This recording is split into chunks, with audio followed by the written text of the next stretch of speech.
Welcome to our digital marketing full course, your passport to conquering the digital landscape. In this immersive experience, we will be your guides through the realms of SEO, affiliates, backlinks, and social media marketing. First up, SEO mastery. Uncover the art of making search engines fall in love with your content through keyword sorcery, optimization spells, and algorithmic insights. It's time to ascend the ranks and dominate the digital realm. Next, let's venture into the world of affiliates. Discover the magic of turning collaborations into profits. Learn the strategic dance of partnerships, leverage, and turning clicks into a revenue powerhouse. No digital conquest is complete without the secret sauce of backlinks. Demystify the process of building a robust network of connections that not only boost your online visibility but also establish your digital authority. Finally, buckle up for the dynamic journey of social media marketing. From crafting thumb-stopping content to navigating the ever-evolving algorithms, we will equip you with the skills to make an impact across platforms. This course isn't just a learning experience, it's a transformation. Are you ready to elevate your digital presence and emerge as a true marketing maestro? Then get certified with postgraduate program in digital marketing by Simplilearn, which will be your all-over companion. With this program, you will ace in keyword research, search engine optimization, behavioral marketing, campaign management, social media marketing, and much more. With this technical expertise, you will also gain complete hands-on learning with the tools like Google Keyword Planner, ChatGPT, Google Ads, Google Analytics, and there are more than 30 tools in the list. Reserve your seats fast. Enroll now from the link in the description box and the pinned comment. Moving ahead, before start with the core concepts, let's go through the industry demands in digital marketing. We'll start with knowing reasons to learn digital marketing, followed by tips on how to become digital marketing expert, how to set up a digital marketing agency, making digital marketing specialist resume, post which we will start with digital marketing core concepts. And before we begin, consider subscribing to Simplilearn and hit the bell icon to never miss any updates from us. So let's get started. Digital marketing plays an essential role in most businesses today. This has led to an increase in the demand for digital marketing professionals. Because of this, many people are interested in learning about digital marketing. It is becoming one of the essential skills that you can have. If you learn how to use it, you can make a difference in your marketing capabilities. Hey everyone, I'm Tushar Badiwal. Welcome to Simplilearn's YouTube channel. In this video, we will discuss the top 10 reasons to learn digital marketing. But before we begin, if you enjoy watching tech related content, consider subscribing to our YouTube channel and hitting that bell icon to stay tuned. So without any further delay, let's get started. Easy to start a career. A career in digital marketing is an easy one to start. The field is growing rapidly and there is a demand for professionals who can carry the digital assets of a company. With this in mind, it is easy to find a position even with no specific degree. It is also easy to find further training in digital marketing as a lot of free and paid resources are available. A technical and creative field.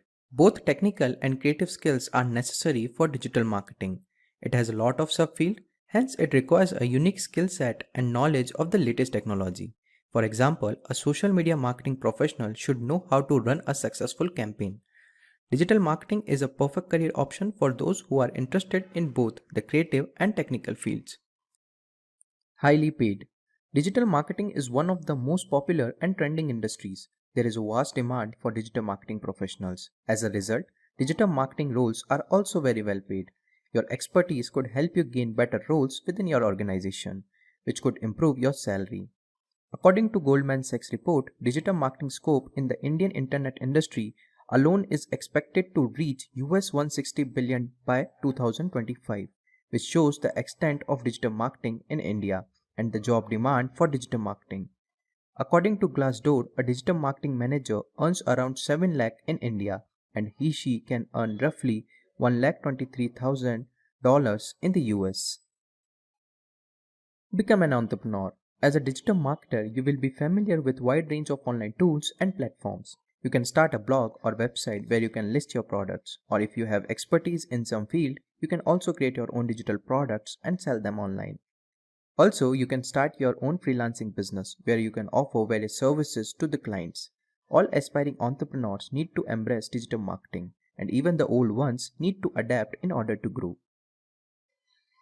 Career growth. There are a lot of digital marketing professionals around, but very few are skilled. The demand for digital marketing skills will increase in the near future due to digital economy's rapid growth. Many individuals are starting their online businesses, and almost every new company starts with an online presence.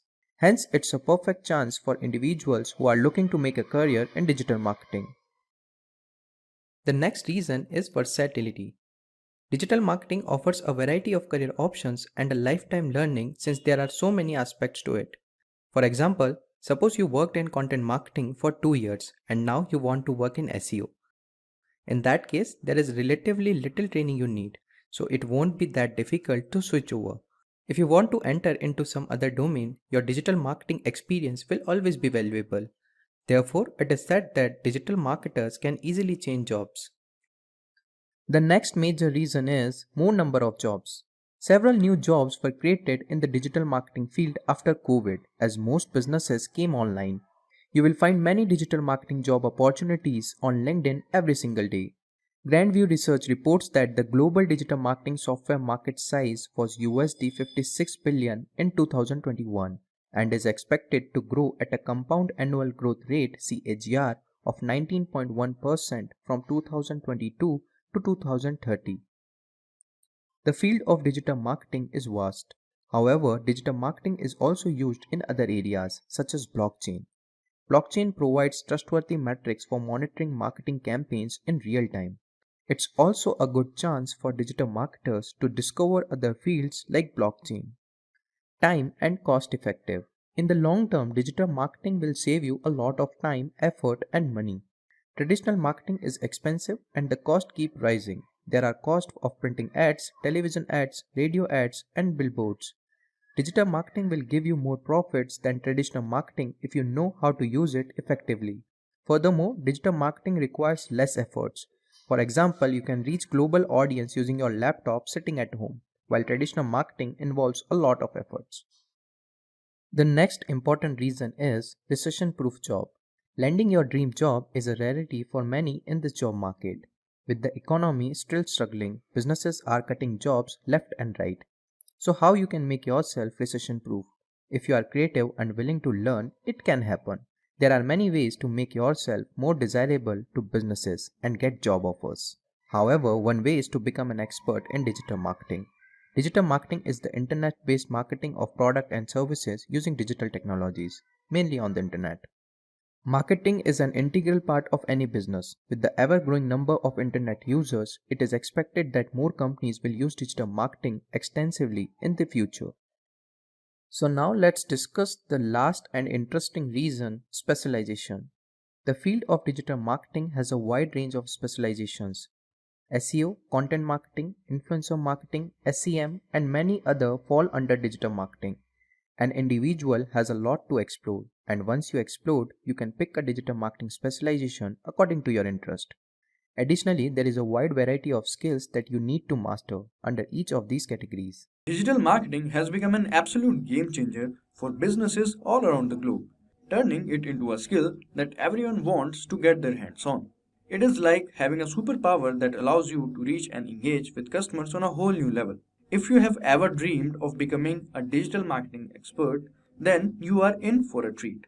We will be your digital marketing mentor, guiding you through each step with clarity and enthusiasm. From mastering the fundamental marketing principles to unlocking the secrets of advanced strategies, we have got you covered. Learning marketing fundamentals. So, learning marketing fundamentals is like building the solid groundwork for your digital marketing empire. It's all about understanding the inner workings of consumer behavior, unraveling the mysteries of market research, and uncovering the secrets of effective marketing strategies. Think of it as the key that unlocks the door to success in the digital realm. To get started, immerse yourself in the world of marketing through online courses, insightful books, and industry blogs. These treasure troves of knowledge will equip you with essential tools and insights needed to navigate the ever changing landscape of digital marketing. Once you have gained the basic marketing knowledge, then the next thing you can do is create a web page. So imagine having your very own digital playground, a place where you can unleash your creativity and showcase your digital marketing skills to the world. That's exactly what creating a web page is all about. It is like having a blank canvas where you can paint your unique brand story and captivate your audience. Thanks to user-friendly platforms like WordPress and Wix, Building a professional looking web page has never been easier. You don't need to be a coding wizard or a design guru to get started. So once you have created a web page, you can start with learning local SEO. Local SEO is vital for businesses targeting a specific geographic area. Optimizing websites for local search results is key. Techniques like optimizing Google My Business listings and obtaining online reviews and targeting location-specific keywords are crucial. By creating accurate and comprehensive profiles on Google My Business, businesses increase their visibility. Positive reviews build trust and credibility, while location-specific keywords help businesses appear in relevant local searches. Embracing local SEO techniques ensures businesses connect with the potential customers in their area, gaining a competitive edge and driving growth. So learning local SEO is also important. The next step is SEO on page, off page. To become a digital marketing expert, you must master both on page and off page SEO techniques. On page SEO involves optimizing elements within your website, such as meta tags, headings, and content. Off page SEO, on the other hand, focuses on building high quality backlinks and increase website authority through strategies like guest blogging, social media promotion, and influencer outreach. By understanding and implementing these techniques effectively, you can boost your website's visibility and rankings in search engine results, ultimately driving more organic traffic and achieving digital marketing success. Now, the next step is one of the most important steps, that is PPC advertising. So, paid media marketing like PPC advertising is a game changer for driving targeted traffic to websites. Pick a platform like Google Ads or Facebook Ads and become a master in it. Learn the art of crafting compelling ad campaigns, conducting keyword research, and optimizing ad performance. By focusing on one paid media platform, you will gain the expertise needed to maximize your marketing efforts and achieve outstanding results. So dive in and master your chosen platform and watch your website traffic soar. After this, you can go ahead and learn the analytical tools. So analyzing data is like having a superpower in the world of digital marketing. It's like a secret sauce that helps you understand what's working and what's not working. To become a digital marketing expert, you need to get cozy with analytical tools like Google Analytics.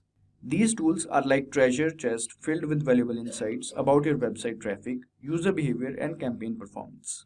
So start by learning how to set up tracking codes, which act as a digital breadcrumbs guiding you through the vast online landscape. Then dive into creating custom reports that give you a personalized view of your data. But don't stop there. The real magic happens when you interpret the data and use it to make informed marketing decisions. So learning analytical tools is also important if you want to become a digital marketing expert. So now, next is learning marketing stack.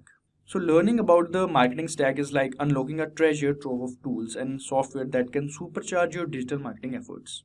Picture it as a collection of powerful weapons in your arsenal. You've got an email marketing platform like Mailchimp, which help you craft captivating campaigns that land right in your audience's inbox.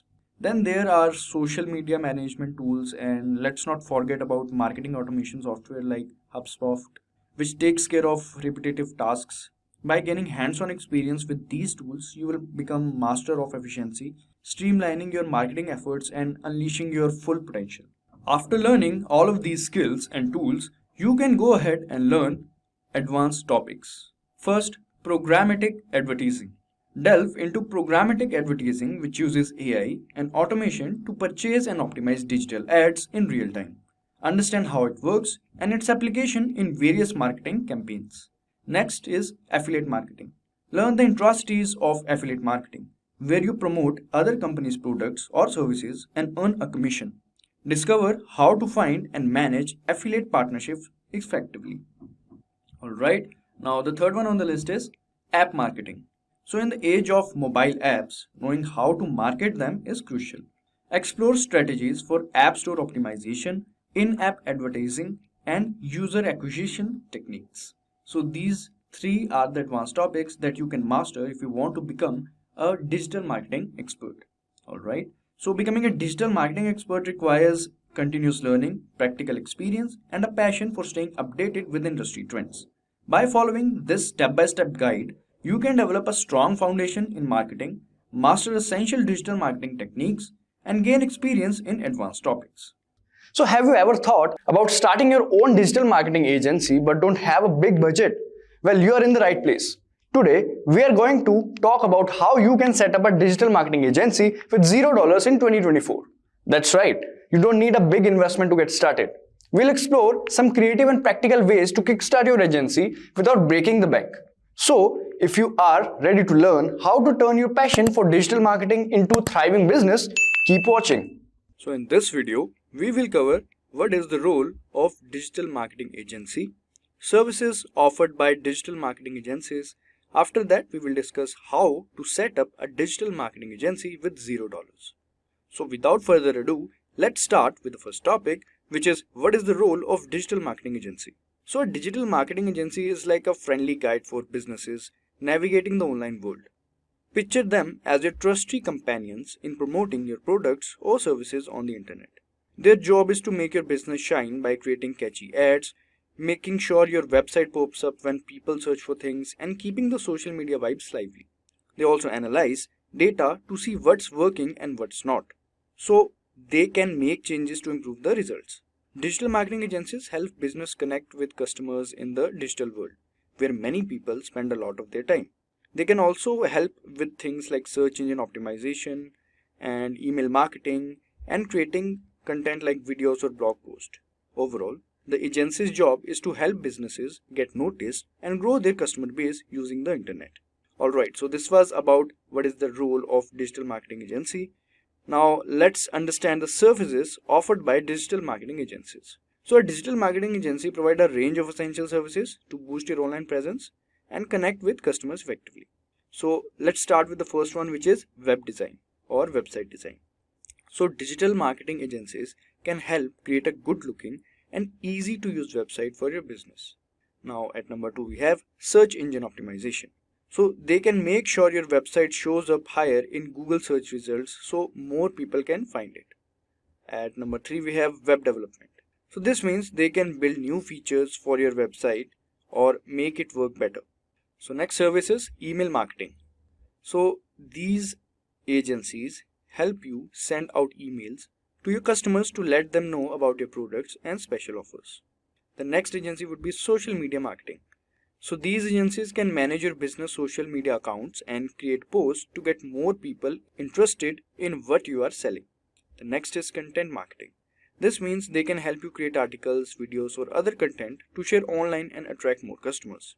Then at number 7 we have pay-per-click management. So they can help you set up ads online so that you only pay when someone clicks on them, which can help bring more people to your website.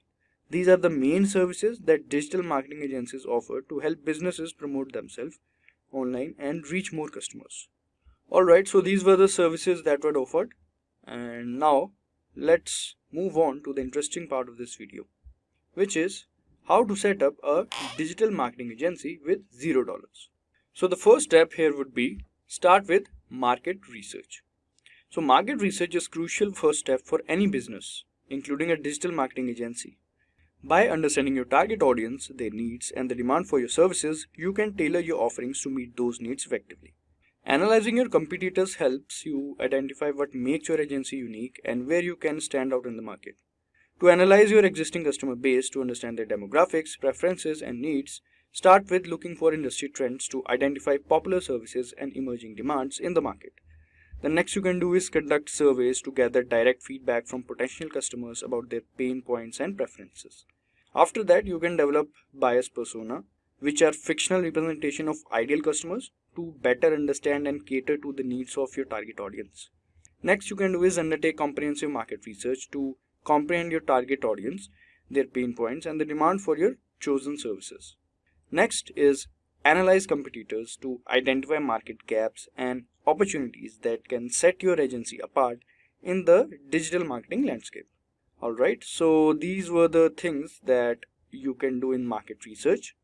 So this was about doing the market research. Next step would be address legal requirements. Yes, making sure your digital marketing agency follows the rules is super important when getting started. This means officially setting up your business by registering it and picking a good name. You have got to do things by the book to make sure your agency stays on the right side of the law. It's smart to get advice from legal experts, to make sure you're following all the local rules and also to create the contracts with your clients. Taking care of these legal things from the beginning helps build a strong foundation for your agency, makes clients trust you and avoids problems down the road. Alright, so once you're done with this, then you can go forward and building a social media presence. So yeah, building a social media presence on platforms like Facebook and Instagram is really important for businesses. These platforms have lots of people using them every day, so it's a good way to reach potential customers. By postponing interesting and engaging content, business can get people interested in what they have to offer. They can also use paid advertising on these platforms to reach even more people. This can help generate leads, which means finding the potential customers who are interested in what the business is selling. By being active on Facebook and Instagram, a business can build community of people who like and follow them, which can lead to more sales and stronger connection with customers. So paying attention to these platforms and building a strong presence there can really help the business to grow. Alright, so once you have started building a social media presence, then you can start with finding a niche. When you're starting in digital marketing, it's a good idea to find a specific area that you're really good at. This would be things like social media marketing, making websites, or helping business to show up in higher Google searches. By focusing on one of these things, you can become an expert in that area and stand out from other digital marketers. For example, if you're really good at making websites, you can focus on that and become known for it. When businesses need a new website, they'll come to you because they know you are the best at it. The same goes for the other areas like social media marketing or helping businesses with their Google Ads. Alright, so this was about finding a niche. Now, next you can do is create a website. Alright, so first you can start by creating a website for your business. This is like having an online store or office where people can come and learn about what you do. It's a bit of having a shop on the internet. Next, you can create a logo of your business. A logo is like a special picture that represents your business. You can use a free tool called Canva to make a logo that looks nice and shows what your business is about. After that, you can use a free website builder called Wix to actually make your website. Wix is like a tool that helps you put together all the parts of your website, like pictures, text, and buttons, without needing to know how to code. By doing these things, you can have a nice looking website with a logo that represents your business, and you can do it all for free. This can help your business look more professional and make it easier for people to find you online. So once you are done with creating the website, then you can attract leads with organic advertising. So attracting leads with organic advertising means promoting your business without paying for ads. Instead, you use things like social media, making helpful content, and improving your website so that it shows up higher in the Google searches. For example, on social media, you can post interesting things about business that people will want to share with their friends. With content marketing, you can create useful articles or videos that people will find they search for things related to your business. And with SEO, you can make sure your website is set up in a way that makes it more likely to show up when people search for things you offer. By using these methods, you can attract people to your business without having to spend money on ads. Alright, so this is how you can attract leads with organic advertising. Now, next step would be building networks. So building networks means going to events, seminars, and workshops where you can meet people who might want to use your service or who work in the same industry as you. By doing this, you can make friends with other businesses and learn about the newest trends in digital marketing. This can help you find new clients and also get tips from others in the same line of work. So building network is a good way to make connections and stay up to date with what's happening in the digital marketing world. Alright, so next step is content marketing. So content marketing is like telling a good story to people who might be interested in what you are selling. So instead of just saying buy this, you create helpful or interesting things like articles, videos, or pictures that help people want to see. This can make people trust you more and see you as an expert in what you do. It's like building a strong wall around your business to protect it and make it all stand out. When you do content marketing, you're not just trying to sell something right away. You're trying to make people interested in what you do by giving them something valuable. This can bring more people to your business without you having to chase after them. It's like making a magnet that pulls customers to you instead of having to push hard to get their attention. So content marketing is a smart way to show people that you know your stuff and to bring more customers to your business without being too pushy. Alright, now the next step is gather feedback. So gathering feedback is an important part of running a business. It means collecting comments, reviews from your customers to understand what they like and what could be improved. Good firms, Yelp and Google My Business are all places where customers can leave feedback about their experience with the business. Good Firms is a platform where business can be reviewed and rated by their customers, helping other people decide if they want to use that business too. Yelp is a website where people can find and review local businesses like restaurants or shops. Google My Business is a tool that lets business manage their online presence, including customer reviews. By gathering feedback on these platforms, business can learn what they are doing and where they can make changes to better serve their customers. It's a way for business to listen to their customers and improve their products or services based on what people are saying. These were the steps to make a digital marketing agency. Are you ready to take your digital marketing career to the next level? Crafting a compelling digital marketing resume is your ticket to landing that dream job in the dynamic world of online marketing. Your resume is your digital billboard showcasing your skills, experience, and achievements to potential employers. In a world where attention is scarce and competition is fierce, your resume needs to stand out like a viral social media post. Let's dive into the art of creating digital marketing resume that not only captures attention but also compels employers to hit the apply button. So now let's have a look at what we are covering in this video. So we'll start with looking at examples of resume: professional experience, education, skills, certifications. Then we will cover some useful tips to create an awesome resume, and at last we will understand how to make a digital marketing resume for freshers and experienced. But before we begin, make sure to subscribe to our YouTube channel and press the bell icon to never miss an update from Simplilearn. So let's start with the first step, which is looking for examples of resume. So before you start making your digital marketing resume, it's a good idea to look at some examples of a well-crafted ones in the same field. This can help you understand how to format your resume, what kind of languages to use, and what content is most effective for digital marketing jobs.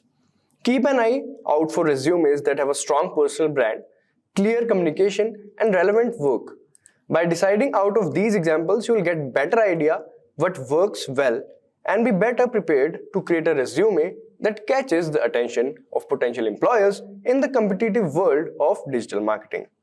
Reviewing examples of digital marketing resume can provide valuable insights into the industry's best practices.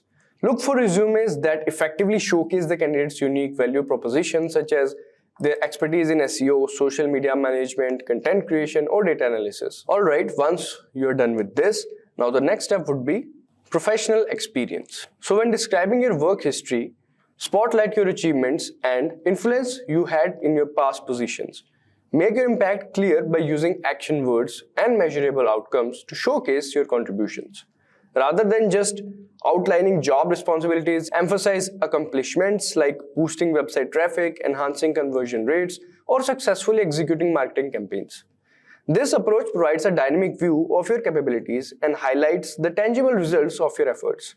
By focusing on these achievements, you not only paint a vivid picture of your skills, but also demonstrates your ability to drive positive outcomes in the professional realm. So, if you are interested in advancing your career, consider Purdue University Postgraduate Program in Digital Marketing. This comprehensive program offers certification as a digital marketer through live interactive learning. Dive deep into fundamental and advanced digital marketing strategies utilizing Harvard Business School, publishing cases, and student simulations and hands-on participation in 20+ projects. Access the full spectrum of digital marketing tools with ChatGPT and AI tools, complemented by 35+ dedicated resources. Alright, so this was about the professional experience. Now if we'll talk about the next step, which is education. So education. In the education section of your resume, showcase your academic qualifications, relevant coursework, and any honors or awards you have received. If your degrees aligns with the field like marketing or communication, emphasize it. This highlights your foundational knowledge. Don't forget to mention any specific courses or workshops you have completed, especially if they include valuable certifications in digital marketing. This signals to employers that you actively pursued additional skills and knowledge in the ever-evolving digital landscape. Remember, this section is not just about degrees. It's about snapshot of your educational journey and commitment to staying current in your field. So make it shine with your achievements and relevant educational experiences. Alright, so this was about education. Now coming to the next step, which is skills. So skills. In the skills section of your digital marketing resume, highlight your expertise in essential tools and platforms. This includes a range of skills such as Google Analytics, where you demonstrate your ability to analyze website data. SEO proficiency showcases your knowledge of optimizing content for search engines, ensuring maximum visibility. Social media management skills indicate your capability to strategize and execute impactful campaigns across platforms. Then email marketing expertise. Email marketing expertise emphasizes your ability to create and manage effective email campaigns. Additionally, your aptitude for content creation highlights your creative and communication skills. It's crucial to tailor these skills to match the specific requirements of the job you're applying for, showcasing your versatility and alignment with the employer's needs. By doing so, you present a well-rounded skill set that enhances your appeal as a digital marketing professional. So this was about the skills of a digital marketing professional that you can include in your resume. After that, there are certifications. So certifications. If you have learned certifications in digital marketing like Google Ads, HubSpot, Inbound Marketing, or Facebook Blueprint, make sure to showcase them in the special section of your resume. Certifications such as these highlight your dedication to professional growth and can make you stand out among other applicants. Including these qualifications not only proves your expertise in specific areas of digital marketing, but also signals to employers that you stay updated with industry standards. This can be a crucial factor in setting you apart and demonstrating your commitment to ongoing learning. In a competitive job market, certification act as a tangible proof of your skills and can significantly enhance your chances of securing that dream digital marketing position. Alright, so this was about the certification section of your resume. Now coming to the interesting part of this video, which is useful tips to create an awesome resume. So now we will be heading to the useful tips. So crafting a standout digital marketing resume is like creating your professional story. Start by tailoring it to the job you want. Highlight skills like email marketing, social media marketing, content marketing, and SEO expertise that match the role's requirements. Imagine your resume as a visually appealing and well-organized document using a clean and modern format to showcase your creativity. To make your impact even stronger, don't forget to add some numbers. Quantify your achievements with statistics. It's like adding a splash of color to your story. If you increase social media engagement or boosted website traffic, let the numbers do that talking. Now, here's the finishing touch: proofreading. Just like when you are sharing a post on social media, check whether your resume for any typos or errors. Attention to detail is crucial in the digital marketing world. So there you have it. Tailor your story, highlight your digital marketing skills, and add some numbers to impact and polish it off with a meticulous proofread. This way, your resume will stand out in digital landscape, ready to catch the eye of your future employer. So this was about useful tips to create an awesome resume. Now coming to the next very interesting part, which is how to make a digital marketing resume for freshers and experienced. Alright, so let's move on to that. So when creating a resume, whether you're a fresher or an experienced professional, it's important to pay attention to the layout and content. A well-crafted resume can significantly impact your job prospects. For freshers, a good resume can help you stand out despite limited work experience, while for experienced professionals, it can showcase your skills and accomplishments effectively. When creating your resume, it's important to include action items and action verbs to showcase your skills and accomplishments effectively. For example, increase organic views by 20%, reduce bounce rate, improved ranking, etc. Instead of saying responsible for managing a team, you could use led a team, which sounds more active and engaging. This applies for both freshers and experienced professionals. By incorporating action items and action verbs as well as highlighting questionable achievements, you can make your resume more dynamic and impactful. This approach can help you stand out to potential employers and increase your chances of securing the job you desire. The layout of your resume is crucial. It should be clean, organized, and easy to read. Use clear headings and bullet points to make it visually appealing. For freshers, the layout should emphasize education and any relevant internships or projects. For experienced professionals, the layout should highlight work experience and key achievements. Alright, now for both freshers and experienced professionals, it's important to include your contact information, educational background, and any relevant certification or training. Freshers should also include sections on skills and projects, while experienced professionals should focus on work experience and accomplishments. When it comes to what to avoid, steer a clear understanding of including irrelevant personal information such as your hobbies or marital status. Additionally, avoid using generic one-size-fits-all resume for every job application. Tailor your resume to specific job you're applying for. Yes, this is very important. After that, the order in which you present information is also important. For freshers, it's best to start with your education, followed by any internships or projects, and then skills. Now, for experienced professional, begin with your work experience, followed by the key achievements, and then your education and skills. So these all things you can do in your resume for an experienced professional. So crafting your digital marketing resume is not just about listing experiences. It's about telling a compelling story of your skills and achievements. Tailor your resume to the specific job you desire, showcasing your expertise in email marketing, social media marketing, content marketing, and SEO. A clean and modern format adds a touch of professionalism, making your resume visually appealing.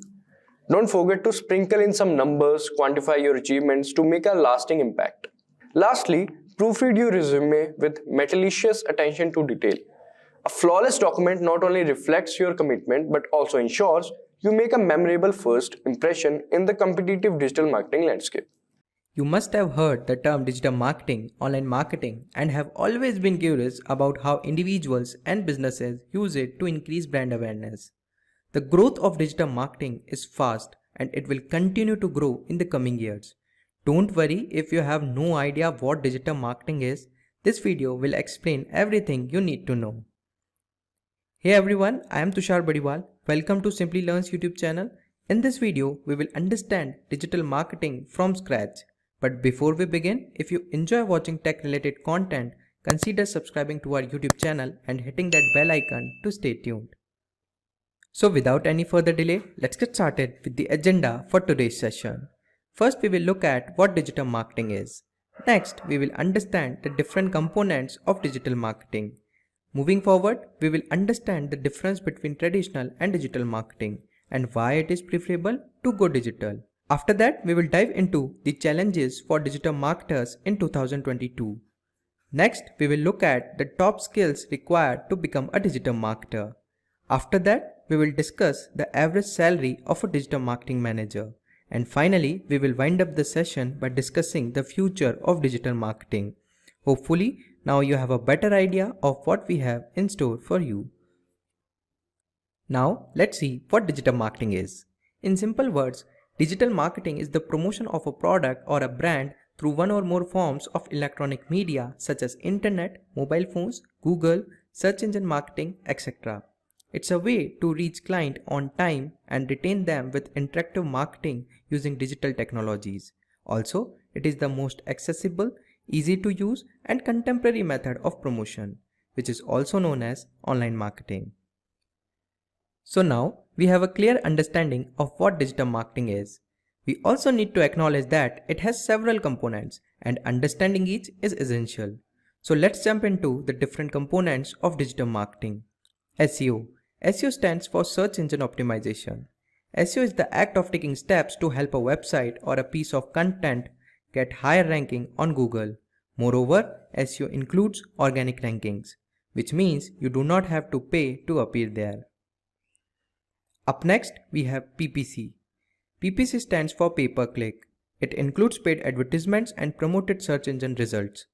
It does the same thing as SEO, but the key difference is that it's inorganic. So you have to pay to be in that space. The next component is social media marketing. Social media marketing is a form of internet marketing that uses social media apps as a marketing tool. Brands can communicate with their audience using social media platforms, whether they are building a brand, increasing sales, driving traffic to a website, or building followers to share and engage with the content. Next, we have content marketing. Content marketing aims to increase brand awareness by telling stories and sharing information. Ultimately, the goal is to encourage readers to become customers by signing up for an email list, asking for more information, or making a purchase. Email marketing involves sending promotional messages to many people at once. In most cases, it's used to generate lead for sales, but it can also include advertising. The next component that we will be discussing is affiliate marketing. Affiliate marketing is a component of marketing in which one person promotes another company's or person's product. A person who promotes a product or service is called an affiliate, and the affiliate also gets a certain amount of commission. Up next, we have mobile marketing. With this type of digital marketing, you will reach your target audience on their smartphones. Mobile marketing reaches people through text messages, social media, websites, emails, and mobile applications. Now we are on to our last component, which is influencer marketing. Influencer marketing involves promoting your product through mentions and endorsement from influencers. Individuals who have a dedicated following on social media are seen as industry experts. Now let's have a look at the business models in digital marketing. B2B, which means business to business. B2B refers to business transaction between two companies. In the world of B2B, digital marketing is a crucial element. Through a digital marketing campaign, we can reach another company's decision maker. One of the best examples is LinkedIn advertising, which many B2B companies use to target their potential customers. Next we have B2C, which is business to consumer. B2C refers to business transactions between business to consumer. B2C digital marketing allows you to reach out directly to your potential customers using digital channels. As we know, millions of people are using internet and are active on digital channels. For example, using Facebook ads and Google ads, you can directly target consumers by their age group, interest, location, etc. And the final one is C2C, which is consumer to consumer. C2C refers to a business transaction between consumers. Nowadays, consumers are using social media platforms and intermediaries to market their products and services. As a result, they can reach a wider audience. For example, OLX serves as an intermediary by allowing individuals to list their products and services for sale, and other individuals can purchase them. Now, let's look into digital marketing versus traditional marketing. Several new and old businesses are harnessing digital marketing and rethinking their marketing funnels in the age of digital marketing. A digital revolution has reshaped how we live, interact, and conduct businesses.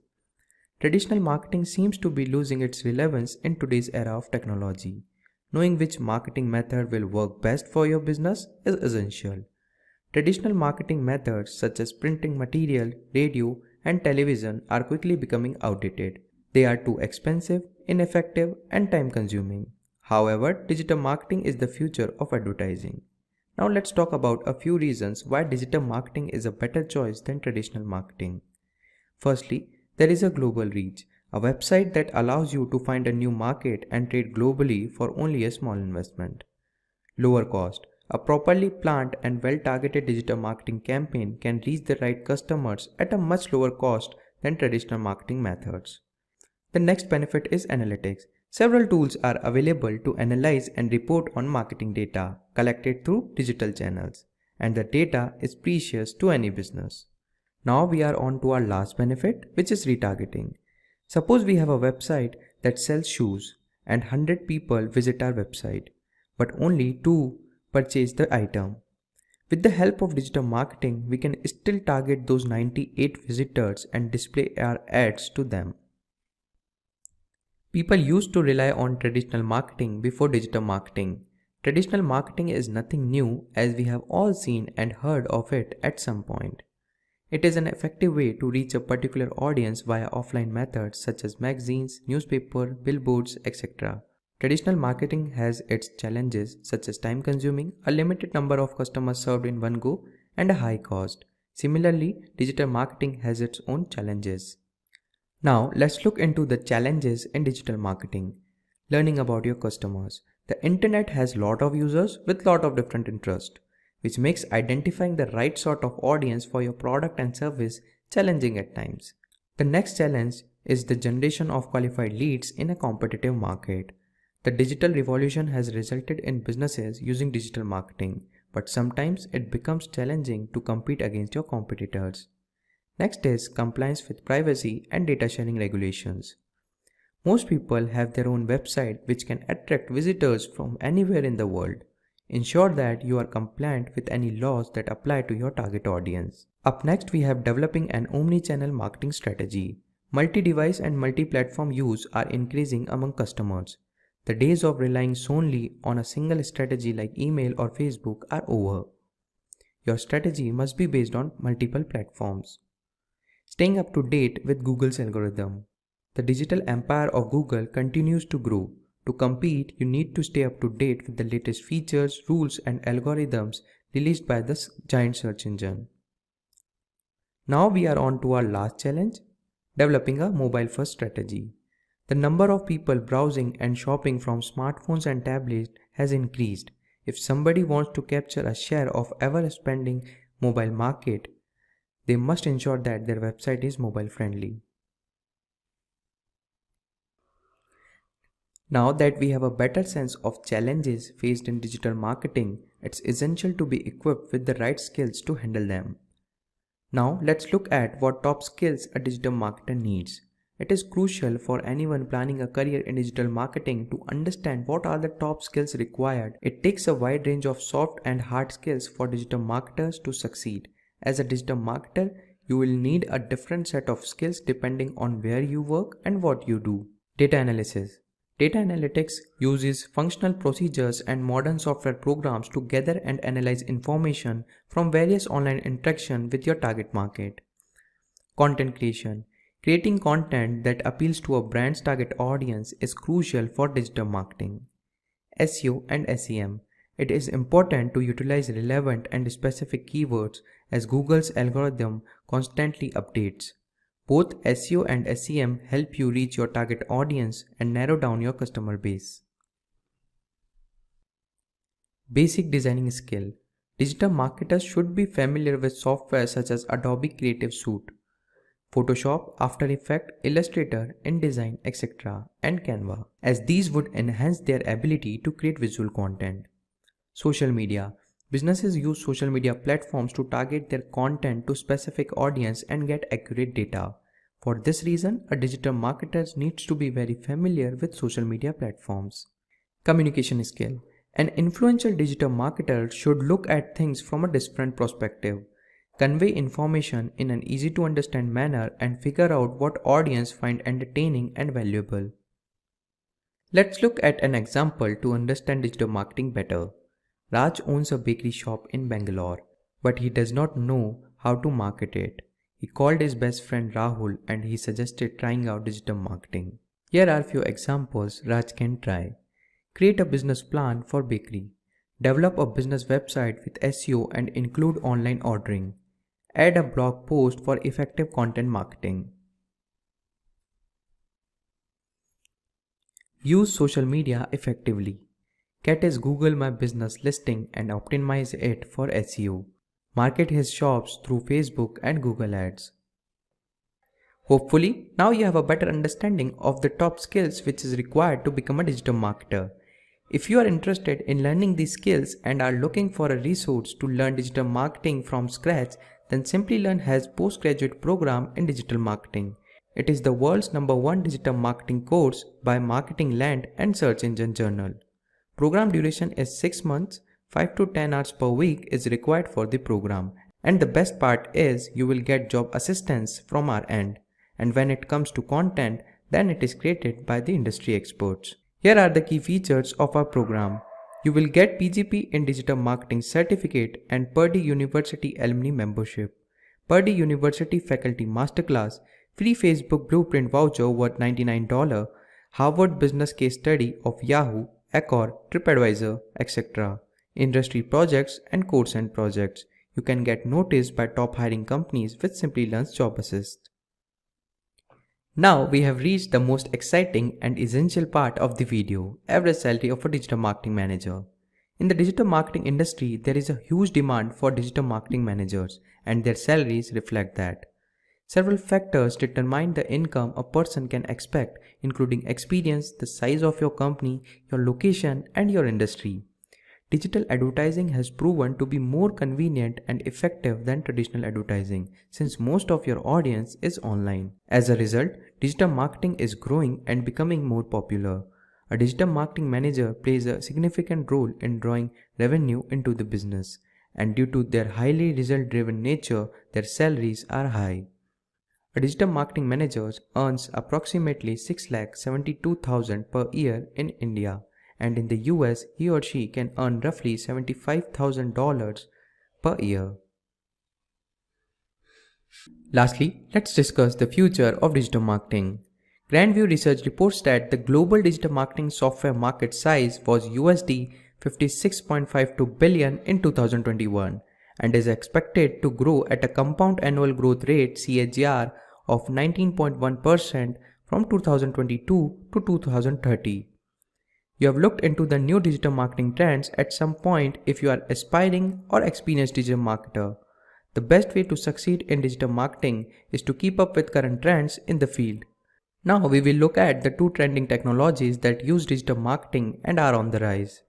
Blockchain. The data from digital advertising campaign can sometimes be inaccurate, so improvement can be difficult. Monitoring marketing campaigns in real time is achievable with blockchain for obtaining trustworthy metrics. Top brands such as Unilever are applying blockchain for improving digital advertising efficiency successfully. Augmented and virtual reality. Starbucks, Nivea, and Volkswagen all launched successfully AR and VR campaigns to better connect their brands and products to their customer. It is undeniable that these two technologies are booming and expected to grow massively in the next few years. The use of digital marketing in these technologies makes us aware the bright future of digital marketing. So when we want to go and promote our product or service using a campaign, we have different options. So there are different types of digital marketing channels that we could choose from. And let's just go through that list of digital marketing channels. And the first one is what I consider the king of them all, and that's SEO. So SEO stands for search engine optimization.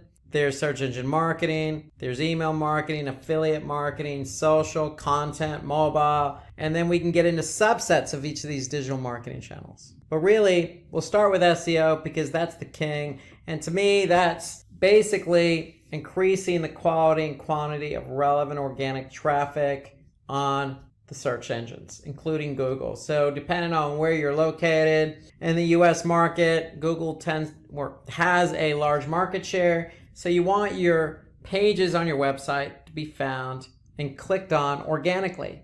And so that means if somebody types in a keyword, you want that relevant page to show up first on Google so somebody can click on that link. Okay, and we know that millions of people, specifically in the US, but worldwide, use search on a daily basis. So if you're ranking for those relevant keywords, you can imagine how much traffic you can get. Okay, so that's SEO. Okay, and here's an example. So you type in online shopping. Well, you can see the first listing here is a paid search ad. And we're going to get to that in a minute. The second, organically, is Amazon. Okay, so online shopping, you think maybe Walmart, you think maybe Alibaba, or you're thinking probably Amazon. Okay, so no surprise, Amazon's ranking for the keyword online shopping. And so if somebody clicked on their listing, that's traffic for Amazon. Let's move on to search engine marketing, known as SEM or pay per click or cost per click or PPC or CPC or sponsored search or Google Ads. I mean, there's a lot of different names synonymous with SEM. So search engine marketing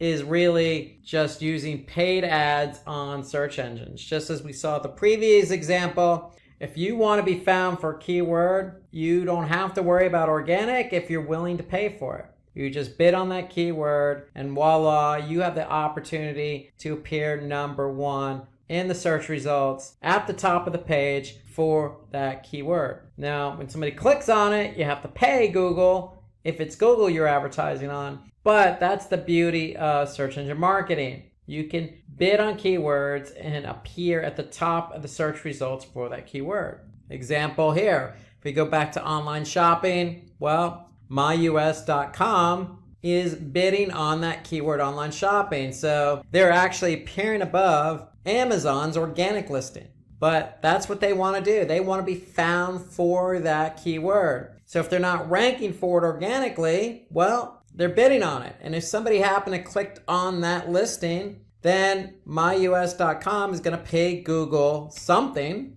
depending on what the cost per click is. And so that could be anywhere from 1 penny to $100. It depends. Depends on the keyword, depends on who else is bidding on the keyword, depends on the location, depends on the time of day, depends on quality score. There's a lot of factors involved and regarding what you pay. However, the benefit of SEM is visibility and getting traffic to your website for keywords you're not found for. So that's why SEM is such a popular choice for a lot of companies. Okay, let's talk about digital marketing. That's a traditional type of digital marketing channel. It's been around a long time.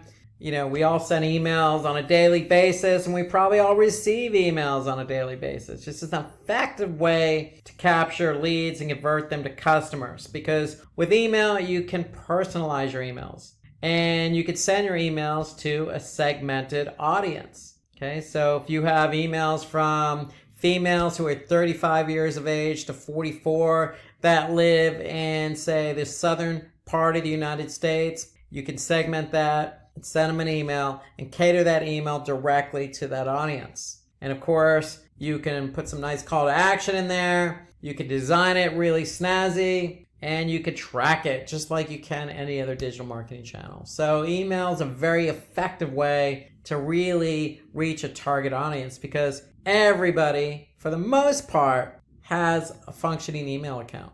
So basically, here's an example of an email that could go out. If you're selling a product and the product's promotion is about to end, well, get that email out to your target audience. Let them know that, hey, you have until tonight to purchase the product. And if you purchase it, you're going to get 30% off. And you can put the coupon code right in there with a nice call to action, and you can measure how many people click on that email, go to that web page, and purchase the product using that coupon code. So that's an example of email marketing. Okay, we have affiliate marketing. So affiliate marketing is an effective way for digital marketers to basically create a sales force of people. So basically what you're doing is you're getting merchants to promote your products and services. And you're using usually a third-party broker like Commission Junction or CJ.com as an example to introduce you, the person selling the product, the merchant, with the affiliate. So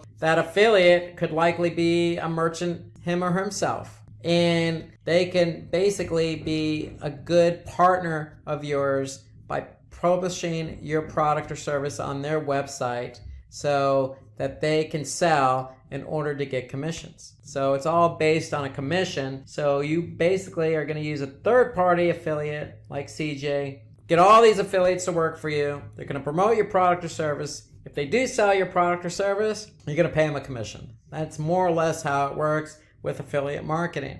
And, with affiliate marketing, to me, it's a good way to, really promote your product or service. And you can pick and choose the affiliates or the publishers of whom you want to work with. So here's an example of affiliate marketing at work. Okay, you basically see a banner. Basically, you could see earn up to 12% advertising fees with a trusted e-commerce leader. Okay, so if somebody clicked on that and purchased, for example, or joined, you could pay out that commission. Okay, let's turn our attention to social media marketing. So social media marketing, I would say it's fairly new. I mean, if I think about it, we're in 2019, and I remember talking about Facebook back in 2006. So you're talking about 13, 14, 15 years of social media. It's definitely evolved over the years. But the concept remains the same. It involves creating different types of content depending on the platform. Okay, so you could be on Pinterest or Instagram and be dealing with photos. Or you could be on Twitter tweeting out certain characters up to a limit. Okay, so it really depends on the social media platform that really drives the type of content you're going to promote. But we know social media can be effective because people use social media. I mean, Facebook is one of the more popular platforms. And if you want to get your product or service out there, you could certainly pay to have an ad on Facebook, or you could just post your content organically. Okay, that's the beauty of social. Most of your social platforms like LinkedIn and Twitter and Facebook and Pinterest and Instagram, they all have a paid form of advertising that you can use to promote your product or service. Or you can go the organic route and post content organically in hopes of driving traffic back to your website. So with social, you do have two options here, but social is interesting because there are a lot of different social media platforms out there. It really depends on your product or service. Okay, so an example of social media marketing, especially on Facebook. With Facebook, you got mobile and desktop.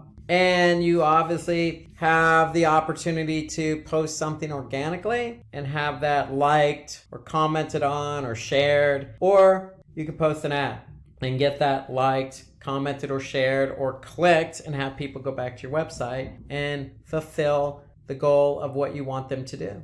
So moving on to content marketing. So content marketing is really an effective way of really distributing valuable content online. And when we talk about content marketing, we're talking about different types of assets. So it could be simply text in the form of a blog post, or it could be a video, or it could be an infographic, or it could be an image. Okay, there are lots of ways to create content these days, especially in digital marketing. And the great thing about content marketing is you're writing content for a targeted audience. So if you're trying to target an audience on, say, Instagram, then you know who your audience is and you know what the type of content you're going to post on there. So it could be in the form of a video or infographic or just a graphic. And so that's the beauty of content marketing, really putting yourself out there and depending on the platform, putting yourself out there with various types of content. So for example, if we look at YouTube, you can see this video here about digital marketing certified associate. Well, hey, you don't need to always write the content. You can produce the content in the form of a video and post it on YouTube.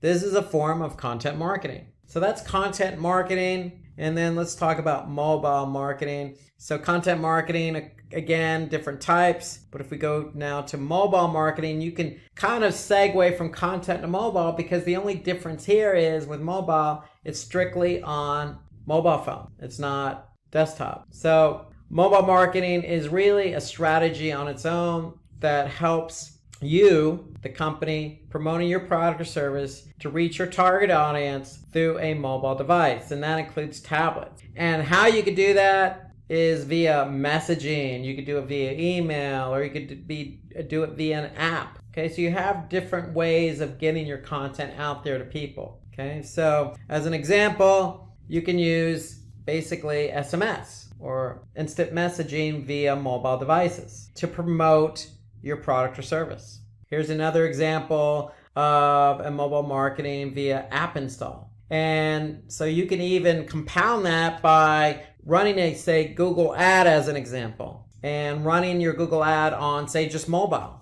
You could do a bit adjustment just for mobile, and the goal could be app installs. Okay, so, and you can even do a mobile or app extension. So there's lots of ways to really promote your app or your product or your service via mobile marketing. So we're going to use a basic example, and let's just say you have a blog. You're a food blogger, you're passionate about food, and your niche is ice cream. And let's just say you have a lot of ice cream recipes. You want to get traffic to your blog. You want people to read your blog. And you're curious, why am I not ranking for my blog? Why, when people type in ice cream recipes and say Google, my blog posts don't appear at the top of organic rankings? And there's a number of reasons why you wouldn't be ranked for your blog post or your ice cream recipes. And the main reason would be your competitors. So there could be somebody else out there who is also passionate about ice cream and has been blogging longer than you, and they have more content and more blog posts and more pages for Google to rank. So that's usually the number one reason. The other reason is improper usage of keywords, and we're going to talk a little bit, or it's actually a lot more about, keyword usage in your content.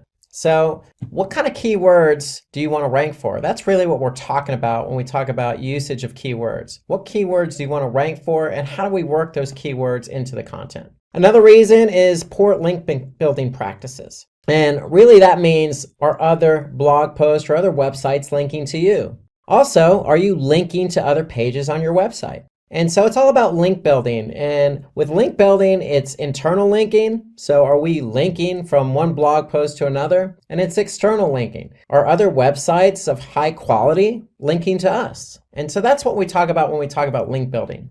And then another reason is web page load time. So you could be running your blog post on, say, WordPress, for example, and your blog post isn't loading fast enough. Well, if you look at it this way, think about it. If you're Google, would you really want to rank a website or blog post in this example, number one on Google rankings, if that particular page loaded very slow? No, you wouldn't, because when somebody clicked on that link in organic search and went to your website, they're going to have a bad experience because the page is going to load slow. So Google doesn't want their users to have a bad experience. You don't want your users to have a bad experience. And so that's why web page load time is a critical factor for ranking. So we need to make sure that our web pages load fast.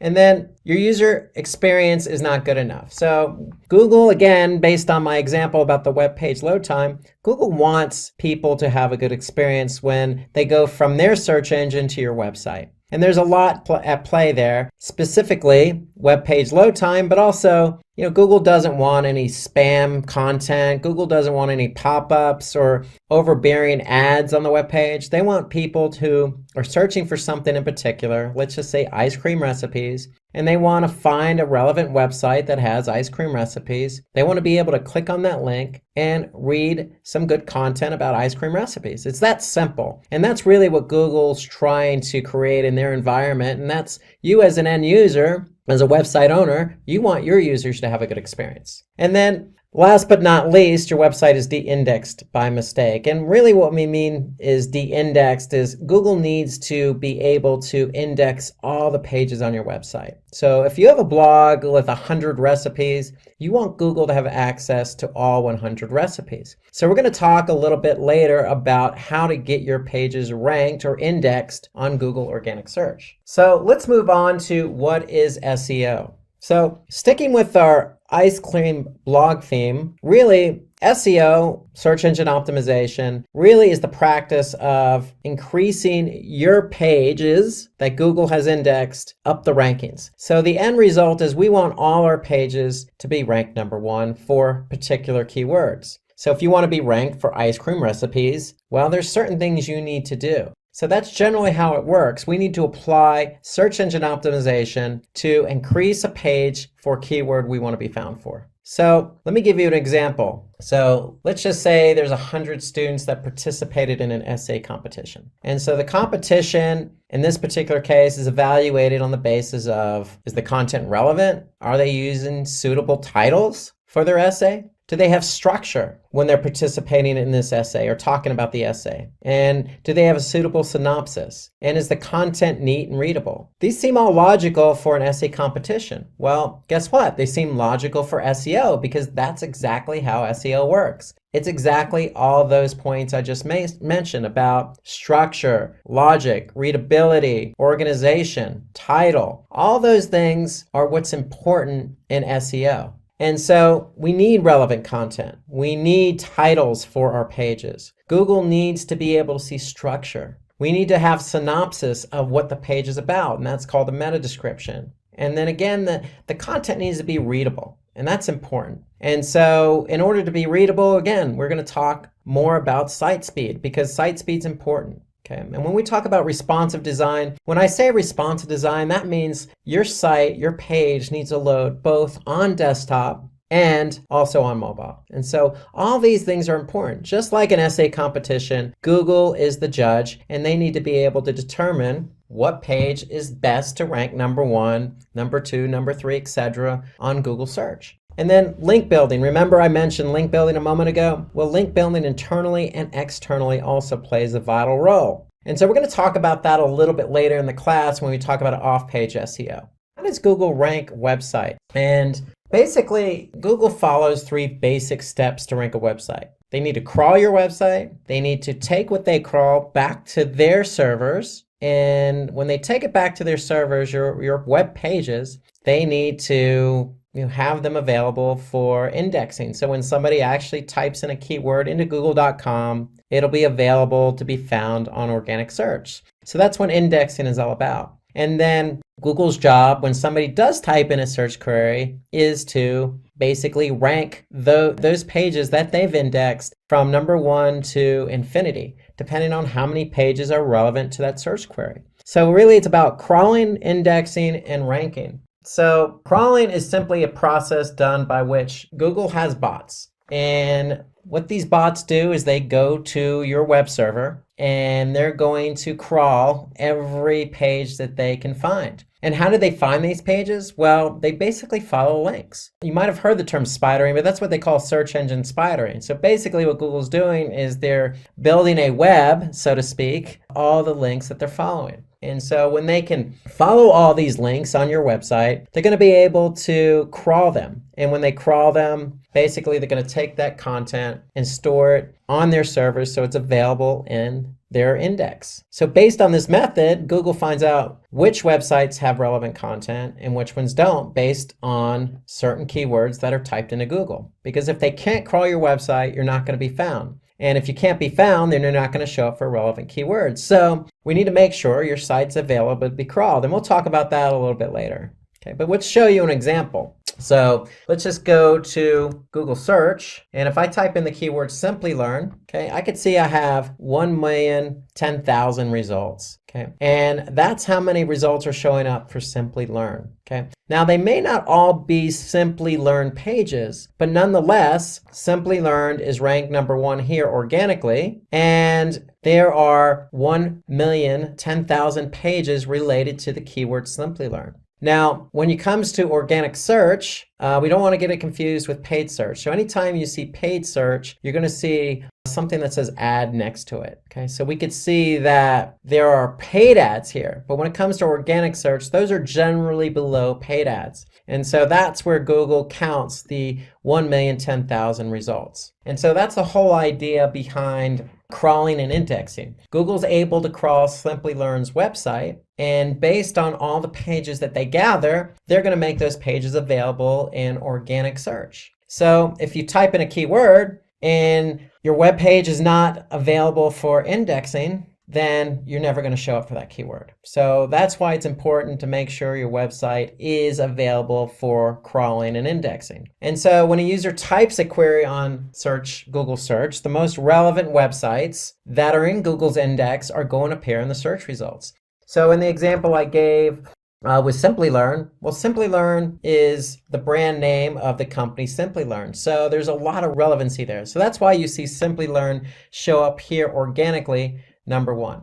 Like we mentioned about what is SEO and why SEO, we talked about that user experience. So there's a lot of factors that go into ranking, relevancy being one of them. So in the Simplilearn example, Simplilearn is relevant to a lot of the Simplilearn pages because that's who they are, Simplilearn. However, Simplilearn also needs to make sure that, for their pages, the page load time is fast, meaning these pages load very fast for the end user. And Google also takes into account other factors, like how long someone is staying on a website. Or are they bouncing, meaning are they going to one page that they land on and then leaving the website? Okay, and so the user experience is very, very important. There are other factors also like language and location. And so, for example, location, if you do a search, say in India, the results are going to be a little bit different than, say, the results in the United States. Why? Because Google is indexing as many web pages as they can find. So if somebody's doing a search in India, their results may be a little bit different than the results show up in the US because Google has different bots. And these bots are crawling different pages at different times. And so Google's index is updating continuously, but it's not real-time syncing. So if you do a search in India, you may not see exactly the same thing because both search engines, the Google in India and the Google in the US, may not be exactly synced up. So an example would be, if you're looking for cafe. So if you search a cafe in, say, San Francisco, you're going to see different results. Now, if you do a search for cafes in Mumbai, you're going to see different results. There's going to be local search here at the top. There may be some paid search, but again, you may see different results because one, location, but two, Google's search engines in India and United States, Google.com, aren't exactly synced up exactly at the same exact time you do that search. So location is important, language is important, and relevancy is important, along with user experience. So all those are important factors in how Google ranks websites. Okay, so we're going to talk about the types of SEO now. So if we want to rank for a particular keyword on Google, we're going to have to apply search engine optimization. And so there's two strategies to search engine optimization: on-page SEO and off-page SEO. So first, we're going to talk about on-page SEO. So on-page SEO is nothing more than optimizing your own website. And so when we say optimizing your own website, there's certain elements on your website and on your web pages that we need to take into account. And so some of those elements are headers, meta descriptions, title tags, linking. So all of those elements are something we can control as an end user who wants to rank our web page and our website on Google. And before we do anything with our website, the first thing we need to do is understand what keywords we want to rank for. In order to understand what keywords we want to rank for, we need to do keyword research. And if you do anything in SEO, keyword research is the most important activity. That's the most important thing you can do for SEO. And why do I say it's the most important? Because you need to understand, if you choose a keyword that you want to rank for, you need to understand how much traffic you're going to get from that keyword. If you're ranked organically, say number 1 on Google, so how much traffic will you get if you're ranked number 1 on Google? So you need to understand what the volume is. And then number 2, we need to understand what the competition is for that keyword that you want to rank for. So if you choose a keyword and there's not much competition for it, then chances are you can rank for that keyword for a web page on your website quicker than, say, a keyword that has a lot of competition. So we need to understand those two basic factors: volume and competition, before we choose a keyword. And it's simply the practice of going through the motions of getting your volume and getting your competition data so you can choose the keywords you want. And then once you choose the keywords you want, then you can go and apply on-page SEO. You can change the title tag, the meta descriptions, the headers. All those elements can be changed, but first you need to choose your keywords. And so, again, the primary components we're looking for are how much traffic you can get, or the search volume, how much competition there is for that keyword, and of course, relevancy. Okay, you need to be able to choose a keyword that's relevant to the web page you're trying to rank for. And so let me show you an example of how to go through this. So the first thing we want to do is we want to use a tool. And the tool I would recommend is Google Keyword Planner. And why do I choose Google Keyword Planner? Because if we're trying to rank on Google.com or Google search engine, we want to be able to get the data right from the source. So Google's going to be able to give us information about how much volume a keyword has and how much competition it has. So let me show you an example. So if I want to use Google's Keyword Planner and I want to rank for the keyword how to become a digital marketing specialist, then I'm going to type that keyword into Google's Keyword Planner. And what Google's going to do is they're going to give me some trends about how much volume this particular keyword gets over the course of a year.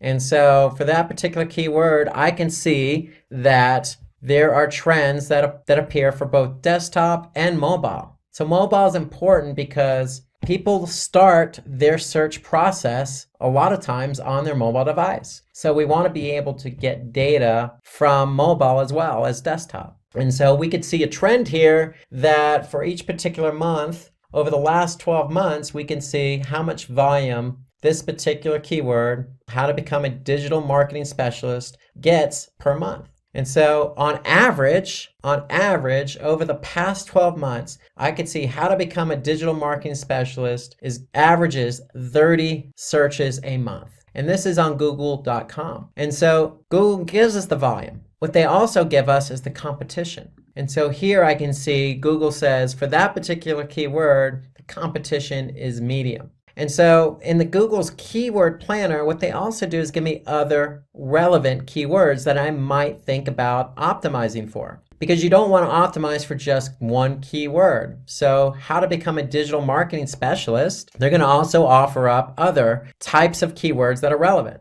So just digital marketing specialist, social media marketing specialist. So for those keywords, I can see the volume. So for example, digital marketing specialist, I can see the average volume is 1,000 per month on average over the last 12 months. I can also see the competition is medium. But for some other keywords, I can see the search volume being high, like digital marketing course at 2,900 per month, but also the competition is high. And so what I would recommend as a best practice is to collect all your relevant keywords, okay? And put all your relevant keywords in a spreadsheet. And when you put all these relevant keywords in a spreadsheet, you want to get the data on those keywords. And the data I'm referring to is the volume and competition. So in this case, we have volume from Google Planner, Google's Keyword Planner, and I have competition from Google's Keyword Planner. And so if I go into a spreadsheet and I put all that information in here, I'm going to be able to see the volume and competition. And so that's important. However, one thing to note here is that Google's Keyword Planner,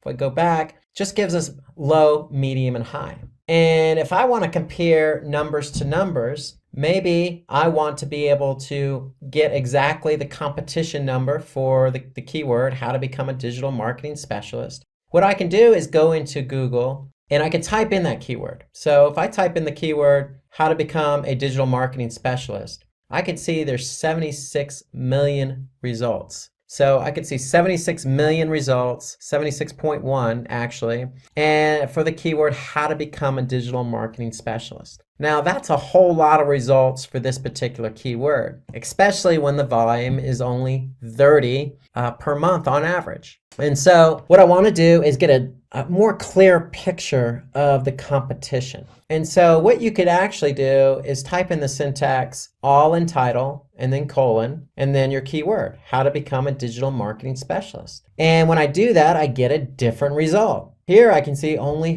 136 listings for how to become a digital marketing specialist. But that's not just 136, that's 136 with that particular keyword that we want to rank for in the title tag. Okay, so the title tag is what you see when you type in a keyword or search query in Google search, and the title tag is what you see at the top of every search result.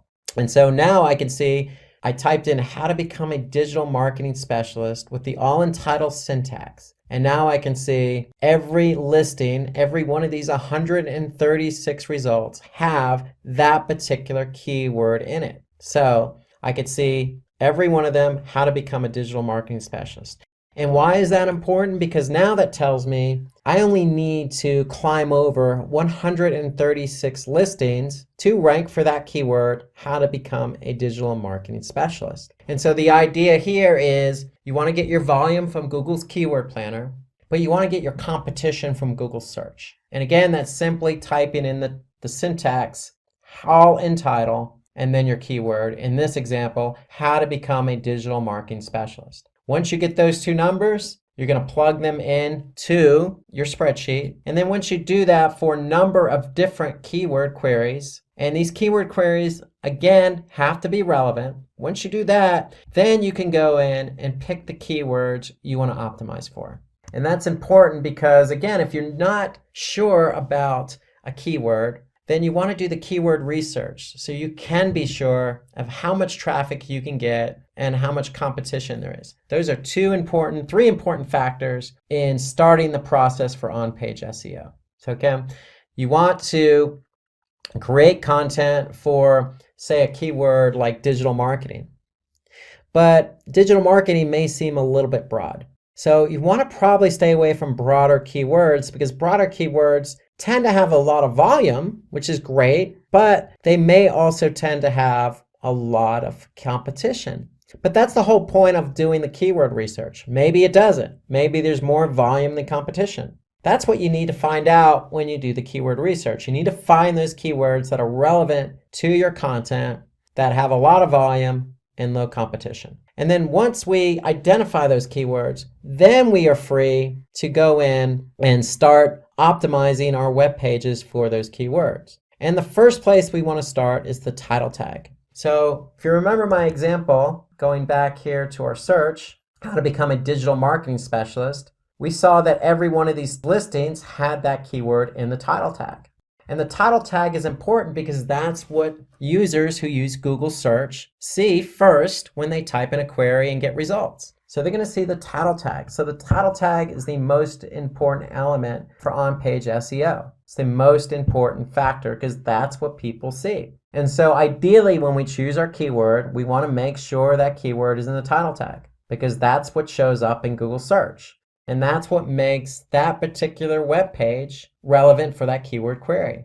So the idea behind a title tag, it's between 50 and 60 characters. And so we want to make sure we stay within that limit, no more than 60 characters, because what happens if it's beyond that, then Google will truncate the title tag.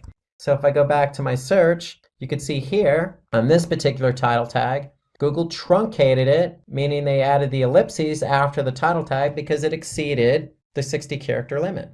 So you want to stay within those character counts. And so the title tag is the first place you should start when optimizing your website. Because when we have the right keyword in the title tag and somebody types in that keyword, then chances are it's going to be relevant, they're going to see it, and they're going to click through to your website.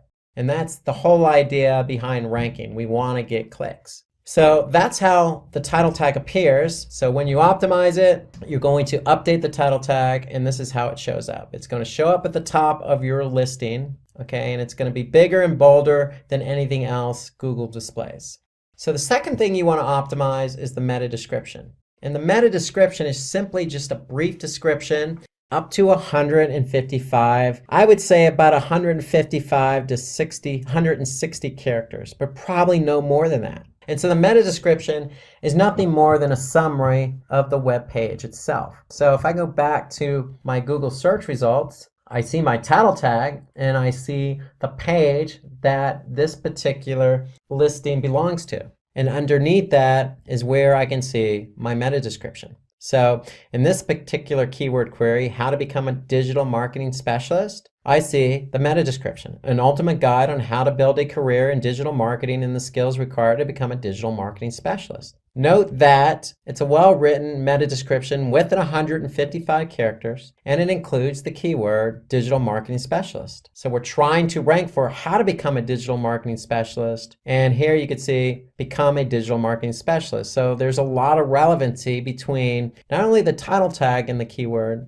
but the meta description in the keyword. So when you're optimizing a keyword, you want to start with the title tag, but you also want to update the meta description. Because if you don't update the meta description and you leave the meta description blank, then you're leaving it to Google to add in copy that they deem relevant. And so for on-page SEO, we want to take control of the copy and we want to optimize it for the keywords we want to be found for. So the meta description is a powerful tool at our disposal. It gives us more characters to work with. It gives us more to talk about. So for that particular page. And so if the title tag is only 60 characters maximum, it's not a lot of information to try and get somebody to click. So the meta description helps us in identifying what that page is about in order to get the click. So the two working in tandem will hopefully increase your click-through rates. So when you're found organically, we want to get the click. And then the third element that's important is the URL. And URL stands for Uniform Resource Locator.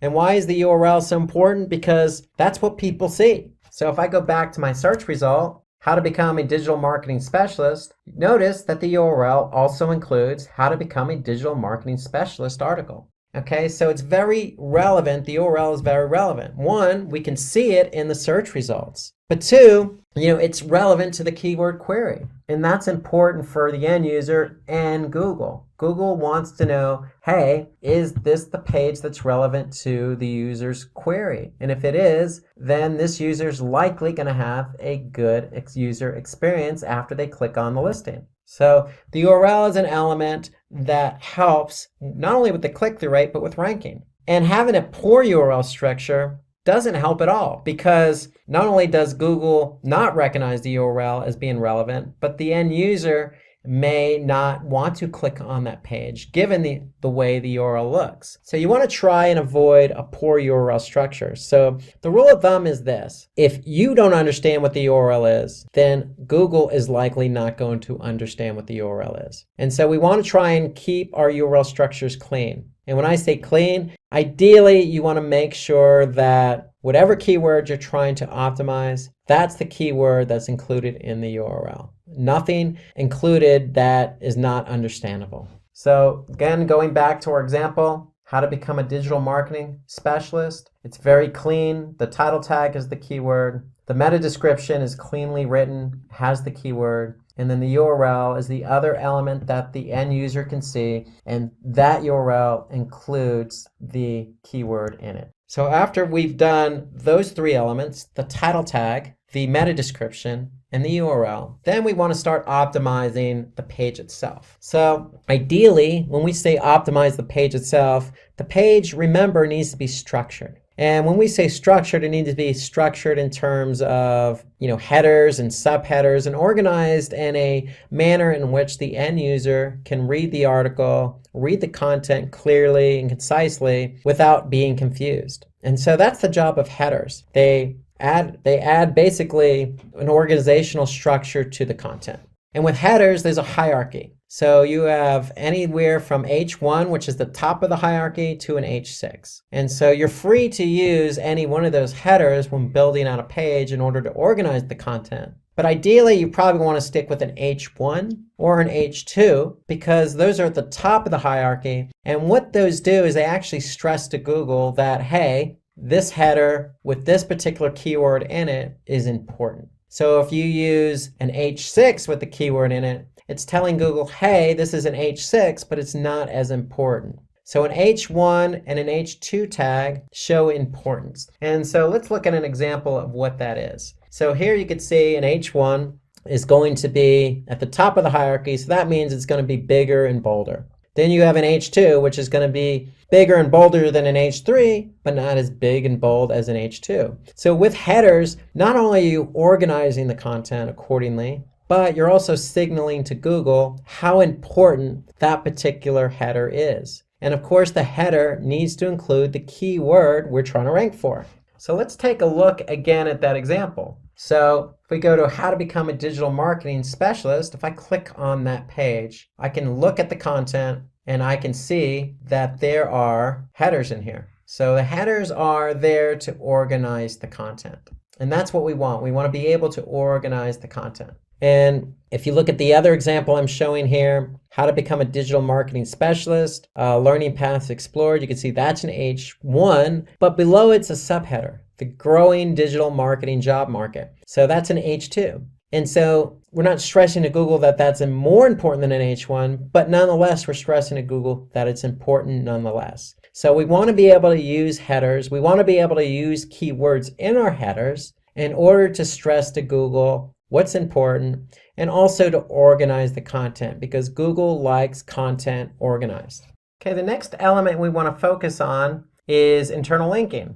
And so internal linking, if you remember earlier in the presentation, is basically links from one page on your website to another. And so here we can see on this particular article, how to become a digital marketing specialist. There's also links to other pages on Simplilearn's website. And so for this particular content, it also links to SEO specialist, PPC specialist, social media marketing specialist, and digital marketing specialist. So the whole idea behind internal linking is to link from one page to another where it's relevant. And in this case, it's relevant because we're talking about how to become a digital marketing specialist. That's what the whole content is about. And so what Simplilearn's doing here is offering up other pages on their website that are relevant to becoming a digital marketing specialist. And so this is a best practice when you're optimizing a web page. So you want to be able to have internal linking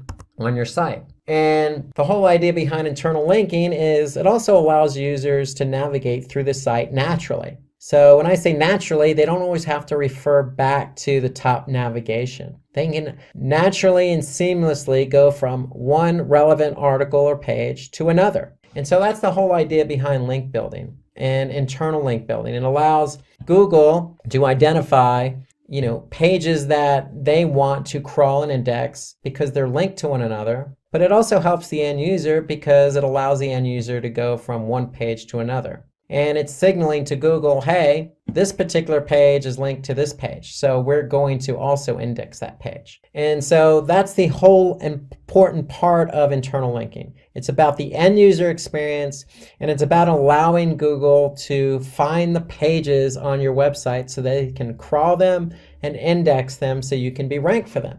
And so also, in addition to internal linking, we want to be able to use natural language. And so what do I mean by natural language or natural language processing? So what Google does is, in terms of natural language processing, they're looking for the content and the keyword.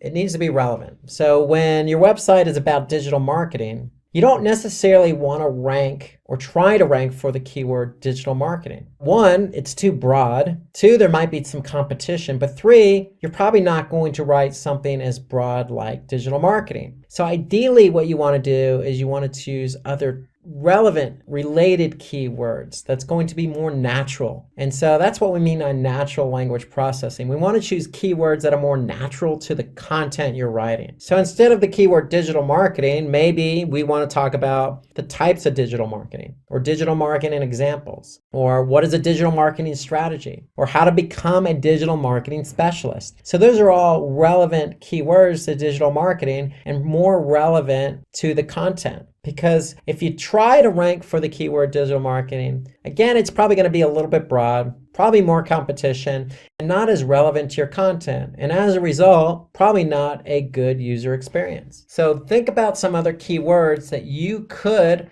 optimize and rank for. And that goes back to the keyword research. That's why the keyword research is so important, because it allows us to identify other keywords in the natural language process. What keywords are more relevant for the content? And then another element to on-page SEO is the sitemap. And so with the sitemap, it's basically a list of all the pages on your website. And the whole idea of listing all the pages on your website in one document is it helps both users and search engines understand the structure of your website. So there are two types of sitemaps. One's an HTML sitemap, and that's designed for humans. So if you have a website with a lot of content, at the footer or the bottom of your web page, you probably want to have a link to sitemap. So if somebody clicks on that sitemap, they're going to be able to see all the pages on your website, structured in an organized manner. Well, an XML sitemap, and XML is just a different format.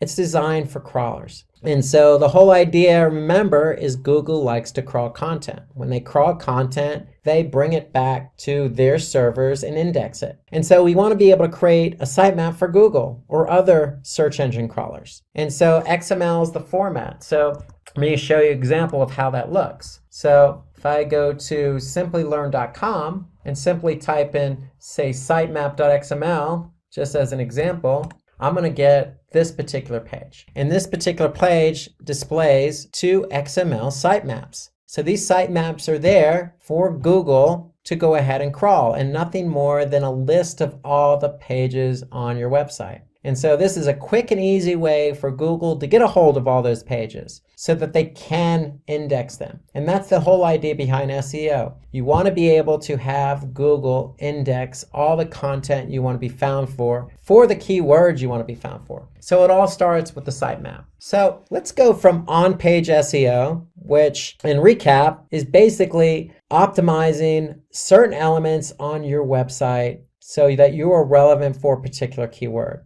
And that meant updating the title tag, the meta description, the URL, the headers, choosing the right keywords to put into the content, having internal linking, and also updating the sitemap. Well, those are elements that you can do on your website. So we're going to switch gears and talk about a different strategy, off-page SEO, because without on-page or off-page, you can't have a page ranking. So the two work together. So you can do as much as you want on-page, but you still need off-page SEO. And you could do all the off-page SEO you want, but you still need on-page. So both of these strategies have to be in full effect in order for you to rank. So let's now switch gears to off-page SEO. And so off-page SEO is simply the process of linking or promoting your website using link building. And so if you remember, I talked about this earlier on. There's two types of links, internal and external linking. And so for on-page SEO, we used internal linking. For off-page SEO,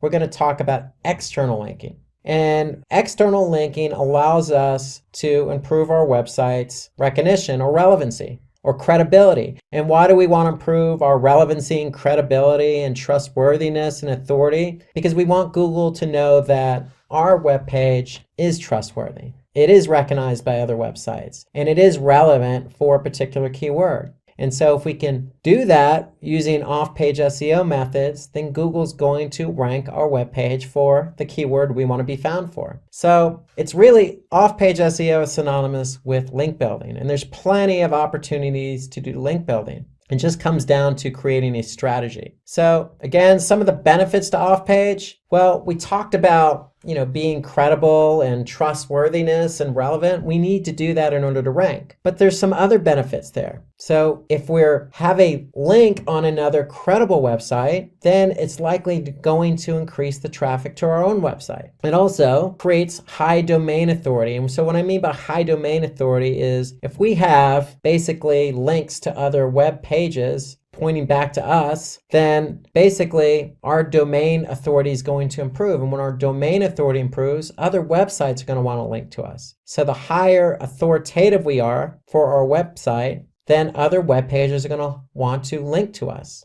And so the more external linking we have, the higher the domain authority. So it all starts with linking to other high domain authority websites. So linking to a high domain authority website, for example, having a link on Wikipedia that points back to our web page creates high domain authority for us, and it helps drive traffic. So some of the other benefits of off-page SEO are credibility. So if we're linking from Wikipedia to our web page, it does create credibility for us. It also helps us increase our page rank. So remember that external linking helps build domain authority, helps build credibility, trustworthiness, and it's going to in turn help us rank for that particular page. And then certainly not last, having a good off-page SEO link building strategy increases our brand awareness, because if we're on other high authority websites, Wikipedia, or say a social platform, it's going to increase our brand awareness. And increasing our brand awareness increases our trustworthiness. And so if somebody is looking to, say, become a digital marketing specialist, then likely instead of typing in digital marketing specialist on Google, they may type in our brand name, in this case, Simplilearn.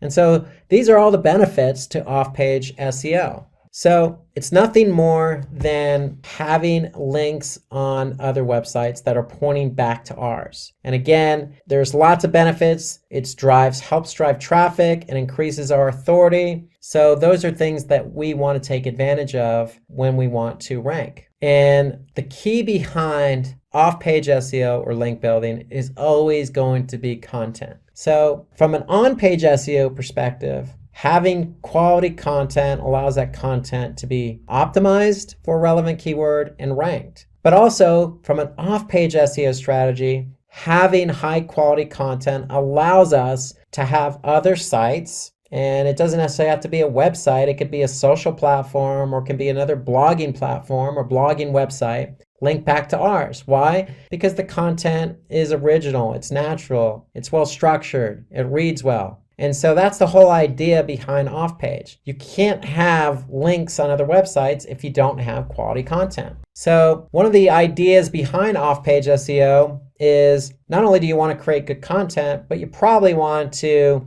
spend a lot of time or a bit of time on others' websites. So remember the example I used earlier in this presentation about having an ice cream blog and ice cream recipes? Well, it probably wouldn't be a bad idea to say spend some time on other blogs related to desserts, related to cakes, related to food in general, related to vegetables or other items that people could link from. So the whole idea is understanding who else is out there, who has relevant content that you could share. So you could share your content with them, they can share their content with you. And generally that's how it works naturally anyway. In the web sphere, if somebody likes your content, they're going to link to it. They don't necessarily have to wait for you to ask them. But it might not be a bad idea to understand who else is out there that has content similar to yours so that you can, get a link on that particular website or blog post. And so some other ideas behind having external links pointing back to your website is social media. So social media is not just Facebook or Twitter, but it expands beyond that. There's Quora, there's Medium, there's all sorts of content generated websites like Reddit. So the list goes on and on. You just need to find what's relevant for your content.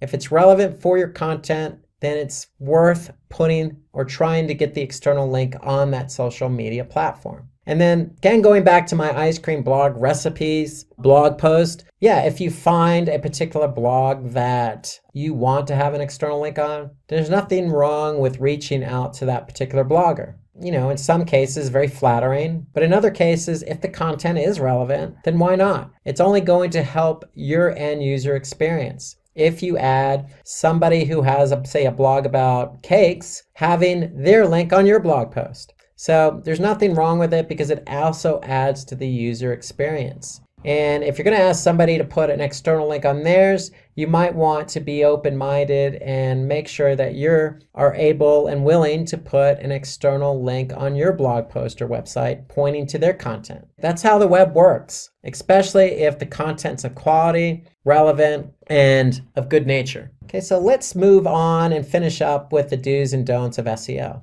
So we talked a lot about why SEO, what is SEO, how do we rank for SEO, what is on-page SEO, what is off-page SEO. And so let's just wrap up with some of the things you, again, want to do to rank your page for a particular keyword and some of the things you don't want to do. So the first thing on the list is optimize for white hat techniques. And what I mean for opting in for white hat techniques is basically everything I just mentioned today. You want to do keyword research. You want to choose a natural language processing format so you could choose keywords that are going to be relevant and natural to the content. And you don't want to opt for black hat techniques. And black hat techniques are probably not even worth going into detail, but one example is choosing a keyword arbitrarily, like say digital marketing, and just stuffing that keyword into the content. So that's probably not something you want to do because again, it's not going to be good for the end user. So stay away from black hat and focus on some of the techniques we talked about in today's presentation. The other do we want to do is get backlinks from relevant sites. So that's off-page SEO. Again, it's what I mentioned earlier. It's about linking your quality content to another person's website that also has quality content. We don't want to have a backlink from an irrelevant site. Why? Because it's not going to be relevant, and it's also going to hurt our authority. Because if it's on a site that's not of good quality, then Google's going to look at us and say, well, this site is linking to your site, but it's not relevant. So therefore, we're not going to look at you in the same way as if you were on a quality website. We do want to use our keywords naturally because title tags are what people see first on organic search. But you don't want to use the same title tag on every page of your website. So we want to stay away from doing that. So you want to have a unique title tag for every web page on your website. And ideally, what does that mean? That means using our keyword research to choose 1 to 2 keywords per page and optimizing your web page for those 1 to 2 keywords. So ideally, what you want to do is have 1 to 2 different keywords for every page on your website. We definitely want to write engaging content. So the content should be engaging. Remember, user experience. We want users to stay on our website. We want them to enjoy the content that they're reading. And we want them to go from one page to another naturally. We definitely don't want to leverage or plagiarize or just copy content from others' websites because it's not, 1, probably going to be relevant to what you're writing about. 2, it's duplicate content and it's somebody else's. So that's a black cat technique we want to stay away from.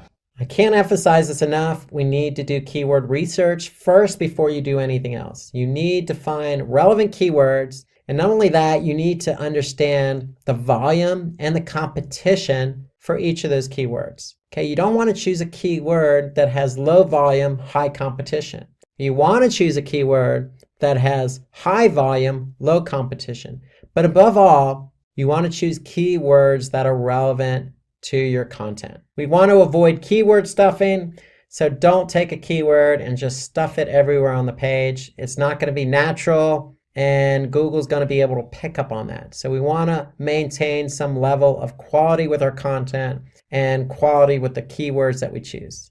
So reminder, when you have quality content, it's always going to link internally to another page on your website with quality content. But it's got to be natural. And don't just build site-wide backlinks, meaning don't just have an internal link to the homepage, or don't have every page on your website linking to just one page. So internal linking should be natural, naturally linking from one page to another. Not only does it help Google understand and crawl all the web pages on your website, but it's good for the end user. It's good user experience. And certainly last, but something I didn't talk about, it does take time to rank your content. So remember the process. You're going to write your content. You're going to choose keywords. You're going to change the elements on that page for those keywords. And all the while, you're going to make sure Google can crawl that content. And when they crawl it, they're going to index it. The process takes time, especially if you choose a keyword that's competitive. So just be patient. If you have quality content and you've optimized for on-page SEO and off-page SEO, then you will rank for that keyword. And then make sure your website's user-friendly and mobile-friendly. So we talked about responsive content earlier. So remember, most users today start the process of search on mobile. So we want to make sure your websites are mobile-friendly.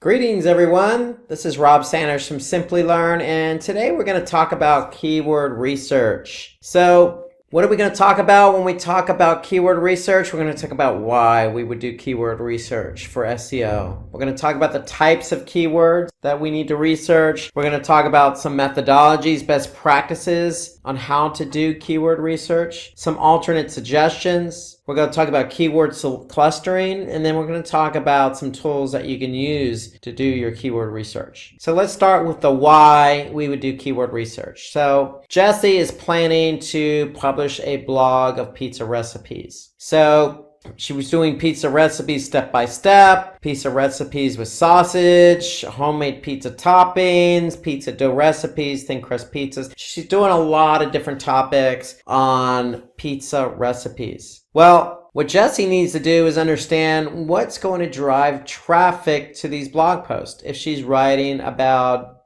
different topics around pizza recipes. So she's unsure how these blogs are going to drive traffic. So she really needs to understand that, hey, you need to choose the right keywords to drive traffic. So the question is, if you're writing a blog post about recipes with sausages, is pizza recipes with sausages or recipes for free the best keywords to use? Maybe, maybe not. So you need to take care in choosing the keywords to align with your content. So that's really the idea of why we would do keyword research, because some of the issues with keywords that are poorly chosen are they could have low search volume. For example, you may choose a keyword that just a lot of people aren't using to search for. Or they can be highly competitive. So if you choose a keyword that's very broad or popular, it can be very competitive and take you a long time to be found for that keyword. Or you could just make the mistake of choosing a keyword that isn't aligned with your content. Or you can choose keywords but use them incorrectly with your content. So these are some of the issues that you can encounter if you just go about choosing keywords randomly without due diligence, without the proper research. So low search volume will lead to less traffic. High competition, you may not even rank at all. Okay, if somebody finds you for a keyword that's not relevant to the topic, they're just going to leave the page. And if you're not using the right keywords,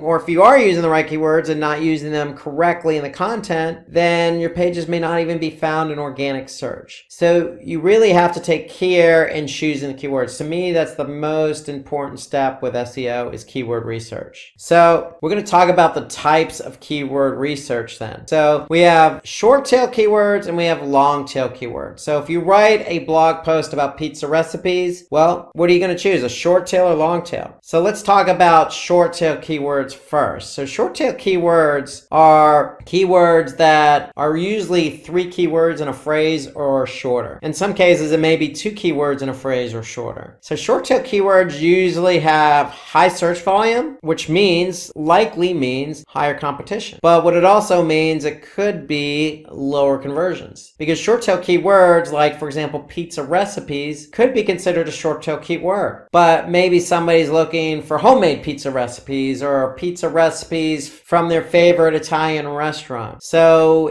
short tail keywords may not be as relevant. So if we compare it with long tail keywords, chances are you're going to have lower competition. That's one of the benefits, but you're also going to have lower search volume. But with longer tail keywords, the keyword is probably going to be more relevant with the content you're writing about. So therefore, the conversion rate's likely going to be higher. So that's really the difference between short tail keywords and long tail keywords. If you want to look at simplistically, short tail keywords are broad in nature. It's going to capture a lot of eyeballs, but those eyeballs may look at your content as not relevant, versus long tail keywords that may be very relevant, but not as many eyeballs on them. So short tail keywords, the characteristics, they're not as specific. Usually they're less than 3 words. They have high search volume and high competition. So if you just choose pizza recipes, it could take you a while to rank for that keyword. But when you rank, you're going to get the traffic. But again, it may not convert because the keyword is broad in nature. So pizza recipes is a short tail keyword that may not be exactly what you're writing about in your blog post. So it may draw a lot of traffic, but the traffic may not do anything. So the longer tail keywords are very specific. They consist of more than 3 words in the search query. They have relatively low search volume and competition. So the chance of you ranking higher, faster for that long tail keyword is probably going to be greater, because not many other websites are trying to rank for that same keyword. And so the benefit of that is if you have, let's just say, homemade pizza recipes with mushrooms, that's a long tail keyword. But if somebody's looking for that type of pizza recipe, then you know you're going to track the right traffic,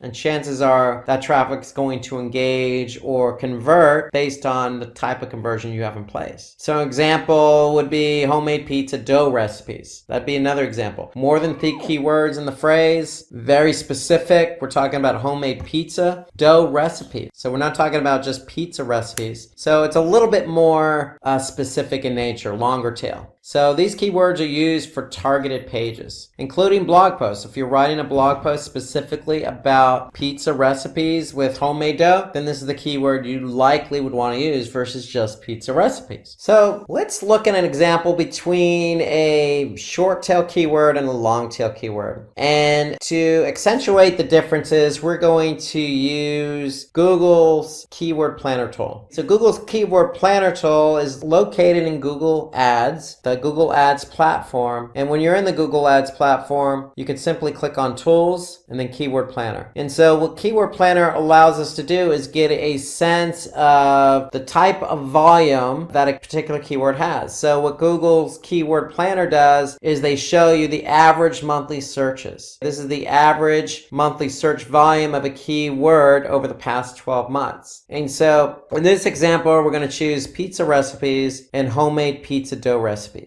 So one short tail and one long tail. So we enter those keywords in, we're going to click get results, and what Google's going to do is it's going to show us the volume of those keywords. So for pizza recipe, we could see the average monthly search volume is 33,100 for pizza recipe. So note that pizza recipe and pizza recipes are closely related keywords. And so what Google does is they consider that a close variance. So meaning if somebody types in pizza recipe, then they're also in Google's eyes looking for pizza recipes. So it's a close variance. And so for the keyword pizza recipe, which is short tail, we could see on average over the past 12 months, this keyword received 33,100 queries. And so if we hover over the graph, we could see basically the volume, the average volume per month. So here I could see for this particular keyword here, the volume per month is 33,100.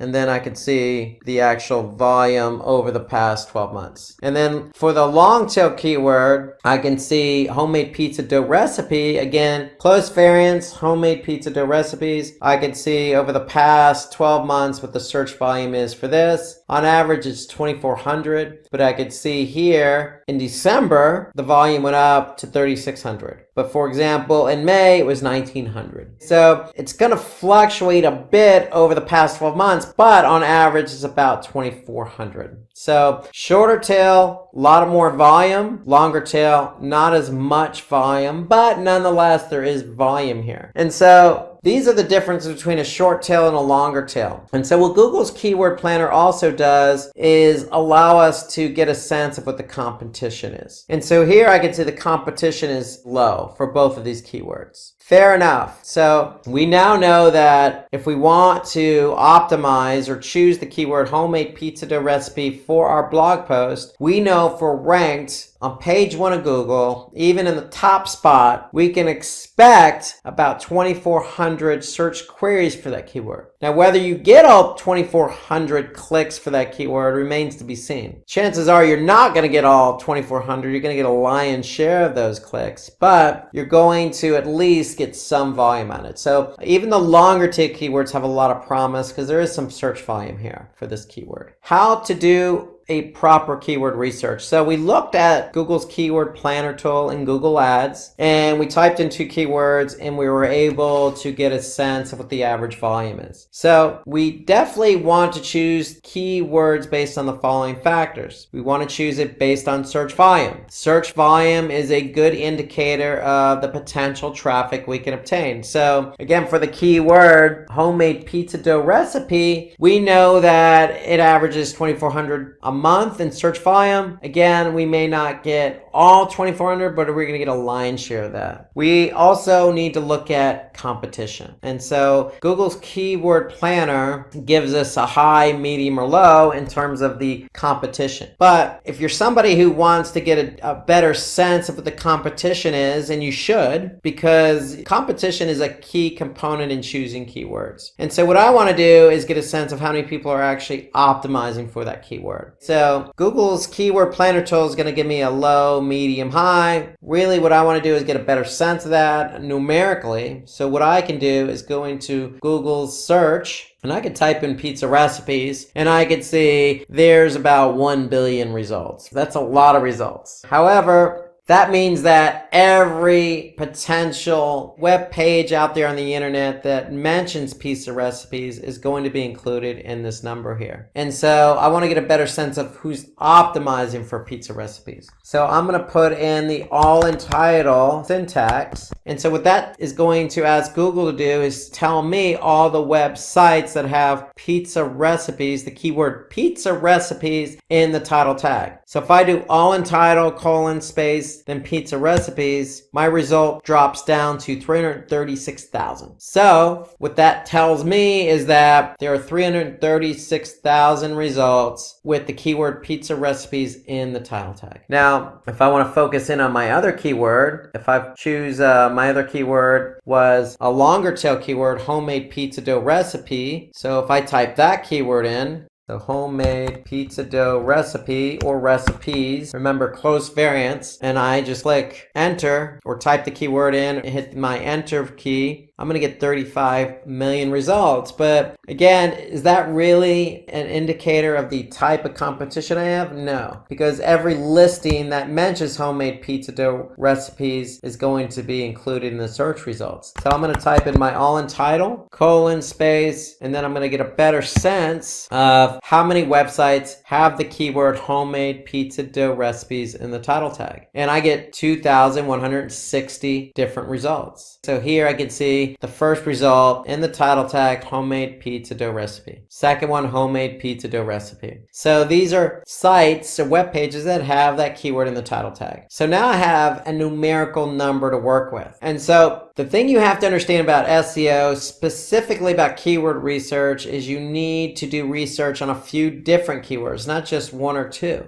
So what we want to do is have a spreadsheet. The spreadsheet is going to contain keywords that we can potentially want to optimize for, choose as keywords to optimize for SEO. And so my recommendation is you come up with a theme first. So the theme for us in this exercise is pizza recipes. And so that's our theme. So we chose the keyword pizza recipes. So the close variance here is pizza recipe. What was the volume? Well, we know the volume was 33,100 for pizza recipe. So what are we going to do? We're going to put that number in our volume column. What was the competition? Well, if we go back and type in pizza recipes, it was 683,000. So I'm going to type in 683,000. What was our next keyword? Well, it was pizza or homemade pizza dough recipes.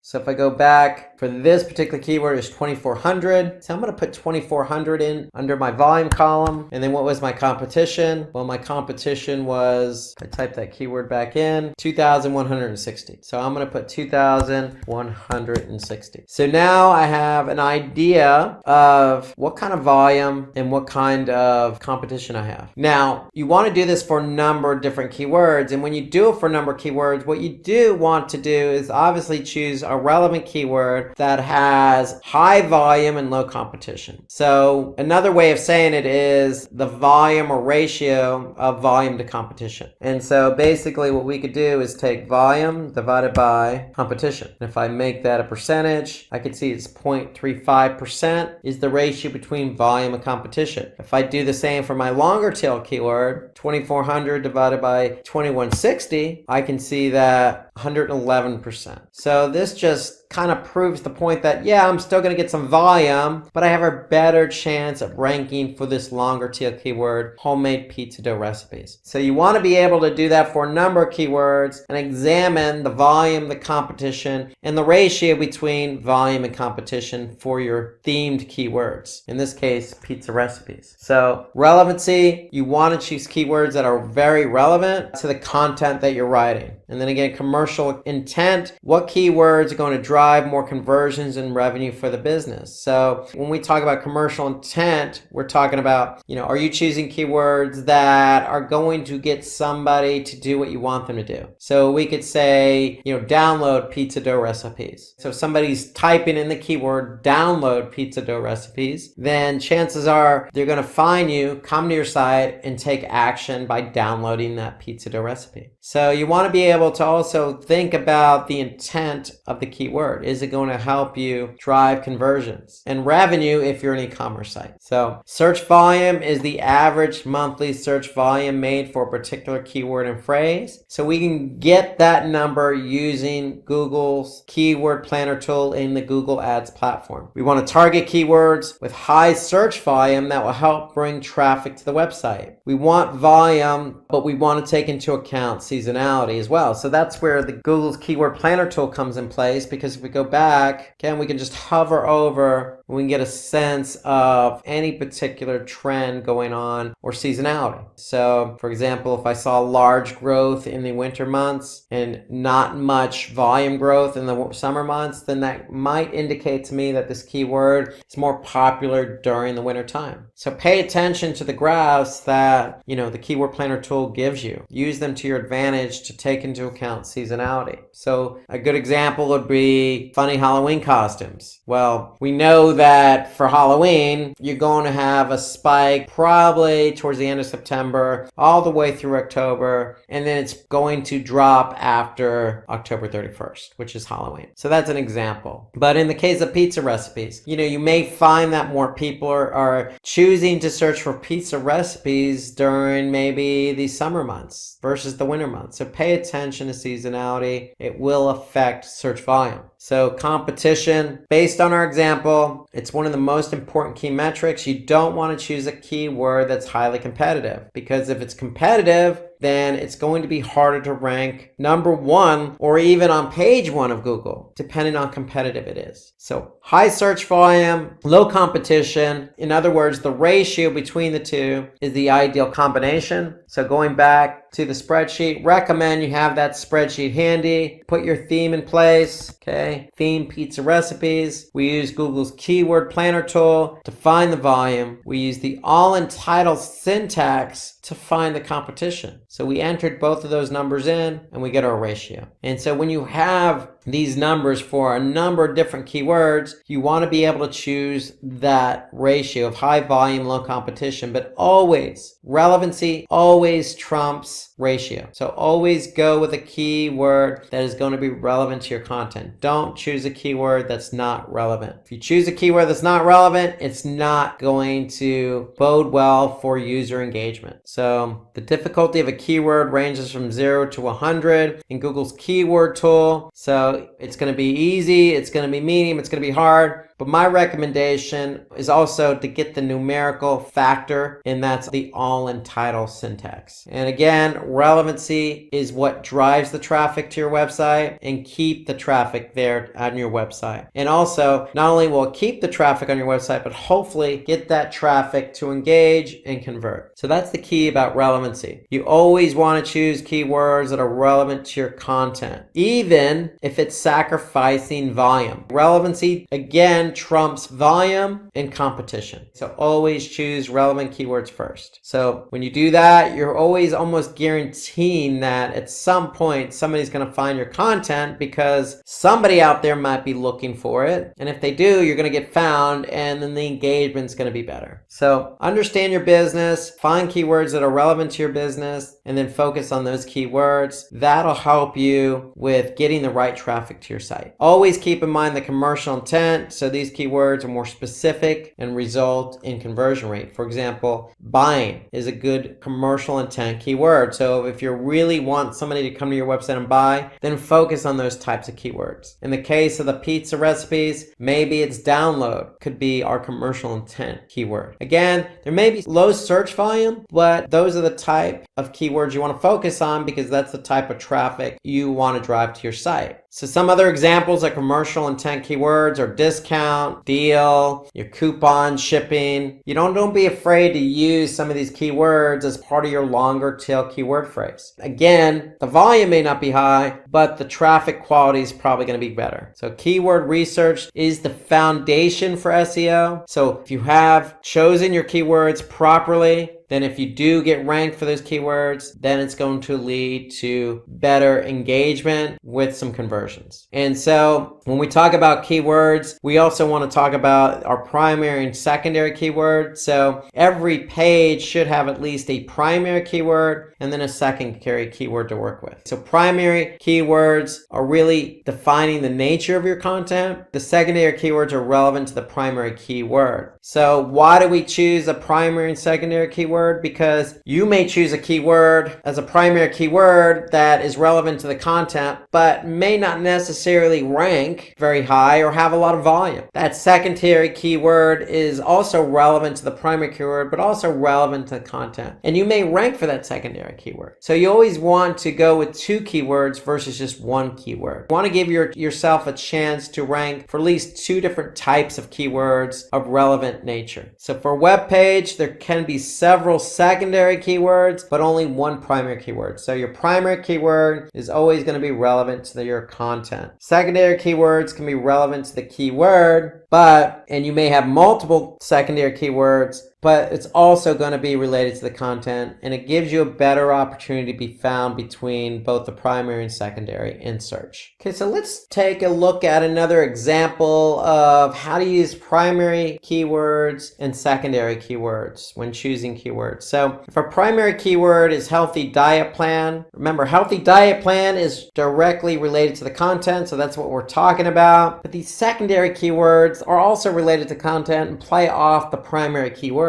And so what we want to do is go to Google's keyword planner tool and get an idea of the volume for healthy diet plan, and then also the volume and competition for some of these secondary keywords like healthy diet for weight loss, healthy diet food, low carb diet, healthy meal plans, and diet plan weight loss. So if I go in to Google's keyword planner and type those keywords in, I'm going to choose get results. And now here I could see healthy diet plan keyword I'm focusing on as my primary keyword has an average monthly search volume of 9,900. And then some of my secondary keywords, healthy diet foods, diet plan weight loss, low carb diet. Google will give me a number of different keywords to work with. So I'm going to look at the search volume of those as well. And so ideally what I want to do is be able to then look at the volume and then look at the competition. So healthy diet plan, I go into my keyword analysis here. That's my theme. So that's my keyword. What's my volume for healthy diet plan? 9,900. What's my competition? So my competition is 74,700. And that's going to give me a ratio of volume to competition of 13%. So that's what my content's about. That's considered a short tail keyword because it has a lot of competition. And so my ratio is 13%. And what I want to do is I want to be able to put these other secondary keywords in here as well. Maybe even go a little longer tail because I want to be able to find at least two keywords. I want to be able to find my primary keyword that's relevant to my content, and then I want to be able to find my secondary keyword, which is again related to the primary keyword, which is also related to the content. And so I want to be able to choose two keywords basically. And I want to choose two keywords that are relevant, that have good ratio between volume and competition. So that's the whole idea again of how to do keyword research. You want to be able to find your keywords, use the tools available to you, and get a sense of what the volume is, what the competition is, look at the ratio between the volume and competition, and then based on the content, choose that primary keyword, and then again, based on the keyword you chose, choose some secondary keywords as well, because you want to be found for not just one keyword, but multiple keywords. Okay, let's look at some alternative suggestions to keyword research.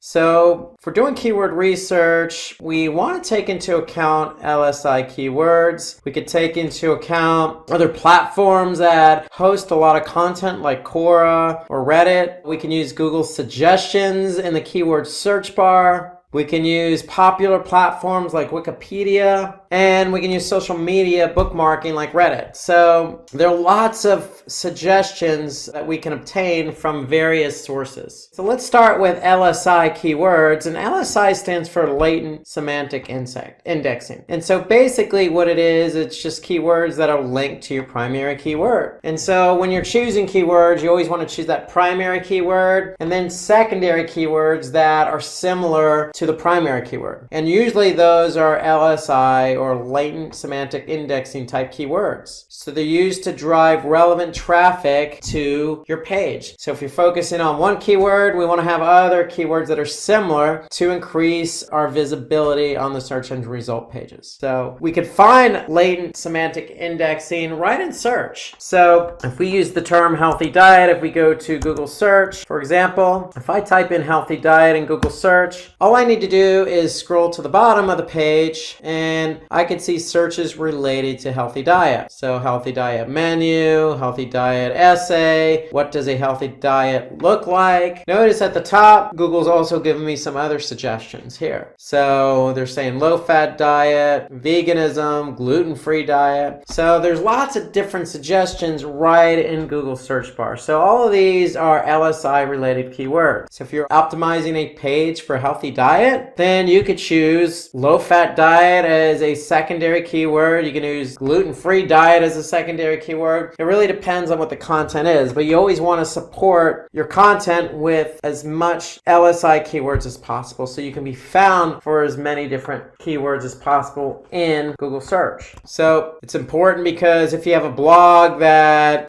talks about Python, so how do the search engines know if the website Python is about the programming language or the snake? So Google, for example, uses LSI keywords to understand what the page is specifically focusing on. So if you're just focusing on Python in your content, you want to support that with LSI keywords. And so that will allow your web page to better communicate with Google, also to have the visibility to show up on search. So they can certainly improve your search positioning and featured snippets as well. So if you have a keyword that answers a question, you could certainly be found for a featured snippet. For example, maybe, healthy diet recipes. If I type that in, you can see here, there's a featured snippet. So if I'm talking about recipes, that's a keyword I may want to use. And if I use that, then Google has an opportunity to see what my content's about and place my information at the top in this featured snippet. You can also, again, see what some of the questions are being asked, what meals are good for weight loss, what is a good healthy diet plan. All of these could be keyword phrases that you can use. So the answers are right here in Google. So Quora is a great platform because Quora is a platform that people go and ask questions and a community responds with answers or responses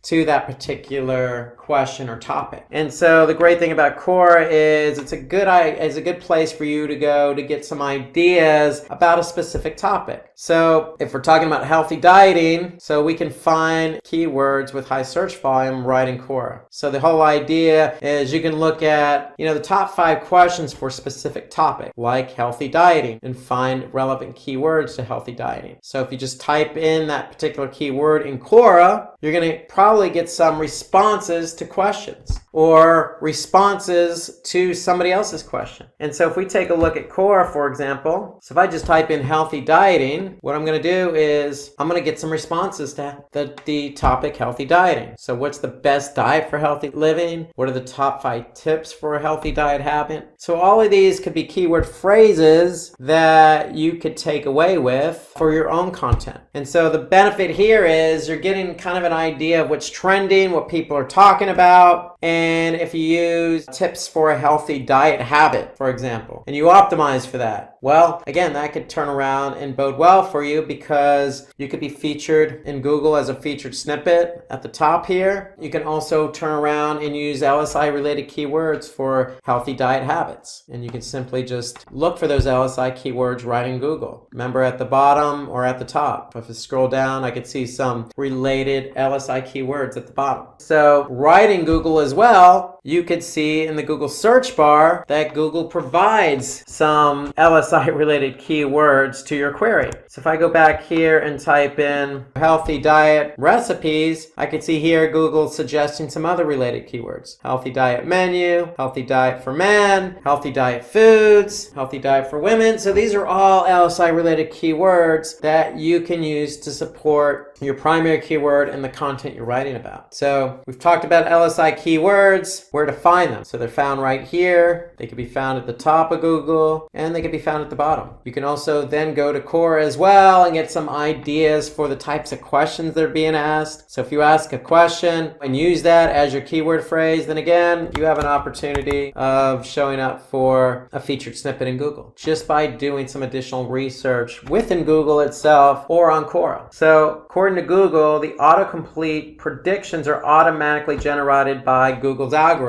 without any human intervention. It's based on a number of factors, but the primary factor is how often past users have searched for a term. So Google collects all the keyword queries that somebody types in, and they're suggesting some of the most popular terms that people have typed in. So if I go back to Google, again, if I start to type in recipes, I could see some of the other queries that somebody else has typed in, or some of the most popular queries related to that topic. So if you enter the keyword healthy diet, Google's going to suggest multiple keyword suggestions that users have asked in the past. And you could certainly get the search volume of those keywords just by looking in Google itself. I could see for healthy diet recipes, billions of pages related to healthy diet recipes. I can also get the search volume by going into Google's keyword planner. So if I type in healthy diet, I'm going to be able to see what my search volume is for that keyword. And in addition, I can see the seasonality of that particular keyword. And in addition to that, Google's going to provide some other related keywords to my search query. So if I'm looking for healthy diet, Google's going to suggest, hey, maybe you should choose healthy food or healthy eating or how to lose weight. So those are all LSI related keywords that Google provides in the keyword plan, which is built into the Google Ads platform. Another option for you is Wikipedia. So Wikipedia is a vast platform of content. So we could turn Wikipedia into our own asset and use it to our own advantage by finding relevant keywords in an easy fashion. So with Wikipedia, we can identify a list of keywords in the meta description itself. We could choose keywords from the first paragraph of Wikipedia that has many relevant keywords, or we could take a look at keywords from the Wikipedia content section. So we can also see additional pages like the See Also section that gives relevant keywords that you're looking for. We can also look at the references section as they contain relevant keywords. So if we go to Wikipedia as an example, and I type in healthy diet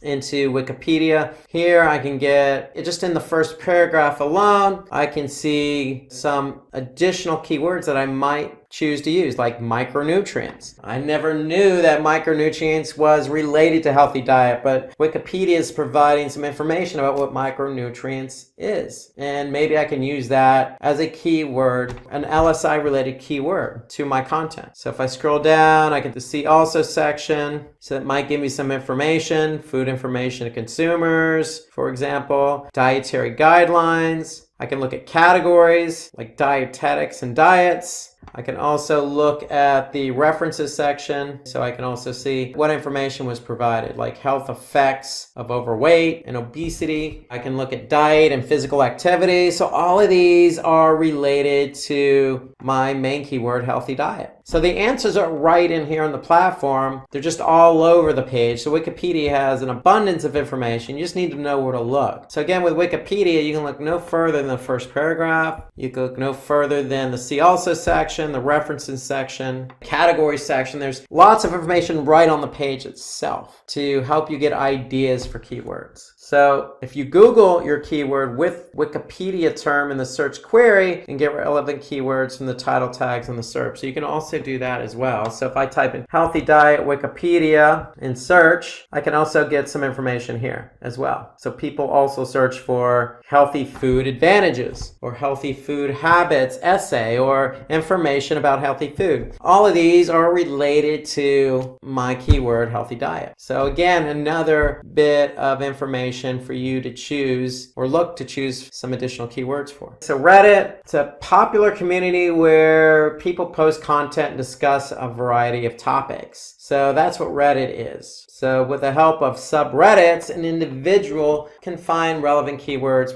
with high search volume. So in Reddit, there's an easy way to find out keywords. They have a keyword tool called Keywordit. So Keywordit gives the average monthly searches for a particular keyword. So if we type a word in Keywordit and choose keywords from the auto-generated list, this tool will extract the keywords and give us those relevant terms with search volume. So if we go to the Keywordit and show an example of that, for example, healthy food, if I get keywords, I can see what keywords are relevant and the search volume of that keyword. So if I just type in healthy food, Keywordit tool is going to tell me some relevant keywords and what the volume is. So if you don't have the keyword planner tool in Google Ads available to you, this is a good alternative solution to finding keywords. So it's free. You just need to go to keywordit.com, type in your keyword, click Get Keywords, and what it's going to do is give you some relevant keywords related to your primary keyword with the search volume. Let's talk about keyword clustering now. So the whole idea about keyword clustering is to really take advantage of the keywords that we're optimizing for to gain higher ranking. So if we can cluster keywords together in a theme, and that theme of keywords is relevant to a specific page of a website, then we have a better opportunity to rank. So in other words, why do we have to target just one keyword when we can target many? So keep in mind, LSI keywords, we want to group a bunch of keywords together that are similar for content. So for example, after some keyword research, you can thematically group keywords into a core topic. So for example, we can cluster these group of keywords together. Like for example, what is SEO? How does SEO work? Intro to SEO. What are the basics of SEO? All of those are related to the core theme. What is SEO? Another cluster of keywords, for example, could be SEO techniques, SEO best practices, tips and tricks, website optimization, on-page SEO techniques, etc. So those are clusters of keywords, okay, that we can group together in themes. And if we group keywords together in themes, we can apply that to a particular content on our website. So the whole idea behind clustering keywords, it's going to provide more diversity, more of an opportunity for us to be found. So that's the whole idea behind clustering. So some additional steps. Remember, stay up to date on industry news. So brainstorm your ideas first and identify a list of keywords, i.e. a theme of keywords that you can cluster together. And then you could determine the keywords that your competitors are already ranking for. So, for example, if we want to rank for the keyword SEO best practices, for example, we can use a tool called Keyword Moz. If I go to the Keyword Explorer tool in Moz and just type in SEO best practices, what it's going to do is it's going to give me some volume related to that particular keyword. But more importantly, what it's also going to do is it's going to show me what pages are already ranked for that particular keyword. So therefore, I can get a sense of who is already ranking for that keyword. So here I can see Moz, Medium.com, Alexa.com. So I can get a sense of what web pages are ranked for a particular keyword or group of keywords I want to rank for myself. Ever wondered why it's a big deal? Well, we've got you covered. In this video, we will break down what keyword research is, why it matters, and most importantly, how to do it using ChatGPT. No confusing stuff, just simple steps. Just easy steps to boost your online presence. Subscribe, smash that like button, and let's dive into the world of keywords together. So now, let's first understand what is keyword research and why is it important. Just a quick info for you. If you want to upskill yourself, master digital marketing skills, and land your dream job or grow in your career, then you must explore Simplilearn's cohort of various digital marketing programs. Simplilearn offers various certification and postgraduate programs in collaboration with some of the world's leading universities like SP Jain, Purdue, and Meta. Through our courses, you will gain knowledge and work ready expertise in skills like search engine marketing, strategies for paid campaigns, analytics, ROI, and evaluation, and over a dozen others. That's not all. You'll also get the opportunity to work on multiple projects and learn from industry experts working in top tier product companies and academians from top universities. After completing these courses, thousands of learners have transitioned into digital marketing role as a fresher or moved on to a higher paying job role or profile. If you are passionate about making your career in this field, then make sure to check out the link in the pinned comments and description box to find digital marketing programs that fits your experience and areas of interests. So keyword research is like finding the words people type into search engines. It's vital for online success. Picture it as using the right words to get noticed on Google. By knowing that words people use, you can make your content match what they're looking for. This is crucial because it means the right people find your website. It's not just about being at the top of the Google, it's about talking in a way that makes sense to your audience. Keyword research is like a guide, helping you know where your audience is looking. It's the key to making sure your website is easy to find and has what people are searching for. The significance of research lies in its ability to align your online presence with the actual language your audience uses. It ensures that your content resonates with their queries, attracting a relevant audience interest in your offerings. Essentially, keyword research is a strategic tool that not only boosts search engine rankings but also establishes a connection between your content and specific terms your audience employs, making your online presence both accessible and meaningful. Alright, so this was about what is keyword research and why is it important. Now let's understand how to do a keyword research using ChatGPT. For that, let's go to google.com. So as you can see, we have opened Google. Now all we have to do is to write, first of all we'll write AIPRM. Alright, so AIPRM or AIPRM for ChatGPT you can type. Now let's open the first link. We'll click on the first link. So this is basically an extension. It is a marketplace of prompts. They provide you prompts that you don't have to type the whole prompt. They have pre-made prompts that you can use. Alright, now we can click on this add to Chrome button over here. Add extension.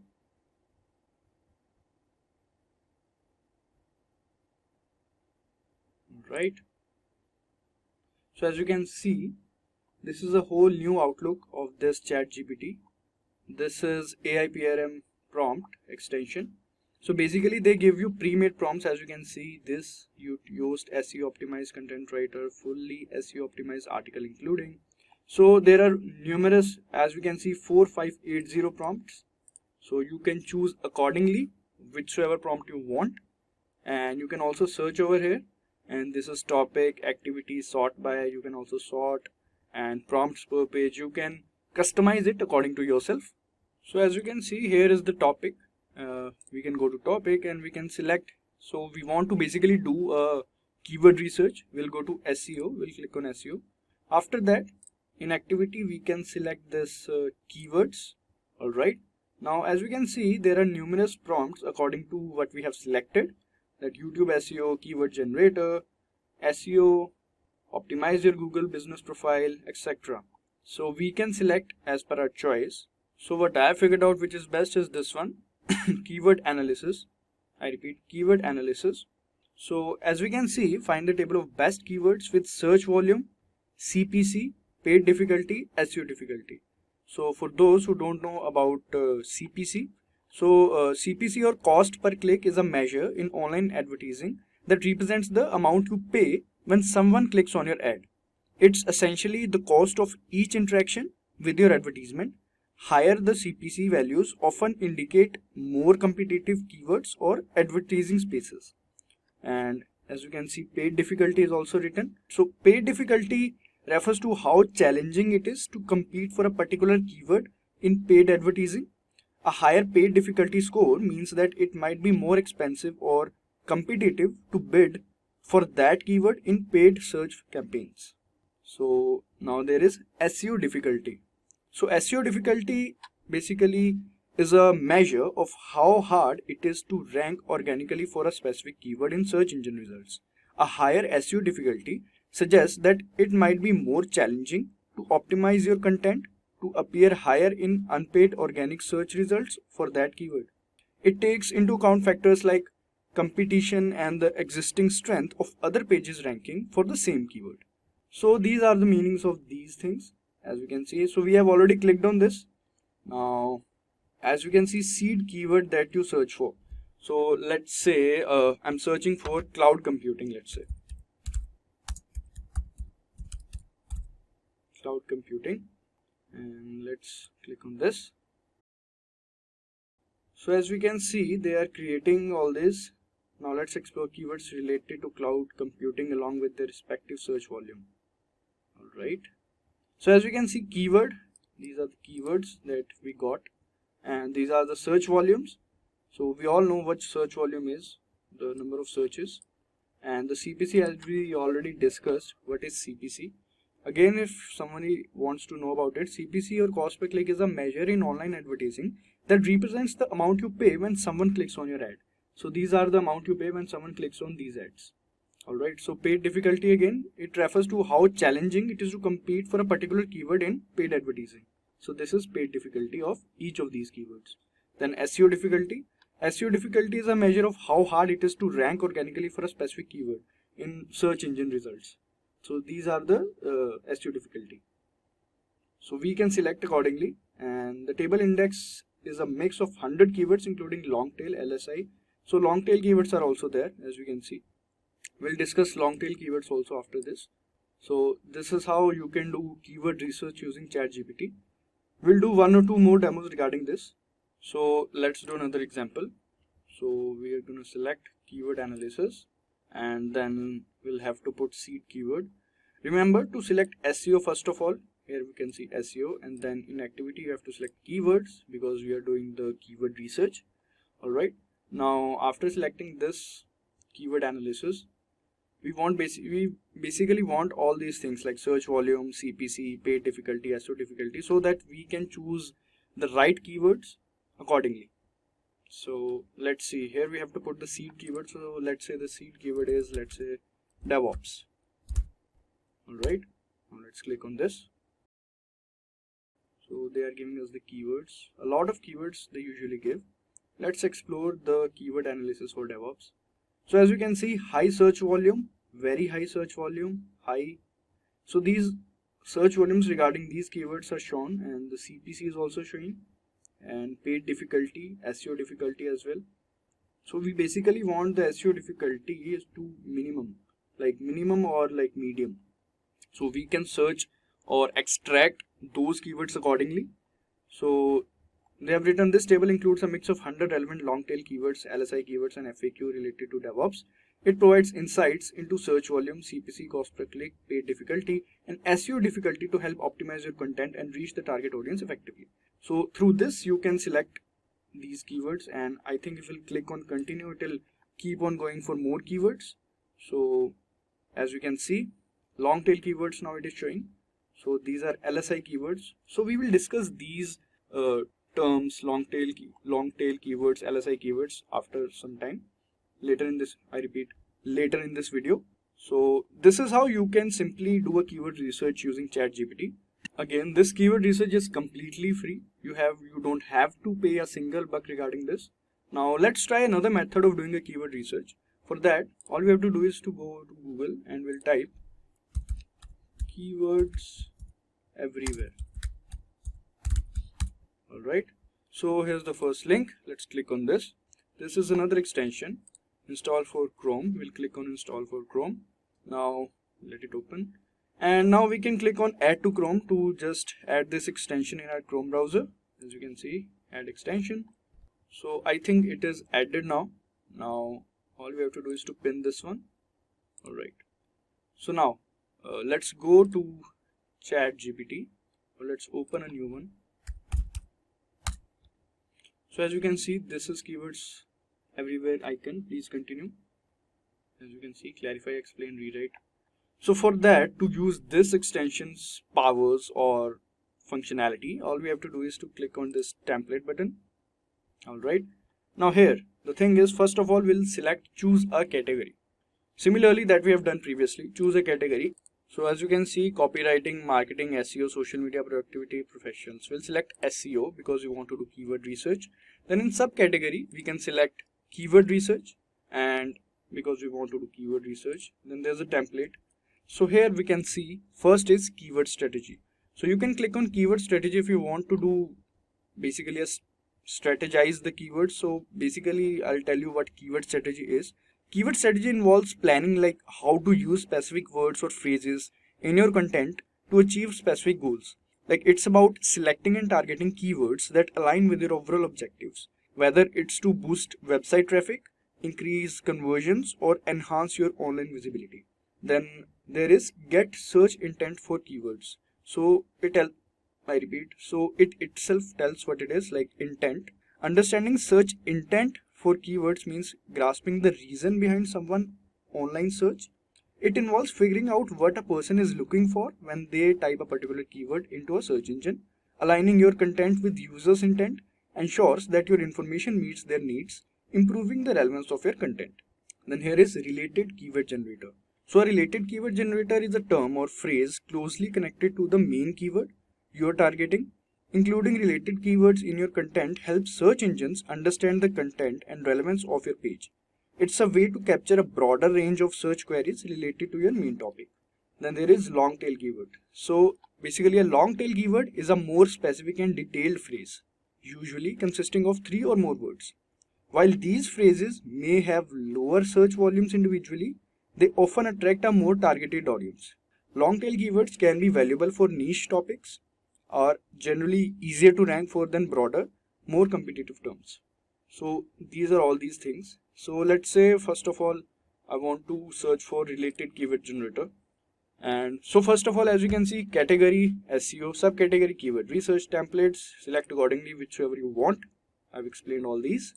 Related keyword generator I want basically. When we'll select related keyword generator, this will come up. Language is English, we want in English only. Here is the seed keyword we'll have to write. This is total keywords, how many keywords do we want. We can select accordingly. Basically I want 40 itself. So this is a prompt template that automatically gets created whenever you select a particular template. So let's say if I want to select keyword strategy, so it will create itself a different kind of prompt. So if I'll select long tail, then a different kind of prompt will be generated. So this is a self-made itself, it will create a prompt. All you have to do is to write a seed keyword over here. So let's say, as I said, I want a related keyword generator, and let's type here DevOps. Alright, so total keywords I want 40 itself. Now I'll click on execute template. Alright, so these are the 40 keywords that we wanted. So related keyword generator, continuous integration, infrastructure as code, Docker, Kubernetes, Jenkins, and they're also telling me the search intent, informational. So all of these keywords are informational. So firstly, they'll create a table regarding these keywords. After that, they will basically list of same keywords separated by commas. As you can see, same keywords are separated by comma so that you can easily use them wherever you want. Alright, so this we have selected for the what we call related keyword generator. Now let's select another one. Let's click on template again. We'll go to related, or let's say long tail keyword generator. Now we'll put DevOps again. Yes. Alright, so as you can see, I think we'll have to select another new chat we'll have to create. Alright, now again we'll go to template, long tail keyword generator, DevOps, and let's say this time we want 50. Alright, so we'll see whenever we are doing this editing, here also it is getting edited. So let's type 60, then it will get 60, and whenever we'll type DevOps, this will also get edited, as you can see. So this is a prompt. Now we'll click on execute template. Let's see how it goes. So these are basically a long tail keywords, as you can see, not a single keyword. DevOps best practices, Kubernetes deployment, Jenkins automation, site reliability engineer, etc. Basically the search intent of all these keywords is like informational. This one we can see commercial, transactional, deployment. So they also show the search intent, and these all are the keywords separated with commas. There are 60 total keywords. Now let's do another one. We'll go to template and we'll type, let's say this time we'll type mobile itself. Now let's see the keyword strategy for mobile. We have typed mobile as a seed keyword. Now execute template. So as you can see, category, keyword, search intent, title, and they're also telling us the title about, as you can see. Let it complete this one, then we'll show this. So it has generated the table, as you can see. Please note that this table includes 24 entries to maintain clarity and conciseness. If you need additional keywords or adjustments, feel free to let me know. We can click on this continue to create more, but let's first just see. As we can see, first of all, types. Here there is device types, category, mobile phone, search intent, navigational, and we can see title is also there. If we'll click on this, as you can see, title, search intent, title, essential guide to choosing the perfect mobile. Let's open this. Essential guide to choosing the perfect mobile phone. Description also is there for your content, so you don't have to do anything regarding this. As you can see, explore our comprehensive guide on selecting an ideal mobile. So description they also provide. The complete description is there. So basically you can just copy paste it and just copy this and just put it into an Excel sheet to just have a look at it clearly. So in Excel sheet you can easily figure out what all keywords you want to use in your content or your article. So these two extensions are important for you if you want to do keyword research using ChatGPT and make your work easy. These two extensions are completely free, so feel free to use them.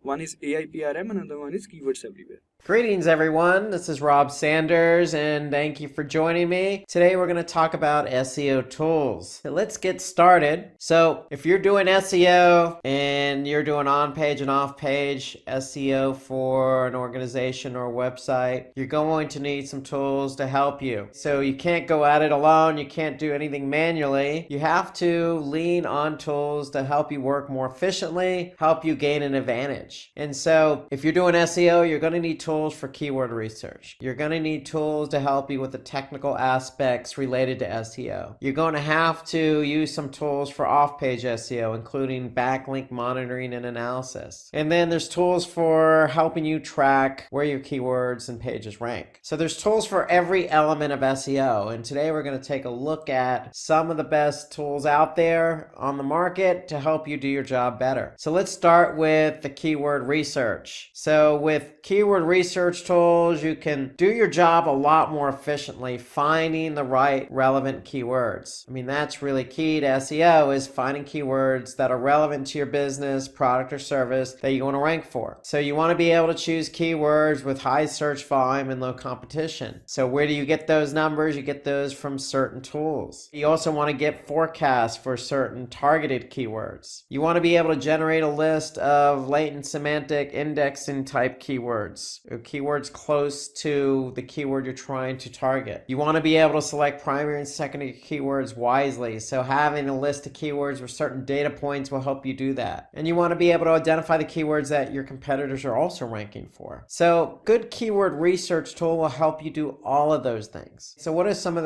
the tools out there? Well, look no further than some of the free ones that Google offers, like Google Trends. So Google Trends is a good tool that you can lean on. So if we look at Google Trends, all you need to do is trends.google.com. You could type in a keyword. I can look at the volume or interest of that keyword over time. Here I'm looking at football versus American football, and I could see how it's trending. Then I could see, how it trends in specific regions of, say, the United States as my market. I can also look at other related queries similar to football or American football. And so Google Trends is a good tool, helps you look at at the volume, helps you look at what specific regions, helps you look at other keywords. You know, if you want, you can simply just do a keyword search, or you can actually just see what's trending just by looking at the latest stories and insights. So we could see International Women's Day, you know, started to pick up steam, it's picking up more steam, etc. So it's certain keywords that tend to trend well, and you can pick up on what those keywords are using Google Trends. Now, you could also use another Google tool called Google Keyword Planner. The only difference is this one's paid. You need a Google Ads account. So if we go into Google Ads, hey, you'll need to go to Tools and you'll need to go to Keyword Planner. But when you're in Keyword Planner, you can find new keywords. So if I type in, for example, you know, online marketing and click get started, what the keyword tool is going to do is give me the data that I need to do appropriate keyword research. It's going to give me my keyword and similar keywords. It's going to give me the average monthly volume. And the great thing here is I can actually see the trend for that keyword over time just by clicking on this little bar graph. So for digital marketing, I could see what the trend is over time. I could see what the competition is. I could see, you know, if I'm going to bid on this keyword, I could see what the bidding range is. So more important, I could see the volume and I could see the competition. Here's my volume for this keyword over the last 12 months on average, and here's my competition. So Google's Keyword Planner gives you the necessary information you need to choose relevant keywords wisely. Now, there are other tools out there that are paid that help you look for relevant keywords like SEMrush or Keyword Finder. That's a freemium tool. So there are plenty of tools available to you. You know, another tool I use that's not listed here is Moz. So if you just type a keyword, let's just type in the same keyword like online marketing, for example. Okay, so what Moz is going to do is going to give me some volume. It's going to give me some other keyword suggestions. Okay, it's going to tell me how difficult that keyword is, and it's going to tell me who else is ranking for that keyword. So it gives me, again, all the relevant information I need, including competitive information. So you can use these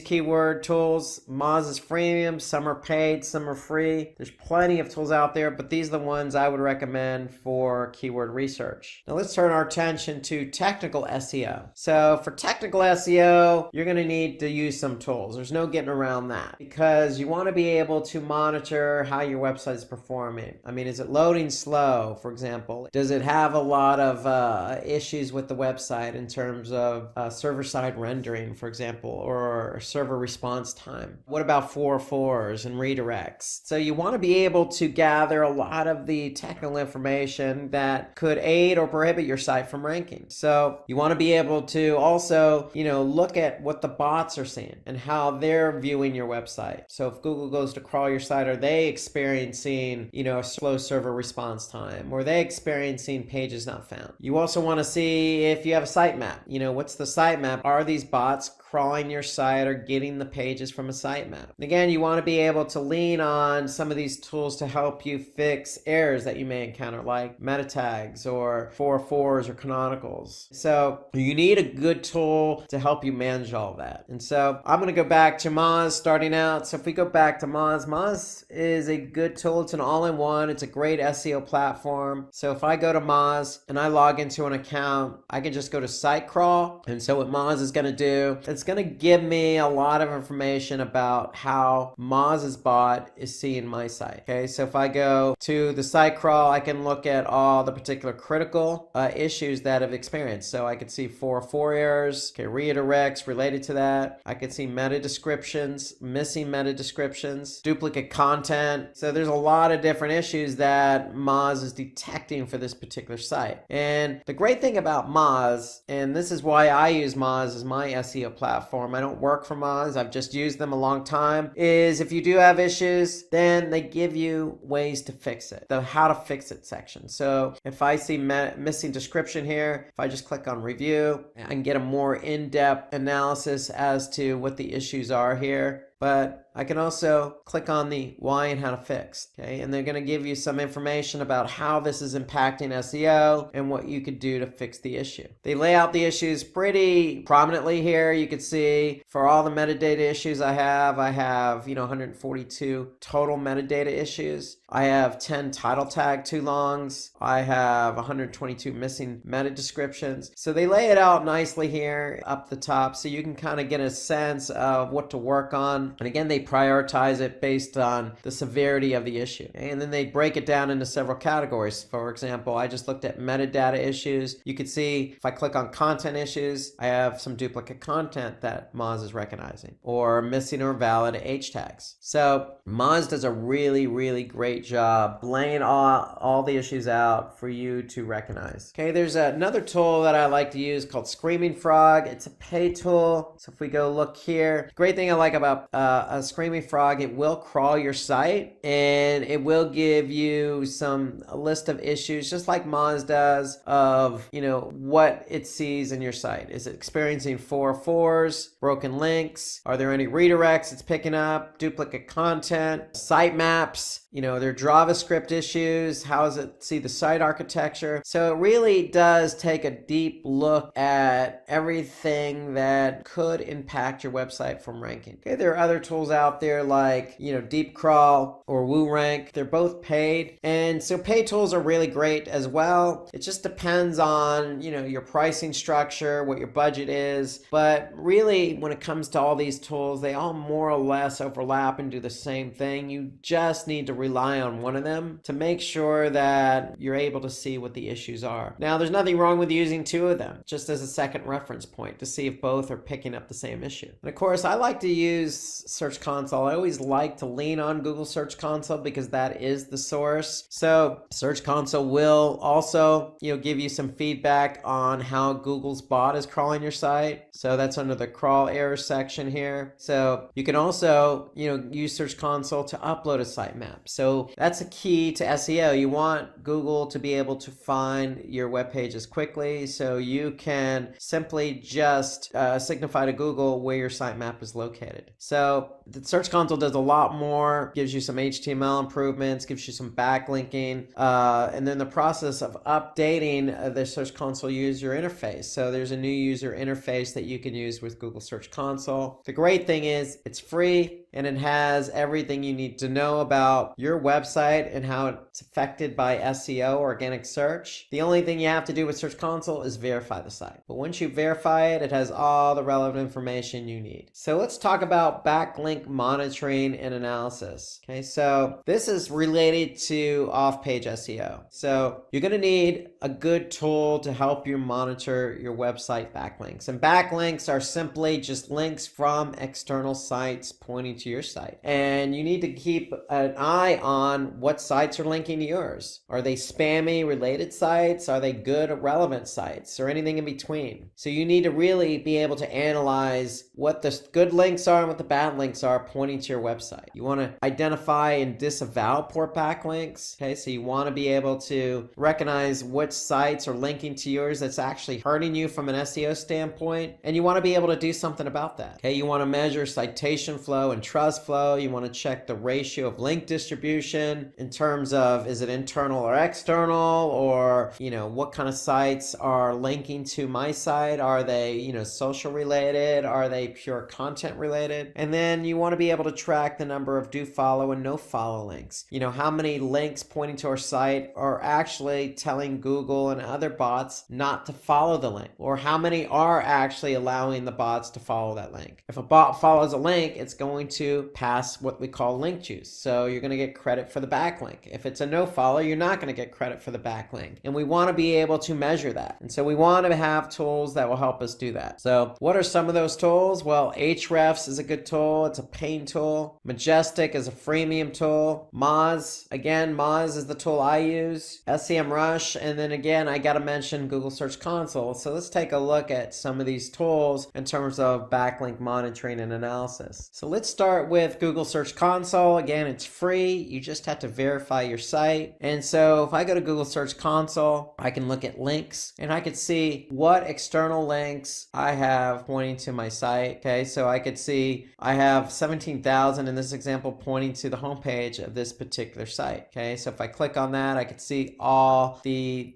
top sites pointing to my homepage. Now, from an off-page SEO perspective, do you want every backlink or external link pointing to your homepage? No. So you want links pointing to internal pages. So you want to be able to measure that. So I could see what the top linking sites are, and I could also see what the anchor text is. So do I want my anchor text always to be my brand name? No. I want it to be, keyword we're trying to target. Search Console also gives you some internal links. Okay, what are the top link pages for internal links? So from an SEO perspective, you always want to have a nice balance of internal linking. So this report helps you understand what pages are getting links and are the links evenly spread. So this is Google Search Console. This is the links report. This is totally free. This is provided by Google. All you have to do is verify your site. Now, if we go over to Moz, we type in a domain, any domain. So I just typed in Simplilearn. Okay, Moz has some metrics that are important to off-page SEO, including domain authority. So the higher your domain authority, the better off you are. And so what helps a domain authority grow is how many quality links are pointing to that domain. And so here we could see over 7,500 linking domains to Simplilearn. So what's important is we just don't want any site, we want quality relevant sites pointing. Okay, so we could see how many total inbound links and then how many ranking keywords we have. Okay, so here Moz is going to give me kind of an idea of what my domain authority has been over time. They're going to tell me the top followed links to this site. So they're going to tell me, what are those links pointing to my site and what's the page authority of those sites. Okay, here I can get a nice graphical breakdown of the linking domains by domain authority. So you want pages with high domain authority pointing to your site. So here I can see 69 linking domains between 91 and 100. So that's really good. We want high relevant domains linking to our site. So just like Search Console, I could see the top anchor text being used. Okay, and I can see the top pages that have, good page authority on the site. I could see following versus no follow on internal and external links. So this is just the overview. So Moz really does break down for you, what those pages and linking domains are. So if I just click on linking domains, now I could get a detailed look for my homepage, what domains are pointing to our domain. So I could see Microsoft.com has a domain authority of 100, YouTube 99. And so not only does Moz provide you with the domains, it also provides you with their domain authority score and spam score. So you want to keep an eye on any particular site that has a high spam score. So having a site with a high spam score and a low domain authority will hurt your domain and page authority for that page. So Moz does a great job of breaking it out, and this is for any page. It doesn't necessarily have to be the home page. Okay, if I take a look at another example here, Majestic. So Majestic, again, I can use a free version of the tool. They have their own metrics, citation flow, trust flow. So when they say trust flow, what's the link quality all about? Okay, citation flow, what's the link volume? Okay, they can get an idea of how many external backlinks are pointing to the site and what's the trend on that, referring domains. So Majestic does a really good job. Again, some of the same metrics that we could see here, except they go into detail about languages as well. So this is Majestic, and you got Search Console, you got a lot of other tools. And then I'm going to just revert back to Moz because you want to be able to compare link profiles. If you're in a competitive space and you're doing off-page SEO, Moz will help you compare how your site stands against maybe another competitive site or relevant site. So just doing this analysis, I can compare my domain authority, spam score, how many total links, how many external followed links or external no followed links, a breakdown of linking domains. So it does a nice job of comparing one site versus another. That's going back to Moz, and that's what you want. You want a good tool that's going to help you do that. I mean, there's other tools out there not listed like BrightEdge that will also help you compare linking profiles. So at the end of the day, if you're doing off-page SEO, you want to get a sense of what sites are linking to yours. Are they quality sites? Are they spammy? What anchor text are they using? Are they no follow? Are they do follow? Are they top domains? How do you compare against your competitors? I mean, all these metrics are related to off-page SEO. So you want a good tool that's going to help you measure this. keywords. Okay, so let's talk about rank tracking. So when we do keyword research, we're looking for relevant keywords. We find our relevant keywords. We assign primary and secondary keywords to pages. We optimize those pages. We do off-page SEO. And we're doing all this work for SEO. Okay, we want to be able to measure the fruits of our labor. We want to be able to measure how we perform for on and off-page SEO for the keywords we covet in the pages they're related to. And so that's where rank tracking comes into play. So we want to be able to track our website's ranking, and not just our website, all the pages we've optimized. We want to be able to measure our click-through rates and impressions. We want to be able to track the ranking for both desktop and mobile for specific locations. And we want to identify top performing, gaining and losing keywords. So in other words, we want to look at trends. Is a keyword ranking? Is it going up in ranking? Is it going down in ranking? If it's going down in ranking, then you need to take action. So you need a tool, a good tool for rank tracking. So we can look no further than, again, Google Search Console. It's free. It's right from the source. So let's take a look at what Google Search Console has to offer in terms of rank tracking. So if I go to Google Search Console and I put in a URL, what it's going to do is it's going to give me, and this is the search queries report, it's going to give me what queries people have used to actually type into google.com, and it's going to be able to tell me how many times my pages showed up for that query. It could be more than one page, so that's an impression. And if I did receive an impression, meaning did my page show up in the organic listing, then did I get a click as a result? And so in this case, if I got 68 impressions and 10 clicks for keywords somebody typed in, that's a 14.7% click-through rate. And so what Search Console will also do is say, hey, look, for that particular keyword, you appeared on average in position 4.1. So it gives you really good insight as to,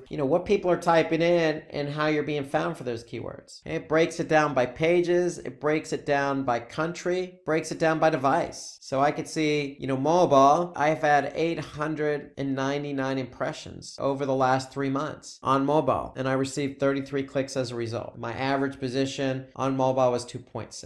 So Search Console does a really good job. Again, this is free information providing you the actual keywords somebody's using on Google search as a query, and how many impressions you're receiving for that keyword, how many clicks, click-through rate, and then average position. So in theory, the higher you are positioned on Google, the more clicks you're going to receive. So if I'm not positioned properly for a keyword, let's just say page 2, then I'm probably not going to receive as many clicks as I would like. So that's Search Console. There are other tools out there like Ahrefs, again, does a good job of tracking. AMZ Tracker. We look at Winsure. So there's some good tools out there. I'm just going to show you another one again. I'm going to go back to Moz, for example. So Moz has a tool called, so if I go back into the account, so Moz has a rankings tool that you can look at to see where your keywords are ranking. So if you've already chosen keywords and optimized pages for those keywords, then you want to be able to load those keywords into Moz. And so Moz allows you to do that. And so what Moz does is they do a crawl once a week, and they'll be able to tell you where you rank for all your keywords. Are we moving up in the rankings? Are we moving down? How many keywords do we have ranked between positions 1 and 3, 11 through 20, 4 through 10, 21 through 50? So we'll be able to see where our keywords rank. And so it gives you a breakdown here of nationally in the United States where this keyword is ranked, and if it's moved up or down, and for what URL is it ranked for. And so you can label the keywords, and this is what you want to look for in a good tool. You want to be able to organize your keywords and label them. So for all our branded keywords, we want to be able to label them branded, because ideally you don't want to optimize for your brand keywords. So maybe we want to exclude our brand keywords and look at our non-brand keywords in terms of ranking. And so you can certainly add locations and look at specific locations. The whole idea behind a good ranking tool is to be able to measure, if a keyword is trending up or down. Okay, so I can simply look at a particular keyword and I can see the trend of that keyword. And then, if a keyword's not ranking, then we want to wonder why why it's not ranking. Well, is it difficult? Is it not ranking because of its difficulty? Or can we do a better job of optimizing for that keyword? And so Moz also has a page optimization tool. So if you're not ranking for a keyword, you can flip over to the page optimization tool, then put in the keyword, put in the URL, and Moz will give you some idea as to what you can further do to optimize the page. Okay, so that's Moz. This is Ahrefs. So you can see Ahrefs does the same thing. They provide you some visibility, average position, how much traffic, where you're ranking in terms of positions 1 through 3, 4 through 10, 11 through 50. And so you want to be able to get a sense of where my track keywords are trending. Are they trending up? Are they trending down? And the whole idea, again, beyond a ranking tool is if you're trending down, you want to be able to address why it's trending down. So you want to start with on-page SEO. Can we do a better job of optimizing? Or off-page? Does that page need more backlinks? So that's why you need a backlink tool to support your ranking. And Ahrefs does offer up some competitor information as well. So you can see how your competitors are performing. So these are some good examples of ranking tools that you can take advantage of. Now, there are also a few important SEO tools that can be helpful in different ways. For example, if you're doing video. So there are some tools to help you measure how you're performing via video. For example, vidIQ. So let's take a look at vidIQ. So if I load in, say, video in YouTube, in this example, how to rank YouTube videos, I have a vidIQ extension loaded into my browser in Chrome. And so now I can get a good sense of how many views, the duration, the engagement rate, the like ratio, how many people shared it on Reddit. But further, I can look at how the video was optimized. So they're telling me the title's too long here, maybe shorten it up, but we have tags, we have descriptions, we have cards, we have end screens. It's been shared on Facebook. It hasn't been shared on Twitter. Okay, it is public. We do have pinned comments and we do have hearted comments. And so this gives me an idea of how we did in terms of optimizing this particular video. Okay, so if we wanted to tweak it, we could tweak the title tag, make it a little bit shorter to help it rank better on YouTube. So you want to be able to use a tool like this because if you have videos, then you want those videos to rank. And so you can certainly watch this video on how to rank your YouTube videos. And in that video, we do allude to vidIQ. So you want to be able to use a tool like this because, YouTube, it is a video portal, but it's the second largest search engine behind Google. So if you do have videos, you want to be able to rank for them, and you want a tool that's going to help you measure and help you understand if you are ranking, if you're not ranking, why are you not ranking? Now, for content optimization, there are tools you can use like SEO Site Checkup or Site Analyzer are some good tools. If you already have Moz as an example, just going back to Moz, as you already know, I use Moz a lot. So they have a page optimization so you could check the content and how you're optimized your content. So it's going to give me some good feedback on, is your page title, meta description, are they in line? Okay, so it's going to give you some good feedback on that. You also have, again, I have to allude to Search Console. You can always look at a particular page in Search Console to see if it has any errors as well. So is it duplicated meta description? Is it a duplicated title tag? Is it any pages missing title tags or meta descriptions? So when it comes to content, you can look at Search Console, you can lean on Moz, or you can lean on some of these other paid versions like Site Analyzer. When it comes to traffic and metrics, look no further than Google Analytics. There is a free version of Google Analytics as well as a paid version. So if I go into Google Analytics, it's going to tell me all of my website behavior. Okay, who's coming to my site, how they got to my site, how they behaved once they went to my site, and are they achieving the goals I set out for them to achieve via conversions. And so you want to look at first in Google Analytics how much traffic you're getting. So if I go to Google Analytics, if I go to acquisition, all traffic channels, I should be able to see how much traffic organic search is driving over a period of time. So I could see how many users, how many sessions. Then if I click on landing pages, I could see what landing page they went to. So I could see the home page page over a particular time had over 1,000 sessions. I can also see engagement from organic search. Are they bouncing? How many pages are they looking at in the session after they landed on a particular page? Are they staying on the site a long time? What's their duration? Or are they achieving any goals? So analytics will provide me all that information about how organic search as a channel is performing. The other thing about Google Analytics I like, and that goes back to the technical aspect of SEO, and that's site speed. So if you go to behavior and you go to site speed overview, you'll be able to see how my pages are loading. What's the average load time? So they'll break it down for you by browser, by country, and by specific page. So if I look at page timings, I'll be able to see what page is loading slow, what page is loading quick compared to site average. And so the great thing about analytics is if I have a page that's loading slow compared to site average, they'll actually provide me with some suggestions. So if I go to site speed and speed suggestions, what they're going to do is they're going to have a link in the report that's going to allow me to click on it, and I'm going to be able to see what suggestions they can provide. So when this report loads, I'll be able to see what the speed suggestions are for my pages. So here I could see the page, I could see what the average load time is of that page. So for example, this particular page is loading at 6 seconds. Ideally, we want to have,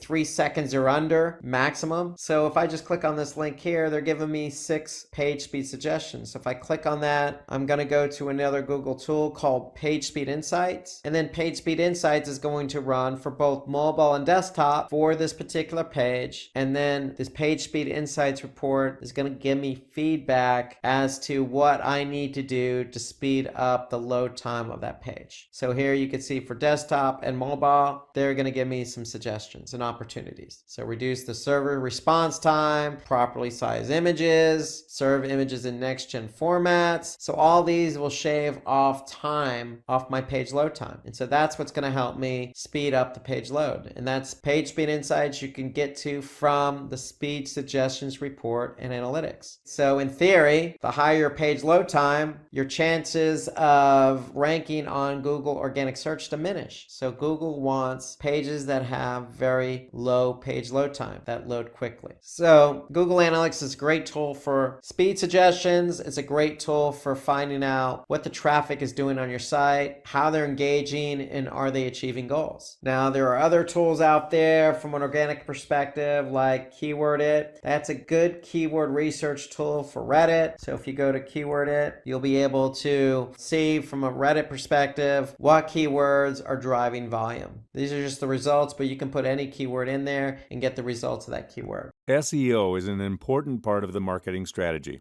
In case your website doesn't show up on the first page of the search engine, then you need to work on it. To solve all your SEO-related problems, we've come up with a solution. Welcome to Simplilearn's YouTube channel, and today we will be discussing the top 10 tips that every marketer needs to know. So let's get started and see the first step. The first step is voice search. Now, voice search will impact search queries in 2021, according to DialogueTech.com. In the United States of America, 55% of the households will have their own smart speaker by 2022. Well, that's a lot. So if you're planning to optimize your voice search, consider choosing wise keywords. Find out longer phrases that searchers use in daily life conversation. Voice search is a more suitable way for searching long and more natural-sounding phrases. Creating detailed and relevant answers are essential when optimizing for voice search. So always remember to create persona-based content. Next, create web pages that can answer FAQ use. Because when searchers ask a question, they begin their question with words like who, when, what. However, there are many reasons for using voice search, such as dictating text messages, looking for a video on YouTube, calling a person from your contact list, asking for directions, etc. According to Forbes, voice search drastically improves your user experience.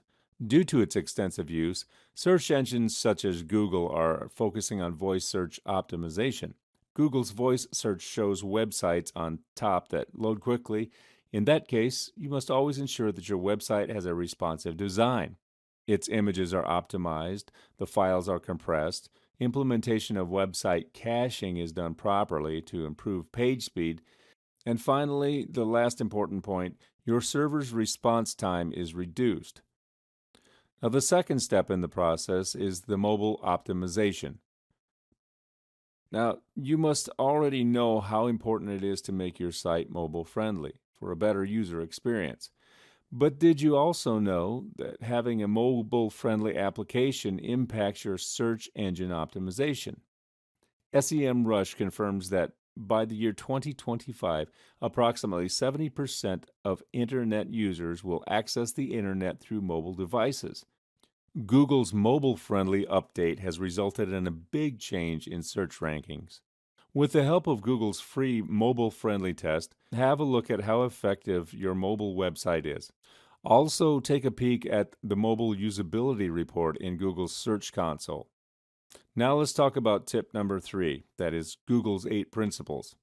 Google has confirmed that content quality is an essential factor for ranking on search engine result pages. But what does quality mean to Google? Well, content that fulfills the Google EAT principle will rank higher. EAT stands for expertise, authoritativeness, and trustworthiness. These elements will determine if a web page has a useful quality content. Google uses the combination of algorithms to deliver the best results for users. Google Panda is one of the famous algorithms of Google, which emphasizes delivering high-quality content. It removes web pages from the index that have low quality and duplicate content. Not just that, there is one more algorithm called RankBrain. RankBrain is a processing algorithm that uses machine learning to interpret search queries that users search on Google, whereas the searched query may not have the right keywords that were searched for. For example, when you're searching for chocolate cake recipes, you will also get results for chocolate truffle cake recipes on the search engine results page. Google Panda and RankBrain send bots to crawl each and every website, and as a result, shows high-quality content on the top of the search engine results page. Next is our tip number 4, featured snippet. These results are featured on the top part of the page. Google programmatically chooses the best answer from the third-party website and displays it on the featured snippet. Here's what a featured snippet looks like. According to Ahrefs, for a specific search query, almost 99% of web pages shown in the featured snippet already rank on SERP's first page. Some of the ways to optimize featured snippets are organize your content in a structured way. Make sure one article answers many similar questions. Use eye-catching images. And the last point is to create answers with tables to drive clicks and write dedicated headings to answer featured snippets. Like, is red meat healthy? Suppose you want to create snippets. Plan on creating question-based questions along with the relevant keywords. For ideas, you can also look at the Google search function that is usually written in the blue color, and it reads out as people also ask. So now let's move to the 5th tip, image optimization. According to SEMrush, image optimization will play a prominent role in search. In case the images on your website aren't optimized, make sure to take care of them right now. Remember to use high-quality images, relevant images, and use a suitable label for your image file. Include images in your sitemap as it becomes easier for the bots to crawl. And finally, use alt tags as crawlers use it to classify the images. Alt text is displayed on the web page when an image fails to load on a user screen. It is also utilized by Google to drive meaning from images. A well-optimized image can improve your page ranking and increase the engagement on it. Image optimization can help your web page show up in the image carousels on search engines. Next, we have semantically related keywords. Semantic search will have become an important factor for ranking in the future. Semantic keywords are linked to the primary keywords. They drive relevant traffic on search engine result pages. A simple way to look for LSI keywords is on Google SERP. Semantic search can be performed wisely by writing content that targets the question that your target audience is looking for. Remember to optimize content for topic clusters instead of focusing solely on keywords. And finally, use structured data and pick your semantic keywords. This can also be done with the help of a comprehensive keyword tool. It finds out semantically related keywords. Next comes tip number 7, building quality links. Building quality links to your website is important if you are aiming to manage a successful and long-term SEO strategy. Building quality links cannot be ignored. In 2016, Google declared that building quality links are one of their top 3 ranking signals. Always opt for quality over quantity, as building quality links to your content can give your product and category pages a boost in SERPs. Let me share a few effective strategies that will increase the number of links pointing to your website dramatically. The first one, earn backlinks from relevant and authoritative web pages. Next, promote your content regularly on social media. Opt for guest blogging and influencer marketing. Next, take advantage of social media platforms like Facebook, Twitter, Instagram, and start your own page. Then participate in forums. To engage with your target audience, start your blog and attract your target audience with your valuable content. Finally, get listed in the high-quality link directories. This will help you build links from authoritative websites. Next, number 8 is local search listings. Local SEO is the practice of optimizing a website in order to obtain traffic from location-based searching. It is the best way to market your products and services to local customers. According to Google, local results are based on relevance, distance, and prominence. These factors help Google to find the best match for your search. For this reason, it becomes important to have your NAP details accurate and consistent across the Internet. SEMrush confirms that local search listings will play a larger role in the SEO strategies. Suppose you want to know how to get your business in the local pack. Go to Google My Business page and create your own. For this, it is also important to have a strong backlink profile. Next, we have number 9. That is, improve the user experience. For the past few years, UX has become an important ranking factor for Google. However, more and more SEO specialists have gained an interest in UX. UX optimization is nothing more than focusing on the visitor. Consider the partnership of search engine optimization and user experience. This way, the search engine optimization focuses on search engines, and user experience targets website visitors. So both share a common goal of giving users the best result. This is what the Content King app says about the user experience. Let me show you a few practices on how to effectively leverage UX designs to provide your site's SEO performance. Simplify your site's navigation. A good site architecture helps to gain traffic. Utilize UX design to SEO-friendly layouts, which means make content easy to digest. Infused images and videos whenever possible. Use CTAS very wisely. And finally, optimize for site load speed.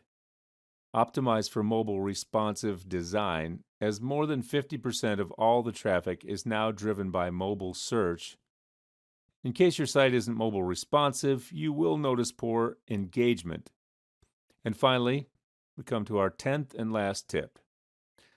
That is using schema markup. According to search metrics, 36% of search keywords bring up at least one feature snippet that is derived from schema markup. Schema markup is microdata that every individual can add to his website in order to give an enhanced description to users on a search engine results page. In simple words, schema markup is used to define website content. Adding structured data will give your website a significant SEO boost and increase your rankings. Some of the schema markup examples are ratings and reviews, image thumbnails, product availability, and finally site links. Adding schema markup to your HTML is one of the ranking factors. Hello everyone. Welcome to this new video by Simplilearn.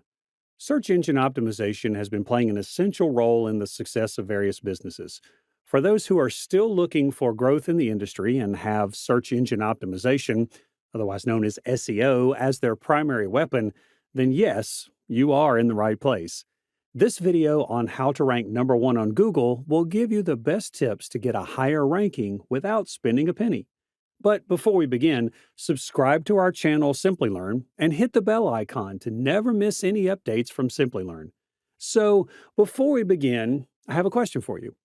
The process of getting the quality and quantity of traffic to your website organically is known as search engine marketing, search engine optimization, search engine advertising, or none of the above. Let me know your answers in the comments section below. In this video, first we will understand why it's essential to rank high in search engines. Next, we will have a look at the top 5 mantras on how to get ranked number one on Google search result pages. And while understanding this, we will put a light on why these success tips are important for getting a good ranking and how we can actually implement it. We will share some necessary tools to help you carry out the needed process. And stick to the end of this video to find out the one thing that can impact your business tenfold. So definitely we're going to take a look at the best tips for ranking high on Google. But before that, it is necessary to understand why it's important to rank high on Google. Well, we are all aware that most of the businesses are shifting online nowadays. Ranking on search engines has become one of the most important aspects that define the success of a business. The data states that around 1.17 billion people across the globe use Google Search, which is estimated to increase exponentially in the coming years. Moreover, Google has gained the trust of their users with their services over the years. This definitely makes the point of interest to understand why it's important to rank high on Google Search. Ranking at the top of search engine result pages, also known as SERPs, allows a business to generate more traffic to their website and possibly get more leads, by which then they can get a chance to convert leads into customers, thereby boosting sales. It also helps in generating authenticity for your business. Well, not one or two, there are numerous reasons which makes SEO important. To know more about SEO, check the complete playlist on SEO. You can find the link to the playlist in the description box below. To gain expertise in search engine optimization, get certified as a skilled SEO professional with Simplilearn's Search Engine Optimization Training course. You can check the course details from the link in the description box below. As we know how important it is to rank high on Google, so in the next 10 minutes, let's get to know the top 5 success mantras that will help you rank high in Google. So the 5th tip on our list is promote your content. Whether you are a business owner or a blogger, you definitely need to promote your content to get a good audience reach. By content here, we mean data on your website that can be products, services, or even a simple blog. To do this, find the relevant groups on the social media platforms like Facebook or Instagram and post your content with an excellent call to action context. Some blogging or article submission sites like Quora, Tumblr, and Hub Pages may also prove helpful. Online forums and communities can be a good option to spread a word about your content with people having similar interests. Let's focus on our number 4 tip, internal linking. A good site architecture is always a happy bite for web crawlers. A website with good site architecture and internal linking helps web crawlers understand the website structure and helps them to crawl the site more effectively. The more the pages of your website are crawled, greater are the chances of getting indexed. If pages are successfully indexed, they get eligible for appearing in the search results. Let's move to our tip number 3. Yes, it is backlink building. Any website linking to your website is a backlink for your website. Websites with more backlinks suggest to the search engine crawlers that that website has good content and is trustworthy and should be ranked higher on the search result pages. To get a backlink, the most important thing is to understand that the DA, or the domain authority of the website for which you are looking for the backlink, is greater than yours. Getting backlinks is somewhat entirely a gesture of goodwill. You can find a page relevant to your business and ask the website owner to add the link to your website to the page in a humble manner. You can create a better or updated version of some other web content, let the site owner know about it, and then ask for a backlink in a humble way. Yes, you can find some more relevant backlink building techniques in the video How to Build Backlinks. Check out the link in the description box below. At number 2, we have a tip which is of utmost importance to win a good position in the search results: on-page optimization. On-page optimization, or also known as on-page SEO, is a process in which we take essential measures to improve the website or web page's position in search engine rankings. On-page optimization is a vast concept that includes technical optimization of websites like server speed, page loading speed, removing page errors, submitting pages for indexing, and more. Maintaining a good website structure and improving it, adding internal and external links on the site, adding SEO-optimized images and video on the page, efficient use of keywords on the page and links, and much more. Get the detailed guide to learning on-page optimization by Simplilearn. Check the link in the description box below. And finally, the best tip we have is the most effective one, and the one that rules them all, which is keyword research. Keyword research is a process of identifying and implementing the relevant keywords for the content you tend to create. Proper keyword research may prove a boon to your business, but it also has the power to ruin your business, so be wise when selecting your keywords. Try choosing long-tail keywords if you are new to the business, as these are easier to rank for. You can look at Google's auto-suggest feature to understand what people are looking for in your industry. Be updated with what your competitors are doing. If something is working for your competitor, there are high chances that it may work for you as well. You can also take the help of various keyword research tools like Google's own Keyword Planner, Answer the Public tool, Google Trends, and etc. These fantastic and 100% practical tips can drive your business to heights. Make sure you implement all these tips with more detailed attention, as SEO can make and break you. So, what, according to you, is the most effective way to grow your business online? Let us know in the comments below. In a world where a dedicated manager struggled to meet sales targets due to a lack of product awareness, the need for change became evident. Enter the SEO expert, a professional hired to transform the game, tasked with making the product more visible and enticing to potential customers. The SEO expert delved into the realm of blog SEO. So, what is blog SEO? Blog SEO, or search engine optimizations, refers to the practices and techniques employed to enhance blogs' visibility on search engines. Search engine result pages, or in other words, it refers to the process of optimizing your blog content to make it more visible and rank higher in search engine results. By implementing various SEO techniques, bloggers can attract organic traffic to their websites, thereby increasing their online presence and reaching a wider audience. The ultimate goal is to make the blog more accessible and appealing to both search engines and human readers.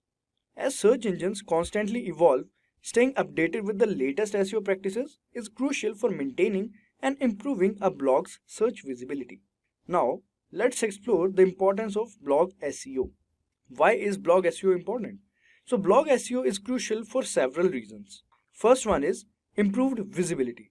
Blog SEO enhances the chances of your blog appearing in top positions on search engine result pages, SERPs, increasing the likelihood of users discovering and visiting your blog. Second is increased traffic and engagement. Higher visibility in search results can lead to influx of organic traffic, as users are more likely to click on the links that appear at the top of the search results.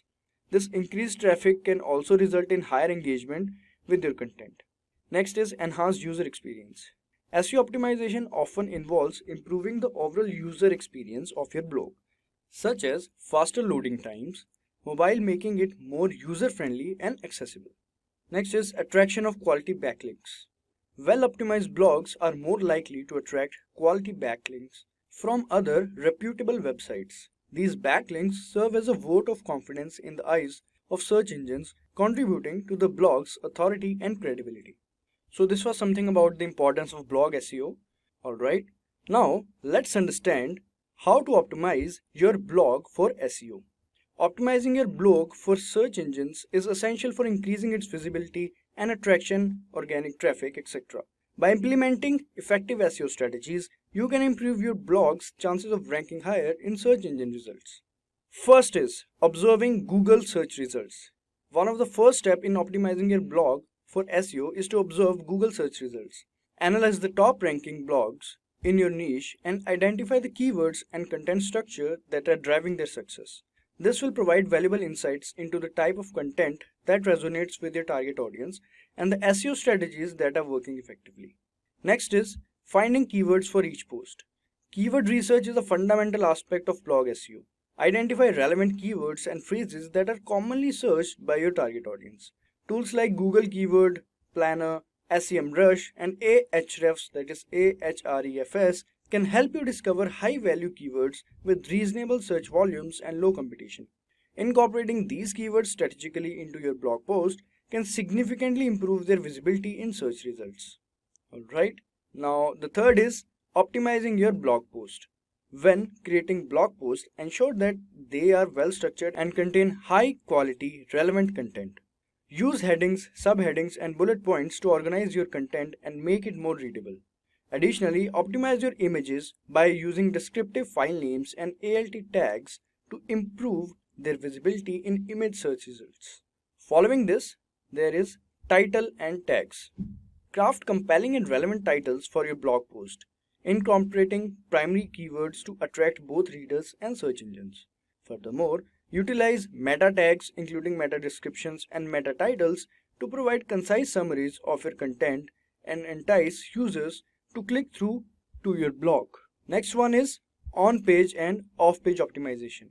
On-page optimization involves optimizing individual web pages to improve their search engine rankings. This includes optimizing meta tags, internal linking, and ensuring a seamless user experience.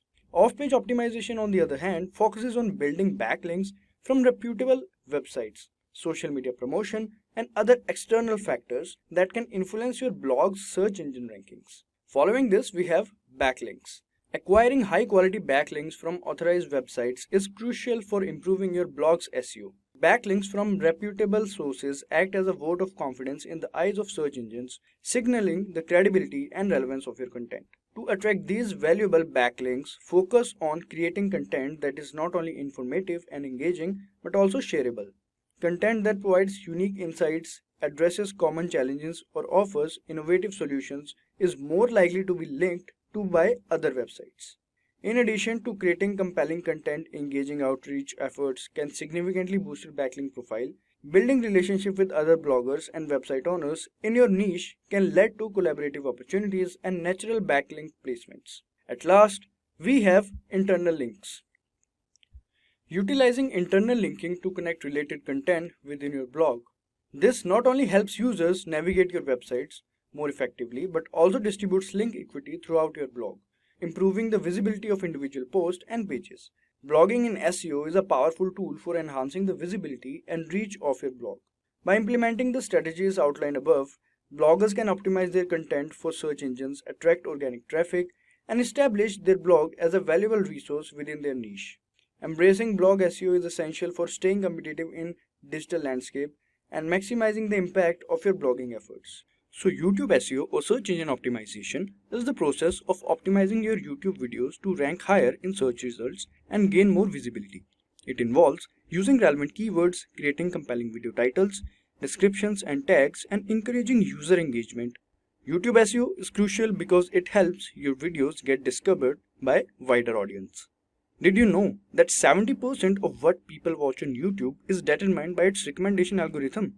This staggering statistic highlights the significance of optimizing your content to align with the YouTube's algorithms. When people search for content on YouTube, the platform uses an algorithm to determine which videos to show. By optimizing your videos, you increase the chances of your content appearing in search results and suggested videos, attracting more viewers. By incorporating an optimal number of tags in your videos, typically ranging between 31 and 40, you can boost views up to by 89%. Ultimately, effective YouTube SEO can boost your video's visibility, increase organic traffic, and help you grow your channel by reaching a larger audience. Furthermore, YouTube SEO involves understanding viewer behavior and creating content that keeps audience engaged. Factors like watch time, click-through rate, and user interaction impact how YouTube ranks videos. To enhance SEO, consider creating compelling thumbnails and crafting engaging video introductions. Consistency in uploading content and building a loyal subscriber base also play pivotal roles. Now let's have a look at the overview of key elements of YouTube SEO. So key elements like video titles, descriptions, tags, and thumbnails are critical components of effective YouTube content optimization. So let's understand these. First, video titles. A video title is like a headline. It should be attention grabbing and contain relevant keywords to help both viewers and YouTube algorithm understand the video's content. A well-crafted title can significantly impact whether users decide to click and watch. The next is description. So the video description is an opportunity to provide more details about your content, include relevant keywords, naturally add links to related content or external sites, and use the description to engage with your audience. YouTube often looks at the section to understand the context of your video. Alright, now the third one is tags. Tags are like labels that help categorize your video. They consist of keywords related to your content. Using accurate and popular tags can increase the likelihood of your video appearing in search results and recommended video lists. And the last one is thumbnails.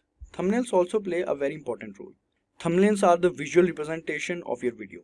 A compelling thumbnail can attract attention, prompting users to click on your video. Use clear and high quality images and consider adding text that hints at the video's content. Thumbnails play a crucial role in the click-through rate. By optimizing these key elements, creator increases the chances of their videos being discovered and clicked on by a broader audience. So this was about the key elements of YouTube SEO. Now let's understand the role of tags in YouTube SEO. So in YouTube SEO, tags play a crucial role in enhancing a video's discoverability and reach. Tags are essential descriptive keywords that you associate with your video content. Here's how they contribute to optimizing your videos. First is categorization and context. Tags help YouTube categorize and understand the context of your video. When users search for content or when the algorithm suggests videos, it relies on tags to identify and recommend videos that are relevant to the user's query. And second is search engine ranking. Tags contribute to your video's position in YouTube search results. Using relevant and specific tags increase the likelihood of your video appearing when users searches for content related to your tags. Alright, now the third one is related video recommendations. YouTube uses tags to determine which videos are related to each other. Well-chosen tags can lead to your video being suggested to viewers watching content similar to yours. This expands the potential audience for your videos. The next is optimizing for trends and topics. Tags can be adjusted to align with current trends or popular topics. This can help your video ride the wave of trending searches, making it more likely to be seen by a larger audience. So this was about the rules of tags in YouTube SEO. So now let's understand practically how to use ChatGPT for YouTube SEO. Alright, so first of all, let's navigate to Google and search for AI PRM. So this is the first link that will appear. All we have to do is to just click on that, visit this link, and as you can see, it is an extension. So AI PRM for ChatGPT is an extension. So you will have to click on this add to Chrome, add extension. Alright. So as you can see, ChatGPT is opening, and this is what we can see. Human written 100% unique SEO optimized article. So this is basically AI PRM extension that helps us do all these tasks. They are pre-written prompts, and we can use these prompts to write whatsoever we want. We can also select from these topics what we can do, what we want to do, like copywriting, DevOps, generative AI, marketing, etc. Activity, ideation, keywords, link building, marketing, etc. Outreach. Then we can also sort it by top, votes, trending, model, not specific. We can use all of these. So basically they are pre-written prompts. So you don't have to write the complete prompt over here. You can also select from these prompts, and as you can see there are a lot of prompts, one showing 1 to 12. There are total 1005 prompts, so we can also navigate from previous and next. Alright, so now what we can do is basically we'll have to do a YouTube SEO using ChatGPT. So first of all we can select SEO. Usually it is on, by default it is on all. We can select SEO first of all. Now we'll go to search.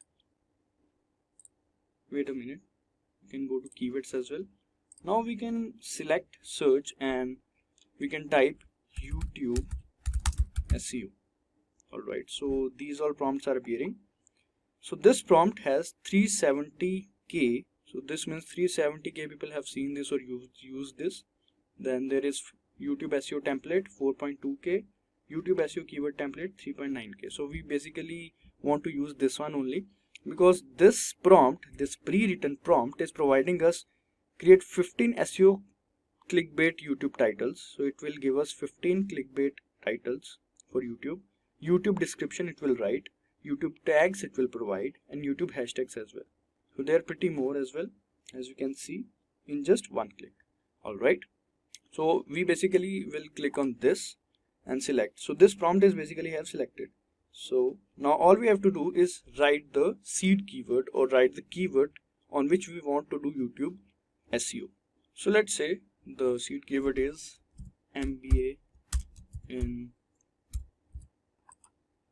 USA. So let's see what this will create. Alright, beginning, middle and end. Alright, so it is also telling us the best title to pick from all these, that is beginning, middle and end. So mastering MBA in USA, insider tips and tricks. Alright, so this title combines authority, mastering, relevance, MBA in USA, and intrigue, insider tips and tricks, making it compelling and likely to attract clicks. So it is also telling us how they are selecting this title as the best title. So they have written that this title combines authority, relevance and the intrigue, insider tips and tricks, making it compelling and likely to attract clicks. Alright, and this is also YouTube description as they have written in the prompt. So welcome to Ultimate Guide on Achieving an MBA in USA. In this comprehensive video, we will delve deep into strategies, secrets, how professionally they have written this description, we can see. And don't miss out the insights that can transform your dreams into reality. Subscribe now for more valuable content on educational pursuits and career growth. So they have written a perfect description that will also contain all the relevant keywords so that the videos get ranked. And when it comes to hashtags, as you can see, MBA in USA success strategies, mastering MBA, career development, USA study guide, insider tips, future leadership, etc. Alright, so this was about the hashtags, and now let's come to the tags. That is the important part also. MBA in USA success strategies, they have separated each of the tags with commas, so you can use and select on your own whichever you want to select. So they have written quite a few of tags. We can select from these all. So they have provided us tags, hashtags, best title pick to pick, and we can also select from these as per our choice, but they have basically created a best title from all of these, and these are the descriptions that we can use. So what else do we need to do YouTube SEO? So you can just take a help from this extension of ChatGPT and you can use and do the YouTube SEO using the ChatGPT. Alright, so let's do another one. Alright, so new chat, let's do again SEO keywords. You can select YouTube SEO. Alright, so again we'll click on this prompt, YouTube SEO title description with text generator. So this is basically giving us all of these things that we want, and let's write, this time the seed keyword would be, let's say, cat preparation. Let's see. So beginning keywords, beginning title, middle and end. So best title is Your Success Awaits, Dive into Effective Cat Preparation. This title not only promises success but also encourages immediate action, making it compelling for viewers. So this is the description. Welcome to Transformative Journey in Cat Preparation. In this video we will delve into the effective strategies to boost your scores and elevate your skills. Alright, so these are the hashtags: cat preparation success, mastering cat, exam tips, cat preparation strategies, etc. These are the hashtags that we can use, and these are again the tags. So we can select the tags as per our choice, what all things we are covering and what all things we want to include in our video. So we can take a help of this extension of ChatGPT and do our YouTube SEO. So this is how you can do YouTube SEO using the ChatGPT. What is technical SEO? So technical SEO is like making sure your website is easy for search engines like Google to read and understand. Just like you'd organize a book with chapters and a table of contents to make it easier to navigate, technical SEO involves organizing your website so that search engines can easily find and show your web pages to people searching for information. This includes making your website load quickly, fixing any errors that might prevent search engines from reading your site, using special tags to highlight important information, and making sure your website works well on mobile devices. All of these things help your website show up higher in the search results and make it easier for people to find what they are looking for. Site speed is also crucial in this. Just as people prefer fast loading websites, search engines prioritize websites that load quickly. Fixing crawl errors is like repairing broken links in a book. It ensures that search engines can access and understand all the content on your website without any hiccups.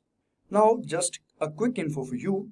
Alright, now let's understand why should you optimize your site. So let's have a look at the first reason, which is improved search engine ranking. Search engines reward well-optimized websites with higher rankings.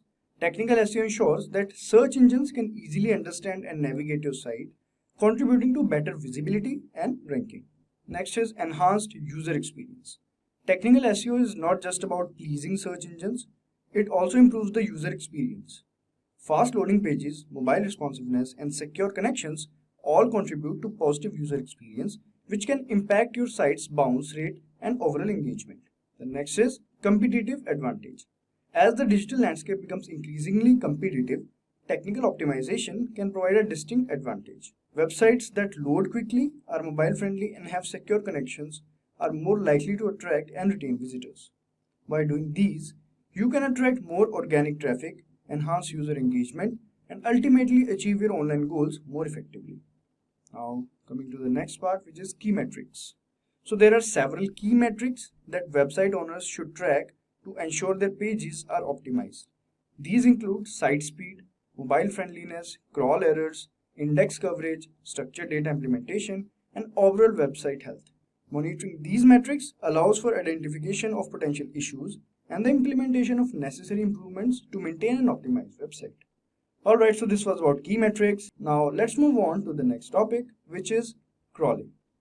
So crawling is a process by which search engine bots, that is also known as spiders or crawlers, navigate the web, discovering and collecting information from websites. The efficiency of crawling directly influences how well search engines can index and rank a site. When a search engine bot visits a website, it follows links from one page to another, collecting information about each page it encounters. Though the technical SEO website owners can ensure that their site is easily crawlable by search engine bots. This involves creating a clear site structure, optimizing internal linking, and utilizing tools such as robots.txt and XML sitemaps to guide crawlers through the site efficiently. Next is indexing. Indexing is the process by which search engines organize and store the information collected during crawling. It's like the search engine's way of creating a detailed catalog of all the web pages it has found. A well-indexed site ensures that search engines can quickly retrieve and display relevant information to users when they enter a search query. This process is crucial for ensuring that the right web pages are shown to users when they search for specific topics or keywords. Alright, now this was about indexing. Now let's understand about crawling and indexing. Alright, so understanding crawling and indexing. So before search engines can answer a search query, they first go through the crawling process to find publicly available web pages to add to their index. This is like their way of discovering and collecting information from all over the internet. During the crawling process, search engines bots follow links from one page to another, discovering new content and updating their index with the latest information available on the web. Once the crawling is done, the search engine organizes, sorts, and stores the information to find it in the database, which is called the index. This index is like a huge library of web pages, and it's what the search engine uses to quickly find the right information when someone searches for something. During the crawling process, search engine bots also pay attention to the instructions provided in the robots.txt file, which tells them which page they are allowed to crawl and index on a website. Additionally, webmasters can use a no index tag in the HTML code of a web page to instruct search engine bots not to include that particular page in their index. This allows website owners to control which pages are made available to users through search engine results. These mechanisms help website owners manage how their content is discovered and indexed by search engines. Alright, so this was about crawling and indexing. Now let's move on to the next topic, which is technical SEO best practices. So first one on the list is on-page optimization. So optimize your website on web page elements such as title tags, meta descriptions, headings, and image alt text to make it easier for search engines to understand the content of your web pages. So second thing, that is the second practice for technical SEO that you can do, is mobile friendliness. Ensure that your website is optimized for mobile devices, as mobile friendliness is now a crucial ranking factor for search engines. So this is another important factor. Now the third practice that we can do for technical SEO is speed. So improve your website's loading speed, as faster loading pages tend to rank higher in search results and provide a better user experience. The next is link building. So acquiring high quality backlinks from reputable websites to improve your site's authority and credibility in the eyes of search engines. This also works in many cases. Alright, now fifth is analytics and monitoring. Using tools like Google Analytics to track your website's performance, monitor keyword rankings, and identifying areas for improvement. So this is another practice for technical SEO. Now sixth one is fix broken pages. So identify and fix any broken links or pages on your website. Broken links can negatively impact user experience and search engine rankings. Regularly check for broken pages and ensure that they are redirected or fixed promptly. Next is duplicate content issues. Avoiding having a duplicate content on your website, as it can confuse search engines and impact your site's ranking. Ensure that each page on your site offers unique and valuable content. Use canonical tags to indicate the preferred version of similar content and address any duplicate content issues.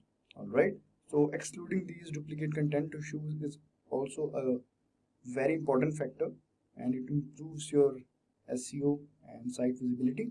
So as we conclude our journey through technical SEO, we have uncovered the vital components that shape your website's visibility in search engine results.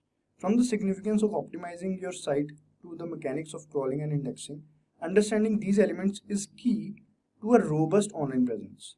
Armed with insights and best practices, you are now better equipped to navigate the dynamic landscape of technical SEO, ensuring your website not only meets but exceeds the expectations of both users and search engines alike. Today, we have got an essential topic for anyone diving into the world of websites: how to create a website sitemap. Whether you're a seasoned webmaster or a total beginner, understanding sitemaps is crucial for improving your site's visibility on search engines. In this video, we will break down what a sitemap is, why it matters for SEO, and most importantly, how you can create one of your own website. Stick around, because by the end of this tutorial, you will be equipped with the knowledge to enhance your site's performance. Alright, so let's start with the first one, that is, what is a sitemap and why it is important. So a sitemap is a file that contains a list of all the pages on a website. It serves as a roadmap for search engines to discover and index the content on a site. Having a well-structured sitemap is important for several reasons. Firstly, it helps search engines understand the organization of your site and prioritize the indexing of important pages. This can improve the visibility of your content in search engine results. Secondly, a sitemap can also benefit the user experience by providing an easy way for visitors to navigate through the site and find the information they are looking for. In essence, a sitemap is like a guide that helps both search engines and visitors navigate and understand the content of your website. making it an essential tool for effective online presence and visibility. So now let's have a look how it actually looks. So this is google.com. Here let's say we'll type Indian Express. This is a news website. So we'll click on it. We'll open the website. Alright, so as you can see, this is a news website, the Indian Express.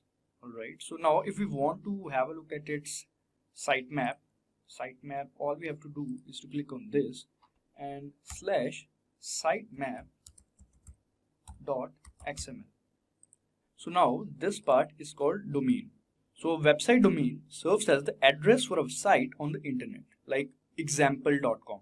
The /site.xml is a specific path where a sitemap file is stored.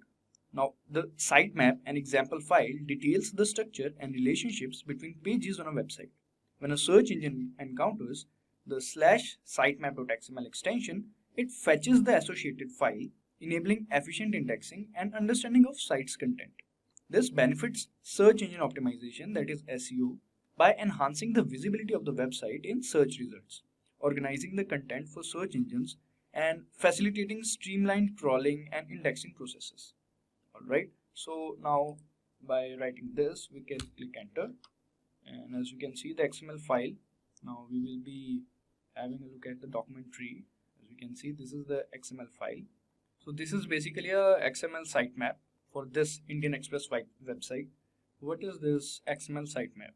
So think of an XML sitemap as a website roadmap for search engines. It's like a cheat sheet that tells search engines all about your web pages, when they were last updated, how important they are, and where to find them. Like this helps search engines explore your sites more efficiently, like a GPS for websites. By having this map, your site has a better chance of showing up in search results because search engines can easily understand and organize your content. So it's like giving your website a VIP pass to be noticed and ranked higher in the online world. So this is what XML sitemap is. Now if you want to have a look at HTML sitemap, then all we have to do is, instead of XML, we'll write HTML. So as you can see here, this is the HTML format. This is a simple and easy to understand format so that everyone can easily understand and go through the entire website, what all links are there. So this HTML sitemap is basically a user-friendly guide for visitors, like exploring your website. Instead of technical details for search engines, it's a page on your site that lists all the important links and sections in a clear, organized way. Imagine it as a visual map visitor can easily follow to find what they are looking for. A simplified navigation tool. When you have this /sitemap.html page, it's usually accessible to users, enhancing their experience by providing a quick overview of your website structure. It's like having a directory at entrance of a mall, making it easy for everyone to find the desired destination. So it's basically that. Now the question is how to create a website's sitemap. Alright, so for that, all we have to do is to just open a website, copy the link, and we'll have to paste it at www.xmlsitemaps.com. Alright, so as you can see, this is xmlsitemaps.com site. It is an official website. Now all we have to do is we have to paste the URL over here. Alright, now online generator pro sitemaps PHP script, we can ignore this one and we can click on this start. So this site basically scans the website, scans the pages of the websites and create an XML file for you. So it depends on the size of the website how much time it will take. Now that XML file will have to upload that XML file to the root folder. So what we are doing is we are basically creating the XML sitemap file and we are downloading it, and then we'll upload it to the root folder. After uploading to the root folder, we'll paste the link on the Google Search Console.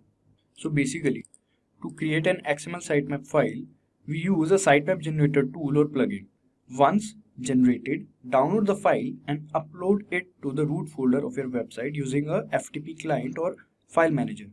After uploading, access Google Search Console, navigate to the sitemap section and paste the link of the sitemap file. This allows Google to easily discover and index all the pages on your website improving its visibility in search results. The third step would be submit your sitemap. Now that your sitemap has been created and added to your site files, it's time to submit them to search engines. To submit and verify your websites with Google, you will need to use the Webmaster tool, a cloud-based software designed specifically for website owners by Google. This tool acts as a gateway for submitting your website to Google's search engine. It's worth noting that Webmaster tool has different versions, so you have the flexibility to choose the one that best suits your needs. Even if you prefer the older version, it's still accessible for your use. This allows website owners to manage and optimize their websites effectively for search engine visibility. Now, to verify the website, start by visiting the Webmaster tool. So first step is start by visiting the Webmaster tool. Next, select Add Property located in the top left corner. Alright, proceed to input your site's URL. Alright, after submitting, once the scanning process is complete, you will receive options for verifying ownership of the domain. To complete the verification, the Webmaster tool will generate an HTML file. Download this file. Now head to your web host and access the cPanel file manager. Navigate to your domain name file directory. Alright, after navigating to the domain name, ensure file is uploaded to the root directory of your domain. Once the upload is finished, return to the Webmaster tool and click on Verify option. Google will automatically search for the file on your website. Once the HTML file is detected within your domain name will be successfully verified. Now let's talk about the Google Search Console. In the Google Search Console, once you are on the Search Console dashboard, navigate to crawl Sitemaps. Alright, select the Add Test Sitemap option located in the top right corner on the screen. This provides an opportunity to reevaluate your sitemap for potential errors before proceeding. Naturally, any identified mistakes should be corrected. Once your sitemap is error-free, proceed to click on Submit and you are done. So in conclusion, leveraging XML sitemaps, whether with the tools like xmlsitemaps.com or others, is a strategic choice. These digital roadmaps enhance SEO, streamline navigation, and ensure your website's content shines in the crowded online realm. Embrace this powerful tool to elevate your online presence and captivate both search engines and users alike. First, what is Google Search Console? Then we're going to have a hands-on demo on how you can register your website on Google Search Console. And once we've done that, we'll do another demo where we're going to explore the various components on Google Search Console, like properties, overview, performance, sitemaps, and URL extensions. Yep, and URL inspections. So, are you ready? Let's get started on this. Google Search Console. It is a free web platform provided by Google that allows website owners to monitor and manage their site's search engine results on Google Search, including the performance of individual pages, the performance of keywords, and many other metrics that we will show you in this demo. Now, it's an indispensable tool for website owners, for webmasters, and for SEO specialists. So in this demo, we'll guide you through practical steps from how to register your website to advanced features, enabling you to fully harness the potential of what Google Search Console can do for optimizing your website's performance in the Google search. So Google Search Console, you may remember it formerly known as Google Webmaster Tools, was officially launched on May 20th, 2015. Although its predecessor, Google Webmaster Tools, had been in existence since 2006.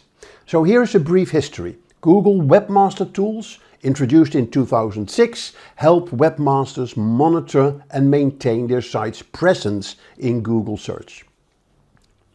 It provided various tools and reports to assist webmasters in optimizing their website for search. In May 2015, Google rebranded Google Webmaster Tools as Google Search Console. Now, the rebranding was done to emphasize that the tool is not just for webmasters, but for everybody with a website who wants to improve their visibility on Google Search. So it had gone several updates and improvements over the years. It offers a range of tools and reports, including performance reports, index coverage reports, URL inspection tool, sitemap submission, etc. All these features, they help you as a website owner or a marketer to understand how your website performs in Google search and address any issues that might affect its visibility in Google search. And Google continues to enhance and expand the capabilities of Search Console. New features are regularly introduced, so it will give you more insights into your website's performance, better search analytics and information about user experience. And with the growing importance of mobile-friendly websites, Google also has placed a strong emphasis on mobile-first indexing. So Search Console provides insights into how Google bots view and indexes mobile and desktop versions of your websites. It's also a very valuable tool for monitoring the security of your website. It notifies you as the owner about security issues and manual actions taken by Google, allowing you to address and revoke any problem that may affect the site's search rankings. So in summary, Google Search Console has evolved over the years from an essential tool for website owners, developers and marketers to an unmissable tool, a very advanced tool to help you manage your search performance on Google. It plays a crucial role in optimizing your website for search and also very important to ensure a positive user experience. So these continuous updates from Google and improvements demonstrate Google's commitment to providing you as a webmaster or a website owner with the tools you need to succeed in this ever-changing landscape of online search. So there's a lot you can do with Google Search Console. Yes, so again, as I mentioned, it is a free web platform provided by Google that allows you to monitor and manage your site's search engine results on Google Search. So what does it do for you? It provides extensive analytics about how your site is performing on Google Search, including search results data, impressions, clicks, and user engagement metrics. It identifies and fixes issues that might be affecting your site's visibility on Google Search, including search results, content errors, URL with duplicate content, crawl errors, and site performance issues. And you can request manual actions and spam reports from Google for your site and file appeals when you think Google has made a mistake. So lots that you can do with it, but let's dig a bit deeper. Let's start by looking how you can register your website on Google Search Console. It's a fundamental step in gaining access to the wealth of data and insights that can propel your site's visibility in the Google search results. The process is straightforward, it is simple, and by following a set of steps, you will be sure that your website is accurately represented and monitored within the Google Search Console platform. So let's go through those steps and let's go to the Google Search Console website. So to initiate the registration process, navigate to search.google.com/cert-console/about. And if you don't have a Google account, the first thing you need to do is to create one. And if you have already got an account, you can simply log on. Best way to get into it is to click on the Start Now. So when you start Google Search Console, you get to this screen, which is your overview dashboard. Now, we're going to go into this dashboard in a little while. The first thing I'm going to show you is how to register your own website. Here you see the different websites that I have registered for my own account, but I'm going to show you how to register yours. Now, obviously, I can't register your website because I don't have ownership of your website, but I'll show you the process. So we'll click here on the little arrow on the top left and we'll click on Add Property. Now, if you haven't got a property installed, it will automatically take you to this screen. Yeah, it will ask you to select a property type for the domain or a URL prefix. Yep, so here you will have a URL across all your subdomains, or it could only be for the URL under the entered address. So for you to decide how you want to do this. For now, I would just go to click Learn More. So it gives you all the details you want to know of how to add a website property. Okay, and the process is as follows. You enter your domain, as we saw here. Yeah, then you click Continue, and then the next step is that Google will start verifying if you are the owner of the domain.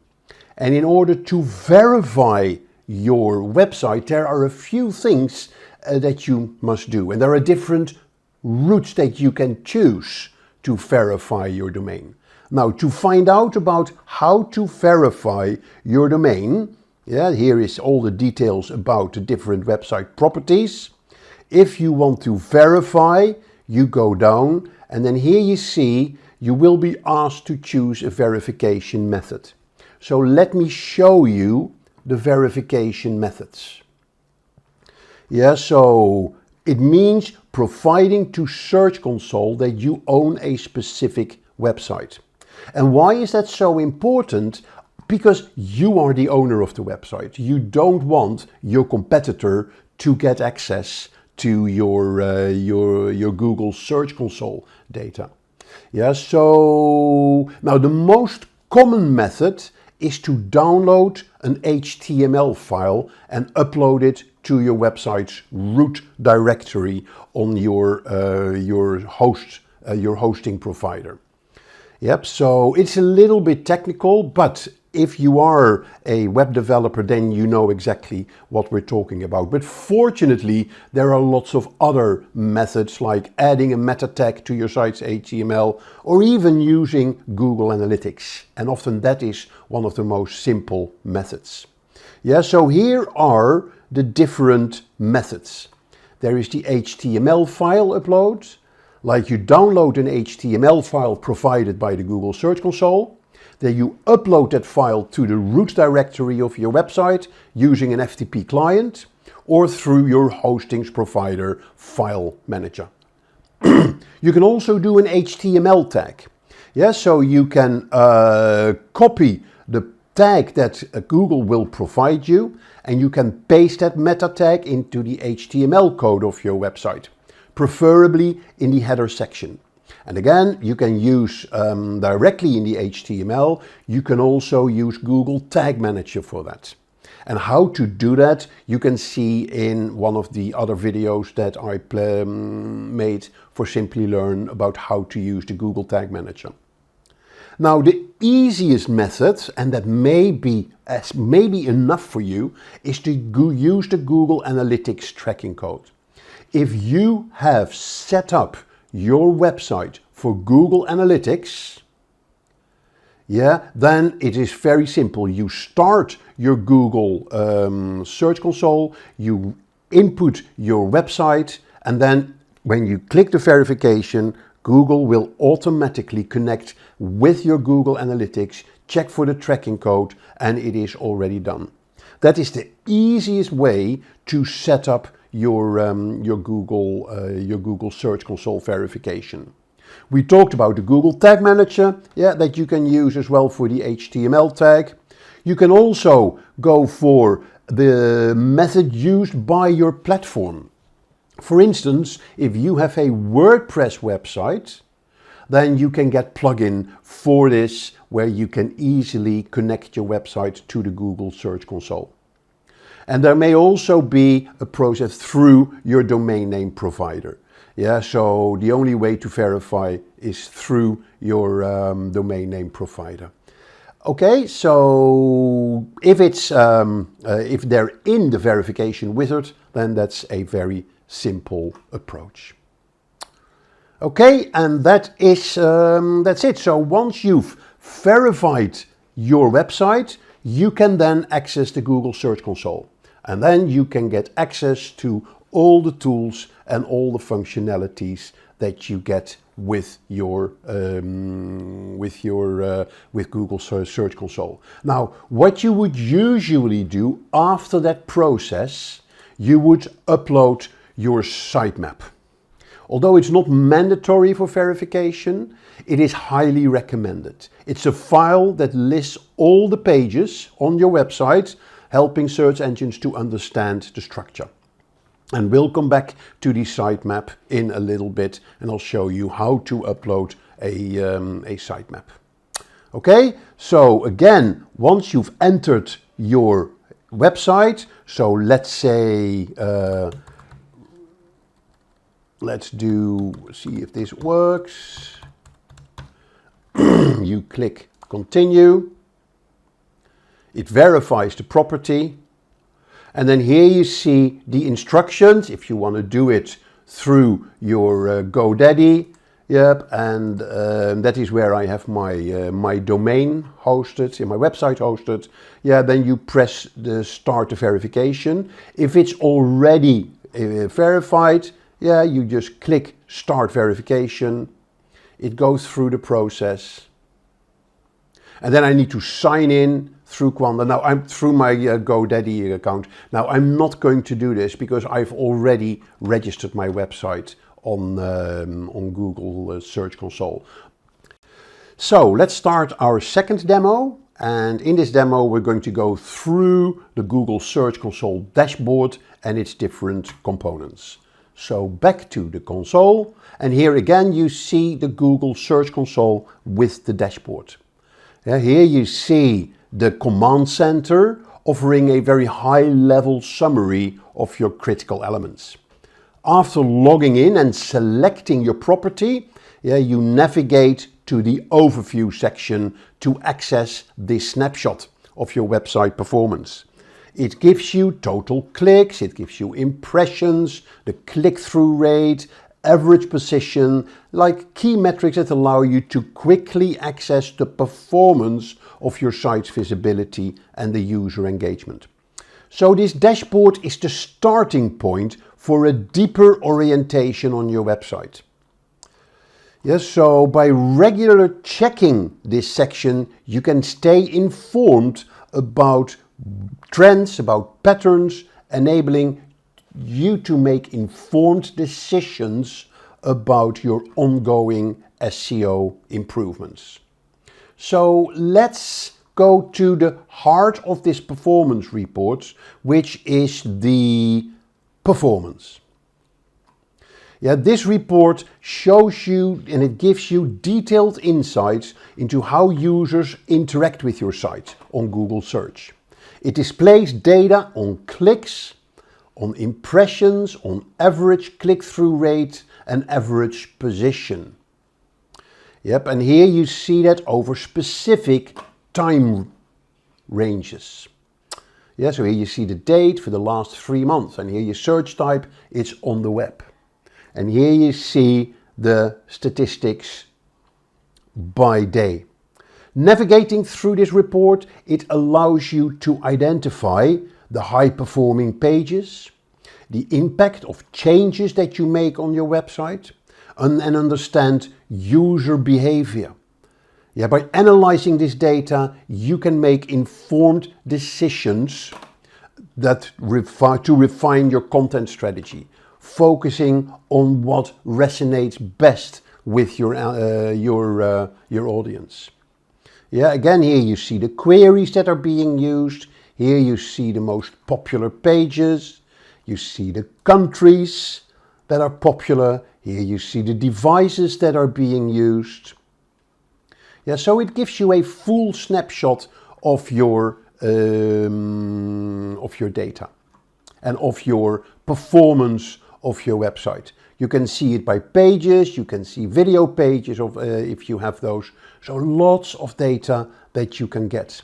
Now, a very interesting report is the queries. So if you click on the average position, column header, you can sort keywords by their average position from high to low. That helps you identify which keywords are performing well and which are not performing well, which ones may need improvement. So you can learn a lot from this data.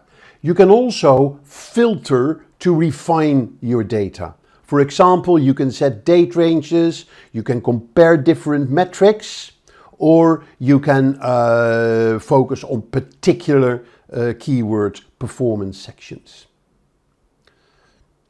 Okay, so that's what you can do with the filter functionality.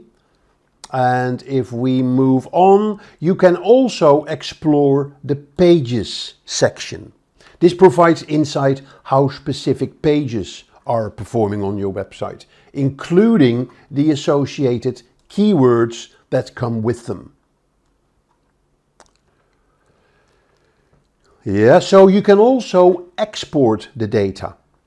Yeah, so that allows you to analyze the information offline or share it with other people. So lots of data that you get here as well.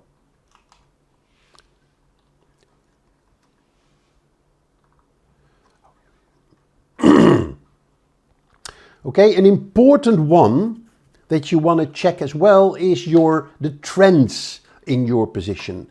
Yeah, what's the average position of your keywords and how they change over time?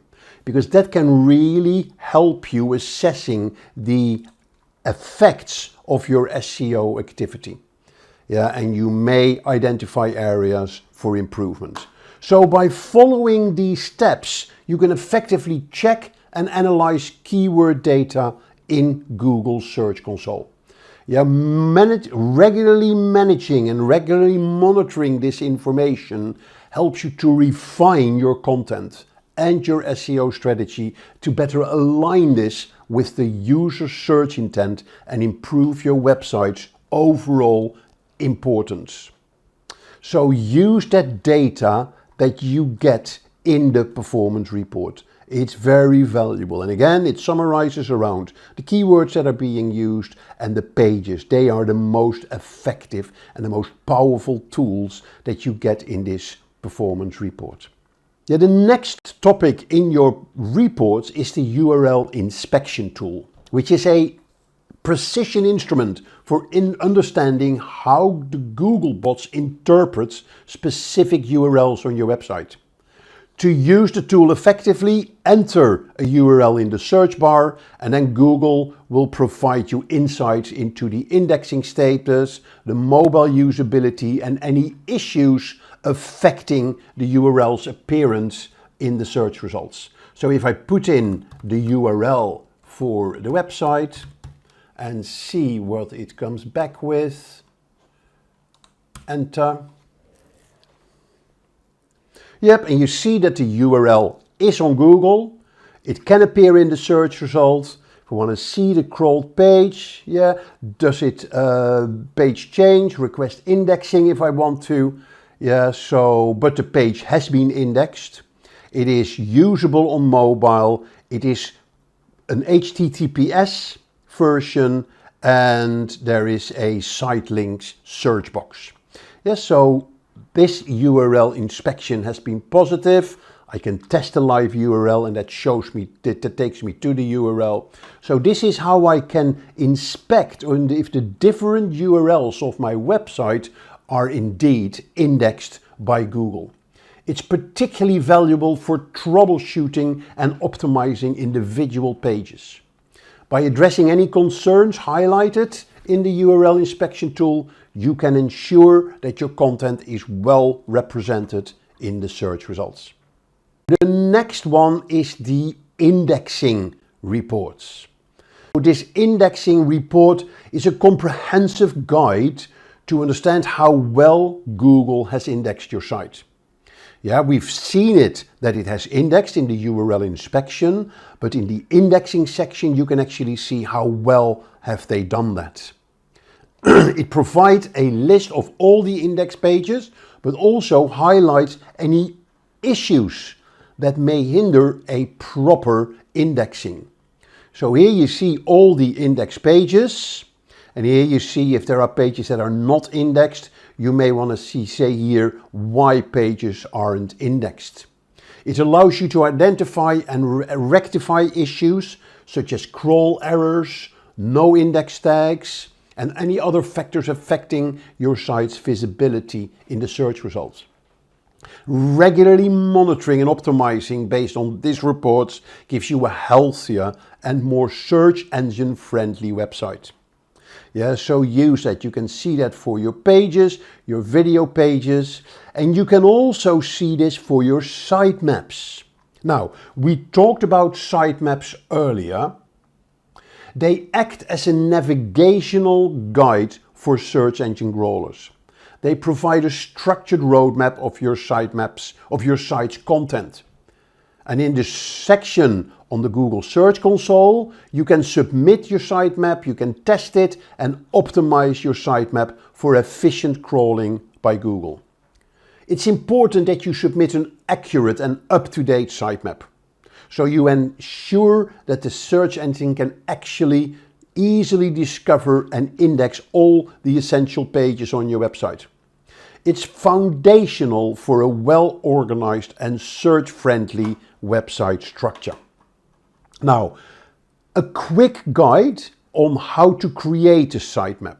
What you do, you just go to your CMS tool or use a tool, or your website development platform like WordPress, or use a WordPress plugin to generate a sitemap automatically. You can also create a simple XML file using a text editor, listing your URLs and additional information about each page. You save it as an sitemap.xml and then you upload it in the root directory of your website. And you use an FTP client to upload it, or use your hosting provider's file manager. Google needs to find that sitemap in the root directory of your website. If you're using WordPress and use a WordPress plugin for your sitemap, it's all done automatically. So it will create a sitemap for you and it will upload it on your in the root directory as well.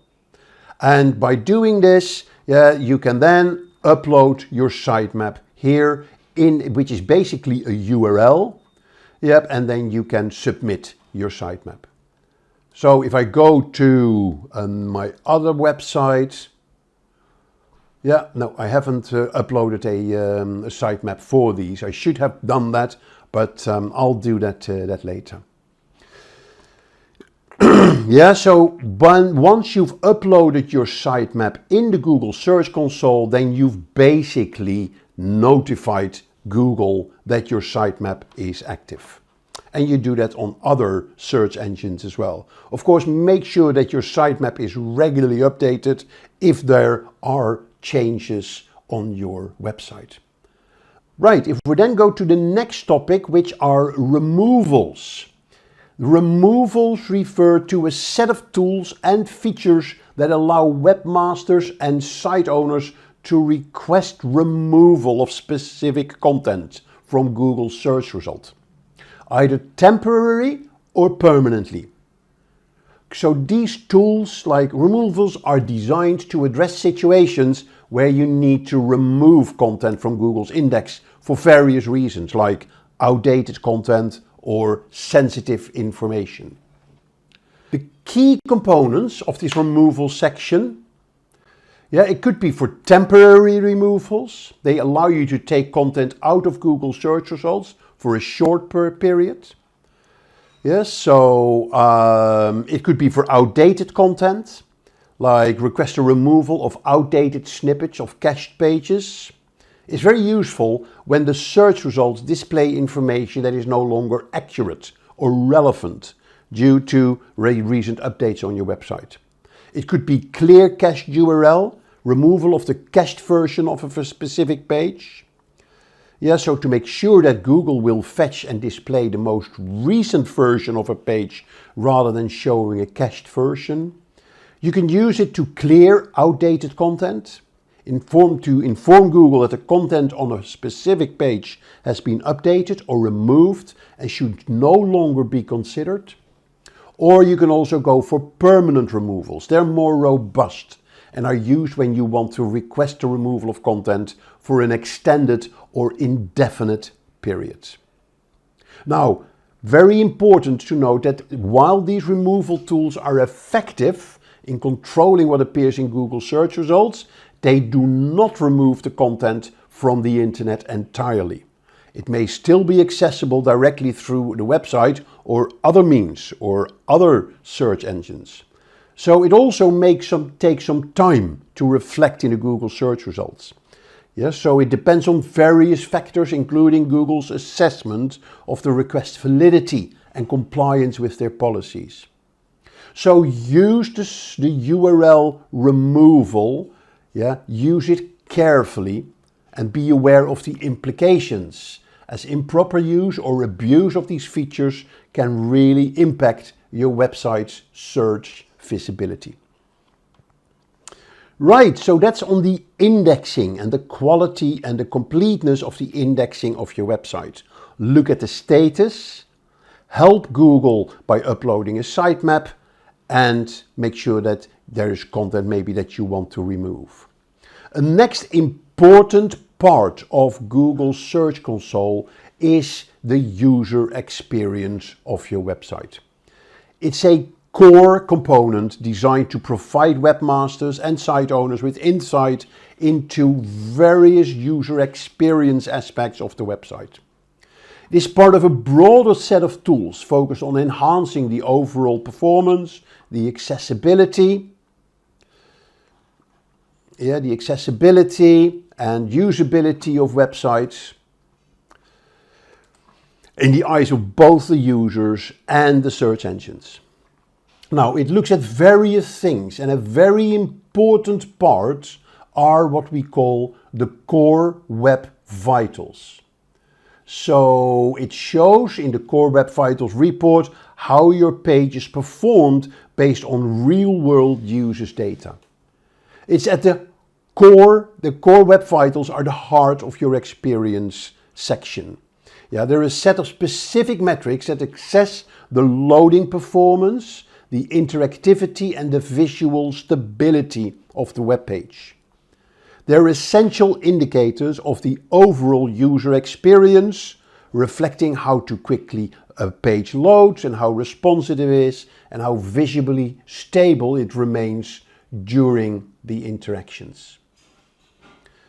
There are other aspects of page experiences as well. So it encompasses a broader factors that contribute to the overall page experience.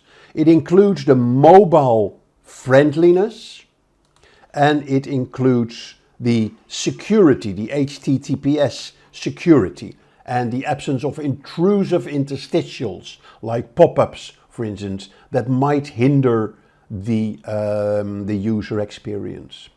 So the mobile usability report found in this experience section identifies issues specific to mobile devices that may impact the user experience and therefore the search performance.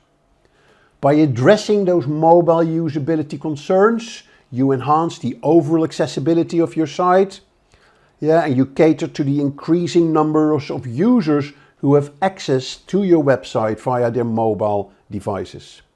It improves the SEO, but it also improves to a positive user experience. Yet part of your experience is also the site links search box. They refer to the search bar that sometimes appear within the site links for a specific website in Google search results. They're additional links that appear beneath the main search results snippet and provide direct access to specific pages within the website. This inclusion of a search box within these site links allows users to perform a site-specific search directly from the search results page. So there's lots of benefits of having a site link search box. It first of all facilitates on-site search. Yeah, so it makes it more accessible. It enables users to search within your website without navigating to the site first. It also helps with the providing a better overall user experience by offering a convenient and efficient way for users to find specific content within a website. Now, to have a site link search box feature enabled, you need to implement structured data markup on your site. The website should include the search action structured data markup with the HTML. That structured data markup helps Google understand the relationship between the site and the search functionality. It provides information such as the URL pattern for on-site searches. It's crucial for Google to recognize and display the search box in the site links. Good. That is very important to keep in mind, that the availability and features in the Google Search Console can change over time. Keep that in mind, because Google updates its algorithms and search features all the time. Always refer to the latest Google Search Console documentation for the most accurate and up-to-date information. We'll then move to the security and manual actions. So maintaining a secure online environment is paramount.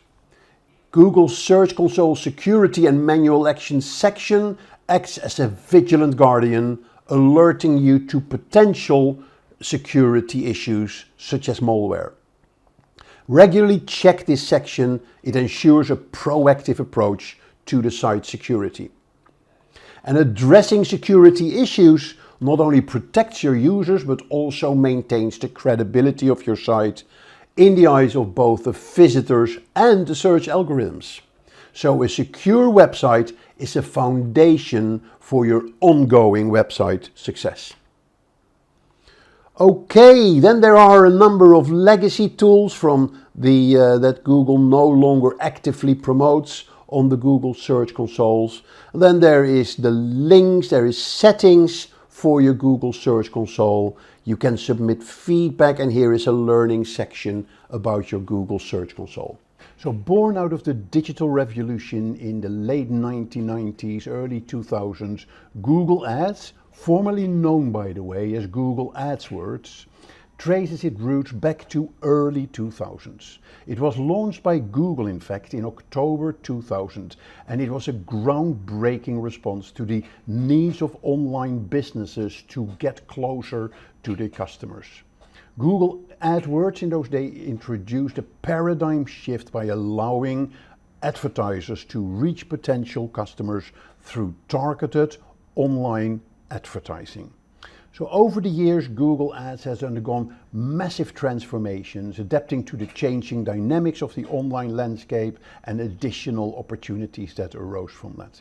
From the introduction of the quality score algorithm to the evolution of campaign types, it consistently innovated so advertisers could find more and do more with more effective and efficient tools. So today, Google Ads is the standard as a comprehensive and a sophisticated platform serving a bridge between advertisers and businesses and their target audience. And there are various online channels that you can use, like Google Search Ads, Google Display Network, YouTube, shopping ads, and many other opportunities that you have within the Google Ads platform. So as we journey through the Google Ads demos that I'm going to share with you, let's not just look at the functionalities, but also understand how it has evolved into an indispensable tool for businesses who want to thrive in the digital era. So let's unlock the power of Google Ads together so you can position your brand in this dynamic landscape of online advertising. So what exactly is the Google Ads platform? It is an advertising platform where businesses can create and manage digital advertising campaigns on Google Search, YouTube, the Display Network, and other owned by Google properties. So it is an online advertising platform. It connects businesses with a global digital audience. Now it works on a pay-per-click model where advertisers bid on keywords related to their business. Yeah, that is for the Google search ads, and it is one of the most popular areas to advertise. And ads appear when users search for relevant keywords or on Google or its partner sites. So it also allows you to target very specific interest groups or affinity groups, or groups that have done certain, have shown certain behavior, like visiting your website, and offering them like the display advertising that they will see on websites or YouTube ads that they are visiting. They can get specific campaign types for specific goals, like driving traffic to your website, generating leads, increasing brand awareness. The Google Ads platform allows targeting based on demographics, on interests, on geographic locations. It provides comprehensive tools and metrics for campaign management and optimization. It also supports various ad formats like text ads, image ads, video ads, and display ads. And it finally empowers businesses to reach their audience in an effective manner to achieve their marketing objectives. So, with that introduction behind us, let's kick off our demos. So, navigating to Google Ads is a must in today's competitive digital landscape. The journey goes beyond the basics. So we're going to cover setup, we're going to look at campaign intricacies, and we're going to look at how do you create those ads. So it'll be a practical demo. So it gives you the knowledge to refine your online presence. Because digital advertising is dynamic. It allows you to get into a dynamic conversation with your customers, and it gives you fantastic insights to engage effectively with your customers. Let's start by laying the groundwork and look at how you register your business on the Google Ads platform. So let's kick off our journey by registering your business on the Google Ads platform. So simply go to Google or the ads.google.com, log in with your Google account, and initiate a process of connecting your business with this extensive online audience. But before that, let me quickly show you this ads.google.com page. It gives you lots of information and knowledge about the Google Ads platform. It can show you what you can do with it, how you can use it to achieve your goals. You see a voucher that you can get. If you spend $400, you get £400 in ad credit.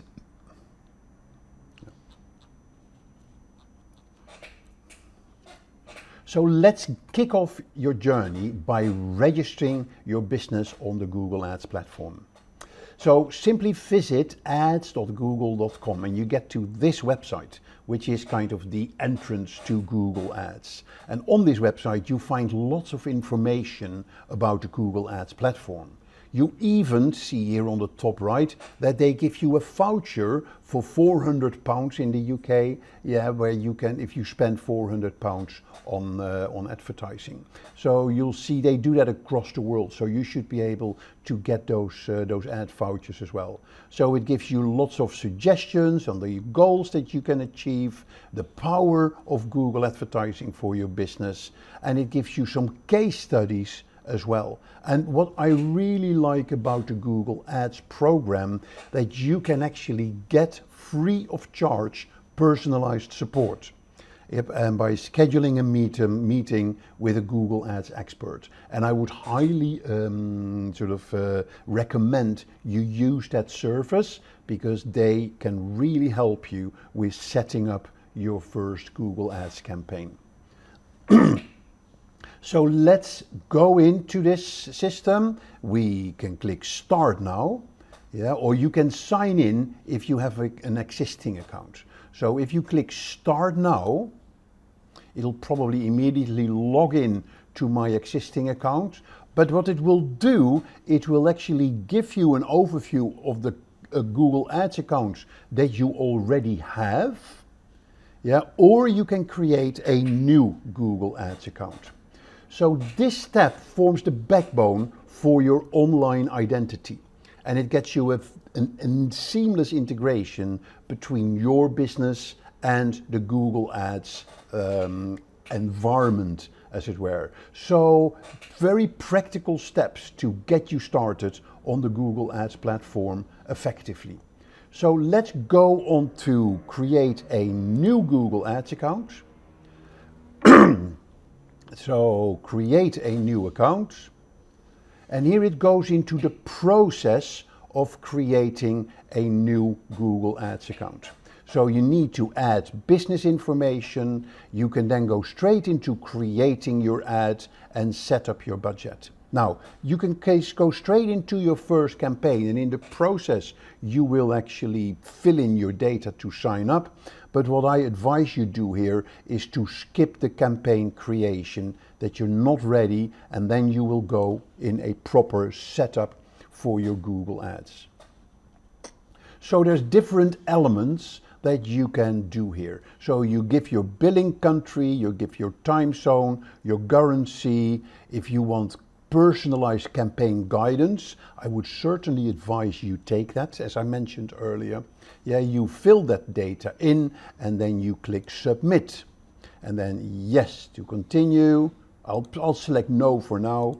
So click submit, and then you're basically all done. And then the next step, what's going to happen is actually you need to go through the verification process. Now, a few more steps here. The details are very important if you go through the entire process, like your business name, your physical location, your contact information. It's not about getting the data, but it's about crafting your digital presence. Yeah, so it goes beyond checkboxes. Make sure that you add every step, yeah, and that you fill in every step in the process. Okay, so the next step is that you will go through the verification process.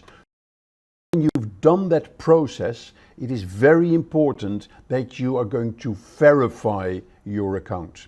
So how do you verify your account? You go back to your main Google Ads dashboard, and I will explain this dashboard a little later, and you click here on the billing, and here you see advertiser verification.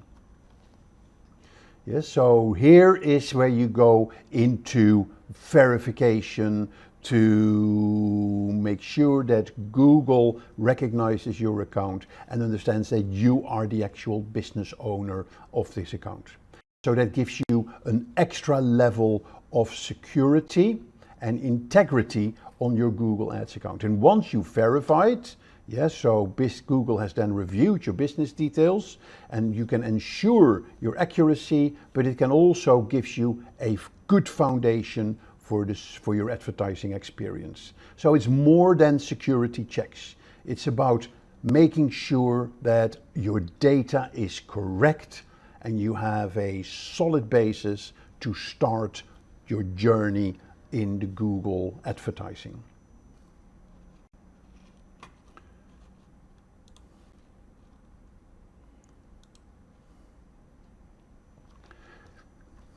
Entering the Ads dashboard.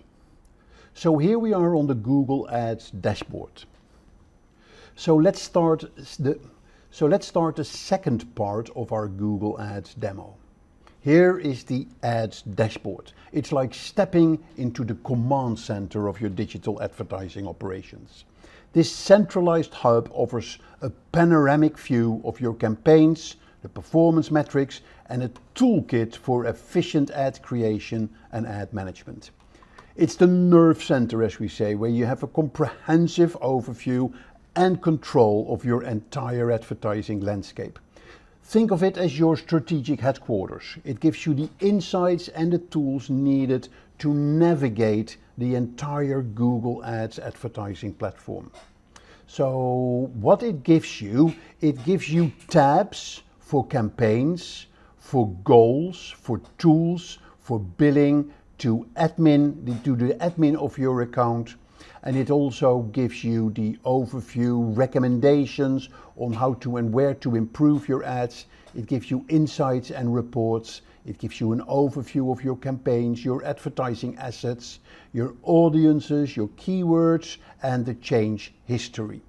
And it is each step, as it were, serves as a gateway to specific functionalities for monitoring and optimizing your advertising activities.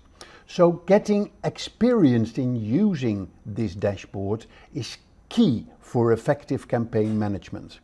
Yes, so you really need to start practicing this. It is not complicated. You don't need to use every functionality, but in these demos, I will show you the path you need to take to go through the different menu settings.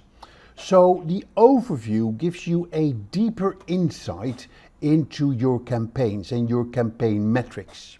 Yeah, it gives you the number of clicks you had on your campaign. It gives you the number of impressions, the average cost per click, how much you've spent on a campaign. You can download the report. You can set the dates.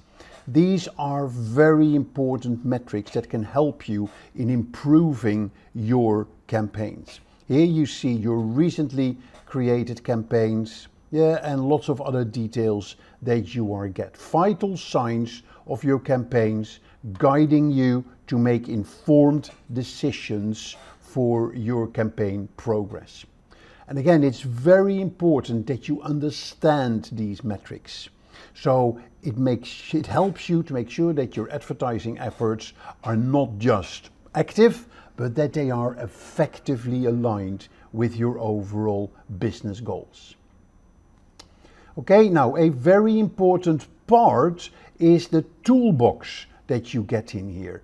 Yeah, so in the toolbox, you get information to plan your campaigns, like a keyword planner, a performance planner, a reach planner. There is your shared library where you get access to your audience manager, your exclusion lists, your brand lists.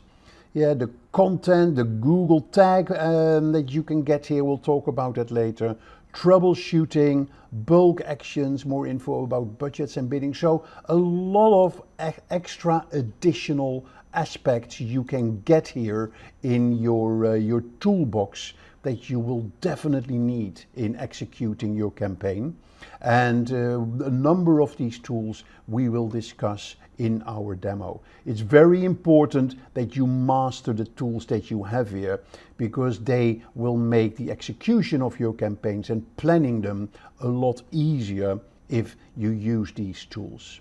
So each tool serves a unique purpose in enhancing the effectiveness of your campaigns. So let's start the second part of our Google Ads demo. Here is the Ads dashboard. It's like stepping into the command center of your digital advertising operations. This centralized hub offers a panoramic view of your campaigns, the performance metrics, and a toolkit for efficient ad creation and ad management. It's the nerve center, as we say, where you have a comprehensive overview and control of your entire advertising landscape. Think of it as your strategic headquarters. It gives you the insights and the tools needed to navigate the entire Google Ads advertising platform. So what it gives you tabs for campaigns, for goals, for tools, for billing, to the admin of your account. And it also gives you the overview, recommendations on how to and where to improve your ads. It gives you insights and reports. It gives you an overview of your campaigns, your advertising assets, your audiences, your keywords, and the change history. And it is each step, as it were, serves as a gateway to specific functionalities for monitoring and optimizing your advertising activities. So getting experienced in using this dashboard is key for effective campaign management. Yes, so you really need to start practicing this. It is not complicated. You don't need to use every functionality, but in these demos I will show you the path you need to take to go through the different menu settings. So the overview gives you a deeper insight into your campaigns and your campaign metrics. Yeah, it gives you the number of clicks you had on your campaign, it gives you the number of impressions, the average cost per click, how much you've spent on a campaign. You can download the report, you can set the dates. These are very important metrics that can help you in improving your campaigns. Here you see your recently created campaigns, yeah, and lots of other details that you are get. Vital signs of your campaigns, guiding you to make informed decisions for your campaign progress. And again, it's very important that you understand these metrics.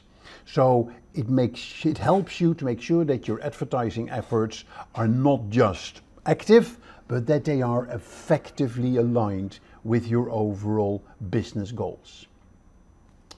Okay, now a very important part is the toolbox that you get in here.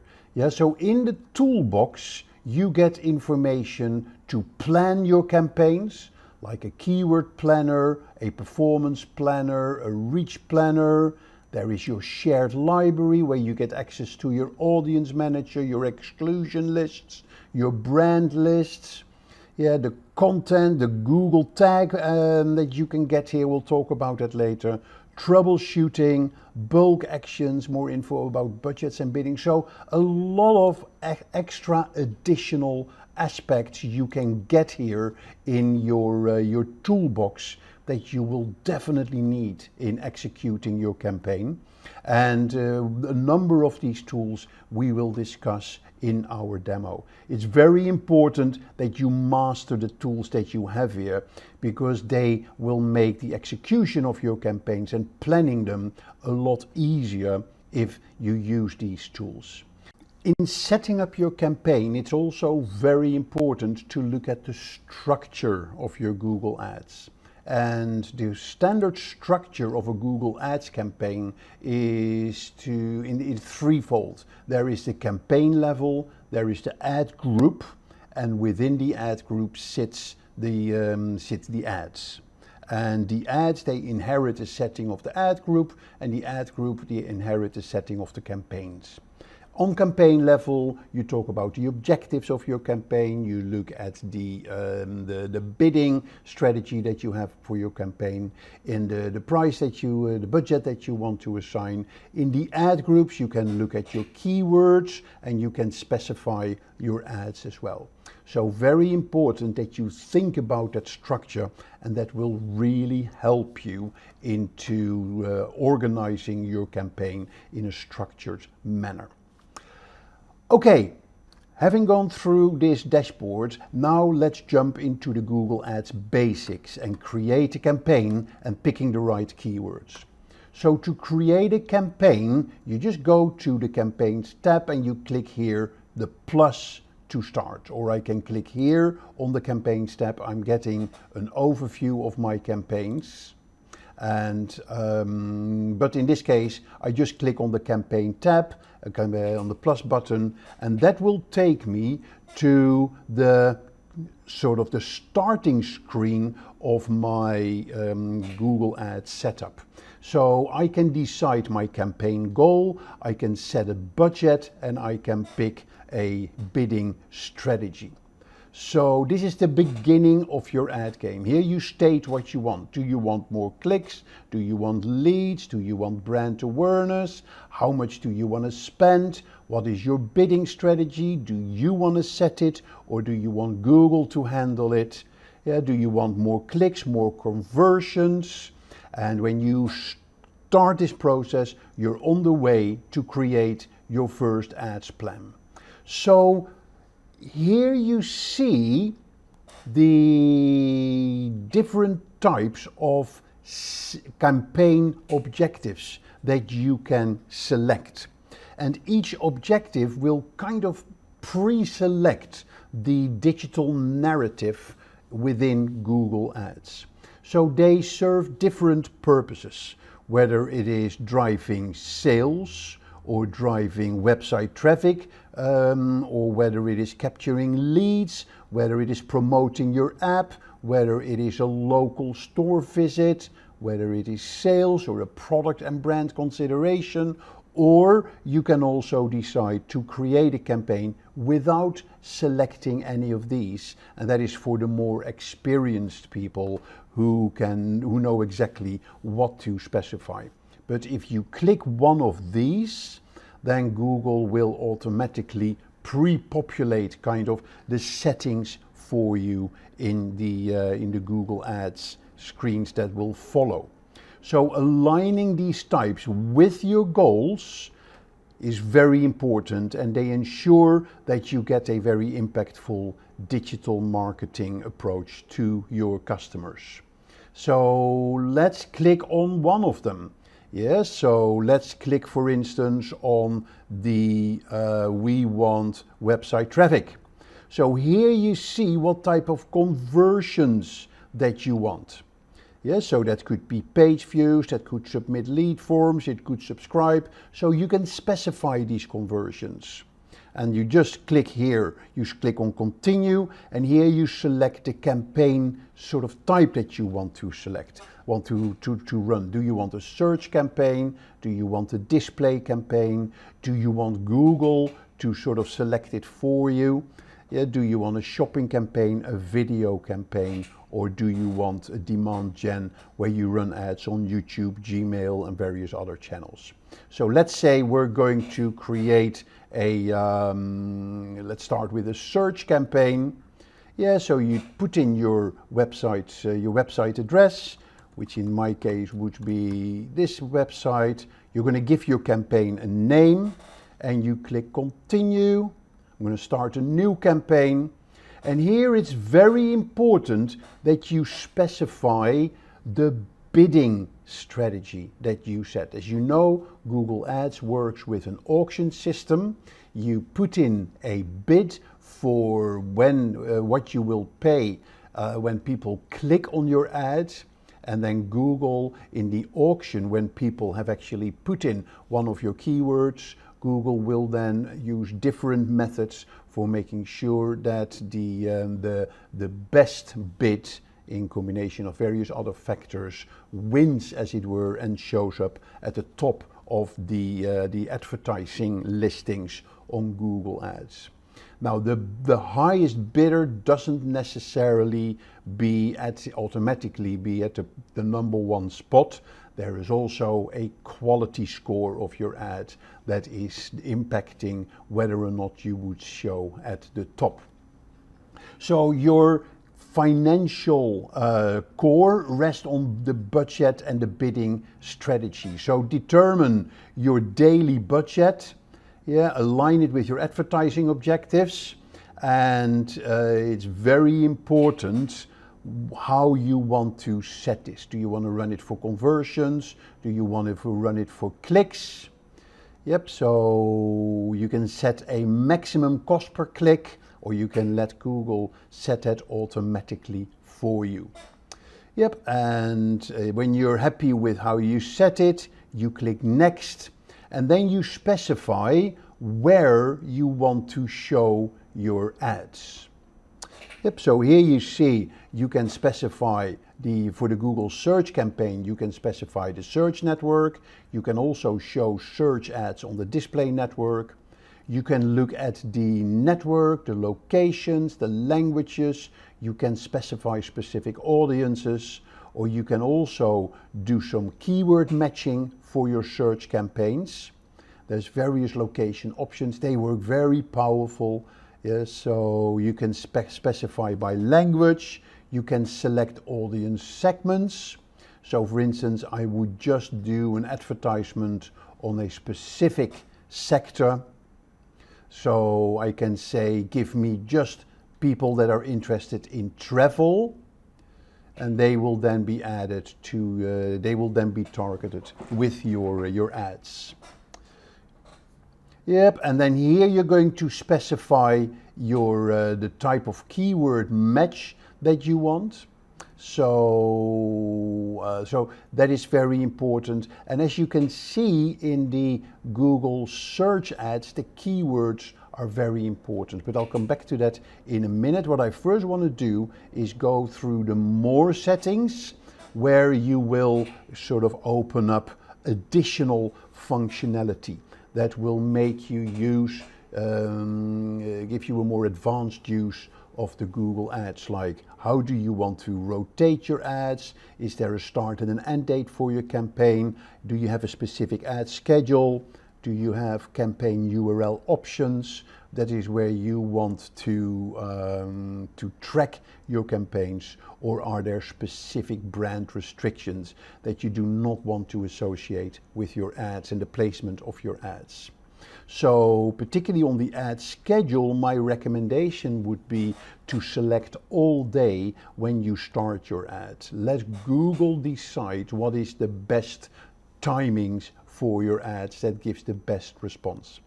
What you will see when you set up your ads, that you set up multiple ads, and Google will mix and match the ads and will select the best combination of the ads that will give you the best performance, and will also select the best timings. So the first couple of days that your advertising campaign is running, Google will be in what we say learning mode, and it will do all the tests, it will run the various options of your ads, and it will sort of slowly calibrate your ad campaign to the best format, the best settings, and the best structure. So this type of control, is not about just reaching your right audience, but it also does it at the most opportune moments, the best times. So it maximizes the effectiveness of your ads. So very important part of this is your keywords, as I just mentioned. So for search campaigns, here is where you can specify your keywords. So what you can do, you can get suggestions from Google by entering your website address, and then Google will sort of select the best keywords for you, and you can use those for your search ads, which means that every time somebody types in any of these keywords, your ad will show to those people, depending on your bidding strategy. Or you can add your own keywords based on your keyword research. And the tool that I showed you earlier, the Google Keyword Planner, is a fantastic tool that can help you in building those keyword lists for you. Now, I'm not going to go into the details here of keyword research. That may be the topic for a future campaign. So it's very important that you align your keywords with your business and that the keywords resonate with your target audience, and make sure that you use the Google Keyword Planner to find the right keywords, or any other tools that are available in the market. The keywords is fundamental for your search campaign. It's not about what you say in your ad, but it is also how do those keywords resonate with your audience. Good. That concludes the basic setup of your ads on a campaign level and on an ad group level. We're now going to look at our next demo, where we're going to look at targeting, and also where we're going to look at how to create an ad. So as we shift focus, the spotlight turns now to defining and refining your target audience. And particularly this will be important when you set up a display campaign. And when you go into the campaign settings for the display and you follow the menu down here, you get to the targeting option. And that is the first place where you can specify which people you target with your display ads. So this is where you can identify demographics, interests and behaviors that resonate with your brand. So this ensures, if you set that your ads are displayed to those people that are most likely to engage with your brand. So navigating through these audience setting is not about casting a wide net. It is about precision, about reaching the right people at the right time. So let's click on the targeting, and you see here that you hone in on various areas. You can hone in on audience segments, demographics, keywords, topics and placement. And here, while you're going through these targeting options, you can keep track of your estimated number of impressions and your estimated performance for your ads. So exploring this array of audience targeting options is about tailoring your message to different personalities, different audiences.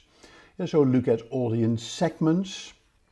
That is where you can select audiences who are particularly interested in travel or lifestyle and hobbies, and there is literally hundreds of segments that people can select. Yeah, you can search for any segment. You can, let's say here, let's do train enthusiasts, just taking a random topic. Yeah, let's see what comes up. And here is train information, train hobby, traveling by train. Yeah, so everything to do with trains that you can pick here. You can even probably take miniature trains. So you can target those people very specifically. That ensures that your ad is not visible, but also relevant to specific segments of your target audience. So that is through the audience segments. And again, if you pick one, so say train information, then here you see how your weekly estimates are changing. Yeah, so you can go by selecting, you put them in your target, and then you see how your advertising campaign is likely to perform. So let's stay away from the train. Let's go to adventure travel, for instance, and now you get all those people that are interested in adventure vacations, activity holidays, wildlife trips, etc. And again, you see how your performance is changing.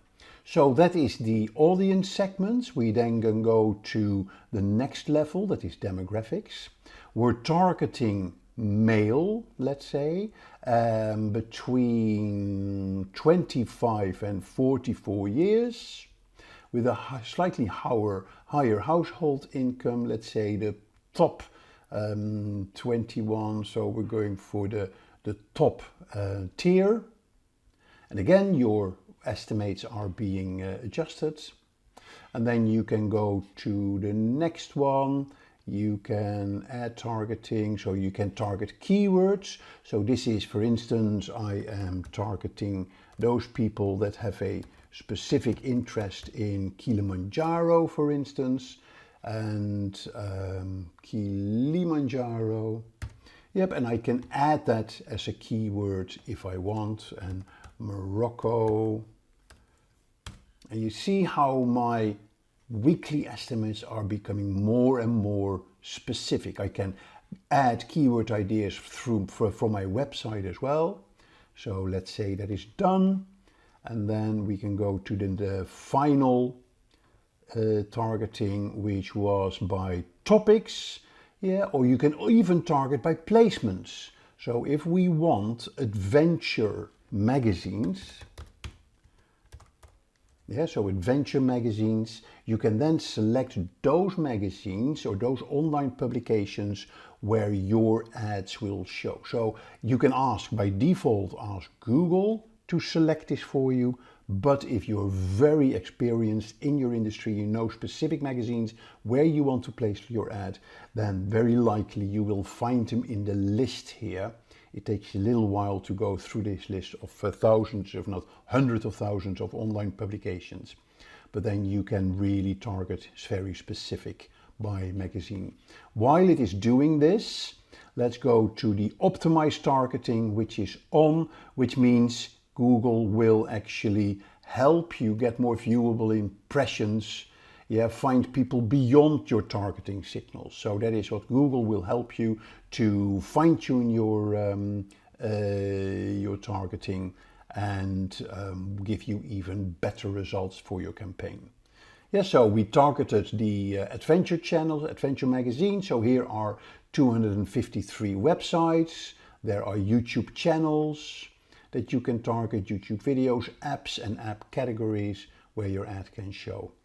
So this is a very good section where you can make your ads reach the right people. So that is one area where you can feature, where you can be very specific in the targeting of your ad. That is within the display campaign settings. You can also target people based on behavior. And one very important behavior is what they have done on your website in the past. And that is what we're going to look at next as part of this audience segmentation and audience targeting. We're going to look at how can I leverage activities from people, behavior of people, for instance, visiting my website or buying a product. How can I capitalize on those people and maybe put them in a separate audience that I can then target with my ad. This is what we call retargeting. And I can target people with an ad once they visited my website for a particular product page, for instance. And I'm sure you've experienced that yourself, that you were visiting an ad and that you were visiting a product on a website and then you put a product in the basket, but you decide not to buy that product, and then the next time you go on Facebook or on YouTube, you actually see a product for that ad. So that is the next section that we will be looking at. A new feature in Google Ads are conversion goals. Conversion goals help you organize your conversion actions so that you can move more easily towards achieving your advertising objectives. So actions that you want your customers to take, or conversion actions, are grouped together based on related categories to form these conversion goals. So how do you get there? You go here to goals, you click on conversions, and here you have a summary of your conversion goals. For example, the purchase conversion or the subscribe conversion goal would automatically contain all conversion actions from people to subscribe to a particular form. And this simplifies your conversion management and it improves your campaign performance. So very powerful new aspect within Google Ads to manage your conversions in one central place. So how do you set up a conversion? You set it up here in the new conversion action. So you can set up a conversion action for your website, for your apps, or for phone calls, or you can import data from Google or from Salesforce or other tools. But the most important one again is getting conversion tracking set up for your website. So when you click on that, you can then put in your website domain. You can click scan, and it will then scan the website if it's already set up to measure conversions, which basically means have you already set up conversion tags on your website. So Google Ads can track those web pages. So you can, it has been set up, so you can actually create specific conversion actions. You can do that from website events. You can also create conversion actions manually by using specific code.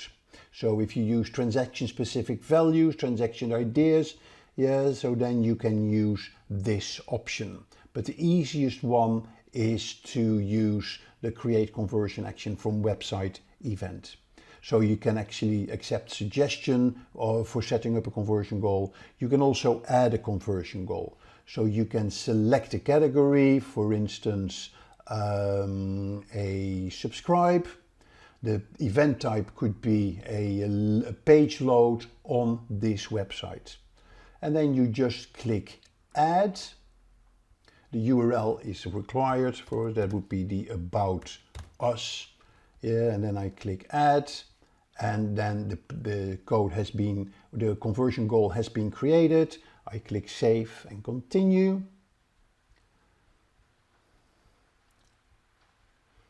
And then it sets up this conversion action, where of course I need to make sure I set it up properly with a Google tag through Google Tag Manager. Now this section is not about teaching you how to use Google Tag Manager. We have a separate video for that, but I just want to make you aware of the process of how to do that. You can also email the instructions to your webmaster. Yep, so let's say if we want to email the instruction, then we'll just put in the email address and then it's sent. Or you can also set it up yourself, and then what you do is you get a piece of code that you basically need to copy and that you need to paste in the Google Tag Manager. So you can use the Google Tag Manager, that's where you use this particular piece of code. You can also install manually, and here is the piece of code that you need to install on every page of the website. So then Google can see that that is a tag for those specific conversion goals that Google can then start tracking. Good, you can test the installation as well, but I'll just want to make you aware where you go to set that up. Okay, so those are the conversion goals in Google.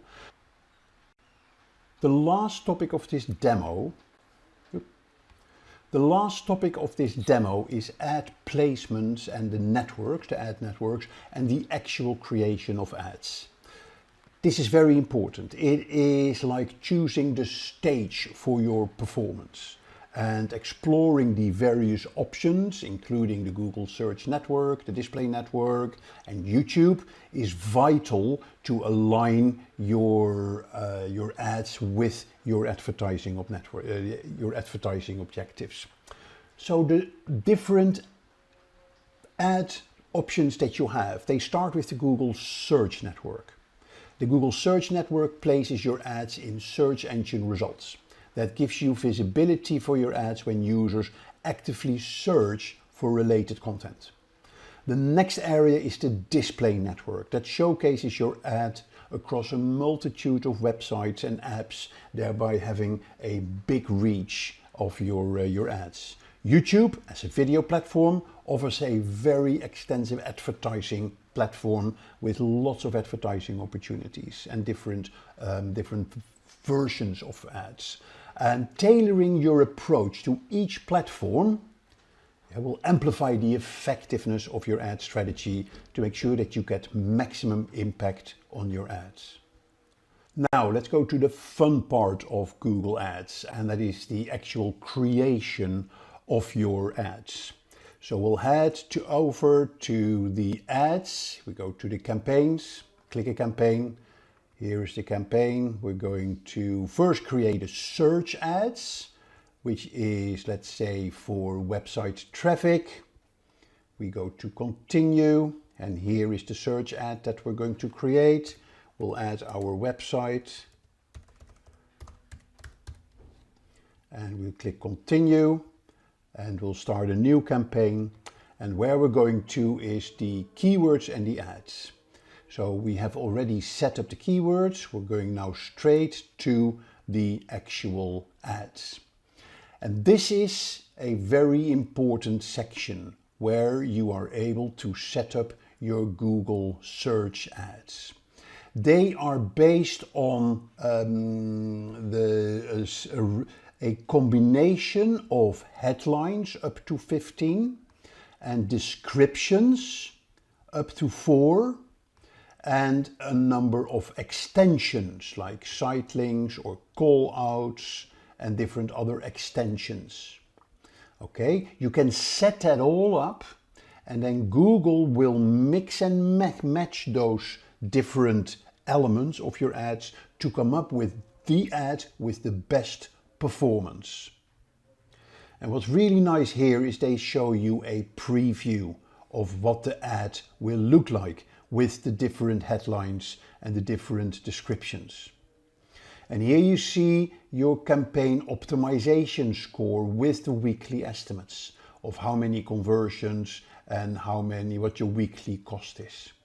Here you see your ad strength, and here you see at the moment it is poor because I need to make the description more unique. So you can get ideas, and you'll see that this area will become more and more advanced and more driven by artificial intelligence in the future, to make sure that you get the best ads possible for your market. So again, this is a short demo. I'm not going to go into every little detail. But this is where you create your search ads. So that is the first area. The second area where you create your ads is, of course, for the display campaigns. So if I go back to Google Ads, and I am going to create a new campaign, but now I'm going to create a brand awareness campaign for display ads. Again, here I say riyadfarasha.com. I can click continue. I'm going to go start new. And here I can, of course, we've been through all these settings. Remember the campaign settings, the budget and the bidding and the targeting. And here we go to the ads. And here you can specify the URL, your business name. You can add up to 15 images. So where you upload an image, let's say we're going to use the image of this room. And you see here in different formats, and we're going to add these images as well. So we're going to click save. And then you can add a text, you could even add a video, you can add a headline. And here you will see what the ad will look like. Now make sure that you have switched off your ad blocker if you have set up an ad blocker. And because when you have an ad blocker, then the preview of the ad will not show. So I need to add the final URL. I need to add the HTTPS for this. Yep, so here is the final URL with the business name. And now in a bit, the ad should show up. You should have the business name, 2 images, 1 headline. So we'll add welcome to Riyadh Farasha, and a description, book your adventure holiday now. Okay, and then here you see how the ad would look like. Very simple, very straightforward, but it is all about, of course, the quality of the images, the headlines that you're using, the description that you're using. But at least this gives you an idea of what an ad looks like and how you would create that within the display ad category. So here is a few tips. Yes, so ad copy is very important. Relevant visuals and formulate clear call to actions. They are the fundamental elements of your ads. Compelling ad copy is about clarity and enticement, and about having a concise message and be different. So the integration of the relevant visuals that enhances the overall appeal. Now, calls to action, I can't emphasize enough, and they guide users on the desired next steps, and that will drive conversions. So keep that in mind. And this all comes back to clearly defining your objectives. So outline your advertising goals, whether it's increasing website traffic, generating leads, or boosting sales. Well-defined objectives will guide your entire ads strategy. Also, do very thorough keyword research. Do a comprehensive keyword research to identify the relevant terms for your business. And try to familiarize yourself with the tools like Google Keyword Planner, so you can discover the high performance the keywords. Also think about your ad copy. Develop compelling ad copy that speaks directly to your target audience. Use your unique selling points, include relevant keywords, create a strong call to action. Landing pages, very important. Ensure that your landing pages, that your ads direct to users to optimized and seamless experience on your landing page. Content on your landing page should be aligned with your ad, and the page should be user-friendly and have a very clear call to action. In the search ad, make sure that you use ad extensions. Take advantage of those ad extensions. Provide additional information in your ads and increase ad visibility.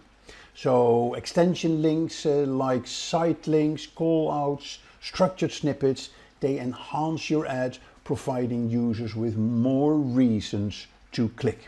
To conclude, remember that Google Ads isn't just a tool. It is not just a presence.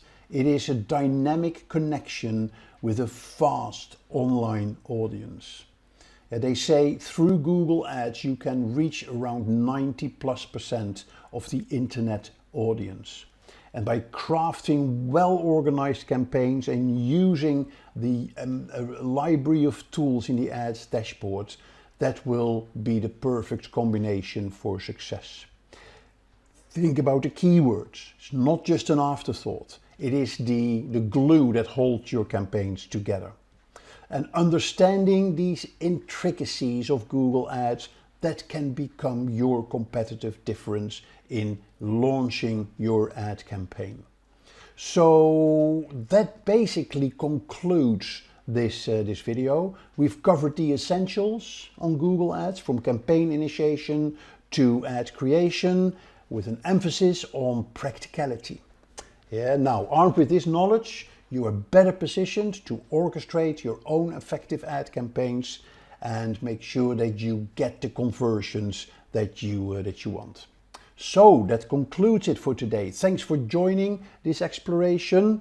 As you venture in this new world of Google Ads, your campaigns, make sure they are strategic, your keywords be impactful, and your digital presence be dynamic. So I wish you the best of luck in your advertising behaviors. Remember, if you like this video, click the like button below and subscribe to our network, so you get access to other videos that we will be publishing in the near future. What is email marketing? Well, email has been around for a very long time, of course. And in the very early days, there wasn't an email marketing service that you could use. You couldn't easily send out hundreds of emails. So what you did, you were actually using the BCC, or the blind carbon copy, in your email system to send out emails to many people. Of course, the IT department of companies in those early days, they didn't like that because it would block the email system of the company. So they come up with little email marketing solutions on the company's mainframe.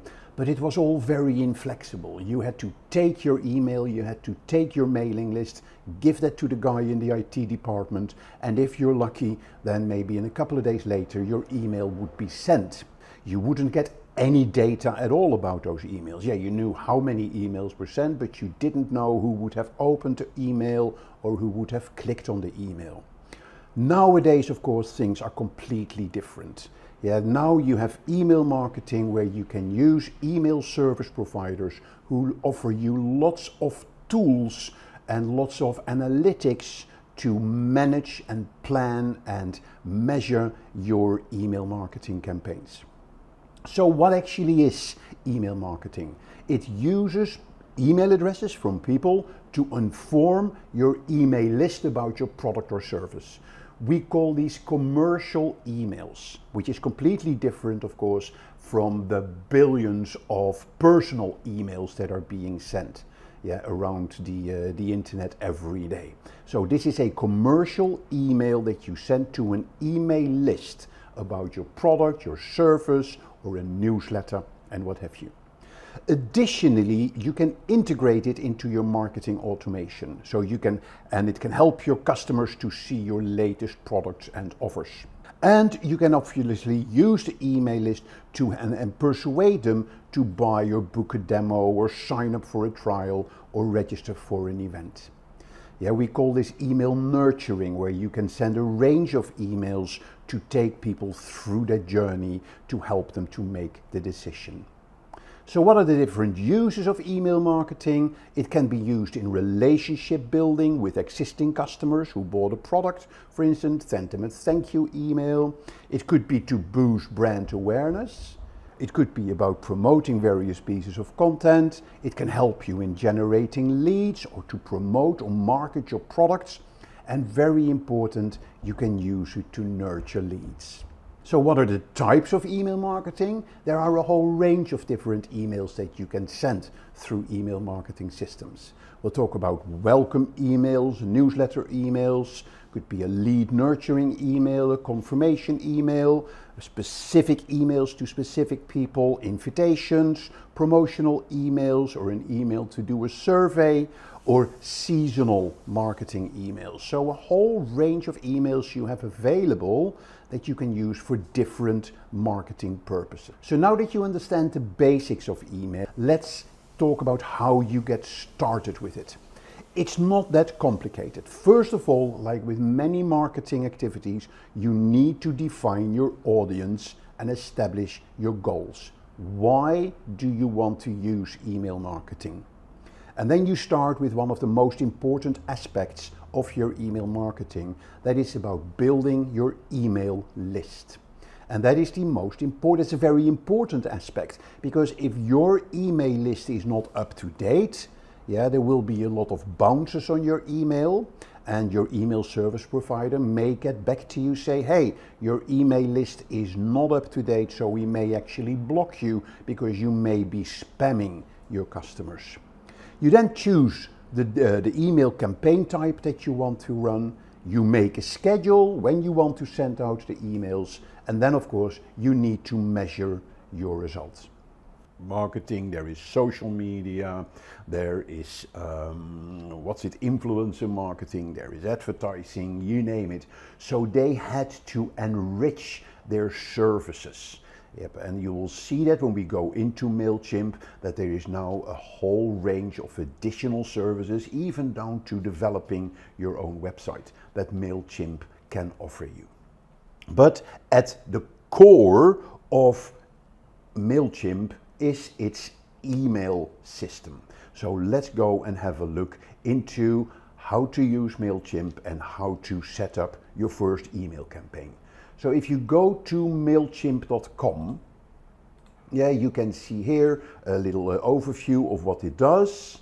Then again, we're going to go into automations. I'm going to show you some of the analytics. I'm going to show you how you can segment with Mailchimp and how you can synchronize with other applications in Mailchimp as well. So lots of stuff that you can do. Here is a little promotional video. And here is the pricing. So you can see that a free version gives you limited functionality, but it does give you all the functionality you need to send emails to up to 500 contacts per month.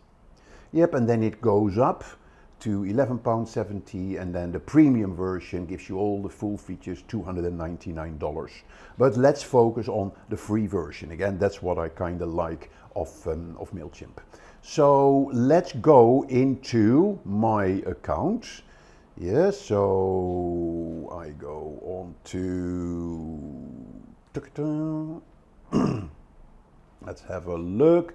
I'm logged in. So here is my audience. So here you see the features that Mailchimp has to offer. So first of all, there is create. You can create campaigns. Yeah, that is where you run your email campaigns and where you create your marketing campaigns. A very important part of your Mailchimp is your contacts or your audience. Of course, if you don't have any emails in your database, as it were, then there's not many people that you can send stuff to. So contacts are very important, that you get an email list that you can connect with your campaigns. There are automations that you can do, which basically means you can send emails automatically. There is analytics, there is website, you can create your own website and modules of it. There is content, so that is sort of your library of assets, and then there are different integrations that you can do. Here you see kind of your dashboard of the campaigns, and this is your audience dashboard. So the very first thing, of course, that you need to do when you are starting on Mailchimp, that is create an audience. Yeah, and that's where you go into your contacts. So there is your audience dashboard, as you see here. You can have an overview of all your contacts. You can create sign-up forms that you can add to your website to capture people's email addresses. There are tags that you can set to content. You can group your content into segments. And you can do surveys, and there is your inbox if people send you messages. Yeah, so lots of functionality, but your first challenge will be how to get your emails. And there's lots of ways to do that. First of all, there may be your existing customer database or your existing customer list. You probably have them in a spreadsheet. Yeah, so what I'm going to show you in a minute is how you can enter or import that spreadsheet into Mailchimp. Yeah, so that is one way. Second, you can actually set up on your website a form that people can fill in to sign up for your newsletter, for instance. Or you can run a campaign where people go to a landing page, and if they download a certain piece of documentation, then they need to give you their email address. Yeah, so there's lots of ways. Another really effective way, if you're at an exhibition, for instance, have a little box on your counter where people can leave their business cards. Yeah, and then you can take all of that information and put them in your Mailchimp. So the question here then is, of course, how do I bring contacts into my Mailchimp audience? So let's go to all contacts. Yep, and then you see I already have 2 contacts in my MyCo. That's the name of my audience. Yeah, so I'm going to add additional contacts. I can get an overview of my contacts. I can add contacts manually. I can add a subscriber. Yeah, and then I can just put in the name. Yeah, so that is Mark at Simplilearn.com, and then it's Mark. There is Simplilearn. Don't have to put in address. I can get phone number, I can get birthday, I can get company name. That would be Simplilearn. I can add a tag, so that would be training. Add or create a tag. Yeah, that could be training. There's my tag.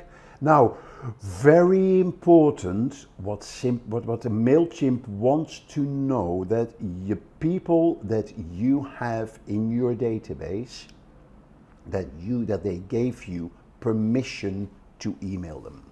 Yeah, there are very strict requirements these days for people, yeah, that you need to respect their privacy. You need to have permission before you send them an email. Yep, and there's different ways that you can ask that permission. You can ask it on the website before they fill in a form. You can ask it in your newsletter. Yeah, so make sure that you have those permissions. because if people get unsolicited email through a commercial email campaign, yeah, in principle that is not allowed and you may be subject to a fine. You may have heard of the GDPR regulations in Europe, and there is also regulations in the United States, there's regulations in Asia. Yeah, there's a real tightening of those privacy regulations when it comes to email marketing. If this person for some reason is already in my audience, then I can update, it will update their profile. So let's click subscribe. Let's see. There's probably one field I forgot. Phone number, that is 075. Yeah, so the phone number was a required item as well. Yep, and then I click subscribe. So if I now go back to all contacts, you will see that mark@simplilearn.com has been added to my database. So that is one way to get emails in your audience list. The next way is if you go to add contacts, you can import contacts. There are three ways how you can import contacts. You can import contacts from another service. Yeah, so where you connect with another piece of software. You can upload a CSV file or a text file, and you can even copy and paste. Yeah, so if I import from another service, you can see you can import for Salesforce, from Squarespace, from Shopify, and there's probably a lot more integrations that you can have.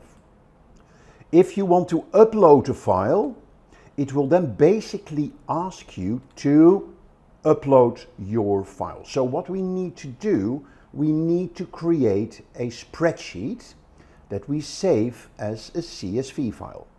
So if I go to Google Drive, and I'm going to, actually I already have a file here. Yeah, so let's open this file. So you see that I have these names in there. I'm going to take them out. Very important that you add first name, last name, company, email, and all the fields that are relevant for you. Yeah, so let's say telephone as well. So then we're going to say the first name is Jacob, last name is Jones, company is Bico, and email is jacob@jones.com. Telephone number is 01234567. Yep, then the second name is Anne-Marie, Carol, and that is carol.com,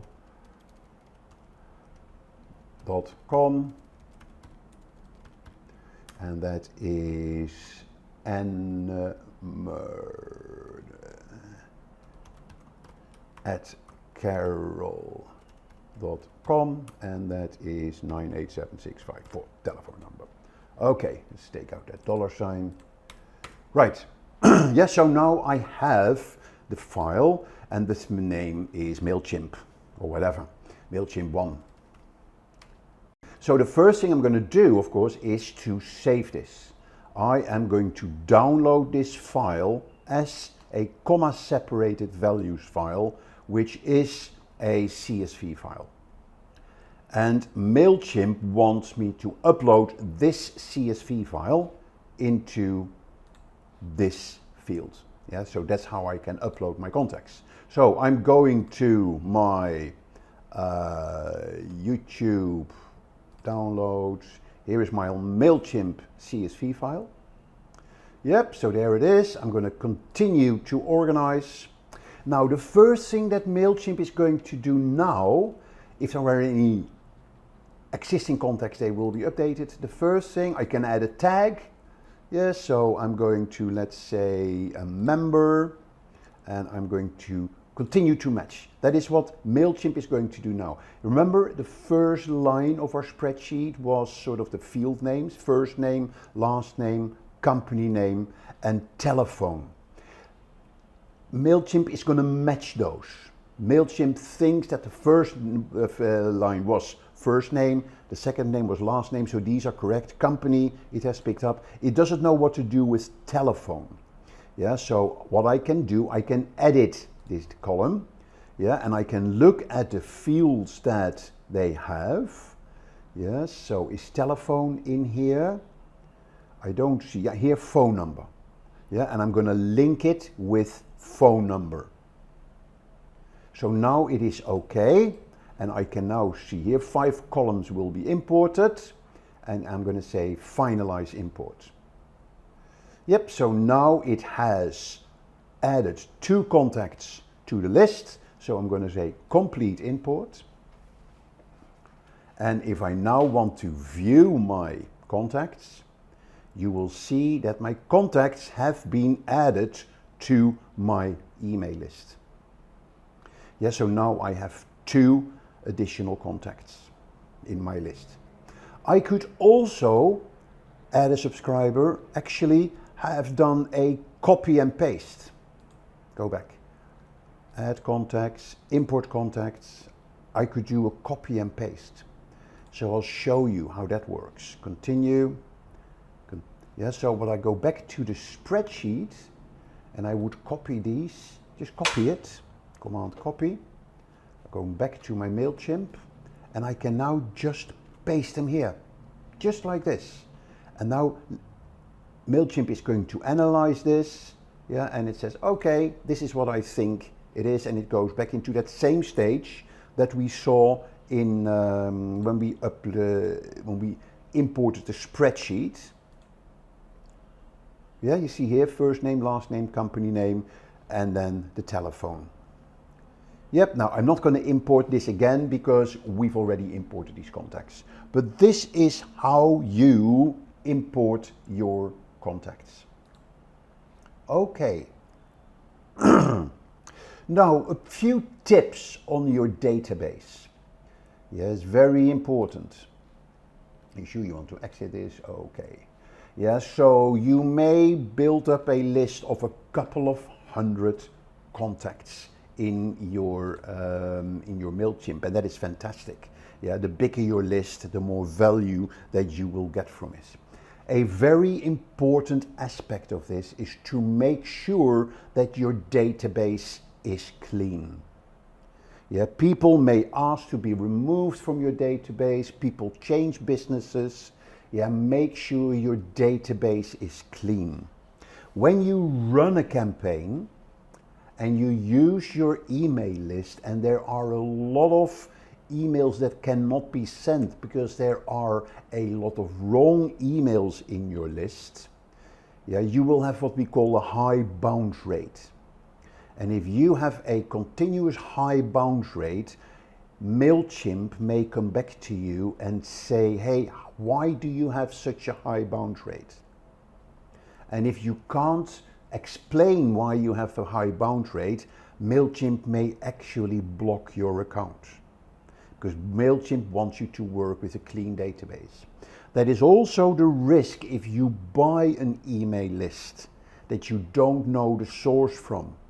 And if you import it and then run your first campaign, if you get a whole lot of bounces on your emails, yeah, then Mailchimp may block your account. So be very careful. Make sure that your emails are correct, that your bounce rate is low, and never buy email lists because you don't know what the quality is of the list. Make sure that you segment your mailing list, and then you can, within one mailing list, you can send it to your different segments. Could be customers, could be prospects, could be suppliers, or what have you. Yeah, constantly work on growing your database. Make sure you don't spam people. Always get people's approval. Yeah, that they are happy for you to send them emails. And of course, honor unsubscribes as well. If people ask you to unsubscribe them from the mailing list, make sure you do that. Okay, just a few tips when it comes to managing your database. So now that you have your email audience set up, your contacts set up, let's look at a campaign. When you go into the campaigns, here you have an overview of all the campaigns that you've run. Now, we haven't run any campaigns. Here is a draft campaign. Yeah, but what you're going to do, you're going to create a campaign. Yes, when you click here on the top right on the Create Campaign button, you have then the different types of campaigns that you can create. You can do a regular email. You can actually create a landing page, or you can also create an embedded form, yeah, that helps you in capturing context. That could be part of your landing page campaign. But what we're going to look at is regular emails. Yeah, so when I click on email, I can just click here, design email. Yeah, then there is a new email builder that you can use. And since you're probably new to Simplilearn and new to Mailchimp, I click straight onto the new builder because that is a lot easier to work with. Yeah, so here you see it's time to design your email. Yeah, I put this little icon already in yesterday. Yeah, so there's different ways of doing that. Here you see sort of your editor for your email. Here you can preview the email. Here you see your editing building blocks, the layout, the heading, paragraph, button, etc. Here you can specify styles, and here you can specify templates for your emails. So here you see a whole range of email templates. Yeah, if you click on the creative assistant, that is beautiful, but it will drive you to a premium account. Yeah, so I'm not going to show that. I want to show you the free features of Mailchimp. So let's say we're going to go for a little design here. We're going to go for this one. We could do preview. That's how it will look like. Yeah, and then we're going to click apply. Start with a clean template. Yes, so this is how it will look like. So what you can then do, start optimizing the text and the images. So let's do that. So here, view this email in your browser. That is always good to have. You can change your image. Yeah, so if I click on that, yeah, you see here, replace logo. Yeah, so if I click on replace logo, I can then go to the Content Studio and I can just upload different files here, and this is the image that I picked. Yeah, so let's stick with this particular image. Here then I can add a photo. So I can say add a photo, I can say upload an image. Yeah, so if I go to my YouTube, I go to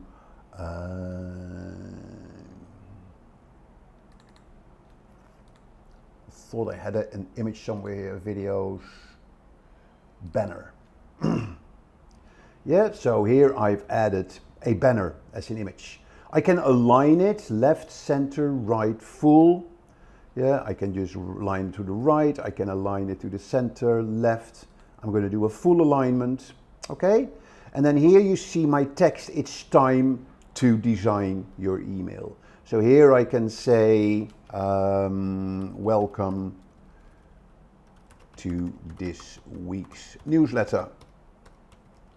In this newsletter, so then in this newsletter we will be talking about, and then blah blah blah blah blah. Okay, then here you see a button. Yeah, and I've added that. I can then just click here. First I click done. Yep, so the buttons I can bring in here through my build units. Yeah, and here I can change the button text. So here is book now, for instance. So here I have my social media buttons. Yeah, and I can there put my own social media onto that. Yeah, I can do the same with my Instagram.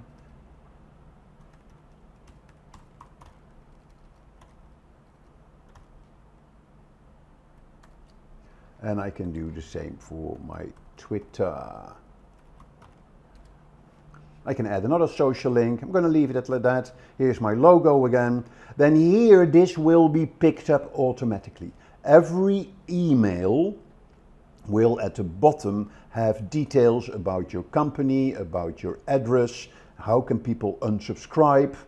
Yeah, and because you're using the free version, there is this item, grow your business with Mailchimp. Yeah, that is a little bit of Mailchimp branding that will be added to your email if you're using the free version. So keep that in mind. Okay, so then you click preview. This is how your email will look like. Yep, and then you're going to exit preview mode. And if you're happy with this, you're going to save and exit. Now here you kind of have your admin screen for your campaign. Yeah, so you see here the name. So I need to type in the name. So I'm going to name it is Mailchimp demo, for instance, and I'm clicking save. Then here I have selected all the contacts. So I can just go to my audience. I pick the audience that I've created. I can then have all my subscribers, or I can pick certain segments or tags in my subscriber base. I can personalize the to field. Yeah, and then I click save. Here is the from. So that is, it's from me, or you can edit that, have it sent from somebody else. You can add a subject. Now your subject line, of course, is very important in email marketing, because in the subject line, people will, when they read the subject line, people will decide whether or not they will open the email. Yeah, so the subject line always has to be catchy. So, and it could be 5 reasons why you should read our latest email newsletter. Yeah, or any other subject line, but they need to be short and sweet. Yeah, you could use emojis. You need to, in that one line, you need to give people the reason why they should open this email. Preview text appears in the inbox after the subject line. Yeah, so in today's newsletter, we will talk about social media and email marketing, for instance, and you click save. So that is your subject, that is your content. Yep, and then here is part of your contact. You can send yourself a test email. That is always useful, to send it to yourself and check it on your desktop and check it on your mobile. So I send myself a test email, send a test to any email. Yeah, so let me quickly check here my Gmail. That is to me. That is Tube for Mark. Okay, so I'm going to send that email to Tube for Mark. Okay, I can send it to multiple people, and I'm going to click send test. Email has been sent. Yeah, so let's check the email. So here we see the email, test 5 reasons why you should read our latest newsletter. And then here you see the email, and then you check it on typos, you check it on the links that are in there, yeah, make sure that your social media buttons work, etc. And if you're then happy with your email, you can then publish it. Yeah, and there's two ways of publishing it. You can schedule it. When you schedule it, you can set a delivery date and a specific delivery time. But in order to use that feature, you need to upgrade to premium. Okay, so you can send it directly. So when you click send, it will go straight away. Yep, so very important. Or you can say finish later. If you then want to share your campaign, you see here the link for the campaign. Yeah, and you could change that. Your default campaign URL, yeah, so Mailchimp, generate randomly, 5 reasons why you should read our email. If you upgrade to premium, you can turn this Mailchimp into your own URL. Okay, good. And then you can track your campaign, your email campaigns. But we'll cover that in a next video on Mailchimp when we go into more advanced features. Okay, so I'm just gonna click finish later. And if we're now having our list of campaigns, then here you see we have our Mailchimp demo as a draft ready to be published. So that is the campaign, how to create a campaign on Mailchimp. Right, now let's have a look at a few more things. So first of all, a new feature in Mailchimp is the analytics. When you send out an email campaign, you will get basic analytics here in your campaigns dashboard as well. But Mailchimp now also has an analytics dashboard. And here you see the type of data that you will get in Mailchimp. And it is using sample data, so we can explore the dashboard. So here you see number of emails sent, whether it's up or down. You see the number of people or the percentage of people that opened the email. And very important, the actual percentage of people that clicked on the email or clicked on the link in the email, and that is very important. Yeah, so that's where you can really follow through on your email campaigns, yeah, on who opened it, who clicked it to the form, for instance, that needed to be filled in. So very useful information that you can get out of your campaign, and you can see that from various periods. Yeah, you can even actually in the other reports, you can actually see who are the people in my mailing list, in my audience, who actually clicked on the email, and who are the people who opened the, clicked on the link. Yeah, and then you can approach them separately. Yeah, so here you see engagements, email sent and the click rate. Yep, so here you see by email the number of recipients, the open rate, the click rate, the revenue that you made, if you had that set up. So lots of data that you can get on your email campaigns. Open rates are very important, and they differ by industry. Yeah, and general an open rate anywhere between up to 15% and higher are usually good open rates. Okay, so that is the analytics that you can get. And then finally, what I really like in Mailchimp is that you can use Mailchimp to create landing pages. So if I'm going back to my campaigns and I'm going to click create campaign, then I can also decide to create a landing page. Name of the landing page is Myco. Select an audience, Myco, and I'm going to click begin. Yeah, and here you see a number of templates that I can use for my landing page. Yeah, so very simple templates. So let's take this template, accept. I'm going into the editor.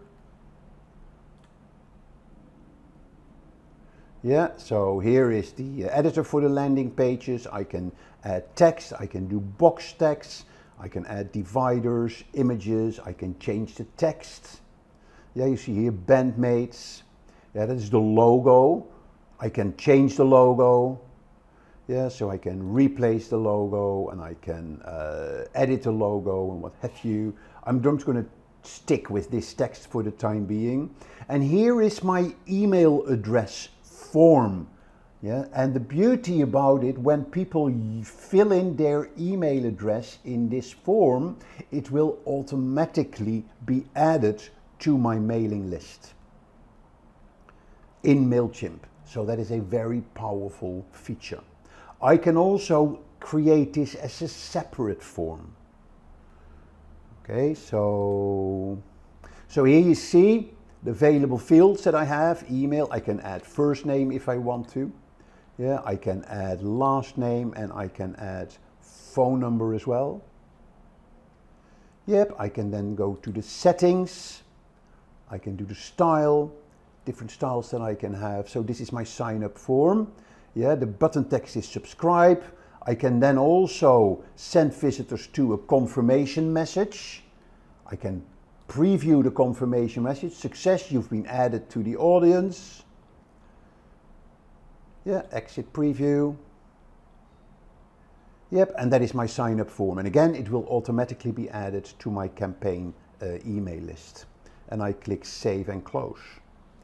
Yep, and here is the full campaign. Yeah, and when I'm happy with it, I can click save and close. So here is my landing page. And it's now, here I have the page title and site icon. Here's the social share preview. Here is the URL of my landing page. Here is the content. And I can then get my finish it later, or I can publish it. And as soon as I publish it, this URL will be live. Yeah, so click publish. So this landing page is now live. So if I now go to this landing page, yeah, so here you see email address. I'm saying cherry at henry.com.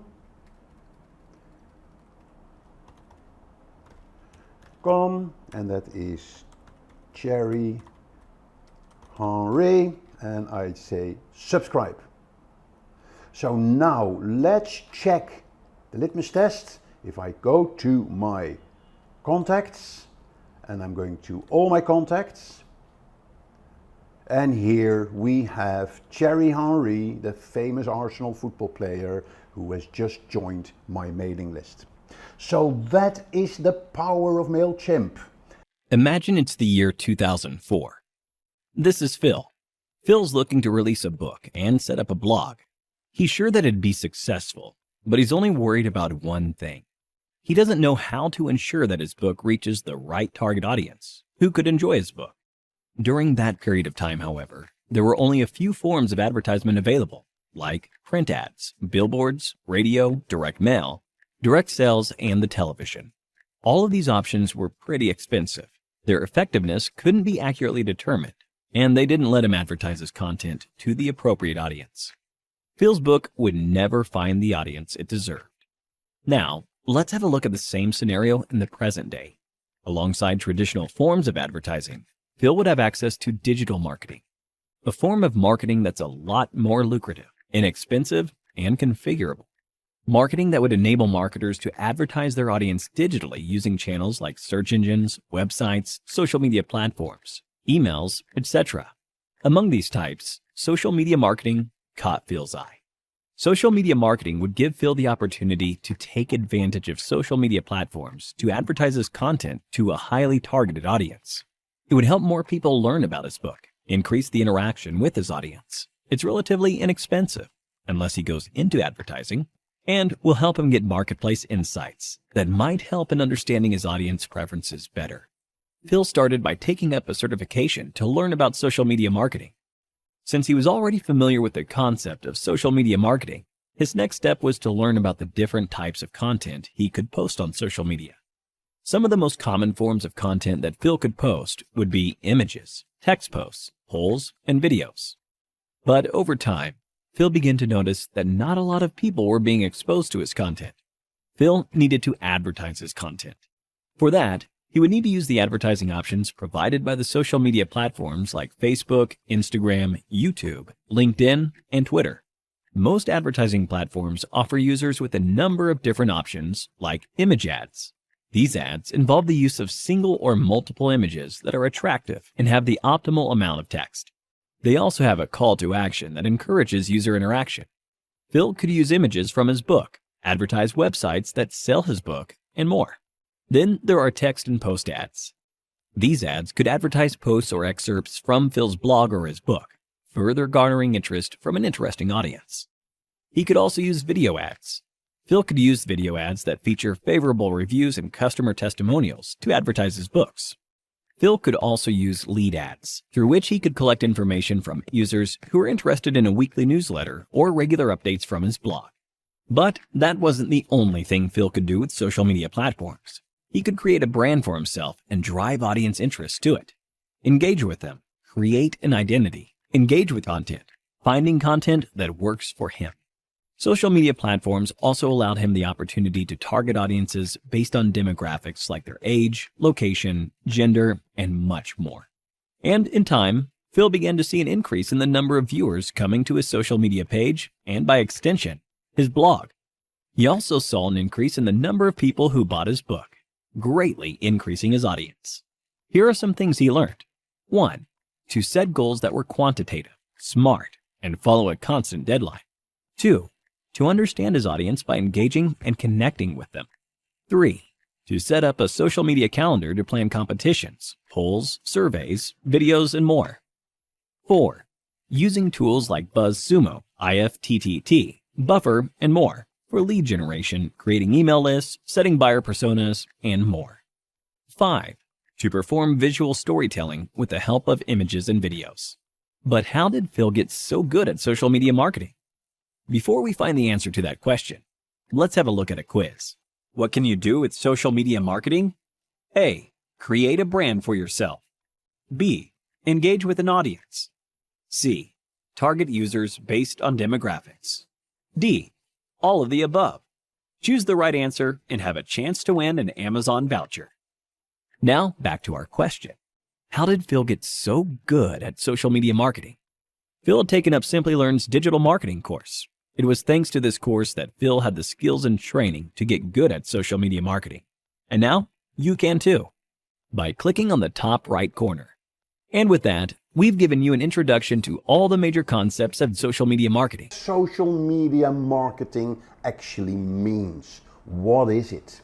Yeah, and we got to put this in the context of the definition of marketing.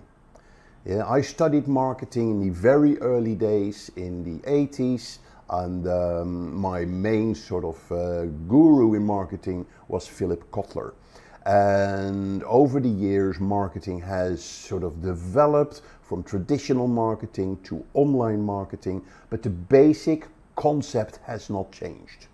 If you look at the definition of marketing, it's the activity of creating, communicating, delivering and exchanging offerings that have value for customers. Yeah, so you supply, you deliver, you exchange products or services that have a value for your customers. So, two very important aspects here. There is value and there is customer. And that is what we capture in the marketing concept. You put the customer at the core of what you do. Yeah, because when you do that, you automatically will look at what value are we giving to the customer. Yep, so take social media marketing in that context. Then the second part of the social media marketing sort of term is the word social media. What is social media? When I explain social media, I'm using the 3 C's. The 3 C's of social media marketing. And they are content, their community, and campaigns. Content is the fuel of your social media. Content is the currency of social media. If you have really good content that you can share on the internet, using various multiple social media channels like Facebook, like YouTube, or like video, or like Instagram, or blogging, you name it, people will engage with your content. And then when people start engaging with your content, they may come back for more content that you supply, and they will then become part of your community. So community is a very important aspect of your social media definition. With really good content, you can create communities. And then you can push that process by running campaigns. And a campaign makes it relevant for businesses. Because when you run a campaign, you have a goal for your campaign, you have an objective, you have a start date, you have an end date. And that is what social media marketing is. It's all about running campaigns to develop your communities with really exciting content. And then you put it into the marketing context. You do that with the customer in the core of what you do. So if I then take that to a definition of social media marketing, is very basic. It says the use of social media to develop a company's brand, increase website traffic, and boost sales. That is what we call social media marketing. The most important aspect here is that you need to have an outcome. You need to have a result which is customer related. And that is where the sales element comes in. You do this to get the customer to do something, and in the end, that is buying your product or your service. So social media marketing is not the tactical combination of your social media networks to reach as many people. There needs to be a goal to it. And when we talk about marketing, it comes down to selling your product or service with a value. So that is the kind of the call to action, as it were, that comes out of your social media marketing. So keep that in mind. Everything you do with your social media marketing in the end comes down to reaching your goals or achieving your objectives of developing your company's brand, increasing website traffic, or growing your sales. Now, a big benefit that you're getting these days in digital marketing and social media marketing is data, is intelligence, is knowledge. In the early days of marketing, the biggest problem has always been how to measure the success of your marketing campaigns. If I ran adverts in a magazine, how do I measure the effectiveness? If I do a PR campaign and they write about me in a newspaper, how do I measure the effectiveness of that? How can I track that when somebody buys a product, it actually is as a result of the PR campaign that I ran? So in the early pre-internet days, the only way to measure customer engagement, as it were through loyalty cards or credit cards. With a loyalty card, you had some basic customer data. Through credit cards, you could track transactions. but it's very difficult to relate that to your marketing. Then the internet emerged, and all of a sudden I could track traffic to my website. Yeah, I could see how many people visit my website. Are these people that visit my website for the first time? Are they returning visitors? What are the most popular pages that they see? How long do they stay on my website? And are they actually buying my products?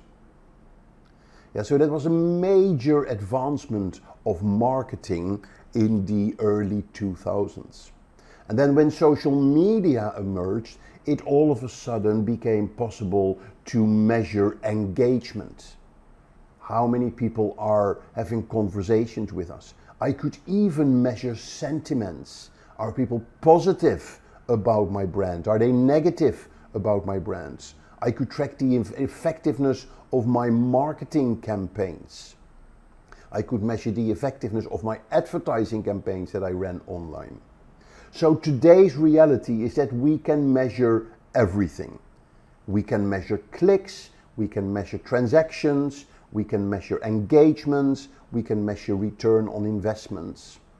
Yep, and we can now even take that a step further through artificial intelligence, that we can actually start making predictions how people may respond to campaigns that we're going to be running. So it's a very important aspect of your digital, your social media marketing. Tend to be so busy putting content out on different channels that they miss the need and the value of having a centralized hub. And what I mean by that is having one place where all of the collateral that they're creating for their social campaigns is actually housed and accessible in one centralized hub. And in general, they do a pretty good job with social media. They're active on Twitter, they have a YouTube channel, they're on Facebook and Pinterest and all sorts of different places. So what happens is your target audience can miss a lot because social media efforts are scattered. You know, people who find one type of content, they don't always know, hey, you also have a YouTube channel. Hey, you also have an Instagram channel. So they're not necessarily aware of all the possibilities. Now, if I actually go into the Annie's website, now I'm going to find out about their Grants for Gardens program. And I've been a fan of Annie's for years, but I had no idea this program existed until I used them as an example to go and pull screenshots for this.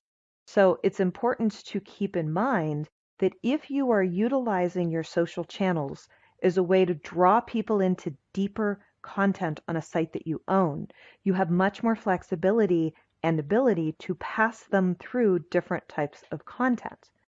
Now, the other thing about having a home base, a place where your content on third-party channels points back to, is that then your social media efforts help boost your overall marketing efforts simply because of the way they impact everything online.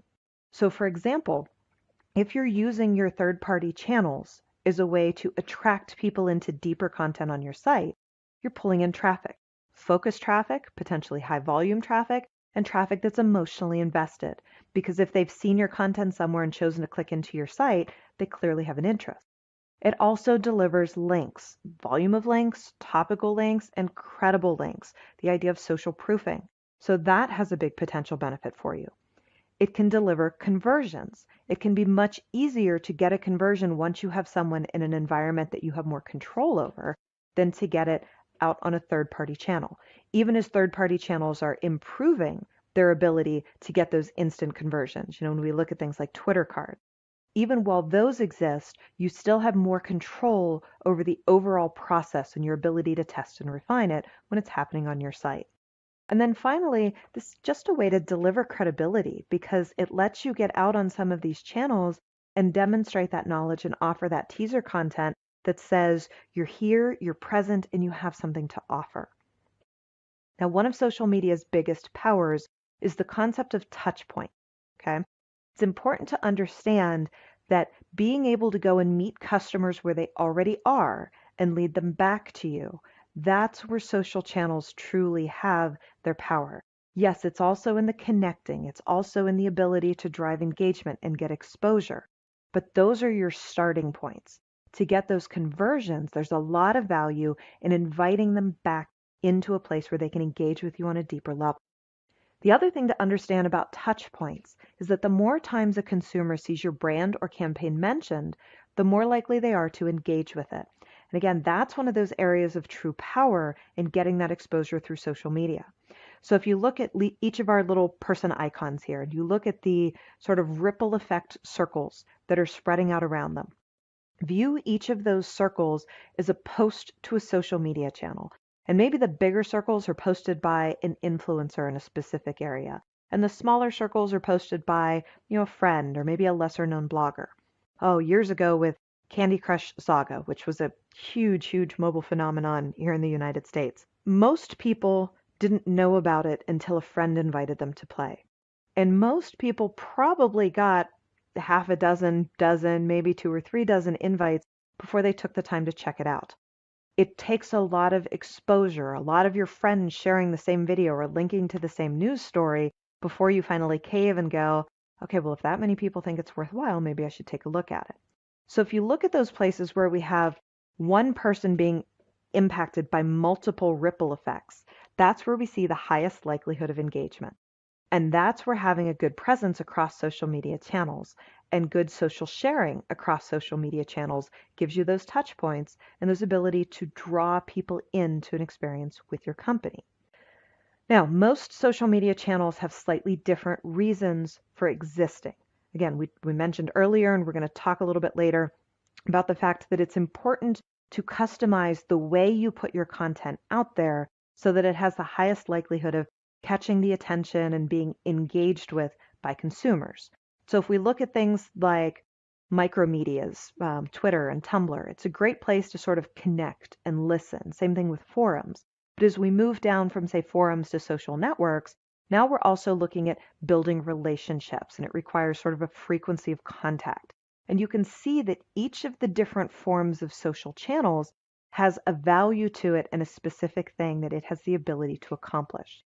Now, if each of your social media efforts connects back into your home base, you have the ability to pass consumers through multiple support channels, and you can play each channel to their strength to, again, create a better experience where people can then come in and engage with you on sort of your owned media on the home base or the blog or the area that you have created.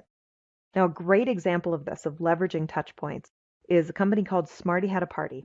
It's a party planning site. They sell high-end disposable party products, plates and glasses and things like that. And they do an excellent job of using blog content and social channels to attract visits and then leading buyers from the blog into their sales process. So for example, you can see here a Facebook post they put up that talks about a new product that they've just released. They had a contest that went with it, and they gave free product away for a couple people. And they linked into a blog post that they put together that says, here's how to use this product to create favor or an appetizer or something that you can use at your next party.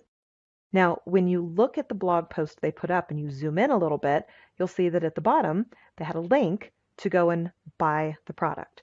So they're using the Facebook post and a teaser to draw people into their website where they can give more information, get them more actively engaged, and then eventually push them into that conversion funnel. That's an example of leveraging targeted touch points on a specific social media channel to draw someone into a home base. Now, let's see this approach in action and how we can take one of the ways that companies tend to use social media and make a slight tweak, but really make a big difference in their ultimate impact. So an example here is Belvedere Flowers, a small florist in the US that was using YouTube to sell boxwood trees for Christmas several years ago. And they ended up making a couple mistakes. And what's really interesting is I was actually doing a webinar once where I included them as an example, and they were actually on the call because it was a florist webinar. And they did end up implementing some of these changes and said it worked out really, really great. So several years ago, I was on Twitter and I saw this tweet come by that said, boxwood trees are now available for Philadelphia flower delivery. Your cat will love them too. It linked from Twitter over to YouTube, where there was a little homemade YouTube video about sort of the owner's grandson decorating this little boxwood tree. And then I think they took it off to a relative that might have been in a nursing facility, where they couldn't have a full Christmas tree.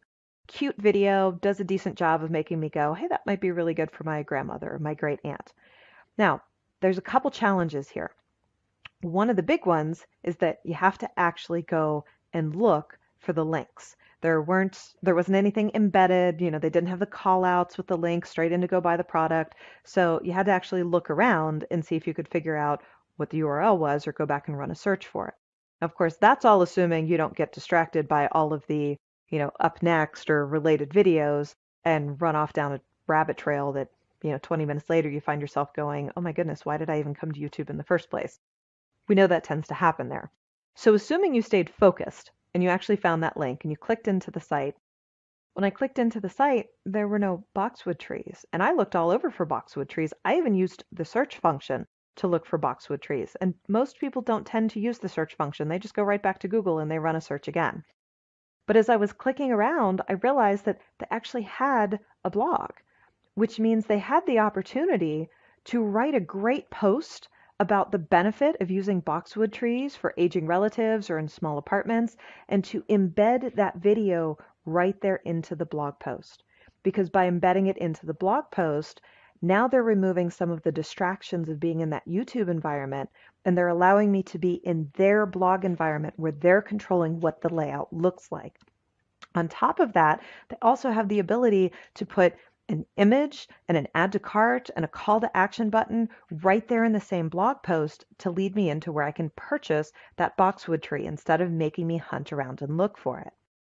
Now, if you consider the difference of making these slight changes and you look at the before and after, you'll see that the way they had it set up, I had to be on Twitter, see the tweet on Twitter, click into the video, watch the video, look around for the URL to the site, and ignore all the other distractions on YouTube.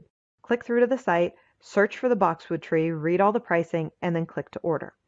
Now, if you use this home-based mentality, now when I'm on Twitter and I see this link and I click, I come into the blog post and I can watch the video right there on the blog post. I can view the pricing information right there on the blog post, and then I can click to order. That's 2 clicks instead of 7 different steps up in the first one. Now, if you know anything about conversion optimization, you know that the fewer steps that you have, the higher the ultimate conversion rate. So again, very, very big difference. And that's just in the conversion process. That doesn't even count the inbound links, the potential for traffic that might click around to other areas of the site and be interested in a purchase. Lots of benefits to looking at it from this new perspective. Now, a final word of advice is that social media provides an amazing opportunity to make a connection with customers. It's great to get out there on different channels and really engage, but you need to remember to invite them into your conversion funnel. And a lot of times that's going to mean inviting them into your site or inviting them into some point of conversion activity that gives you the ability to contact and engage with them in the future. Time to talk about the social media marketing platforms. Let's have a look at some of the most relevant ones out there. Now, but before that, let's make sure that you understand the essence of the social media marketing platforms. How do they work? Very simple. They all work according to the same concept. What you do, you create an account on the social platform, like Facebook, for instance. You fill in your profile. On Facebook, you put in a lot of data about yourself. On Twitter, a little.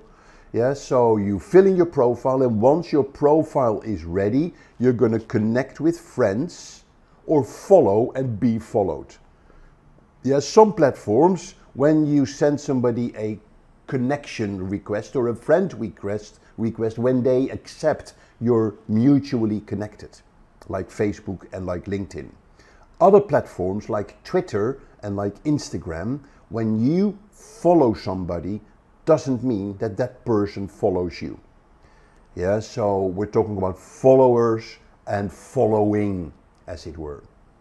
Yep, and then when you've got that, you're going to start sharing updates. And you're going to check your newsfeed where you will see the updates from your friends. Now, as a business, every platform enables you to create a Facebook page or to create a page.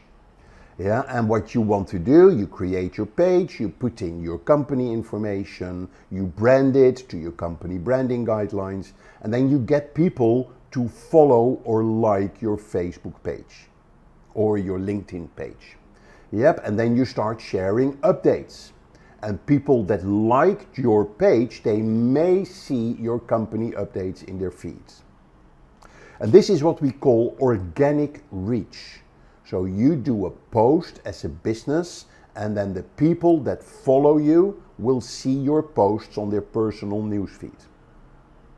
Now, in the early days of social media, this organic reach could be 40 to 50%. Which means that if you have 10,000 followers on Facebook, so 10,000 people liked your Facebook page, 5,000 of those people would see your update on their personal newsfeed, which is fantastic. And that was in the early days for social media. Many brands, they spent lots of marketing, building huge communities, because it was a fantastic free way of reaching out to your market. Nowadays, things have changed. Facebook has been driving this. Yeah? Facebook wants you to advertise on Facebook. All these social media platforms, they have to make money. So they have advertising sort of on their platform, and they want you to use advertising. So over the years, Facebook has lowered organic reach to less than 3%. So again, if you have 10,000 people that like your Facebook page, fewer than 300 people may see your updates in their feed. And Facebook says, hey, that's the way it is. We offer you a fantastic marketing environment, and we need to make money as well. So hey, yeah, start advertise on Facebook to reach your entire audience. And businesses now understand that. They now know that social media is pay to play. To reach your audience, it's no longer relying on organic reach. You have to pay to use pay-per-click advertising or PPC. But we're going to talk about that in the next videos. Alright, so it's very important that you understand this concept of how social media marketing platforms work. So let's start with the first one, the biggest one, Facebook, with 1.9 billion active users worldwide. Fact is that over the years, the younger generation has left Facebook. Yeah, why have they left Facebook? Because it's not cool anymore. Yeah, and their parents are on it. Yeah, so if you want to reach the young teens, late teens, early 20s, don't go to Facebook. You want to be on social networks like Snapchat or TikTok, if that's available in your market. Now, there's still markets where Facebook is enormous. Yes, so they are the leading social media network in your market. If that is the case, then of course you have to be on Facebook. But in general, we can say that the audience for Facebook is now a slightly older audience, Generation X or millennials. It's still a really good network to reach these people, particularly when you talk about consumer type products. Now, what does Facebook offer you as a business to use? Facebook has the Facebook page that you can create to reach your audience. Nowadays, Facebook really would like you to use Facebook groups. Facebook groups is a fantastic area in Facebook where you can get really good engagement. And as a business, you can offer a group to your customers as a VIP area, or a product knowledge area, or a pre-launch area, or just for your customers. Yeah, lots of reasons, lots of areas where you can use a group to reach your customers. Then there's Facebook Messenger, of course, that you can use for your business, where you can set up bots. Yeah, so you can have sort of automated conversations with your customers on Facebook Messenger. And there is Facebook Live. Don't ignore Facebook Live. Facebook loves you to use Facebook Live. The beauty about using the Facebook Live, it gives you sort of buzz and engagement before the event, during the event, and after the event. Yeah, we call this tentpole marketing. You can build up excitement leading up to the event and after the event as well. And then finally, of course, Facebook is betting heavily on the metaverse. Yeah, so it's Mark Zuckerberg's vision that instead of engaging with your friends in the news feed, you engage with them in a virtual world. Now, the verdict is out if this is going to work, but fact is that although we've been talking about virtual and augmented reality for years, it is here now. Yeah, there's more and more apps becoming available on your mobile, on your desktop that use augmented reality and virtual reality. I can now download IKEA Place, I think it's called, where you just open up the app, you pick a product from the catalog like a table, and then you can just position that table in your living room. Yeah, and then you can move it, change the color of it or whatever. Yeah, using augmented reality through your camera. Okay, so that is Facebook. Let's look at the next one, Instagram. I love Instagram. Yeah, a lot of users from Facebook have gone to Instagram. Why? Because it is a visual social media platform and it has inherently higher engagement than Facebook. It's easier to reach the audience, not just your friends.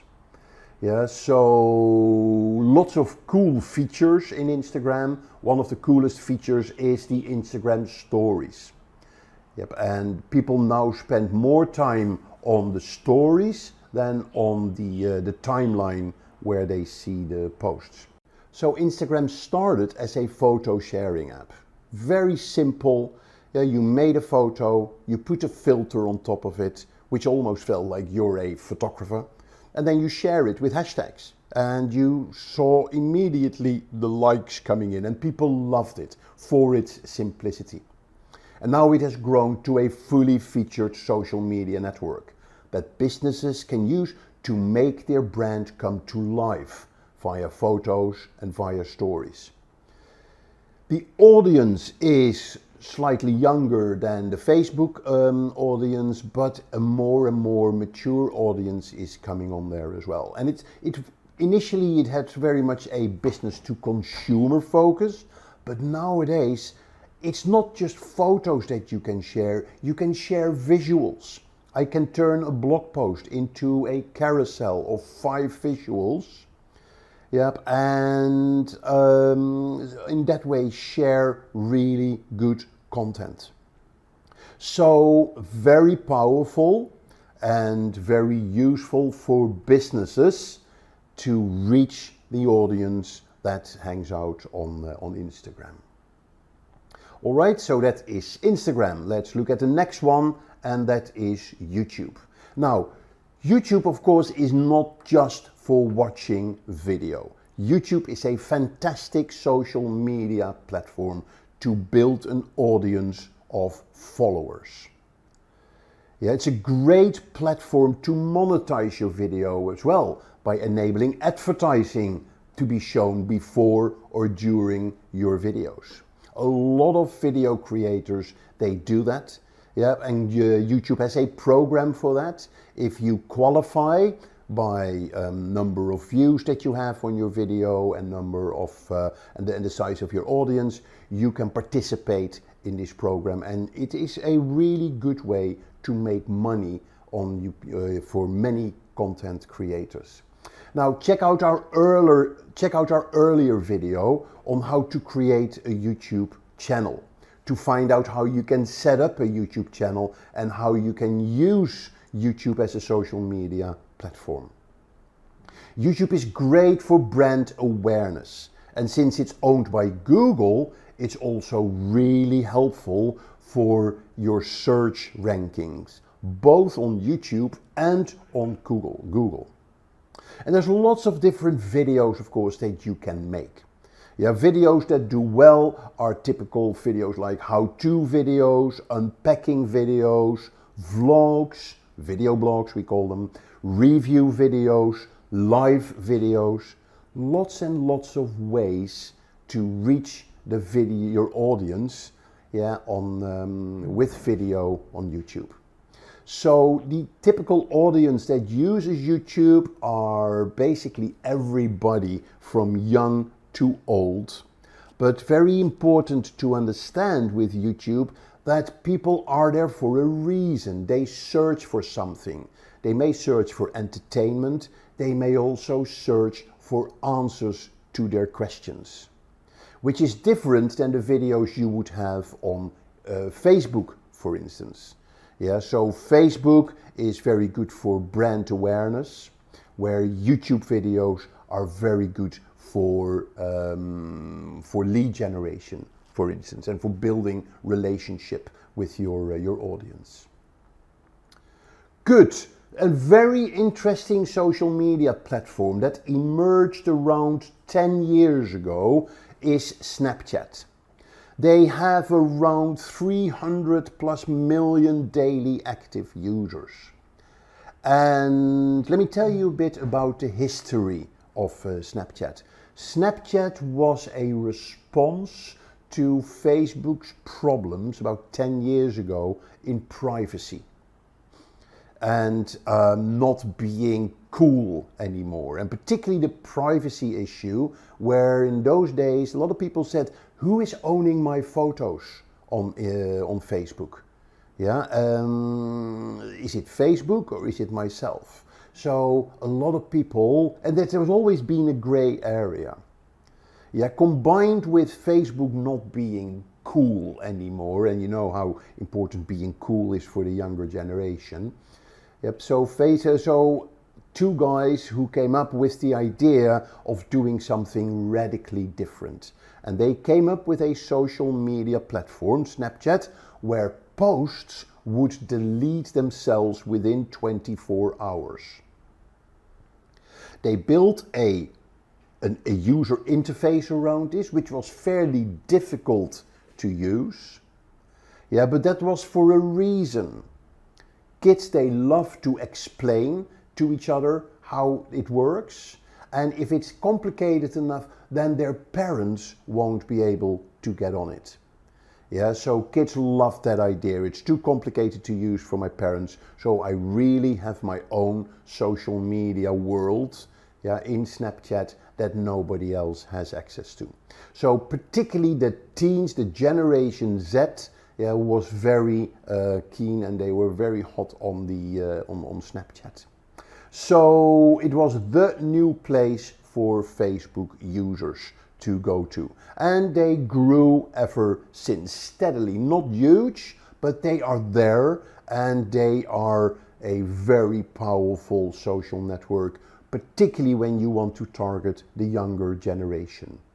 Now, there are two major features that they sort of drove into social media land, which was the stories, and second, the vertical videos. So you all know the concept of the story. It self-deletes in 24 hours, but it turned social media, instead of sort of scrolling through your news feed, you swipe from story to story. Much more visual, much more fun, much more engaging. And you would swipe those stories vertically, and that automatically led to using vertical video. And vertical video is a major trend in social media content, which is picked up by TikTok as the main format for videos on TikTok. YouTube have shorts, so all social media networks, they now have stories and they have vertical video as a key element. So vertical video, particularly for short 10, 12-second videos, which we call snackable content, is very important. Why would you tilt your phone to watch a video? Why not just use it vertical? Which is also quite an interesting sort of form factor to get a good engagement on your videos. Finally, Snapchat has very innovative advertising features. They have lenses, they have stories, they have filters. You can put a filter over your face. BMW had a really good campaign to launch a new car where you could place the car through a lens anywhere that you liked in augmented reality, and you could actually put a filter where you gave yourself a golden face. Yeah, so very powerful advertising. I think the WhatsApp advertising platforms is one of the best advertising platforms out there. It's also probably one of the most expensive advertising platforms of all social media networks. Right, so let's look at Twitter. I call Twitter SMS on steroids. Yeah, it was one of the first, besides Facebook, one of the first social media platforms that came out. And it was a very exciting platform when it launched. And Twitter relied heavily on celebrities using it to drive acceptance on a global scale. Yep, and many music stars, rock stars, actors, they started using Twitter, and that drove the global adoption of the platform. Now, what makes Twitter so powerful? There are three aspects on Twitter. First of all, you can retweet a tweet. Yeah, so when you send a tweet and I follow you, I receive your tweet. If I just click on retweet, it'll go to all my followers. Yeah, if somebody in my follower base retweets that tweet, your tweet can go viral without in minutes. Yep, and there's various examples of tweets that went viral within minutes. Yeah, like the which was it, a selfie tweet during the Oscar ceremony a few years ago. Yes, so it is. So the retweeting is very powerful. It also makes it instant. Yeah, because of this retweeting aspect, news goes on on Twitter instantly, and it shares to a global audience instantly. So that makes it very, very powerful for news agencies as well. And for businesses, a very powerful feature of Twitter is the Twitter search. Each tweet is indexed, and you can search in all the tweets. You can search for the very first tweet that was ever sent. Yeah, so that makes it very powerful for brands to find content. So Twitter is really good for finding jobs, for instance, because lots of businesses, they tweet about, I'm looking for a marketing manager or a web developer. So if I search for web developer #jobs, that tweet will show up in my search results. One problem that Twitter had is that they did not keep up with the developments in social media platform functionality. Yeah, so most celebrities went to Instagram because Instagram was much more visual, much better place for celebrities to engage with their fans. So Twitter lagged behind, and in the last few years it clearly repositioned itself. So it now is seen as a great way for businesses to use as a communication and service channel with their customers, and for media companies to share the latest news. So if you want to find out what is happening in the world now, or what businesses are doing now, or if you have a problem with a product from a business, Twitter is the best place to be. And for you individual, as I always say, you don't need to be on Twitter to tweet, but you must be on Twitter to find great content, to search. Whether you want to search for jobs or whether you're searching for opportunities. If you're a photographer, yeah, and in London, for instance, and you go to Twitter and you search for, looking for wedding photographer, London, you get a list of tweets of people who are tweeting, I'm looking for a wedding photographer. Does anybody know anybody? Yeah, so extremely powerful to use for lead generation. Right, so what about Pinterest? Pinterest is a visual bookmarking platform. It's very cool. The concept is simple. You see a photo on the website that you like. Yeah, what you can then do, you can pin that photo on Pinterest in a board. Yeah, and you're not copying the photo, you're just copying the link in your board. So by doing that, you can build fantastic collections of visuals that you like and want to organize. So I bought a house in Marrakesh a number of years ago in Morocco, and we needed to design the interior. So we had a board with Morocco design, we had a board with Morocco riads, we had a board with tiling and what have you. And we just built up a whole collection of ideas that we liked. And then we got the people that helped us in making the things that we wanted, and we could just share them the links on Pinterest of the ideas that we had. Worked really well. Now, because you can save those boards, of course, you can then share them as well.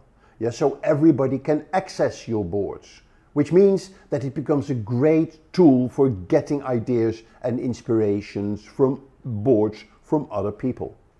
So if you want ideas for home design or your wedding or fashion, Pinterest is a fantastic place to get inspiration.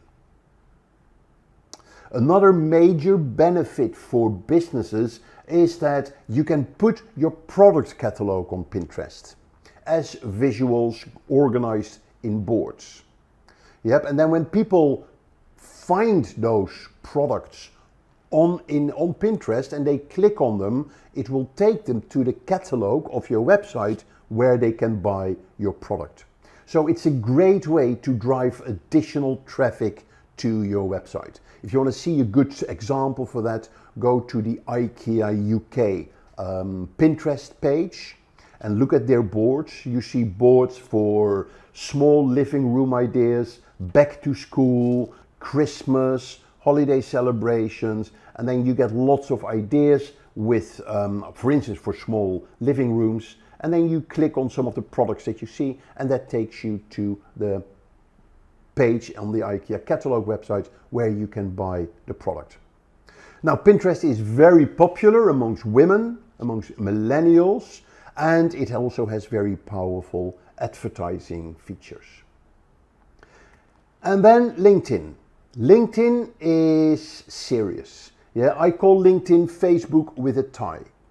Where Facebook is fun, LinkedIn is serious. In Facebook, you can get away with a funny profile photo. In LinkedIn, your photo needs to be professional. Now, if you go to linkedin.com/sales/SSI, you get your social selling index. And that is a score between 1 and 100 of how good you are on LinkedIn. And you will see in the score, in the summary, that there are 4 components that contribute to your SSI score, or 4 components that contribute to how well you do on LinkedIn. So those 4 are your profile, your activity level in connecting with people, how much content you share, and your activity level in building relationships with people. So the better you do in those 4 areas, the higher your score. Your profile, of course, is very important. Make sure that your LinkedIn profile is as complete as possible. Now, LinkedIn's biggest challenge, as I mentioned earlier, is to get people to engage and share content. So how does LinkedIn make money? Very simple. There are 4 areas where they make money. First of all, they allow people to upgrade their LinkedIn account to a premium account where they get more features. There is a whole section in LinkedIn specifically for recruiters. So a recruiting version of LinkedIn. There is a whole area for sales. We call this Sales Navigator. If you run a sales team that use LinkedIn, of course you want to keep the customer data. So you're getting a sort of customer relationship management system within LinkedIn when you sign up for Sales Navigator. And then there is LinkedIn advertising. LinkedIn, of course, is best for business to business, and it's really good for developing your personal online profile, as long as you share content through publishing articles and sharing posts.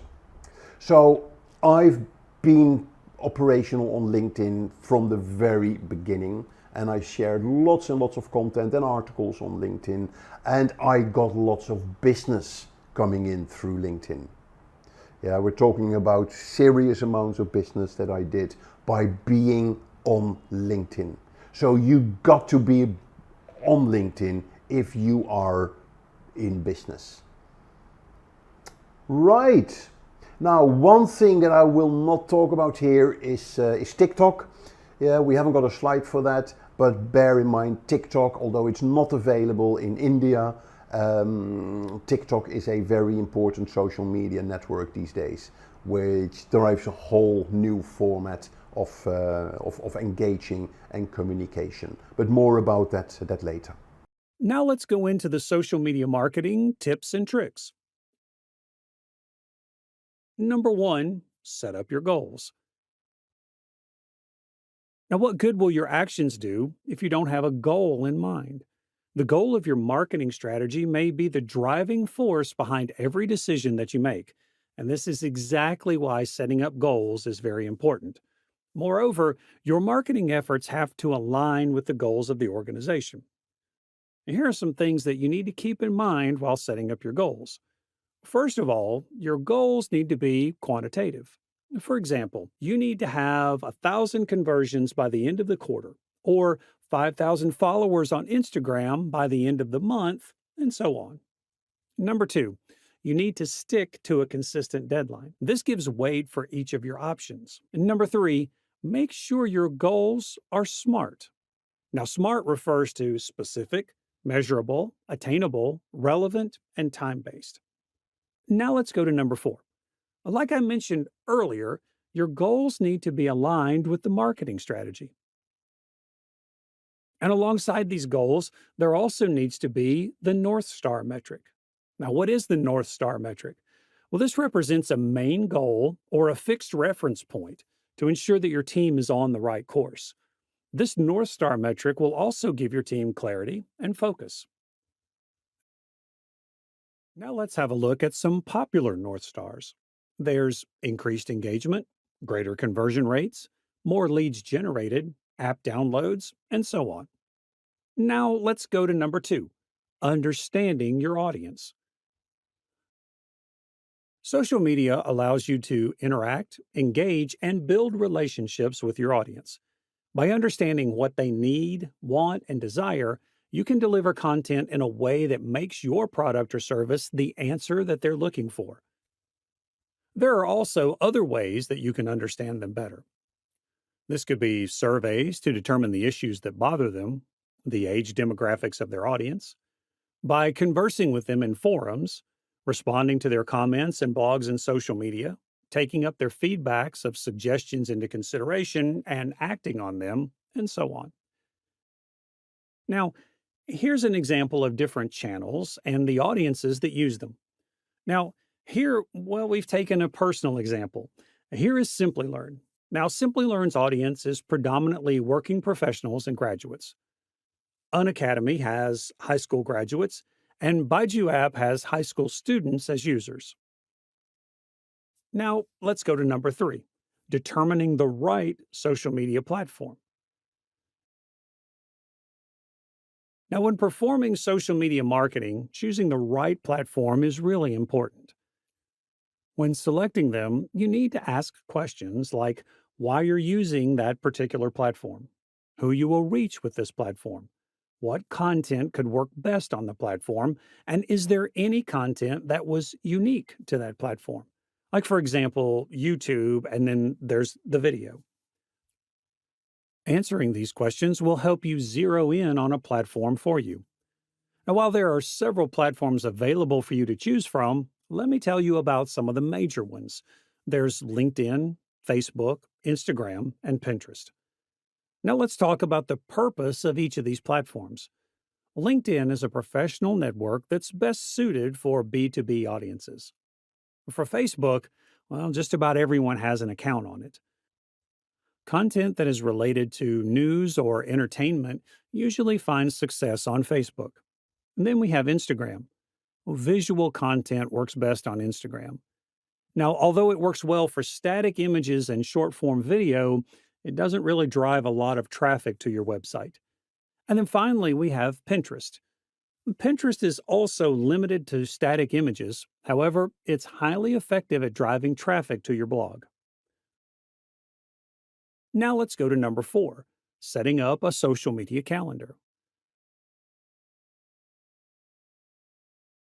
A social media calendar demands the message you want to convey to your audience.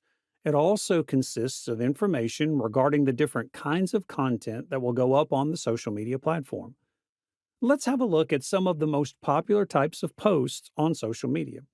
First off, we have competitions. Now, I'm sure all of you have seen posts like tag a friend who does this, or comment or like to win something, and stuff like that. Competitions like these provide great opportunities for engagement with the audience, and they can be used to increase your followers to share your content. It could also be for them to create their own content along with the predefined hashtag. And competitions help grow your presence on social media. Then we have polls and surveys. Polls can help you if you need a collection that also encourages followers to take action and interact. Polls and surveys also provide opportunities through which you can learn from customers to understand what they like about the product or service, or what they don't, and to receive their feedback. And then we have videos and live streams. Although we'll be covering this in a little more detail further on, visual storytelling, along with videos and live streams, goes a long way to drive engagement among your audience. These will help get your followers' attention, increase trust and credibility, and have a high response rate, and has so much more to offer. Live stream, with its live nature and having a human face alongside your business, humanizes your brand, and by extension helps increase customer loyalty and trust. And then there is infographics, articles, and images. So social media calendars are successful because of their ability to increase collaboration within the team, help understand what works and what doesn't, and in distributing resources in an effective manner. Next up, we have number 5, using social media marketing tools. Social media marketing tools align to the goals of your organization. With it, you can create high-quality content, attract new potential customers, and drive engagement. And it also helps you with the planning process. You can plan, create, and schedule posts on your social calendar.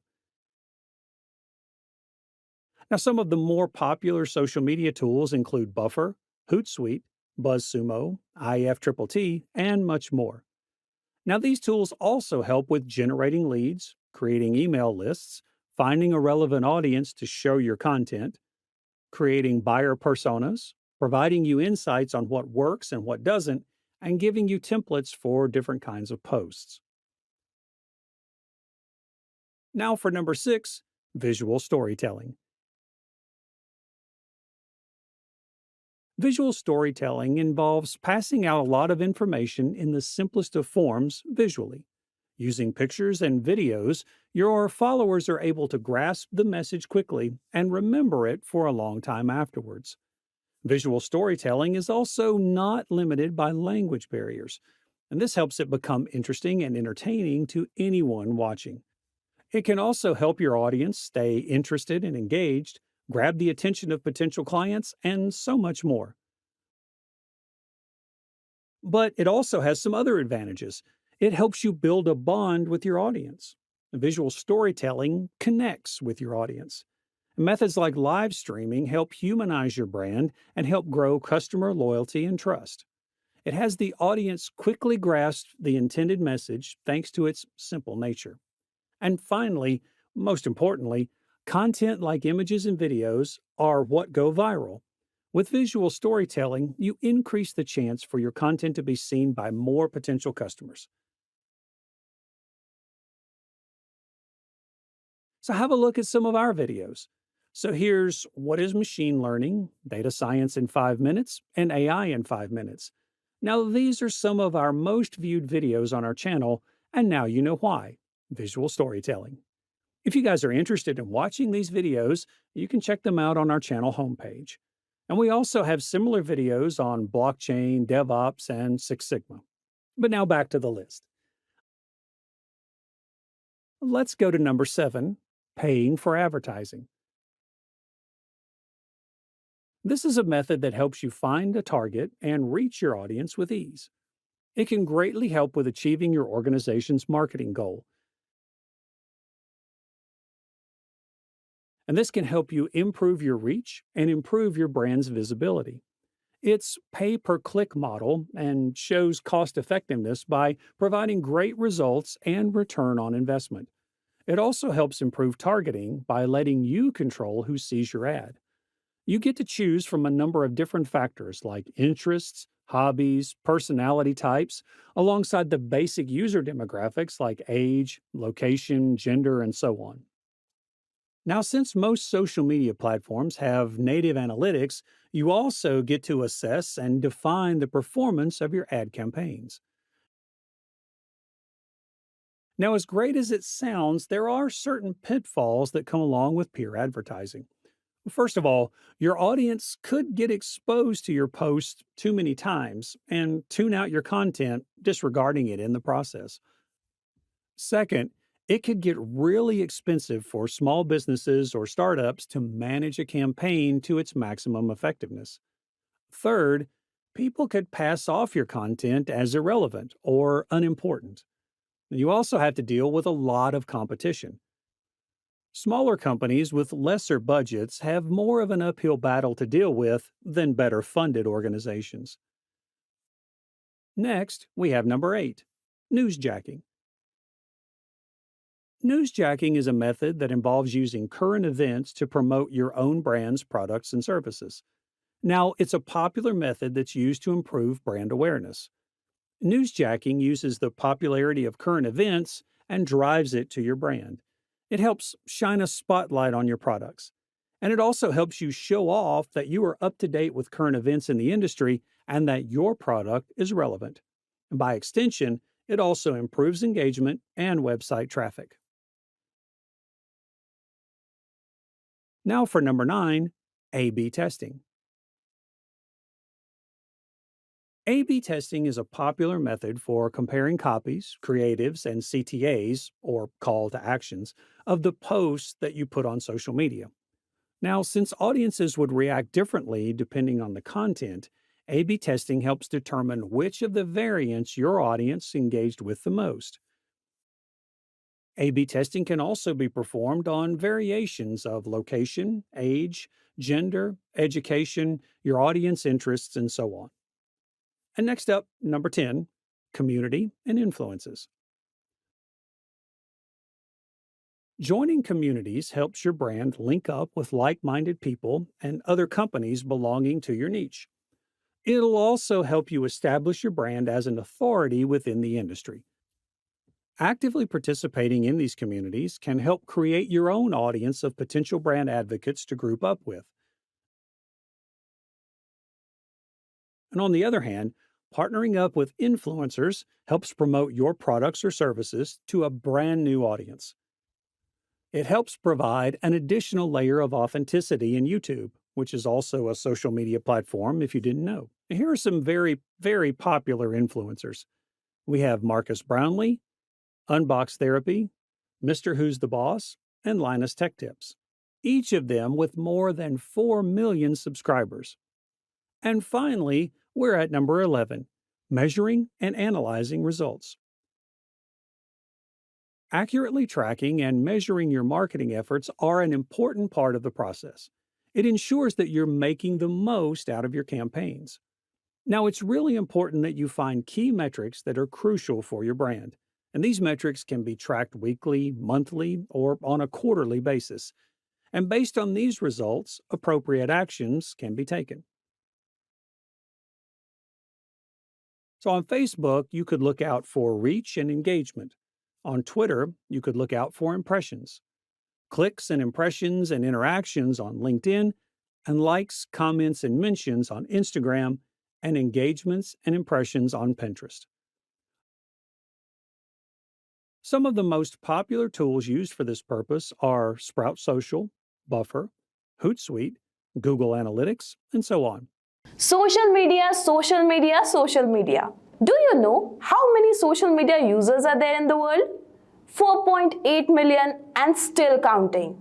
From the purpose of entertainment to spreading awareness, from learning to taking business to great heights, social media have proven to be an all-in-one solution. Talking about social media and the business world, social media has revolutionized business, providing a platform for direct customer interaction, targeted marketing, and valuable insights. It allows business to build trust, promote their brand, and adapt to industry trends. Embracing social media is essential for success in the digital age. With the rise of social media in this digital age, lots of job opportunities are arising in the market. The average salary of a social media manager in India is 6 lakhs rupees per year. However, in US, it is estimated to be $64,000 per year. So without any further delay, let's begin by understanding what does a social media manager do. What does a social media manager do? Successful social media management demands a strategic approach encompassing various key tasks. Here are the social media manager's roles and responsibilities. It begins with crafting and implementing a goal-aligned social media strategy, followed by the creation of engaging content for diverse platforms. Vigilant community management involves monitoring and responding promptly to social media interactions. While campaign management requires adept planning and result analysis, social listening is crucial for extracting valuable insights from brand-related conversations. Analytics and reporting form the backbone, tracking key performance indicators and providing strategic recommendations. Collaboration with other departments ensures cohesive messaging, while crisis management skills address negative situations promptly. Staying informed about platform changes is vital for adaptability, and adherence to guidelines ensures legal compliance and ethical standards. This comprehensive yet concise approach ensures effective day-to-day operations and long-term success in the ever-evolving landscape of social media management.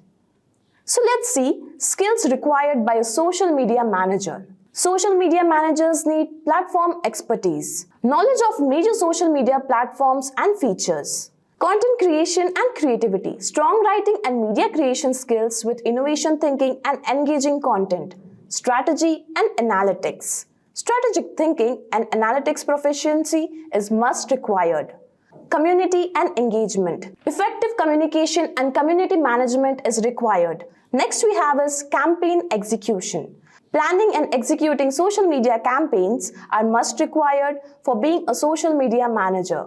Next we have is adaptability. A social media manager must be flexible to adapt to the platform changes and trends. Next we have is collaboration. A social media manager should be great at teamwork and collaboration with other departments. Time management. A social media manager should be great at efficient task organization and adherence to schedules. Problem solving. Along with that, a social media manager should have a quick resolution of issues and crises. Legal and ethical awareness. Last but not the least, a social media manager should be great at understanding of legal and ethical consideration. Also, responsiveness to customer inquiries and feedbacks will be a cherry on cake. So let's begin by knowing how to become a social media manager in 2024. Achieving a role of social media manager in 2024 involves a strategic combination of skills, practical experience, and ongoing commitment to staying ahead of industry trends. Here is a comprehensive guide to help navigate your path into this dynamic field. On number 1, we have Educational Foundation. While formal education isn't always mandatory, having a degree in marketing, communication, business, or any related field can provide a valuable foundation. Consider pursuing courses or certification focused specifically on social media marketing to augment your knowledge. Next we have is skill development. Cultivate strong writing skills to craft compelling and impactful content. Develop a comprehensive understanding of social media platforms, their functionalities and trends. Familiarize yourself with social media analytics to effectively measure and interpret performance. Basic graphic design skills or proficiency in design tool can enhance your skill set. Next is establishing online presence. Build and maintain professional profiles on platforms like LinkedIn, Twitter, and Instagram to showcase your expertise. Actively participate in industry discussions, share relevant content, and engage with your network. Moving ahead, it is important to gain practical experience. Seek internships or entry-level positions in marketing, public relations, or social media to gain practical experience. Volunteer to manage social media accounts for organizations or events, creating a tangible portfolio. Stay updated. Stay updated with latest trends, algorithms, changes, and emerging platforms within the social media landscape. Attend webinars, conferences, and workshops to stay informed and ahead in the industry developments. Next we have is portfolio development. Compile a portfolio showcasing your best work, including examples of content creation, community engagement, and successful campaign management. Network strategically. Connect with professionals in the industry, join relevant groups on social media, and actively participate in events. Networking can open doors to job opportunities and provide valuable insights into the industry. Apply for entry-level roles. Target entry-level positions such as social media coordinator or assistant to gain practical experience. Tailor your resume and cover letter to highlight relevant skills and experiences. Highlight achievements. Emphasize tangible results during interviews, utilizing metrics to quantify your impact, such as increased engagement, follower growth, or successful campaign outcomes. Last but not the least, adaptability and continuous learning is the must-have skill. Embrace adaptability in the face of industry changes and commit to ongoing learning. Maintain a proactive stance towards exploring new tools and strategies to stay ahead in the dynamic field of social media management. By following these steps, you will position yourself for a successful career as a social media manager in 2024, equipped with a robust skill set and a proactive approach to the professional development. I hope now you can start your journey of being a social media manager. Is literally content marketing? Okay, what is it? So content marketing is not a new concept. It's been around for over 100 years. In fact, one of the classic foundation stories of the birth of content marketing goes all the way back to the Michelin brothers in France.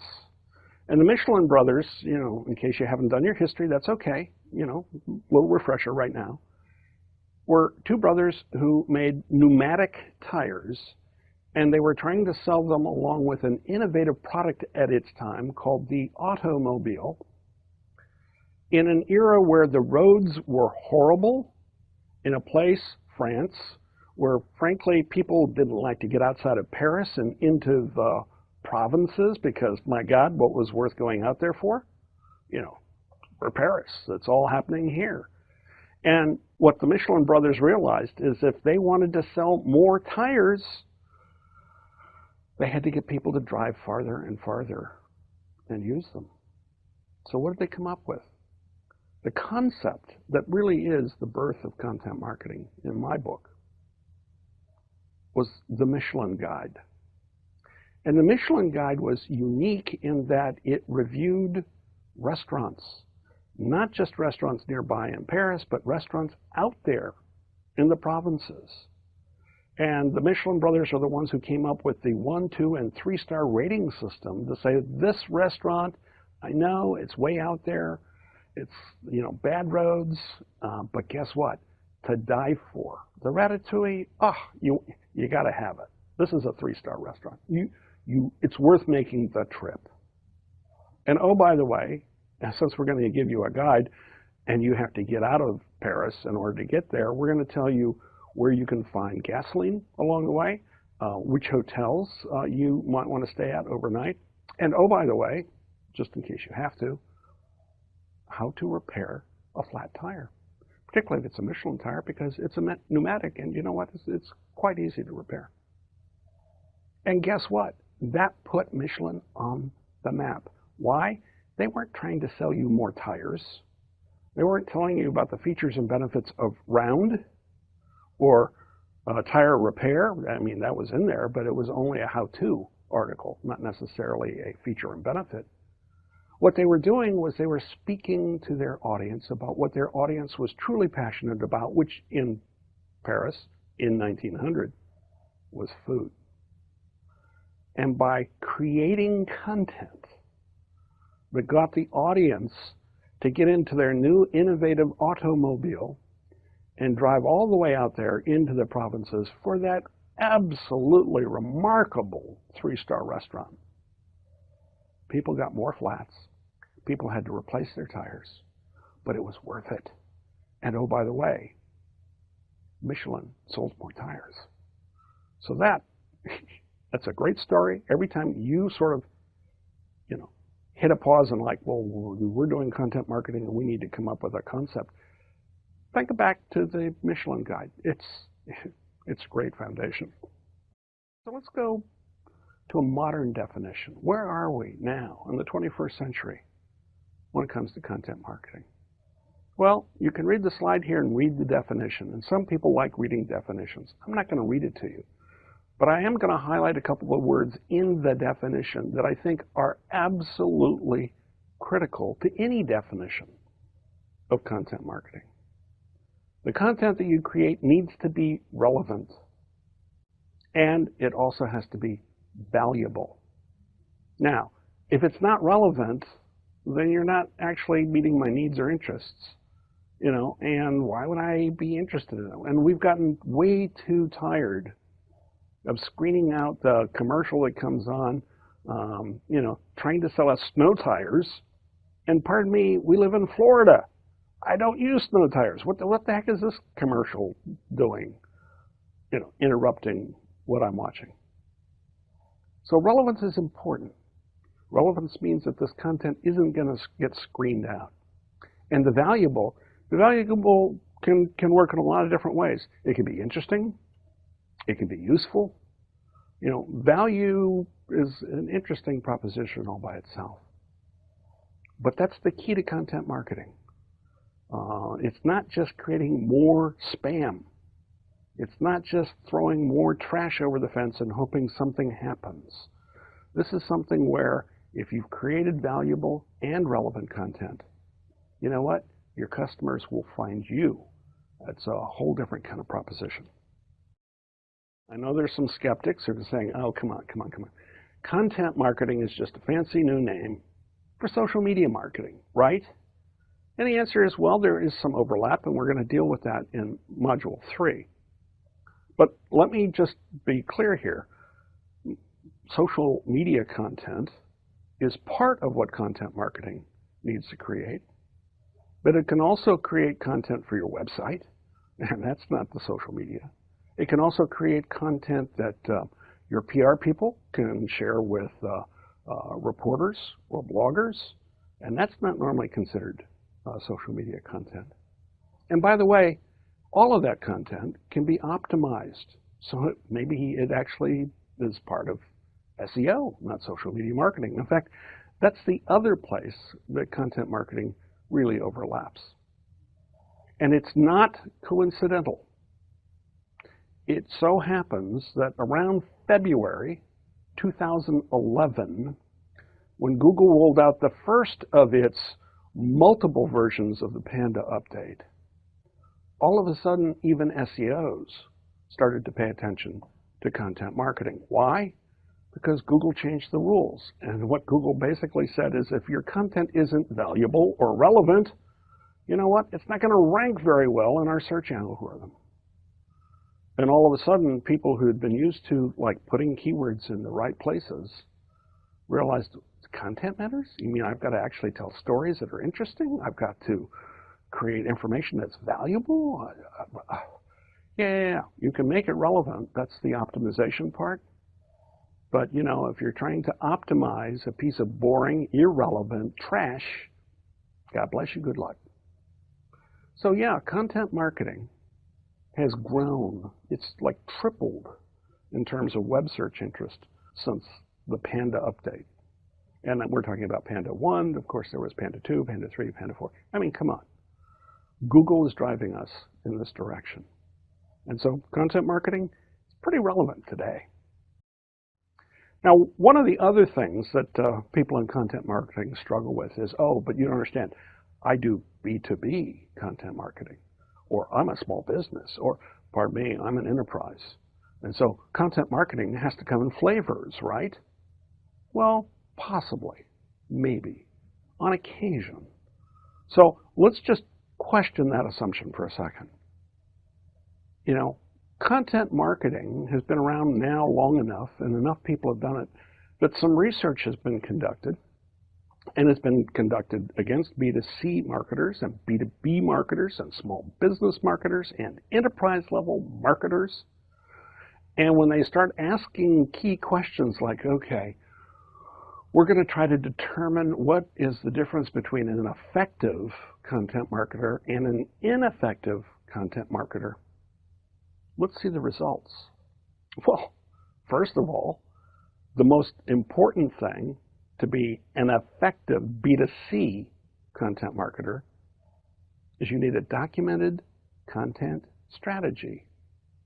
Oh, okay. All right. I mean, people who are winging it aren't as effective as people who actually have thought about this and written it down? Got it. Okay. No great insight, but, you know, interesting to note. Secondly, they've got to have somebody in charge who oversees content marketing. Oh, Lord, does that mean we have to have a reorg? Or maybe we just have to designate somebody who reports to somebody else? Whatever. But guess what? It really helps if somebody is driving this process. Third, they've got to be using more content marketing tactics than their less effective peers. And this is not an argument more is better. This is just, pardon me, that's the way the data falls out. The people who are actually more effective are doing more different kinds of things, a broader range of tactics. And who knows, maybe it's that broader range that's part of the success formula. Same thing is true with social media platforms. The effective content marketers are using more than the ineffective ones. And last but not least, and this may be a sort of a result of the first four, by gosh, effective content marketers generally have greater percentage of the overall marketing budget in their organization. Wow, okay. That's the B2C marketing formula, but you don't understand. I'm not a B2C marketer. Yeah. Okay. So let's take a look at the B2B content marketing formula. Guess what? You need to have a documented content marketing strategy to be an effective B2B content marketer. You need to have someone who oversees content marketing strategy. It helps if you are using more tactics and more social media platforms. And guess what? You spend a higher percentage of your overall marketing budget on content marketing. Well, that's similar to the B2C content marketers. But you understand, B2B is different. Yeah, there's a couple small differences, but guess what? Overall, the top 5 criteria are similar. And when you get to small business, here's what you're going to see. Same 5 criteria. And you're in an enterprise. I know. The world is different for enterprises. Actually, not so much. So, 4 different data points. Let's net it out. There's a pattern. And the pattern is I don't care what flavor of content marketer you are. You can be B2C, B2B. You can be small business. You can be large enterprise. At the end of the day, there are 5 things that you've got to focus on if you want to be effective. We've already covered these. And are there differences between small businesses and large enterprises, between B2B and B2C? Well, sure. But they're all at the margin. What's the downside? If we don't do this, is anyone going to come in and whack us? And the answer is maybe not inside your boardroom, but it may happen on the next sales call that one of your salespeople makes. They may encounter someone I like to call the man in the chair. And the man in the chair actually refers back to a classic McGraw-Hill ad campaign from, I think, the 1960s. But basically, the guy in the chair asks, theoretically, some questions from, quote, maybe your salesperson. Okay, I don't know anything about you. I don't know about your company. I don't know about your company's product. I don't know about your company's, reputation or anything about you. And so what was it you were going to try to sell me? And that's the downside of not having a content marketing program. Content marketing has been around for over 100 years. But in the online world, customers are behaving in lots of new ways, and they're consuming content on various kinds and types of devices. That changes things. Content marketing is now about creating content that consumers will engage with and act upon, not just read or listen to or watch. So in this introductory module, we're going to provide you with an understanding of how content marketing affects the decision-making process when people are on the customer journey to making a purchase. And with a solid content marketing strategy, your customers' buying decisions can actually happen faster. You can basically shorten the decision-making process, and you can reach and expand to new prospects. So one of the things that we hope that you're going to learn after basically taking this module, you should be able to do the following. First of all, you can define content marketing and other related concepts. Secondly, you should be able to explain why content needs to be relevant and valuable in order for it to be effective. Third, you need to describe the overlap between content marketing, SEO, social media marketing. Fourth, you need to name 5 traits of effective content marketers. And last but not least, you need to explain the benefits of content marketing. These are our objectives, and hopefully they're going to be your learning outcomes. So content marketing is not a new concept. It's been around for over 100 years. In fact, one of the classic foundation stories of the birth of content marketing goes all the way back to the Michelin brothers in France. And the Michelin brothers, in case you haven't done your history, that's okay, little refresher right now, were 2 brothers who made pneumatic tires, and they were trying to sell them along with an innovative product at its time called the automobile in an era where the roads were horrible, in a place, France, where frankly people didn't like to get outside of Paris and into the provinces because, my God, what was worth going out there for? We're Paris. It's all happening here. And what the Michelin brothers realized is if they wanted to sell more tires, they had to get people to drive farther and farther and use them. So what did they come up with? The concept that really is the birth of content marketing in my book was the Michelin Guide. And the Michelin Guide was unique in that it reviewed restaurants, not just restaurants nearby in Paris, but restaurants out there in the provinces. And the Michelin brothers are the ones who came up with the 1, 2, and 3-star rating system to say, this restaurant, I know it's way out there, it's bad roads, but guess what? To die for. The ratatouille, you got to have it. This is a 3-star restaurant. It's worth making the trip. And oh, by the way, since we're going to give you a guide, and you have to get out of Paris in order to get there, we're going to tell you where you can find gasoline along the way, which hotels you might want to stay at overnight, and oh, by the way, just in case you have to, how to repair a flat tire, particularly if it's a Michelin tire, because it's a pneumatic, and you know what? It's quite easy to repair. And guess what? That put Michelin on the map. Why? They weren't trying to sell you more tires. They weren't telling you about the features and benefits of round or tire repair. I mean, that was in there, but it was only a how-to article, not necessarily a feature and benefit.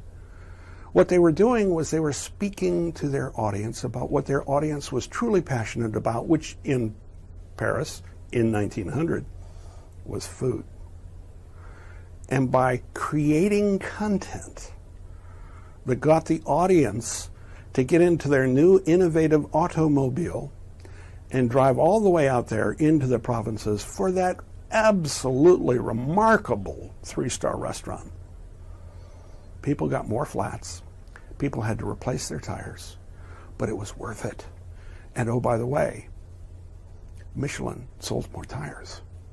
So that's a great story. Every time you sort of, Hello everyone and welcome to this Google Analytics full course video by Simplilearn. Today we will understand Google Analytics, which is the best analytical tool provided by Google to check up on our website. We will understand how Google Analytics works, how we can use it to measure the performance of our website. We'll also understand how to set up goals and create events that will help us keep our website on track. Next, we will look at Google Tag Manager, and towards the end, we will unlock the mystery of how to rank at number 1 position on Google. It's not that hard as you think it is. We have Rob with us, who has more than 15 years of experience in digital marketing and analytics, and he will take us through these topics. Over to you, Rob. Welcome everyone, this is Rob Sanders with Simplilearn, and today we're going to talk about Google Analytics. I'm very excited to be with you today because Google Analytics is one of my favorite Google platforms and my favorite topics. So let's talk about what we're going to cover today. And we're going to start out with how to set up a Google Analytics account. And so we're going to talk about everything that entails, including creating your Google Analytics account. We're going to talk about setting up a property in your account and what a property is. We're going to talk about setting up a reporting view in your property, and we're going to talk about installing the tracking code. So those are the series of steps we're going to go through today in terms of setting up a Google Analytics account. So let's get right to it. And so really the one prerequisite here when it comes to setting up a Google Analytics account is to have a Google login and ID. So when you actually go to Google Analytics, you need to be able to sign up or sign in.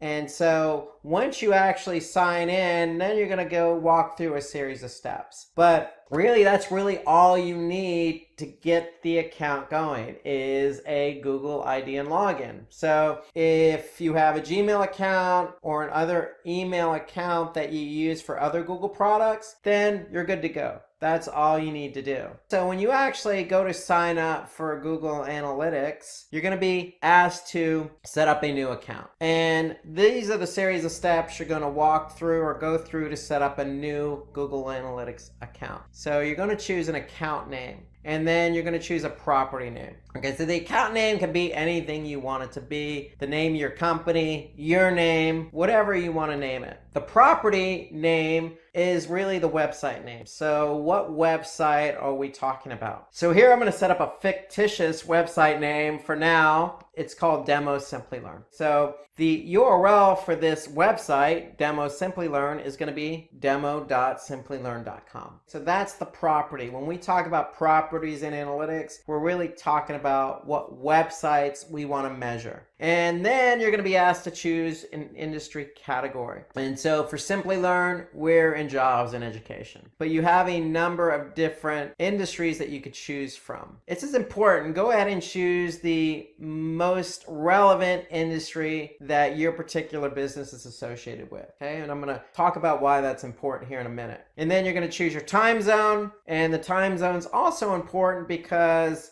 that's when the day starts in analytics and the day ends based on that time zone. So the data that Google Analytics collects starts and ends with that time zone. So very important to choose the time zone your business is located in. Okay, and then you have some additional options here. Okay, so you have some settings. And so the first setting is to allow Google products and services. So if you opt into this, then basically what Google's going to do is share some products and services with you via email. I would go ahead and opt into that. That's of course recommended by Google. It doesn't hurt to hear from Google on related products and services that may enhance your business. The second is benchmarking. So benchmarking to me is something you should opt into. So going back to that industry and category, we chose jobs and education. So by opting into benchmarking, basically what Google's going to do is share your data that it collects on your website website, in this case demo.simplylearn.com, it's going to share that data anonymously with others in the industry, in this case jobs and education. And because you've opted in, it's going to do the same exact thing for you. It's going to share anonymous data on other websites in the same industry. And the benefit of that is we get to see what other websites or how other websites are performing compared to ours. What's the benchmark in our industry? And so the benchmarking to me is important, and I'm going to go over that in a few minutes when we go over the different reports. But to me, I would always opt into benchmarking because this is the only report Google provides in analytics about how others in your industry is performing versus your website. Okay, so it's a way to compare your website performance against others in the same industry. The other options here, technical support and account specialist, I would also recommend you opt into those because then it allows you to basically allow Google access to your account, and they'll be able to help you if you occur or run into any issues. So these are the options in setting up a Google Analytics account. It's very simple, very easy to do. You're just entering in a few fields. Note that we talking about a website right now, so I'm talking about demo.simplylearn.com. But just know that if you want to track a mobile app, Google Analytics will allow you to do that as well. You just choose the option mobile app. So we're tracking a website. We want to know how users behave when they get to my website. And that's what Google Analytics is going to allow us to measure and look at. We just need to do a couple more steps in the process. So once we fill out these fields here, we're going to click Get Tracking ID. Now, I'm going to accept the terms of service. I'm going to accept another terms of service in relation to data protection. I'm going to click accept. Once I accept, I'm going to be able to get some tracking code. The tracking ID is the ID associated with your account. And so this number is going to be associated with your account. So your account ID starts with UA, and it's going to be this number here. Now the -1 is the property you set up. So in this case, I set up demo.simplylearn.com. If I wanted to track multiple websites under that same account, then I can certainly set up multiple properties. Just know that every property I set up in that account is going to have a -1, -2, -3, -4, etc., depending on how many properties I set up. So by default, I set up one property, so my first property ID is -1. If I set up a second property, the same account number, it's just going to have a -2. And that's important because that ID, that account and property ID, is going to be associated with that particular property or website. So again, once you finish setting up the account settings, then you're going to be asked to add some tracking code to your site. And that tracking code is going to be related to the account and the property. So notice my tracking ID up here. Notice the tracking ID in the snippet of code. Now, this snippet of code needs to go on every page of your website that you want to track. And you don't have to put it on every page, but if you want to track website behavior on every page of your website, then it needs to go on every page of your website. So if you're using a platform like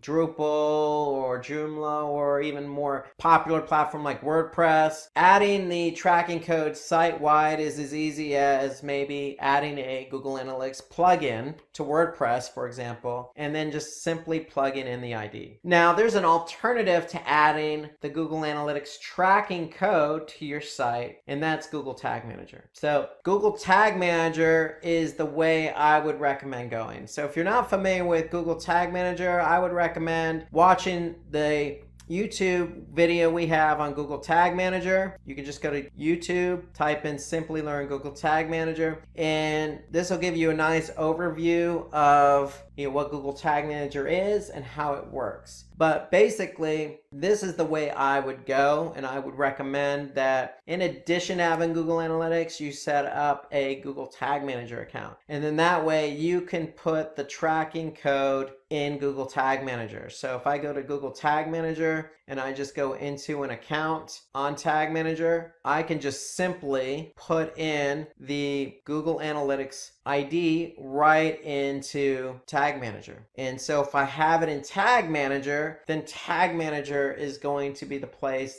that holds the code and fires page view when somebody comes to my website. So that way I don't have to add the tracking code to my website if I do it in Tag Manager. So that's the recommended method for me, is to add the Google Analytics ID associated with Tag Manager. If you can associate it with Tag Manager, then that's the easier route to go versus putting code on your website. Okay, so again, take a look at the video we have on YouTube for Google Tag Manager. That's the route I would go. Now, once you do get the tracking code on your website, whether that be through Google Tag Manager or through a plugin, or just simply adding the script to your site, to pages on your site, then what's going to happen is you're going to start collecting data. So that's ideally the way it works. You need to add this code to your website. Now, if you're not ready to do that and you simply want to basically understand how Google Analytics works,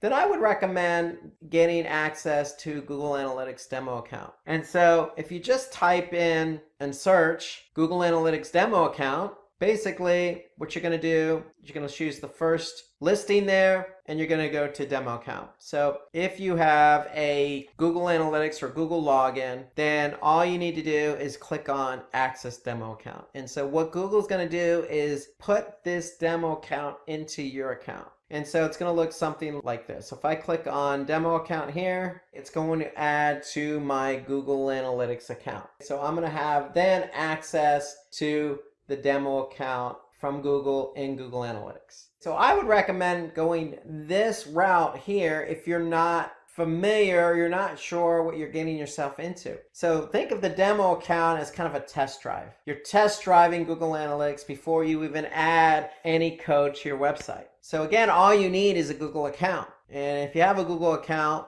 and you add the demo account to your Google Analytics account, you're going to be able to see how analytics works. Okay. And so that's what I would also recommend. So if you're not ready to start adding code to your website, then what you can do is just simply add the demo account. And then once you add the demo account, you're free to peruse around Google Analytics to see the different types of reports it has to offer. Now, when you do actually set up a Google Analytics account, you're going to have some settings that you're going to want to pay attention to. So when you set up the account, you have the account name, and then you have a property. So under each property, you have, by default, you're going to have one view. And so here you can see this view here. So if we look at the account we set up a demo Simplilearn account. Property is demo Simplilearn. So that's associated with the website we're going to track. And then again, by default, under each property, you're going to have a view. And so by default, the name of the view is going to be called All Website Data. And so in that view is where all your analytics data is going to be stored. So you can see my screen here. There's a lot of different settings you have. You have settings under the account, you have settings under the property, and you have settings under the view. So we're going to talk more about these settings in future webinars for advanced Google Analytics users. But for now, know that there's a bunch of settings that you have that you can play around with when it comes to Google Analytics. Anything from adding users to your Google Analytics account, your Google Analytics property or view. You can actually set up goals, you can set up filters, you can set up segments, you can link up Google Ads, you can, set up remarketing lists. There's a lot you can do in terms of the settings as it relates to Google Analytics. So know those settings are there. They're located right down here in this little sprocket icon. That's the admin icon. So if you need to get to these settings at any time, you could simply just click on the sprocket or the admin icon, and then you'll be prompted to choose any one of these settings here that you want to edit or alter. So now let's take a look at some Google Analytics reports. So once you've actually set up your account, you have a number of different reports that you have available to you in Google Analytics. So we're going to take a look at, customized reports. We're going to look at real-time audience reports, acquisition, behavior, and conversion. So these are all the different reporting buckets, if you will, that you have available to you in Google Analytics. So if I'm an admin and I'm looking at the Google demo account, let's start out by looking at real-time. So if I click on the real-time report and I just click on overview, so basically what this is going to do is show me at this point in time how many users I actually have active on the website. Okay, so that's why they call it real-time reporting, because it allows you to see the behavior of users who are currently on your website. And so this is the overview report under real-time. And you can see here, I can see that 79% of my users are coming from desktop, 18%, 20% are coming from mobile, and then approximately 3% are coming from tablet. Here I can see how they actually came to the website. So this is the referring source. If they came from, say, search or social, I can see the source there, and I can see what pages they're active on. And then here I can see what locations, where they're located. And so if I want to see a breakdown of everything in the overview, I can certainly do that. If I go to locations under real time, I can see a majority of my users are coming from the United States. Okay, where are they coming from? I'll just click on traffic sources. And here I could see the different sources and mediums. Medium is the means in which the traffic was driven. So if it's Google, it's either paid search or organic search. So I can see here it's organic. Then I can actually see what content they're looking at on my website. So I can see currently I have 3 active users on the home page, 2 active users on the Google's Women's White Tea page, so forth and so on. Now, most importantly, if you have event tracking set up, so if you've taken a look at our Google Tag Manager webinar, you know that you could set up event tracking in Google Analytics to measure engagement on your website, whether that be a form submission or somebody clicking on the play button of a video. So if I click on events, I'll be able to see what events are firing. So here I can see we have event tracking set up, and I can see how many different events are firing on my website in real time. So here I can see e-commerce, somebody clicking on the quick view click, a couple of users clicking on add to cart, a couple of users clicking on the promotion click. And as these events are fired, you're going to be able to see them highlighted. So if something gets fired, it's going to get highlighted. And I could see that these are the current events that I have currently firing on the website. And that's what's currently fired now. If I want to look at the events that have happened in the last 30 minutes, I could just click on this link here, last 30 minutes, and it's going to give me an overview of the events that have happened over the past 30 minutes. Okay, so that's event tracking. And then more importantly, we can also look at what conversions are happening in real time just by clicking on conversions. And so now I could see I had 1 active user who entered the checkout. So that's goal number 4. So in analytics, you can have up to 20 goals. And so here I can see we have goal number 4 has already had 1 active user. And so if I look at the last 30 minutes, I can see I still have only 1 goal over the last 30 minutes, and that was somebody who entered the checkout. So that's real-time reporting. In summary, it just gives you an idea of what's currently happening on your website. And so for me, ideally, if I'm launching a campaign, or let's just say you do a new website redesign and you want to see how users performing and behaving, then real time is a good option for you. So you could see how things are happening in real time. Now let's jump down to audience reporting. So if I click on audience, this is just right underneath real time. I'm going to see a number of different reports available to me under audience. And so let's click on the audience overview report. So audience reporting basically allows us to get a sense of who is coming to our website. When I say who is coming to our website, it doesn't necessarily have to be a specific person. In fact, Google doesn't allow personally identifiable information in Google Analytics. Personal identifiable information such as a specific name, social security number, credit card information, etc. However, we could still paint a nice picture on who is coming to our website, meaning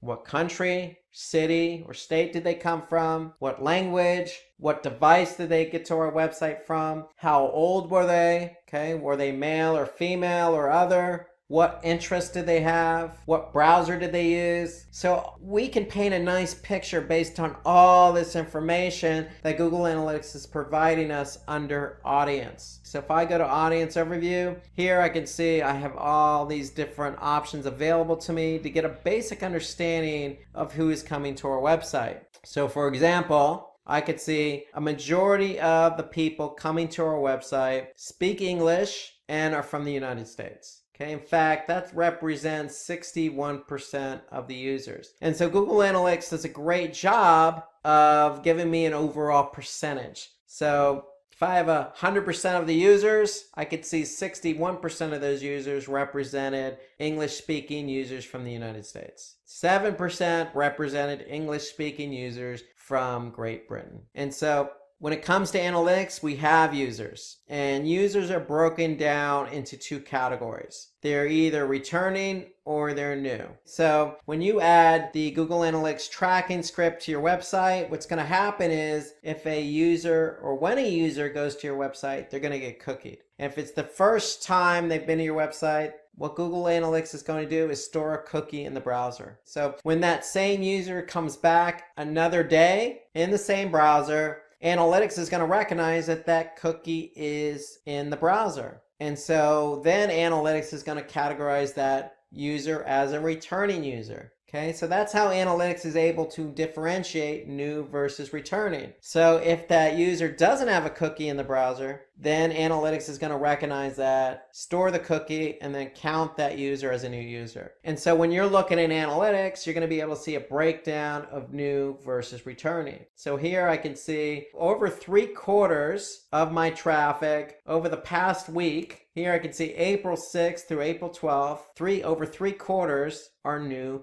users to the website. Here I could see about 24% are returning users. Okay, so I can get a good breakdown of what type of users are coming. Am I driving new traffic? Am I driving traffic that's been to my website before? What language are they speaking? Okay, I can also paint a bigger picture. How old are they?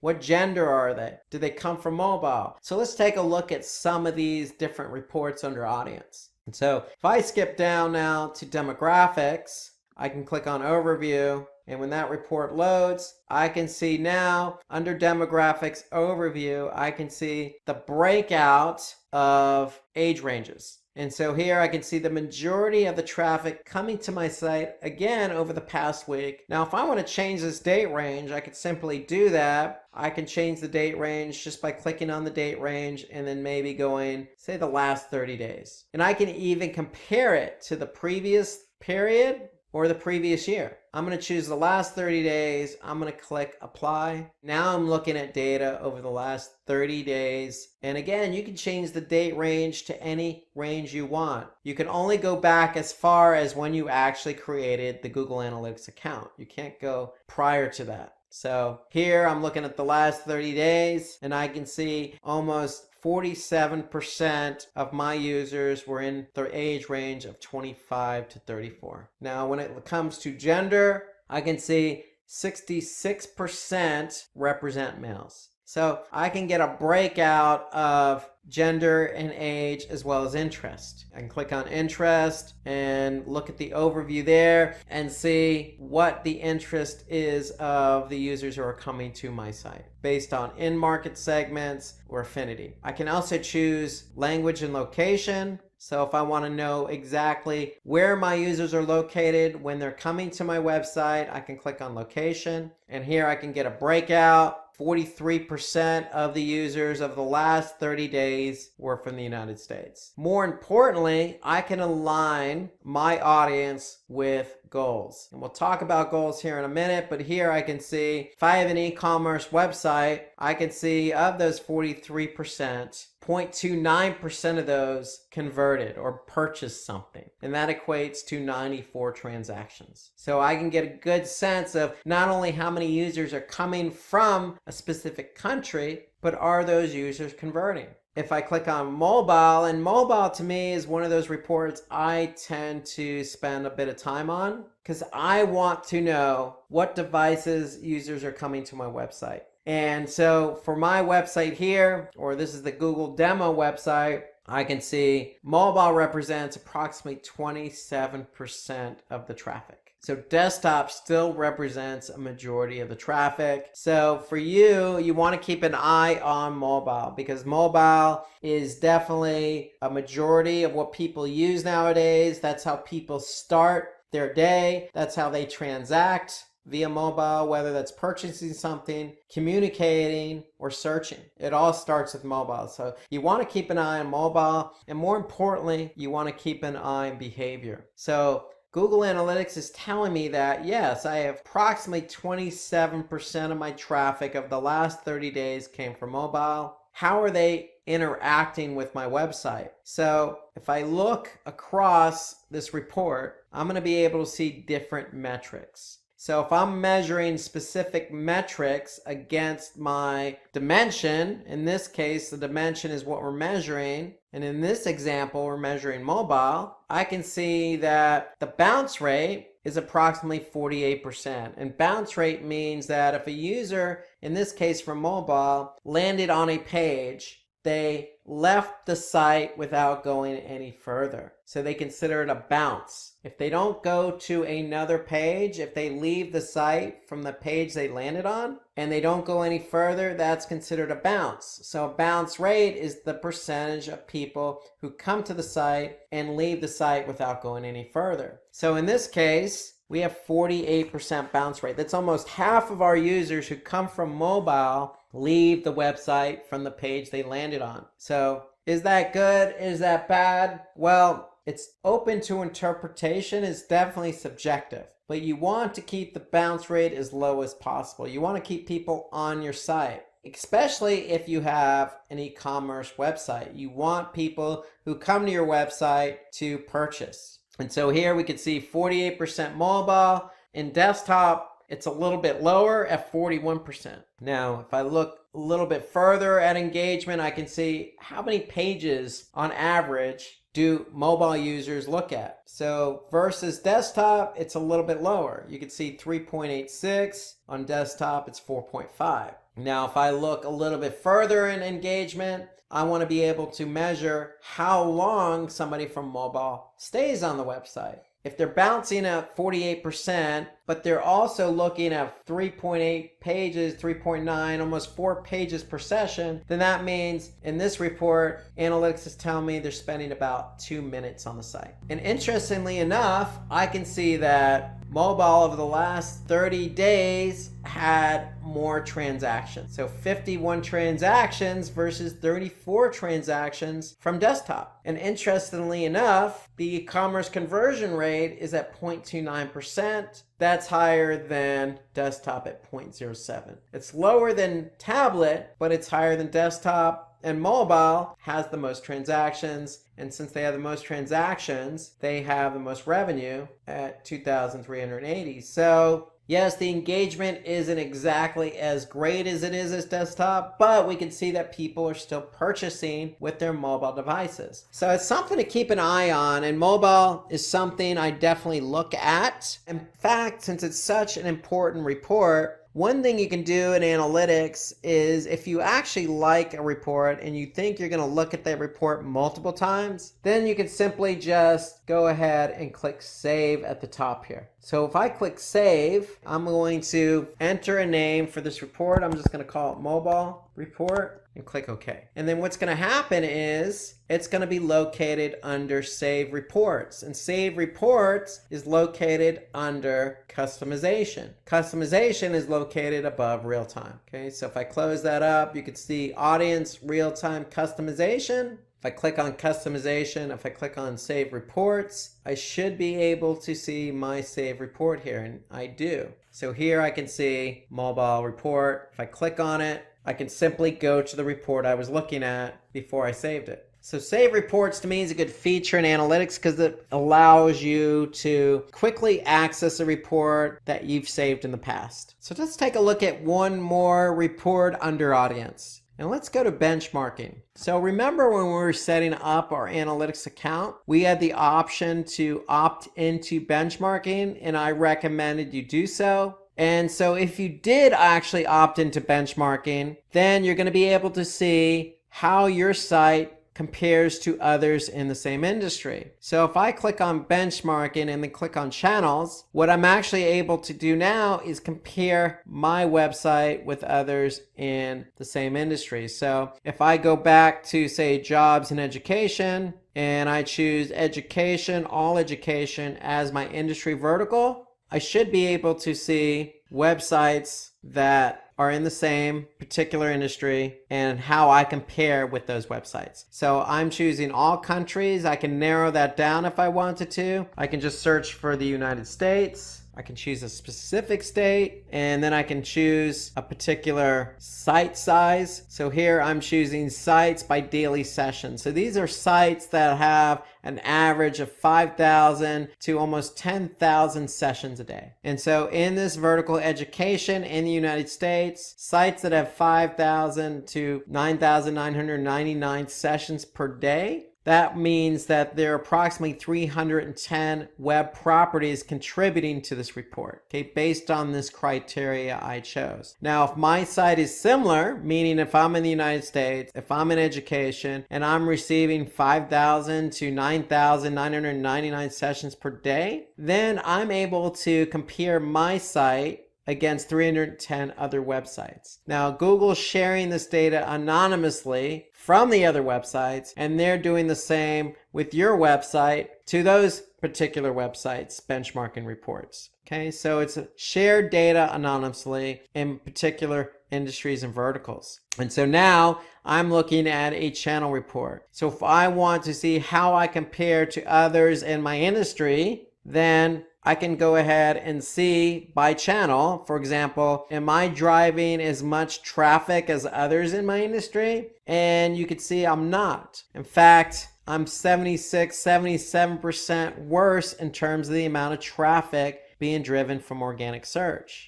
So anything in red is going to show as a negative result, a negative comparison, whereas something in green is a positive comparison. So if I look at engagement, I can see that I might not be driving as much traffic, but I can see that the pages per session are better than the site average or the industry average. I can see if I go over again, looking just at organic search, I can see the bounce rate is better than the industry average. So the channel report under benchmarking allows you to measure how you compare to others in your industry. And you could do so by looking at location and devices. So if you opted into benchmarking when you set up your account, then you'll be able to compare your website against others in your industry, in your country, region, and based on the size of your website in terms of how many visitors or sessions you're getting per day. So let's go from audience to acquisition. So if audience is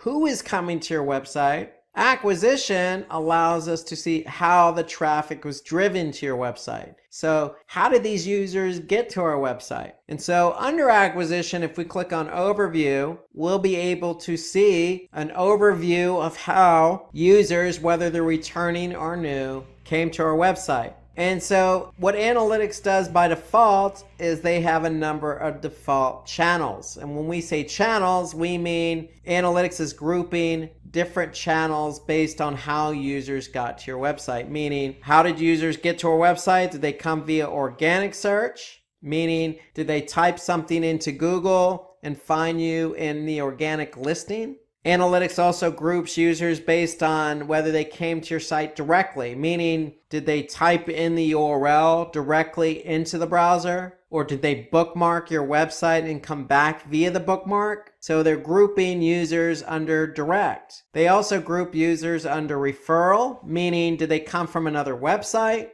They group users by social. Did they come from a social media platform like Twitter or Facebook? If you're running paid search, meaning if you're running paid search on, say, Google, then do they come from paid search ads? Now, if you're running display ads on, say, Google's display network, that's a default channel. So analytics will group users there. So if they don't recognize a channel, then they're going to group it as others. So by default, Google Analytics groups users on how they came to your website via these default channels. And so I could see how many users came to the site from each channel. Now, if I want to drill down on this report, I can click on all traffic. And then if I click on all traffic, I can go to channels. I can look specifically at the channels report. And so now I can see organic search, again, over the last 30 days, is the #1 channel driving traffic. And they represent approximately, again, you can see this number here in parentheses next to the raw number of users. I can see that number is about 56%. So 56% of my traffic over the last 30 days came from organic search.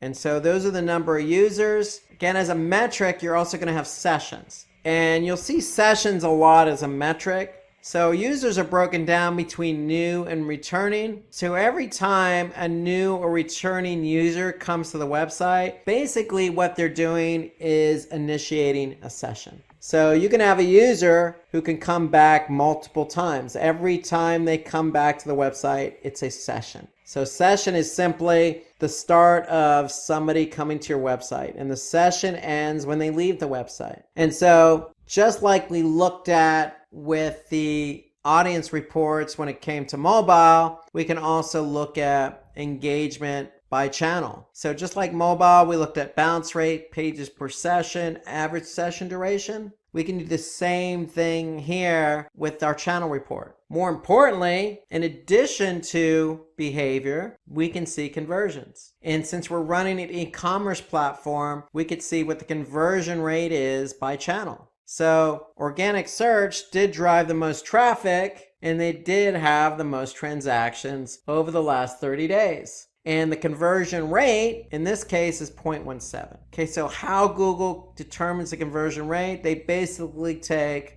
the number of transactions and divide that by sessions. So that means that over the last 30 days, organic search drove 38,123 sessions. And of those 38,123, 64 actually turned into a transaction, which equates to 0.17, which also equates to $3,000 in revenue. So I'm able to determine not only how users are getting to my website by looking at the channel report, I can actually see if they're engaging and if they are converting. And notice when you look at a report in analytics, you can look at it by channel. You'll also get a summary. So here I can see a summary or a total based on my date range. So I can see over the last 30 days, I've had 54,000 users, 49,000 of them were new. Okay, that meant that out of those 54,000 users, I had 70,000 sessions. I could see my average bounce rate was 43%.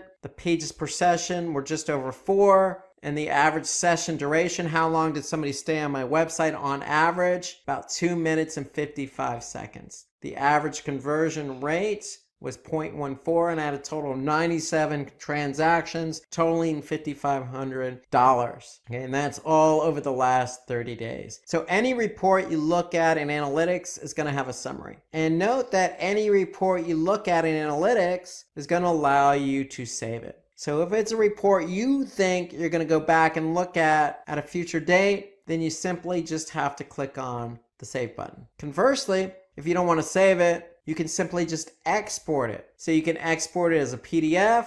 If I click on PDF, it's going to allow me to export that as a PDF. Now you have other options available to you as well. You can do a Google Sheet. You can export it as an Excel, or you can export it as a comma delimited file. So here you can see I can save it as a PDF if I want to. And if I click OK, it's going to save to my desktop or location of my choosing. And then I can go back and look at it in that format at a later time. So that's the export feature available to you in analytics. Again, if you could save it as well, or you can export it. Okay, some other reports under acquisition. If you're running Google Ads, note that you can connect Google Ads to analytics. And this is key because now I can see how many people are coming from Google Ads to my website and are they converting? Now this is important because with Google Ads, I'm actually paying for the click. So you can see here, I'm running a report based on campaign data. So I could see what campaigns are driving traffic, how much I'm paying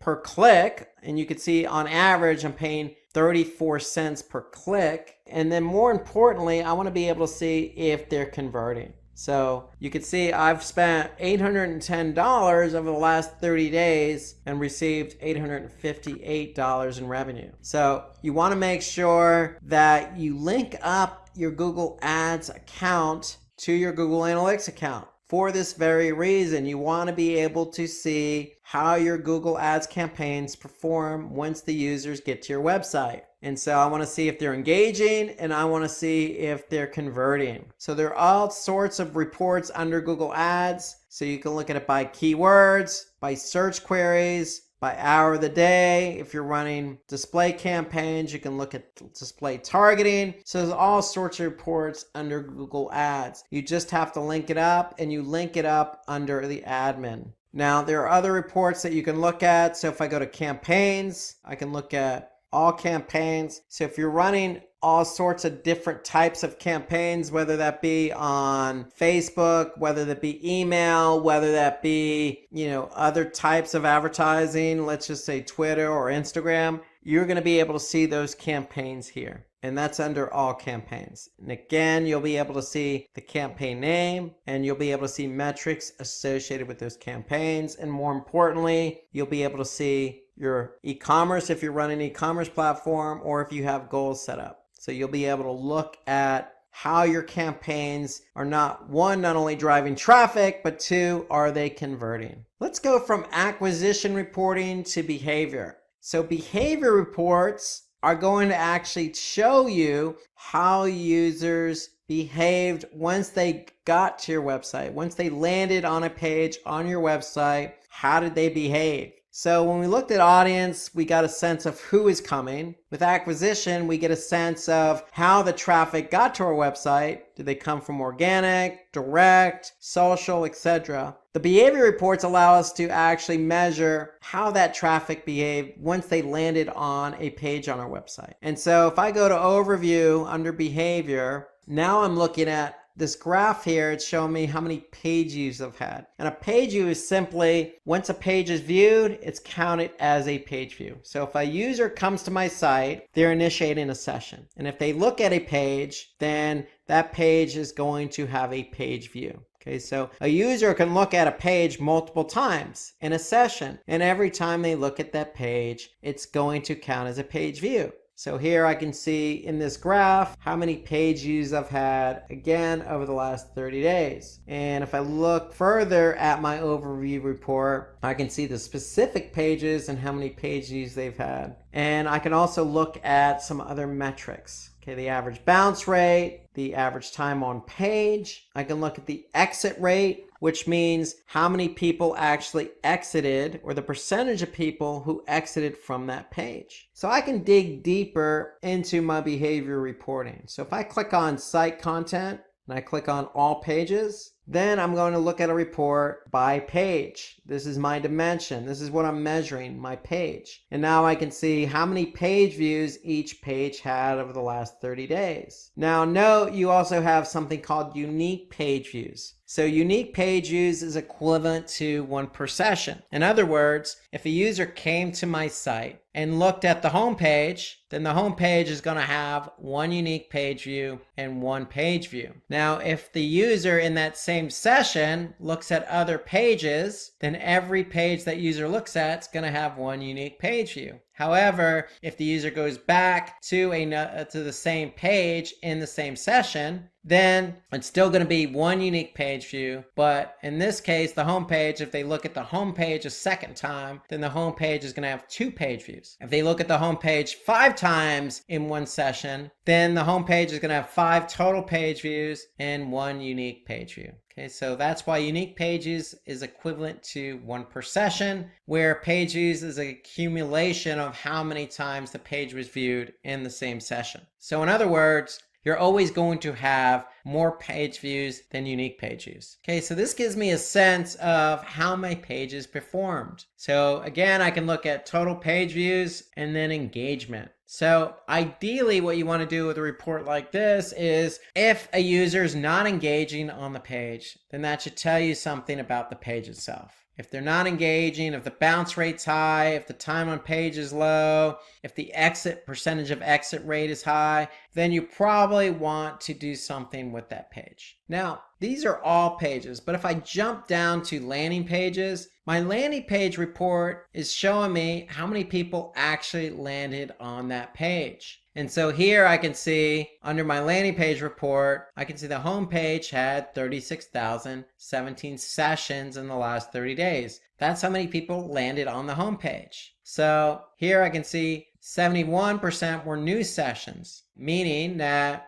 I had a lot of new users who landed on the homepage. In fact, 25,000 or 52% of the people who landed on the homepage were new. I could see the bounce rates about 42%, but of those who didn't bounce, they went on to look at about 4.5 pages per session and spent about 3 minutes on the site. And the one thing I like about the landing page report is I can also see whether that particular page, in this case the home page, did it help contribute to a goal or conversion. And in this case I can see of those 36,000 sessions I had 22 transactions totaling 1,200 in revenue, and that's an e-commerce conversion rate of 0.06%. So the home page over the last 30 days contributed to 0.06% of the revenue. So this gives you an idea of when somebody lands on your website and they land on a page, is that page helping to move that person along? Meaning, are they not bouncing?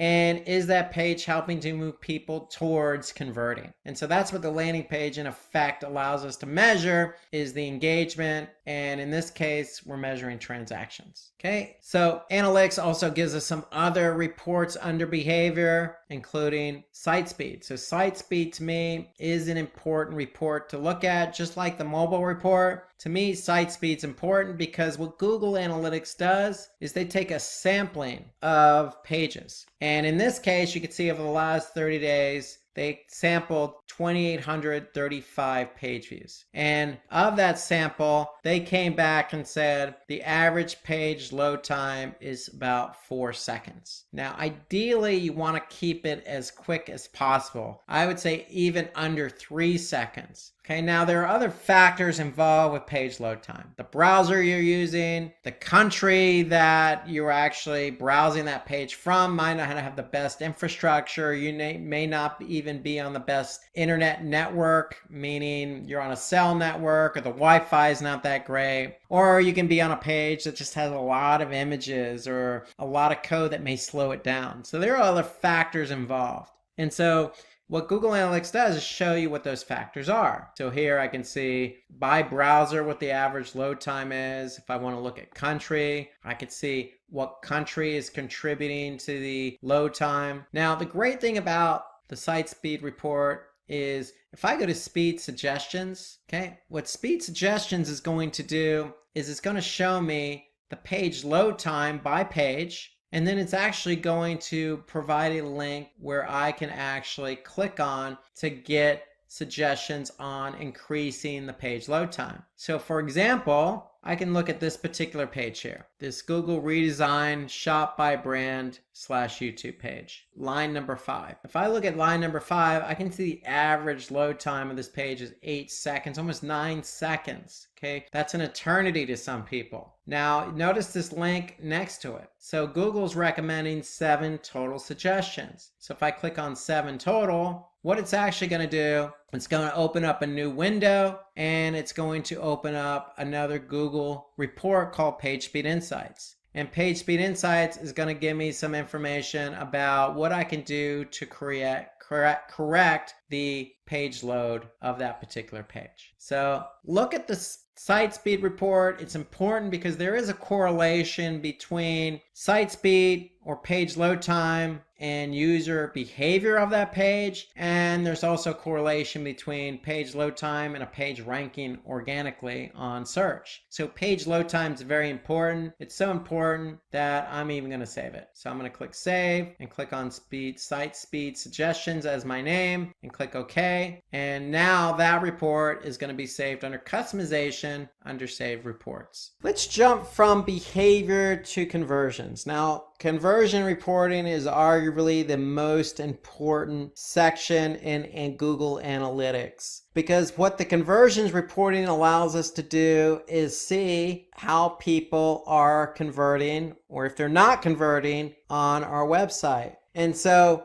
in Google Analytics, we have the opportunity to set up goals. Now you have the opportunity to set up 20 goals in your Google Analytics view. And so to set up a goal, okay, so you're going to click on admin, and under the view, you're going to see goals. And so if you don't even have goals, the first step is to create goals. And so you have 4 different goal types in analytics. So you have pages per session. So how many pages per session is, so if your goal is set to say 3 or 2, if somebody actually looked at 2 or 3 pages per session, it's going to count as a goal. Okay, so if I look here, I can see I have pages per session set at 10. So that means that if a user came to the site, looked at more than 10 pages per session, then it's going to count as a goal. Another goal type is destination. So destination means that if somebody actually went to a specific page, then it's going to count as a goal. And in this case, I can see here that the goal is set to this particular page here. And so when somebody actually lands on that page, it's going to count as a goal. Now there are 2 other goal types we can look at. One is duration. So just like pages per session,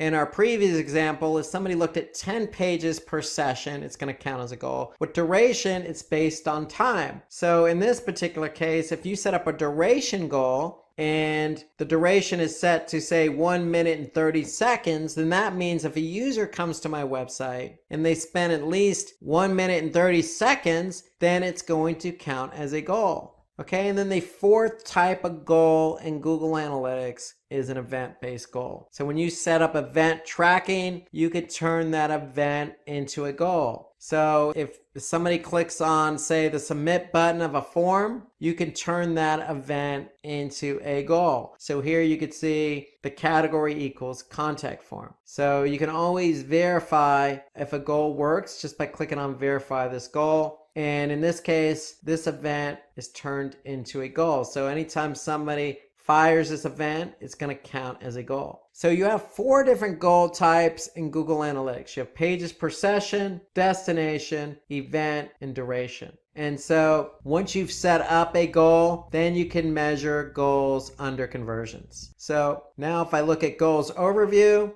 I can be able to see how many total goal completions I've had. So if I want to look at it by goal, I can just choose the goal option here. So if I want to look at, for example, goal 2, engaged users, this was the pages per session, I can see that I had a conversion rate of 10%, meaning that I had 7,000 of all the users who came to the website, 7,000 goal completions, meaning 7,106 users looked at 10 pages or more on my website. And so that's how you want to be able to measure whether users, wherever they're coming from, whoever they are, whatever pages they look at, you want to be able to look at the conversion reports to see if they're actually converting based on the goals you've set up, whether that's pages per session, duration, destination, or event. Goal conversion tracking reports can help you measure who is actually converting. And then the great thing about Google Analytics here is that I can actually see by segment. So the default segment in a segment is just looking at a specific user set. So the default segment is always all users. However, I can choose a different segment. So if I want to choose, instead of all users, if I want to choose mobile traffic, I can select mobile traffic, hit apply. So I'm actually now looking at a subset of data. I'm looking at mobile traffic. So if all the mobile users who've come to my site,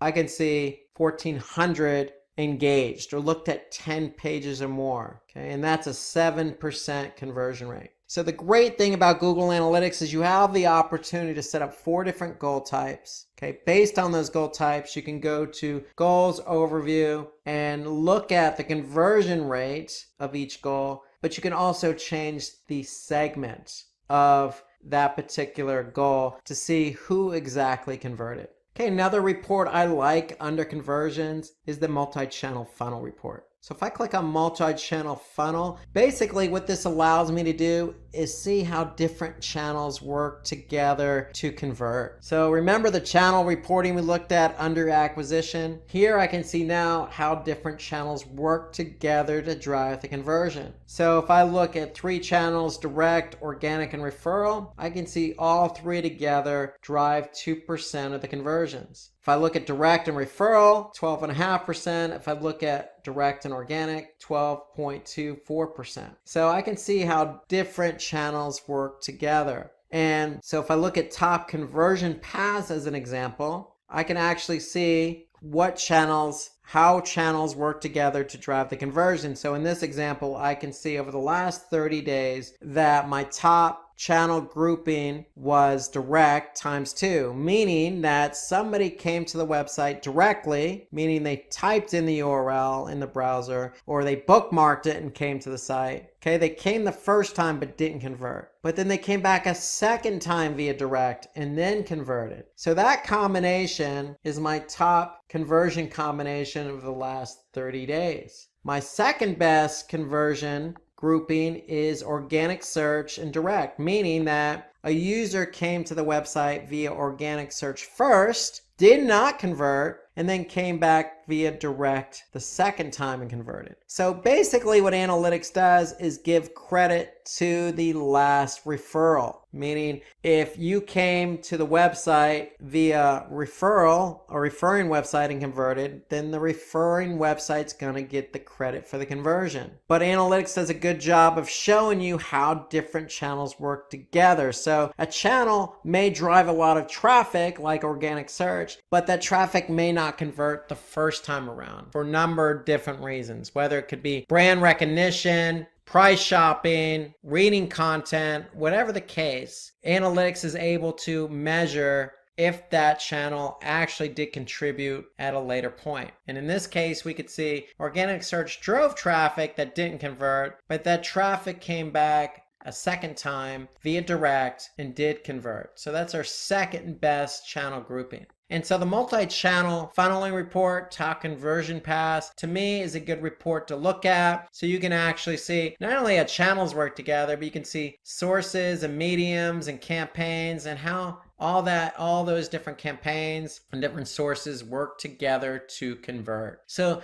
that's just a good report to look at. There are so many different reports available in analytics. There's so many that we haven't even gotten to yet. So my advice, if you look at the demo report, you can get a feel for each of these reports under each section, whether that be audience, acquisition, behavior, or conversions. Take a look at these reports, see what makes sense to you, see what you can use to improve your website performance. For this particular webinar, we're going to jump into Google Analytics directly and spend all of our time there because it's about learning practical application. So goals are important. Goals, let me just say this, goals are in analytics something that should be aligned with your business. And we call goals that are aligned with your business KPIs or key performance indicators. So it's very important as a precursor that you know how to set up goals in Google Analytics, because if you're using Google Analytics, you want to measure everything against a goal. So without further ado,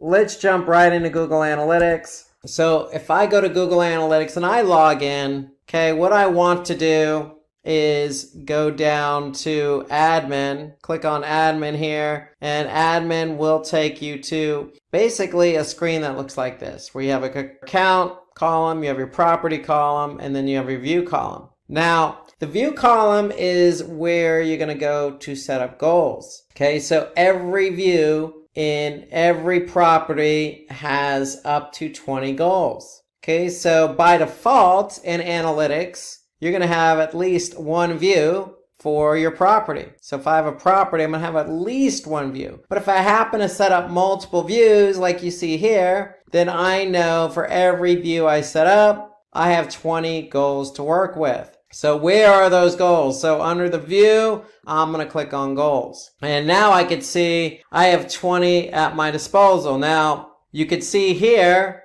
by clicking on the recording column, I can see I have in this particular property, this particular view, I have 5 goals that are active. So you can use up to 20, but you don't have to have 20 active. Okay, you can have 1 active, 2 active. My recommendation is at least have 1 goal. Again, when you set up a goal, you're going to measure everything in analytics against that goal. Okay, so in this case, we have 5 particular goals we're measuring. So we have 5 active out of 20 total. So if I don't no longer want to use a goal, I can simply just turn it off. If I want to continue using it, just turn it on. Okay, it's that simple. You can turn on and off goals. So here I already have 5 set up. So if you want to set up a new goal, the one thing you need to know in Google Analytics is in order to set up a new goal, okay, you need to have edit access, at least the view level, I would say at the property level. So you want to make sure whoever's in charge of Google Analytics for your organization, or if you're in charge, okay, you simply just want to go to user management, and user management, you want to make sure the email address you're using to log into Google Analytics has at least edit permissions. So you're going to need edit permissions to add new goals. So I have edit permissions. I'm going to go to goals and I want to set up a new goal. But before we jump in and set up a new goal, what is it that we want to achieve? That's really the question we want to ask ourselves. What is the goal of the website? Well, if it's somebody downloading something, okay, are you measuring that download via an event? Okay, are they filling out a form submission before they download? So if they submit that form submission, is that the goal? Or do you have an e-commerce site? Is somebody purchasing something? So these are things you want to ask yourself before you actually set up the goal. What is it that I'm trying to measure? Now, when you actually do go to set up a goal, you're going to click on the red CTA button that says new goal. So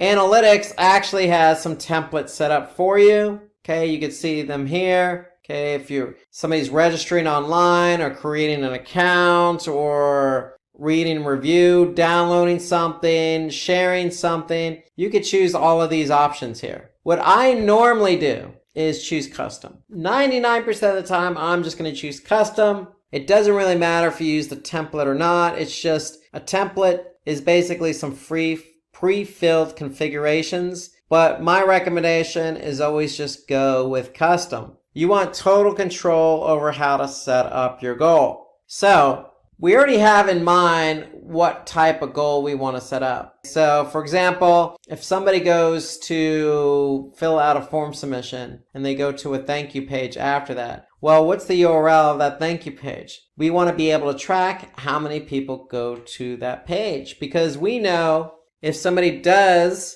type in or fill in a form submission and goes to that page, we know that they filled out the form. And so, for example, if I go to continue, I'm going to name my goal first. So I'm going to say thank you page as an example. Notice analytics is assigning an ID. So notice this is goal ID 15. That means that that's the next available goal. There are 20 goals available in analytics. And so what analytics does is they group goals together. So 1 through 5, 6 through 10, 11 through 15, 16 through 20 into goal sets. So for example, goal 16 through 20 is part of goal set 4. And why does Google Analytics combine these goals into different goal sets? Well, because it's easier to measure and look at data by goal sets. So for example, if I jump into any report here, if I go to all traffic channels, and I want to measure how many goals by channel, I can look at it by goal set. So if I have goal set 1 selected, then I know any goal I have active in there between goal ID 1 through goal ID 5, I'm going to be able to see those goals in goal set 1. And now I'm going to be able to measure every goal I have active in goal set 1 against the channel.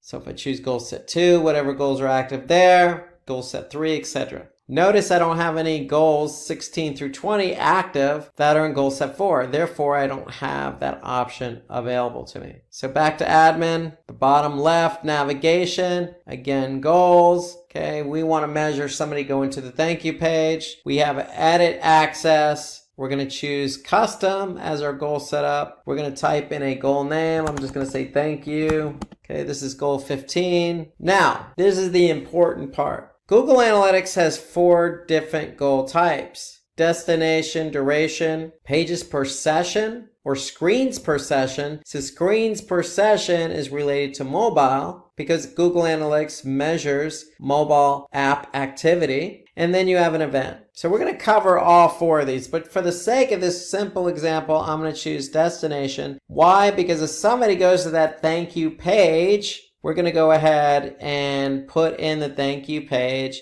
as the goal URL. So for example, destination is my choice. I'm going to click continue. Now, this is where I'm going to put the URL. So if my URL is just simply thankyou.html, I can just go ahead and put thankyou.html. Or if it's just thank you, then I can just do thank you. Depends on the website, depends on the URI structure. So whatever that URL is, that's what you're going to put in. And when you're done, you can verify it. So what Google Analytics does is actually will verify over the last 7 days if anybody's actually gone to that particular page. So if we click verify, we can see 0% conversion rate. So that tells us that if this is the correct URL, then we've had 0% people go to that page. This is just an example. However, if you didn't see a conversion, then you might want to make sure you check the URL here that you put in. And if you do see a conversion rate, then you know it's working.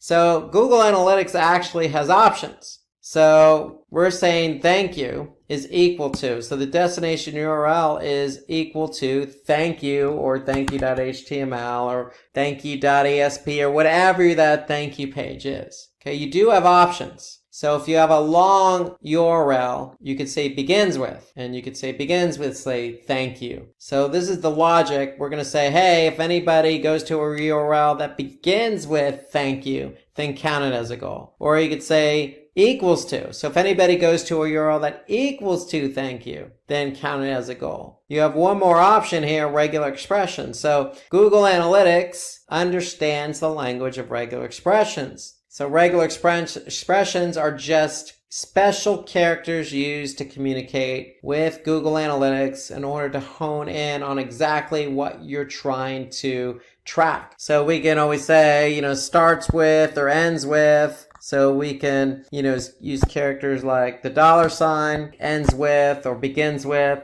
So we can always do that. So you can use regular expressions as well if you're familiar with regular expressions. If you're not, then you don't have to use them, but there are special characters that you can insert in that are used as regular expression. So if you're not familiar with regular expression, don't choose that option. You could choose the other option of equals to or begins with. Now note that on all 3 of these options, I didn't put the domain. So if my domain is ama-foundation.org/ and then thank you, I don't need to put the domain because Analytics already knows what domain we're tracking. So you don't have to put in the domain here when you're entering in this case, the goal URL. So you can omit the domain. So when you put in that URL, you know that you have 3 options to work with. And then you always want to verify that goal URL. You always want to verify it, because if you see 0% conversion, and in this case over the last 7 days, then that should tell you something. Either your goal is not set up correctly or you just don't have any conversion. Either way, you want to double check that. Now, when it comes to the destination URL goal, you do have an option here for funnel. So if I turn on funnel, then that means I have the ability to track how people went through my funnel. So if I have a cart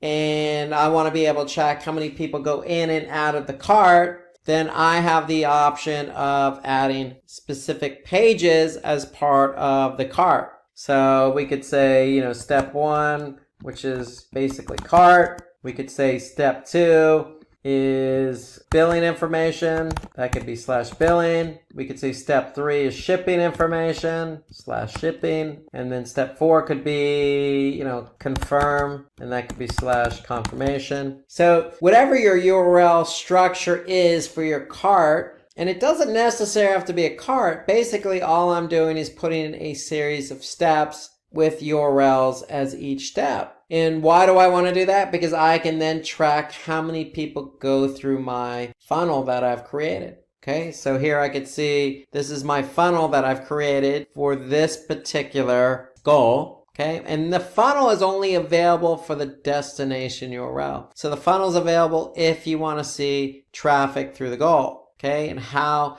people go through the funnel and where they drop off. Now you have an option here to make the first step required. So if you make that first step required, then that means you're measuring the funnel through the first step only. Now, if I turn that off, then I'm measuring the funnel through each step, meaning that I can measure people as they drop in and out of the funnel. Where if it's required, the first step, then I'm only measuring traffic as it enters in the top of the funnel. So you have that option available to you, the funnel. And then for all goals, you do have a value. So if somebody did actually convert, okay, Google Analytics is going to count it as a conversion. And you can assign a value. So if you're not an e-commerce website, then you may want to think about assigning value. If you are an e-commerce website, then Analytics has the ability to track e-commerce revenue for your website. So you don't need to add a value. But in this case, let's just say you're a nonprofit organization and you're collecting donations. And on average, over the past year, every donation that somebody contributed was equal to $5. Well, you can just go ahead and put $5 in there as the value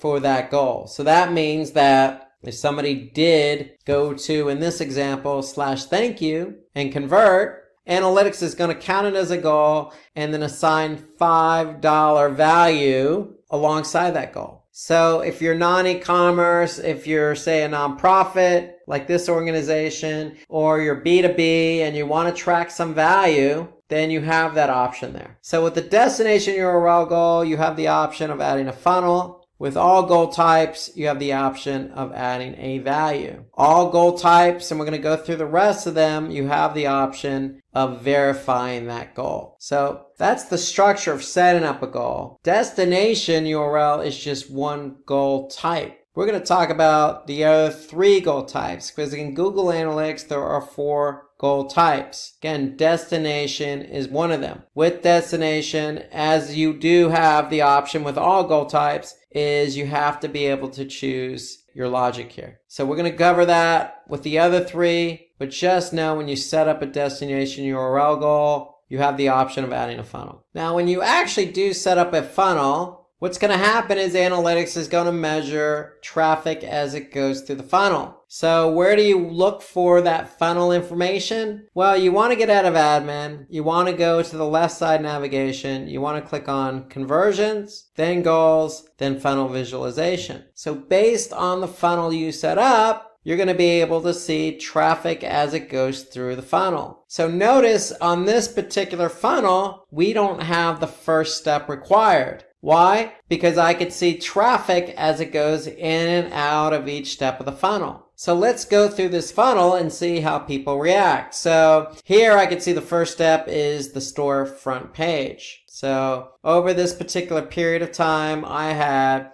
84 sessions enter the storefront page. So out of those 84, I can see 21 left the storefront page. 63 went on to the next step in the funnel, which is the cart page. I can then see 24 people went on to the cart page directly and 5 exited the site altogether. Okay, so that gave me 87 total. And from 87, I saw that 82 went on to the next page with the next step. What analytics does is they give you a percentage. So in the first step, we had 63 move on to the cart page. Out of 84, that's 75%. So from the cart page to the create your account page, we had 94% move on. So we didn't have anybody enter in the create your account page. We didn't have anybody leave the create your account page. So we have 82%, 82, create your account, and then we have 82 move on to the payment page. So that's 100%. Okay, we have 1 exit. So we have 81 that proceeded to be on the payment page, which was purchase. So 81 of 82 is 98%. And we started with 84. So that gave us, plus the 24 that we accumulated along the way, so that gave us a 75% funnel conversion rate. So 75% of the people who entered in the funnel went on to purchase. Okay, so don't be confused with the overall e-commerce conversion rate. So 75% is the funnel conversion rate. The overall conversion rate for this particular goal is 18.45% over this particular period of time. Why? Because that takes into account all sessions that have gone to the website. So 18% of all traffic went on to convert, but those that did go into the funnel, 75% converted. So that's a look at the funnel. So if you set up a funnel, that's what it's going to look like. You have the option to measure everything from step 1 and beyond, or measure as traffic goes in and out of the funnel. So the purpose of this is we're going to be able to see where traffic drops off, how effective our funnel is, what pages we need to address in that funnel. Okay, so that's the whole point of the funnel, and the funnel is available with the destination URL goal. So if I go back to admin, if I go back to goals under the view, I can actually see what that funnel looks like. So here we chose regular expression. So this is what the URL is. Okay, you can see our funnel and each of the steps we have set up. Notice we're using regular expressions here. And then if we verify this goal, we could see over the past 7 days, 19% conversion rate. So that tells me something's working in this particular, with this particular goal, because we do have a conversion rate. Okay, so that's the destination URL goal. So let's now talk about the other 3 types of goals. So the next goal type we're going to talk about is pages per session. So if you're not sure what type of goal to set up for your website, at the very least, you should try and set up either duration related goal or pages per session related goal. So let's talk about the pages per session. So basically what this goal is going to allow us to measure is, for example, if we set the goal to 3 pages per session, then we're going to be able to measure how many people went to the site and looked at 3 pages per session. So let's take a look at that goal. So if I open up the goal, here I can see 3 pages per session is what we're naming it. So basically what we're asking analytics to do is anything greater than 2 pages, which would be 3 and beyond, count as a goal. So if anybody comes to the site, looks at more than 2 pages, 3 pages or more, then it's going to count as a goal. And so here we can verify it. So if we verify it over the last 7 days, we could see a 4.12% conversion rate. And that tells me that 4% of my traffic over the last 7 days looked at least 3 pages or more. So you're probably asking yourself, well, what number should I put in for the actual variable? So in this case, we see 2. Well, what you want to do is you want to look at on average, let's just say year to date, you want to make sure you have statistical significance. So you want to look at a period of time. So if you go to analytics, go to audience, okay, and then if you go to overview, and if I change my date range to year to date, I could see on average right now, I have 1.21 pages per session. So that's on average.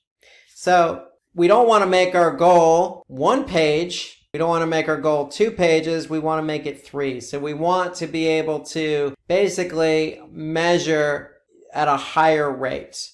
Okay, why do we want to measure at a higher rate? Because if 1.21 is the average, then 2 pages per session really isn't moving the needle. So what we really want to do is get people to stay on the site longer, look at pages more during their session. So look at more pages. And so we want to be able to see what segment of the audience is looking at more pages, what channels driving traffic that's looking at more pages, what pages are contributing to more pages per session. So the whole idea is you want to hone in on what your goal is and see what's working and then see what's not working so you can make adjustments. The whole idea behind Google Analytics is to improve website performance. And so if our average is 1.2, then if we change it to just 2, it may not be good enough. So in this case, we want to up the bar a little bit. So we're going to choose 3. Now you can choose 4 or 5. That's perfectly fine. Just know if your average is 1.2, I wouldn't choose 1 page per session as my goal, and I probably wouldn't choose 2. So I'd set the bar a little bit higher. Now, the third goal type available in Google Analytics is also engagement related, and that's duration. So just like pages per session,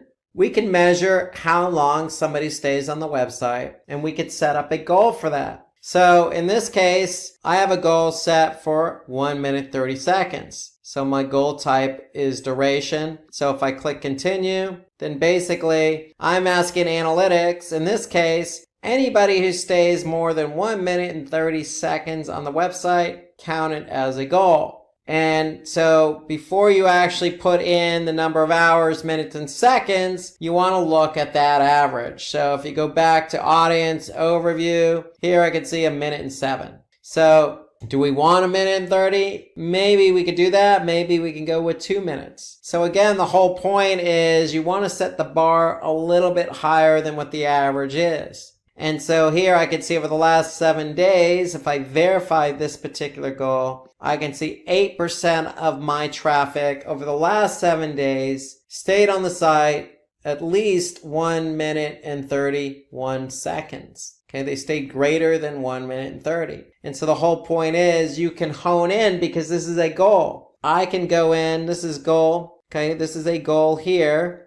And so I could see that this is goal 13. So now I can go to acquisition as an example. I can go to channels as an example. Since this is a goal, this is goal 13. So that would be in goal set 3. So I can actually see what channel is basically driving that goal. Okay, in other words, what channel is driving traffic that is staying on the site at least 1 minute and 30 seconds. And so that's the whole idea behind goals. So likewise for pages per session, we can go into channels. And here I can see we have over this period of time, year to date, pages per session, we have 3% conversion rate.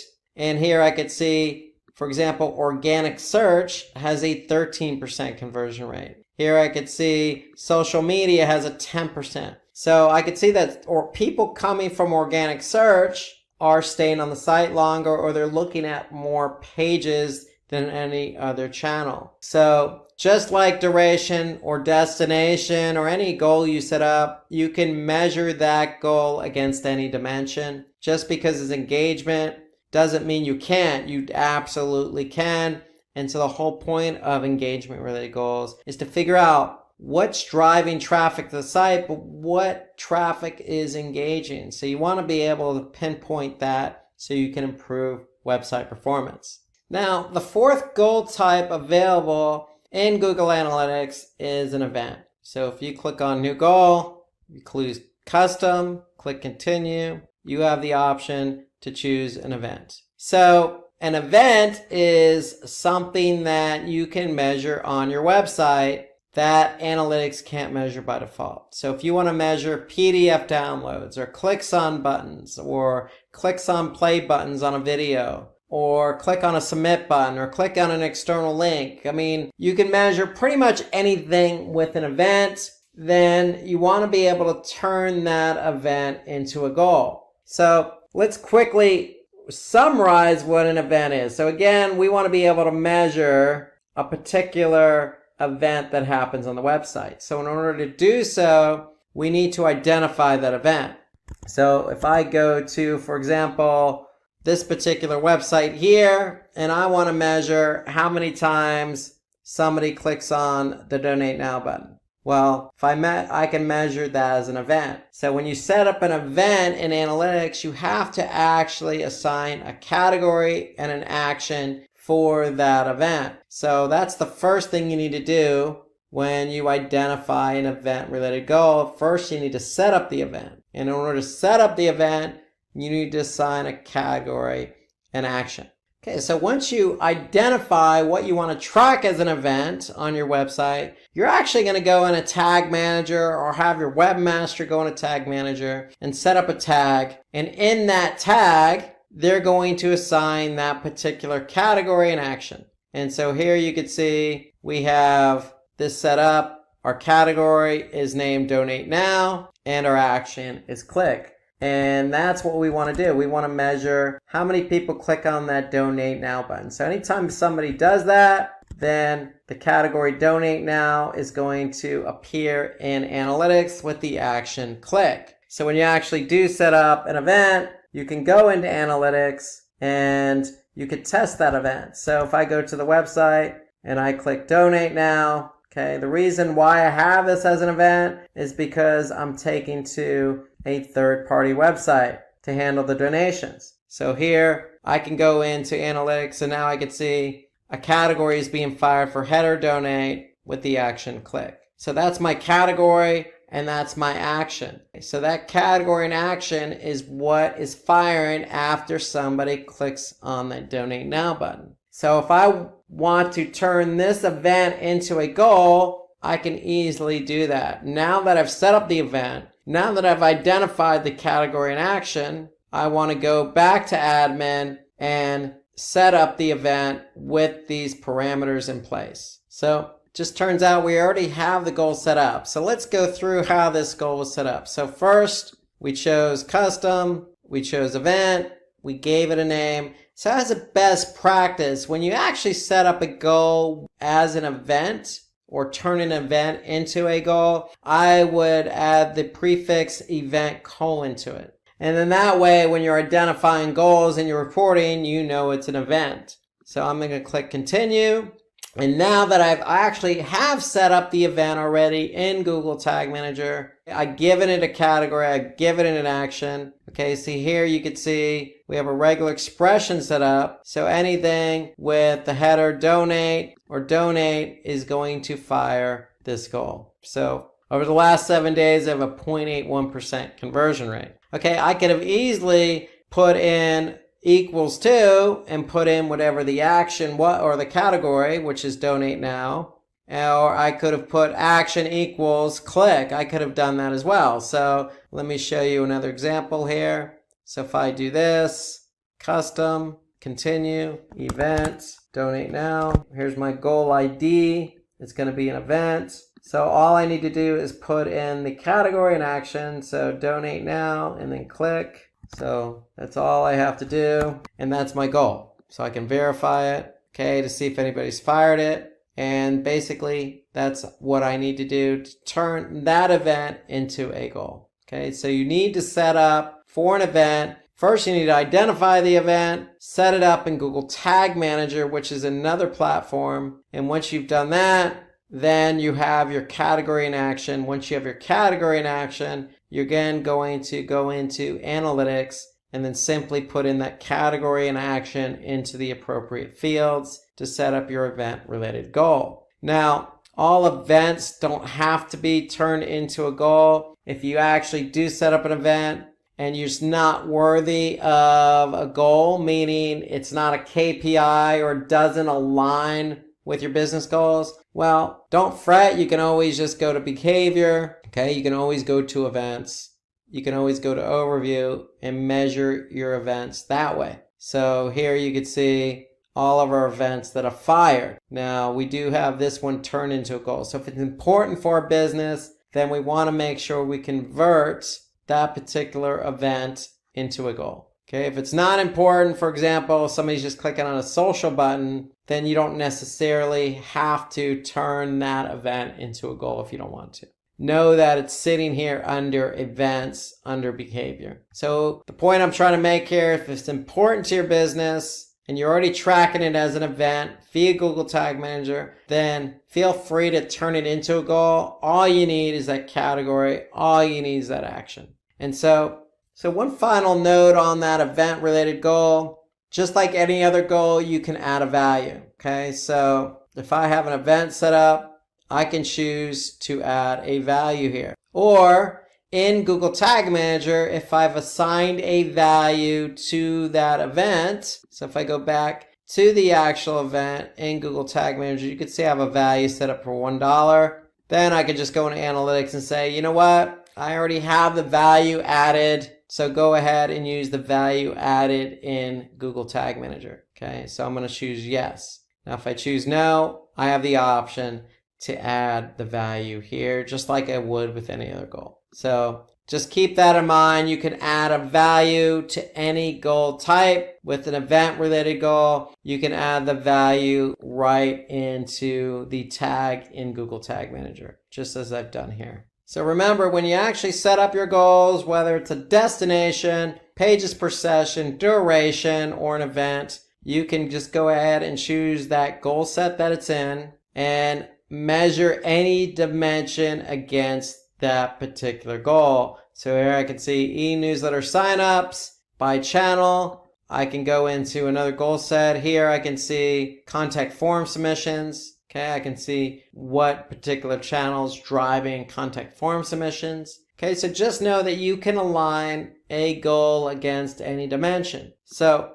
if you have e-commerce, you don't have to set up a goal for that. That's separate. But if you want to take a look at your goals in analytics on its own, you can just go to Conversions, Goals, Overview. Here, I can actually get a good sense of how my goals are performing over a period of time. So again, if I choose, for example, year to date, now I can see based on the goals I've set up, how many total goal completions, value, which takes into account the value we've added into these goals, okay, the total conversion rate. And here I can see it broken down by the goal I actually have set up. And I can see it by page, or I could see it by source and medium. So I could see Google Organic is driving the most goal completions, then Google CPC, Direct, and then I could see some others in here as well, contributing to goals. Now, I do want to point your attention to another report in Google Analytics that does take into account goals, and that's multi-channel funneling. So again, under conversion goals, multi-channel funnels, if I go to assisted conversions, I can actually see what channel in this example is assisting with the conversions I've set up. And so what do we mean by assisted conversions? Well, that means that if a channel, let's just say organic search, drove traffic to the website, and that traffic didn't convert when it arrived at the website and left, but it came back a week later via another channel, let's just say email. And when they came back via email, they did convert during that session. Well, what analytics does is they give an assist to organic search because they help drive the traffic to the website. So it's similar to the game of basketball. If I have the ball and I pass it to my colleague, and my colleague's the one who scores because they had the ball last, well, they get the credit for the point, i.e. the conversion, but I get an assist. And so analytics works the same way. They're always going to give credit to the last click or direct conversion, but they will give credits to the channel in this case that assisted with the conversion. So that's under assisted conversion. And that's based on the goals you have set up. You can highlight any particular goal here. If I want to hone in on, say, the donate clicks only, then I'm going to be able to see what contributed to that particular goal. So there's another report in here, top conversion paths, that I think is important. So after you set up your goals, you can actually see what channels in this particular example help to drive conversions. Again, this is year to date, so I can see all the different combinations of channels that work together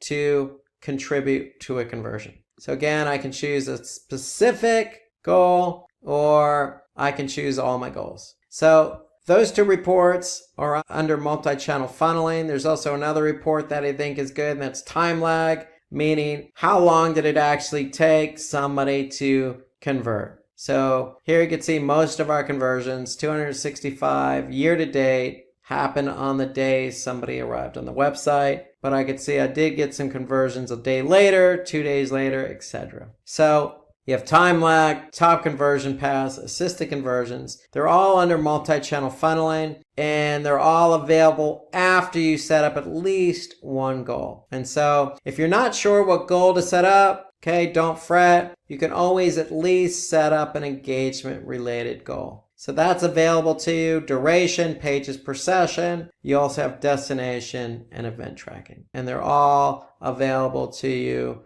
You have 20 available per view.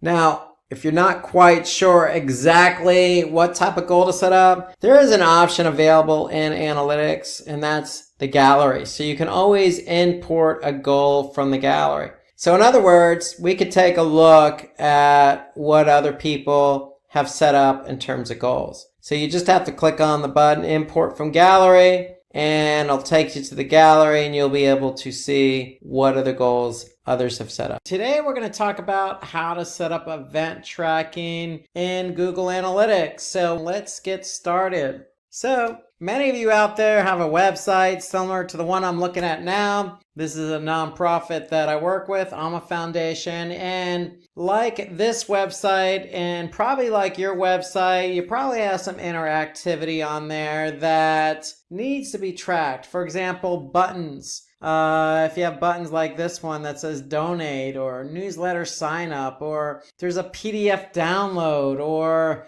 a video that needs to be, tracked based on the amount of people who click on the play button. So, all sorts of interactivity on a website. Have you ever wondered how to track that? Well, there is a way to track that, because by default, Google Analytics can't track interactivity and engagement on your website like you probably want to have your website tracked. So if you have buttons and videos and things of that nature that you want to have tracked, well, you're going to need event tracking. And if you're in analytics and you're always wandering around the data and you happen to find yourself under events, well, if you want events on your website and you want data to populate under behavior top events, you're going to need to set up event tracking. So event tracking is a two-part process, and we're going to talk about that two-part process. The first part of that is to identify what you want to track. Okay, so if we go back to our example website here, Alma Foundation, again, we noted there's a lot to track here. We got a donate now button, we got a newsletter sign up, we have some social icons. Okay, we got a donate now button here, we got a play button here, we got all sorts of interactivity. We got a button here that says, purchase tickets for an upcoming event. I can go throughout the website and find different buttons and things to track. Let me just say this. There's no shortage of what you can track on your website with event tracking. So event tracking is just basically, in layman's terms, tracking engagement on your site. Because Google Analytics by default is only going to track page view data, meaning how somebody got to your website, what page they looked at, how long they stayed on that page, what page they left from. More or less, they're timing how long somebody stays on the website and what pages they look at. So there's more to a website than just how long somebody stayed on a page. And so in this example, we want to be able to track everything here, not just the donate now button, but everything, because once you get the hang of event tracking, then it's very easy to set up. Okay, so step one, identify what you want to track. Okay, so there's a lot we want to track. We're just going to use one example to start off with, and that's going to be this Donate Now button. Okay, so this Donate Now button we want to track. Now, we have a newsletter sign up, we have Facebook, and that's fine. You could track all that. But for the sake of going through a step-by-step process today, let's just focus on the Donate Now button. Let's focus on the Donate Now button, then we'll come back and start tracking these other things. But this is what we want to track to start out with. Okay, so step one, identify what you want to track.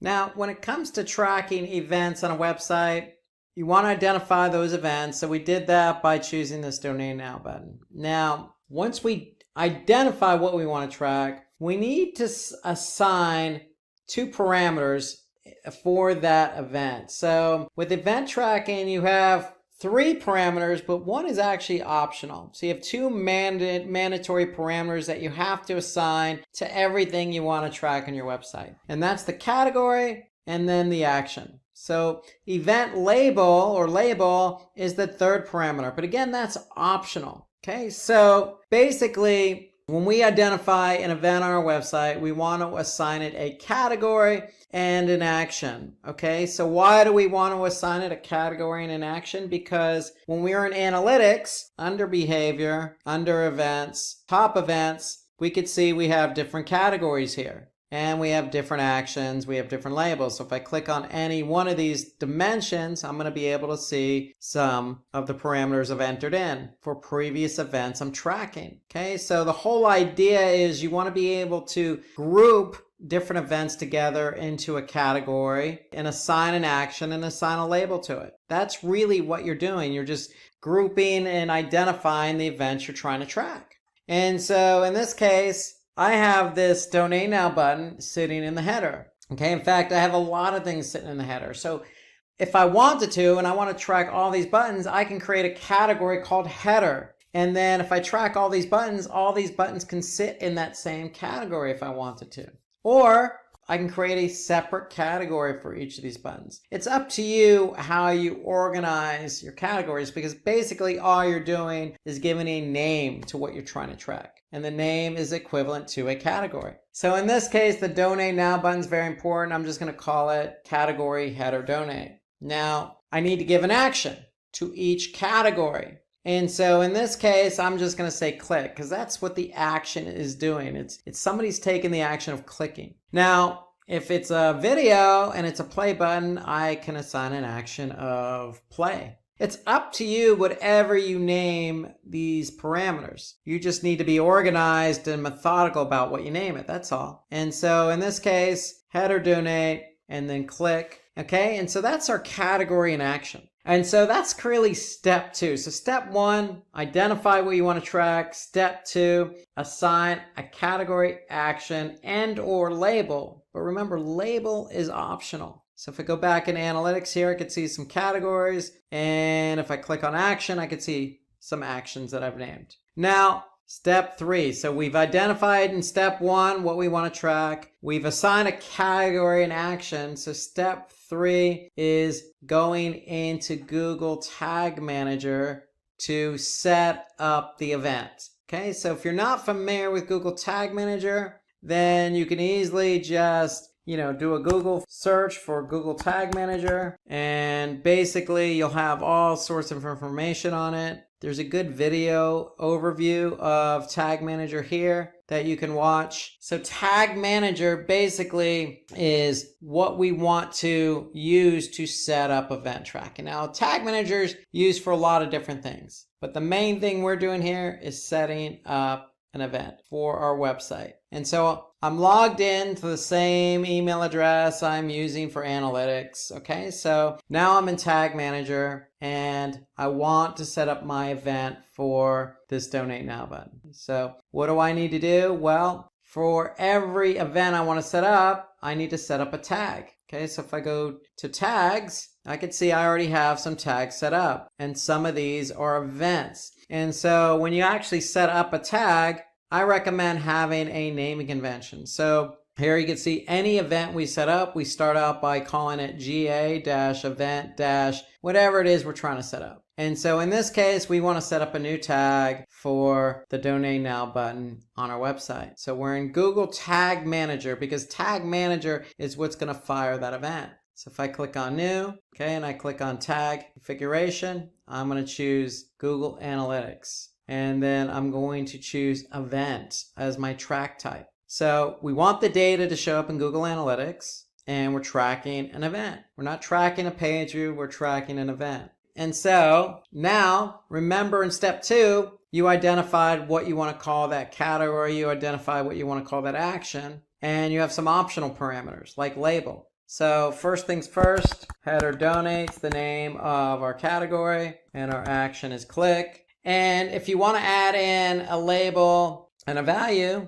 so if you want to assign a value, you can. If you want to add in a label, you can. Okay, those are optional. So you just need to focus on category and action. And then the last setting here that's probably worth mentioning is a non-interaction hit. Okay, so this is automatically set to false. And why is it set to false? Because it's a non-interaction? No, that's false. We want this event, if somebody clicks on the header donate, to be an interaction. So for example, if I land on this page here and I click on that donate now button that I'm tracking as an event, and I actually leave the site, because I have my settings set to false, I want that click to be an interaction, then analytics is not going to count a bounce. If I change it to true, so from false to true, then that means it is going to be a non-interaction if somebody lands on the page and if somebody clicks on the button. So I don't want it to be a bounce. I want it to be an interaction. So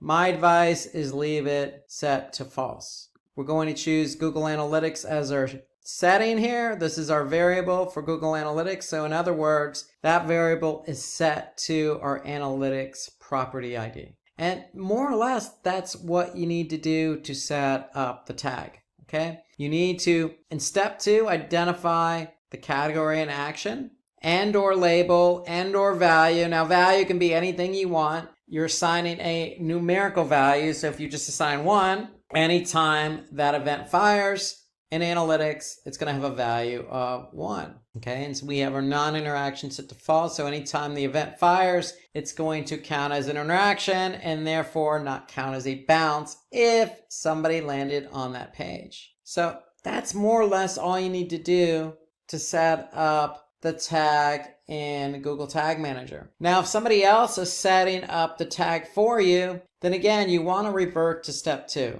You want to be able to give that person the appropriate category, action, and or label, and or value. Why? Because you're the one that's going to be going into Google Analytics, and you're the one that's going to have to go to behavior, events, top events, and look for the particular category and action and or label. So you need to be able to communicate that information to whomever is setting up the tag. Now, if it's you, great. You already know what it is because you're entering that information into Tag Manager. So in this case, I'm going to go ahead and choose a variable for my label parameter. And why do I want to do that? Because in Tag Manager, I have something at my disposal called variables. And variables allow you to see specifically things that are being tracked. So in this case, I chose page path. Okay, so page path is a URL. And why did I choose page path as my variable for the parameter label? Because if somebody does click on the header donate button, and the header donate button on our website is on every page. So if I go to the children's page, I'm still going to see that header donate button.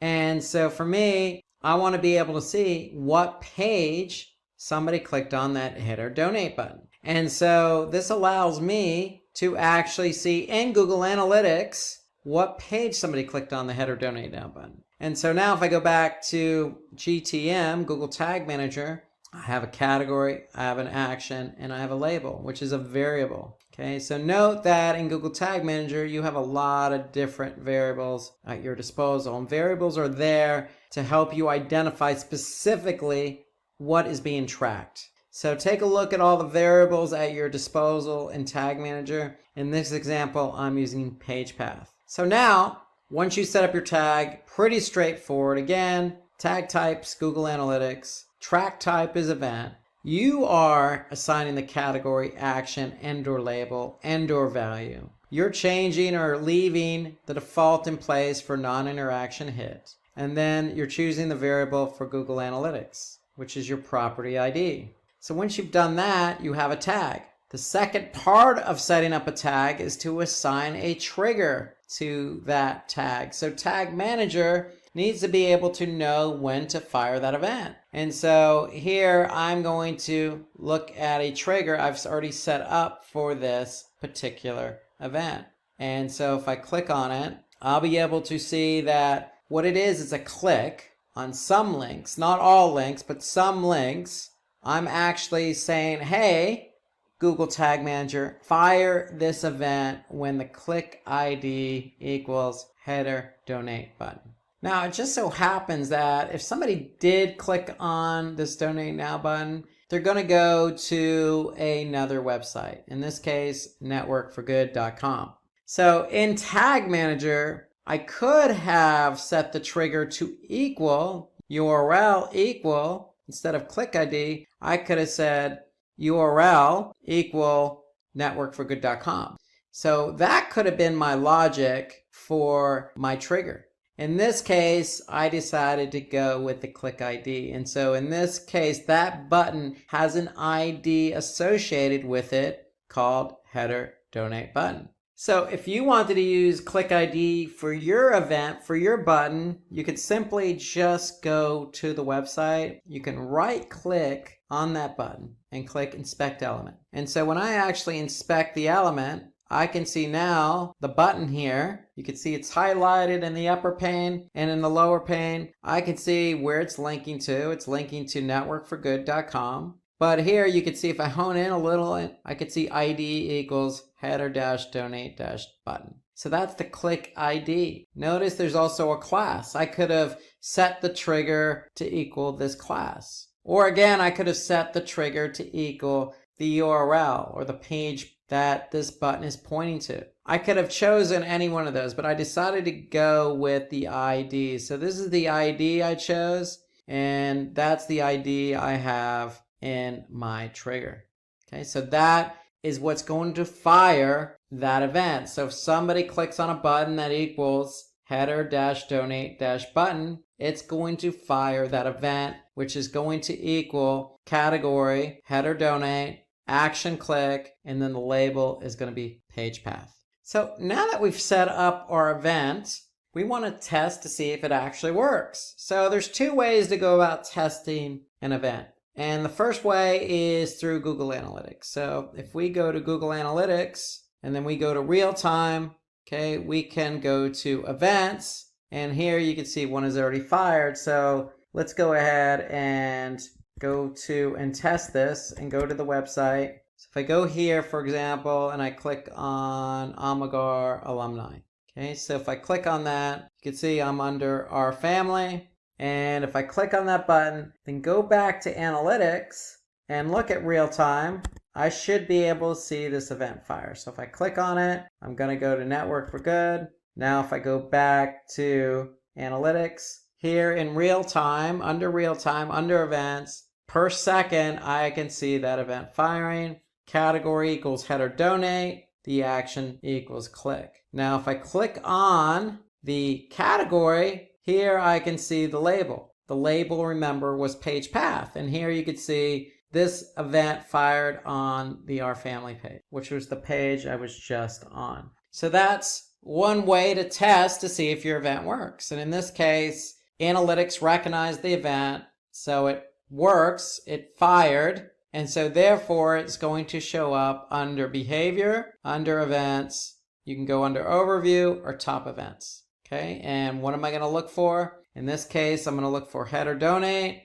Okay, if I click on header donate as my category, I'm going to be able to see my action. And if I click on action, I'll be able to see my label. In this case, homepage. And then later on, when the data propagates in analytics, I'll be able to see under label the page that I clicked on that header donate button, which is /our-family. Okay, the second way in which you can test to see if an event fires is if you preview. So if I click on preview in Tag Manager, okay, I'm going to go into preview mode. Okay, and preview mode allows you to see in analytics and Tag Manager and on the website what tags are firing. So here I could see I'm in preview mode now. So I'm going to go to the website and I'm going to refresh, and in my browser, same browser I'm using for Tag Manager, I can see the tags that are being fired on this page already. Okay, because I'm in preview mode. So here I could see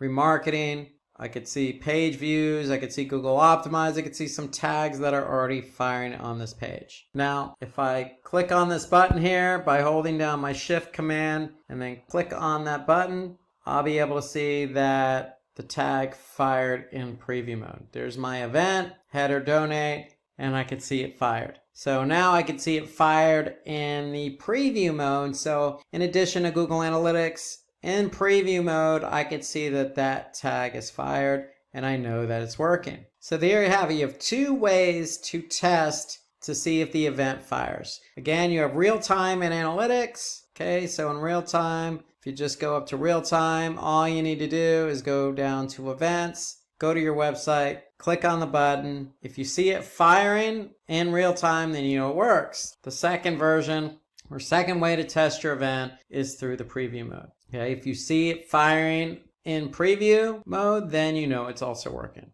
Okay, so let's rehash our steps. First step is we want to be able to identify what we want to track. Okay, so it could be this newsletter sign up, it could be click on a Facebook, it could be anything we want to be able to track. An image, a click on a CTA button, whatever we want to track, identify it. Second step, identify the category, action, and label, because that's what's going to show up in Google Analytics. Remember, label is optional, value is optional. Third step, go into Tag Manager, actually set up your tag and your trigger. So if you set up a tag and it's an event, name it GA-event. So that way you can see in your list of tags in Tag Manager what event tracking you have already set up. So when you set up your tag, you set up your trigger. Your trigger is based on logic. That can be a URL, it can be a click ID, it can be a class ID, whatever you want to use to fire that event. And then once you do that, you want to test it. You could test it in GTM or you could test it in Google Analytics. If it doesn't fire, you want to tweak your trigger. If it does fire, then great. And then one thing I would recommend is if you're setting up various events for your website, that's a best practice. What I would recommend is set up a spreadsheet. And in that spreadsheet, you want to put a note. What's firing? What are you doing to fire? It could be, in this case, when somebody clicks on the Donate Now button in the header. You want to put the tag name in here, the type. Okay, then you want to record your category, action, and label. And then the great thing about events is you could turn those events into goals. And that's as simple as going back into analytics. Okay, so if I go into analytics and I go to admin and I go to goals, if you set up a new goal, okay, all you need to do is choose custom, click continue. You're going to choose event as your goal name. And then from a naming perspective in Google Analytics for your goal, I would definitely put event first and then click on header donate. Okay, so if I click now continue, what is my category? It's equal to header donate. My action is click. And so I can verify to see if this is working. And here I can see in analytics that the goal would have a 0.22% conversion rate. So that tells me that the goal is working and I can turn this event into a goal. And when you turn something into a goal in analytics, then you can measure it across all dimensions. That's what I would recommend if the event is equal to a KPI or business goal,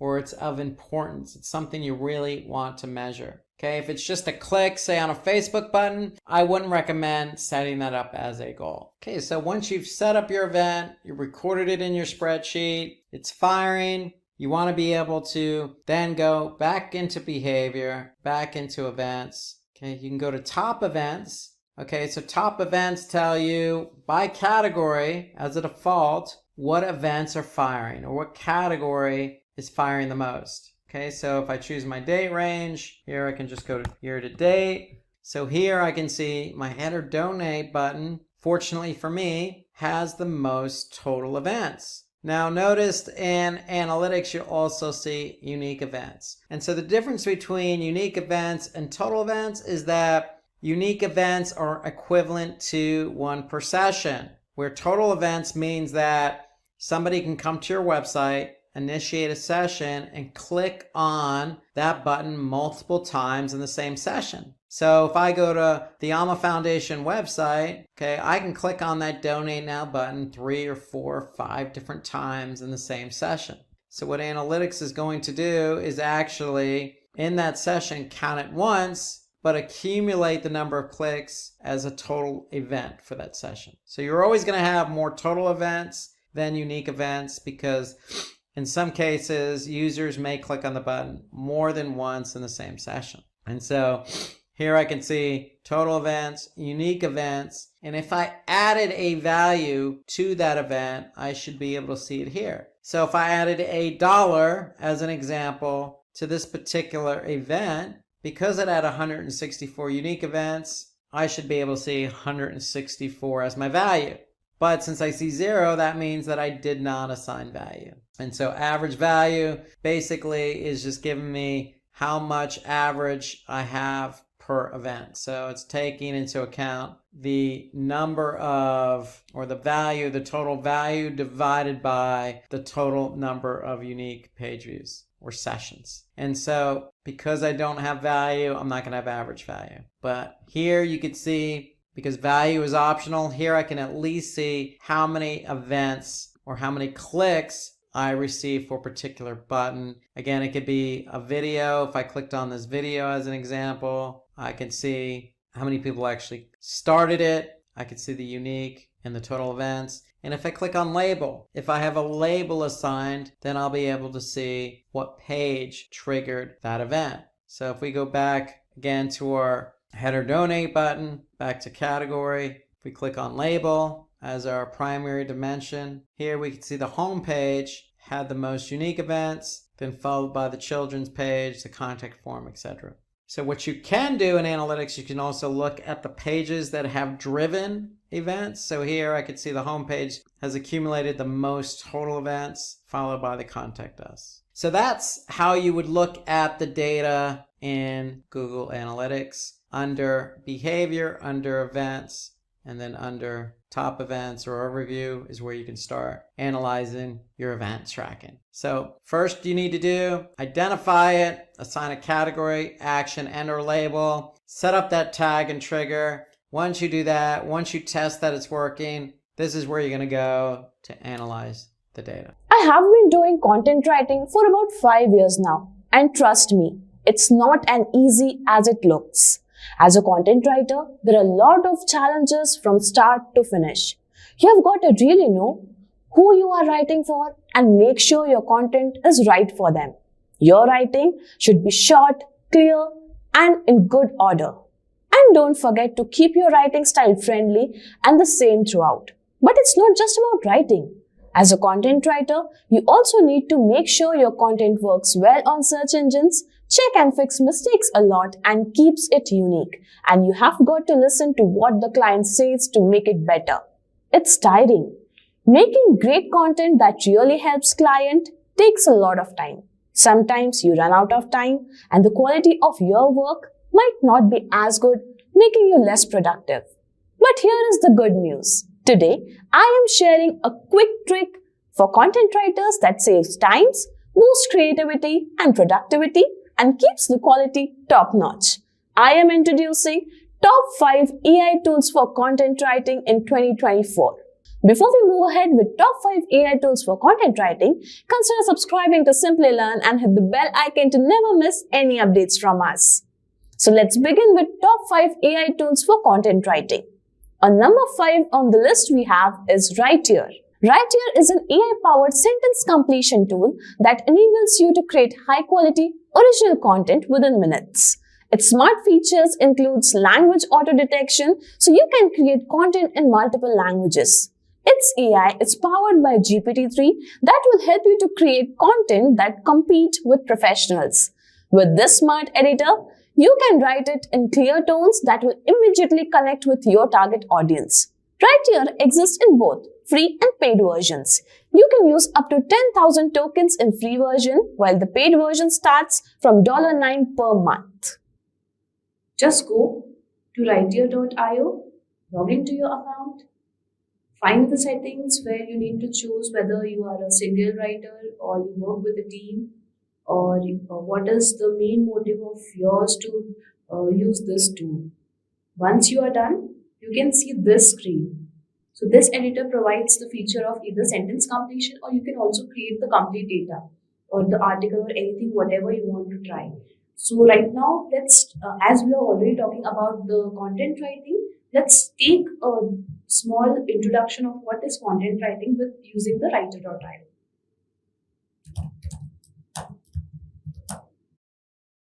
Let's start by knowing what is content writing.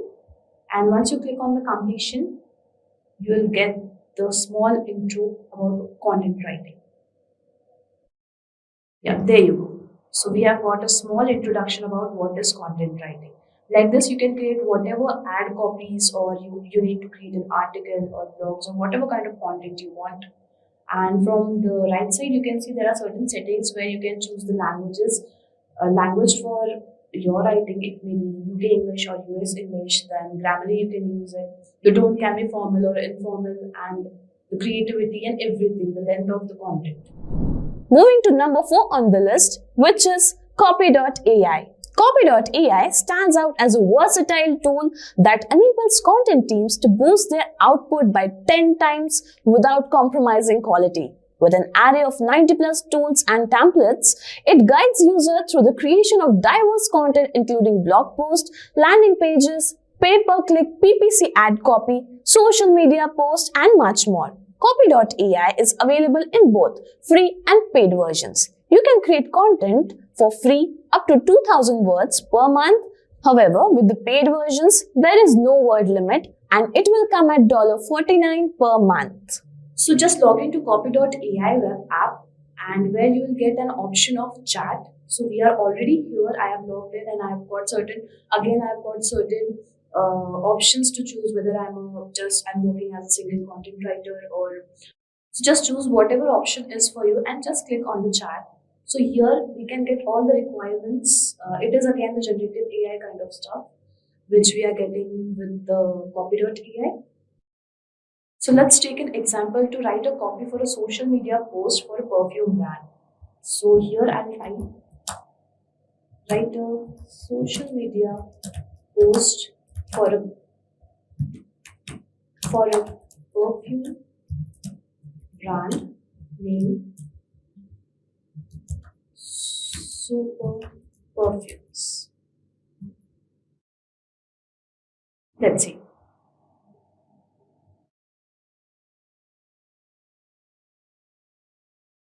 Let's try if we can get another more options from this.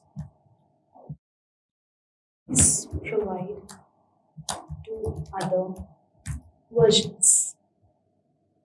And let me tell you, this what I am using is completely free of cost. So yeah, you got a number of versions here. And from this, even if you have certain points to be included, you can just make those changes in this chat section, and you can get the change version of above versions. The next tool on the list is WriteSonic. WriteSonic is gaining popularity in the list of AI tools from past few months. A perfect place to create long form and short form content. So get content ready, write the best blog post, SEO descriptions, product descriptions, or any web content needed with WriteSonic. It includes multiple features like it carry out plagiarism checks, maintain brand voice that makes it one-stop solution for content writers. WriteSonic is available in both free and paid plans. Free plan includes 10,000 words per month. However, the paid version starts from $13 and go as high as $500 per month. Log into the Writesonic account using your Google or any email ID. Once you log into Writesonic, you will get the number of things like library history, you get a number of other Writesonic apps like AudioSonic and ChatSonic, and you can create content using those also. They also provide image generations and text to speech, even generative AI using ChatSonic. You can write an article or create your own document. Let's try to use the chatbot or the ChatSonic and Writesonic. Create an article on what is content writing. Let's see.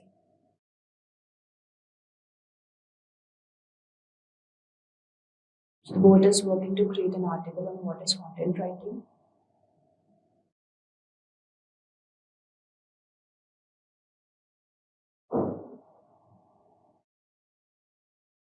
You can see that within few seconds we got an article of very good words length. And what I can see from this was it looks completely SEO optimized with the keyword content writing. And it covers almost all the possibilities of content writing, like purpose of content writing. We get the types of content writing like blog writing, website content, we are getting social media content, copywriting, technical writing, and definitely they are not just providing about the content writing, but skills required to become a content writer or skills required for content writing. The next tool or number 2 in the list is Writer. Writer, another widely used content writing platform famous for its short-form content features. If you are looking to create content for social media, product descriptions, emails for marketing and sales, SEO meta title, website copies, and much more, then yes, Writer is your perfect companion. Writer is available in free and paid versions. Free version provides 10,000 words per month, while paid version starts from $9 per month. To use this web app, you just need to log into the Writer account and you will get the option to create a copy, to create an image, and to create a chat. So let's use a chat. So let's try to create content for the very first perfume we have used.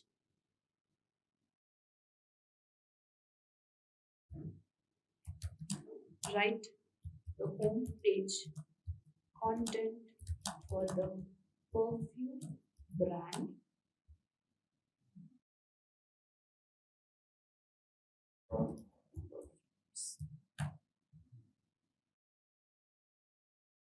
Also, Writer also provides the facility to add or edit the already created document. You can do it from the new document feature here. So here we can see we got a very good length of content which shows and describes in detail about a perfume brand.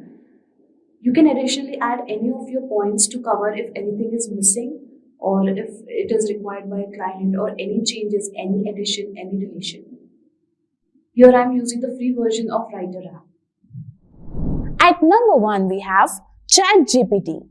ChatGPT can assist in content creation by generating ideas, expanding drafts, providing editing suggestions, answering queries, aiding in creative writing, suggesting language enhancement, and offering basic translation services.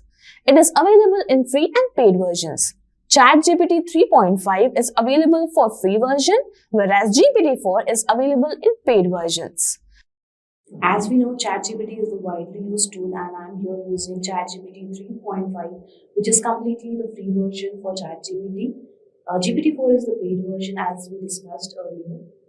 First, we try to write the Facebook ad copy for the perfume brand. So, let's write Facebook ad copy for perfume brand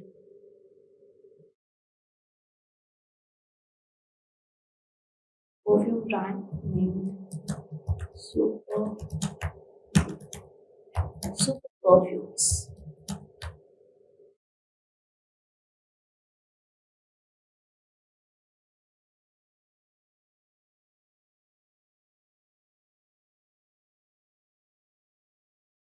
So within few seconds, we got almost everything for a super perfumes brand. They are covering the website link, they are adding the hashtags and everything.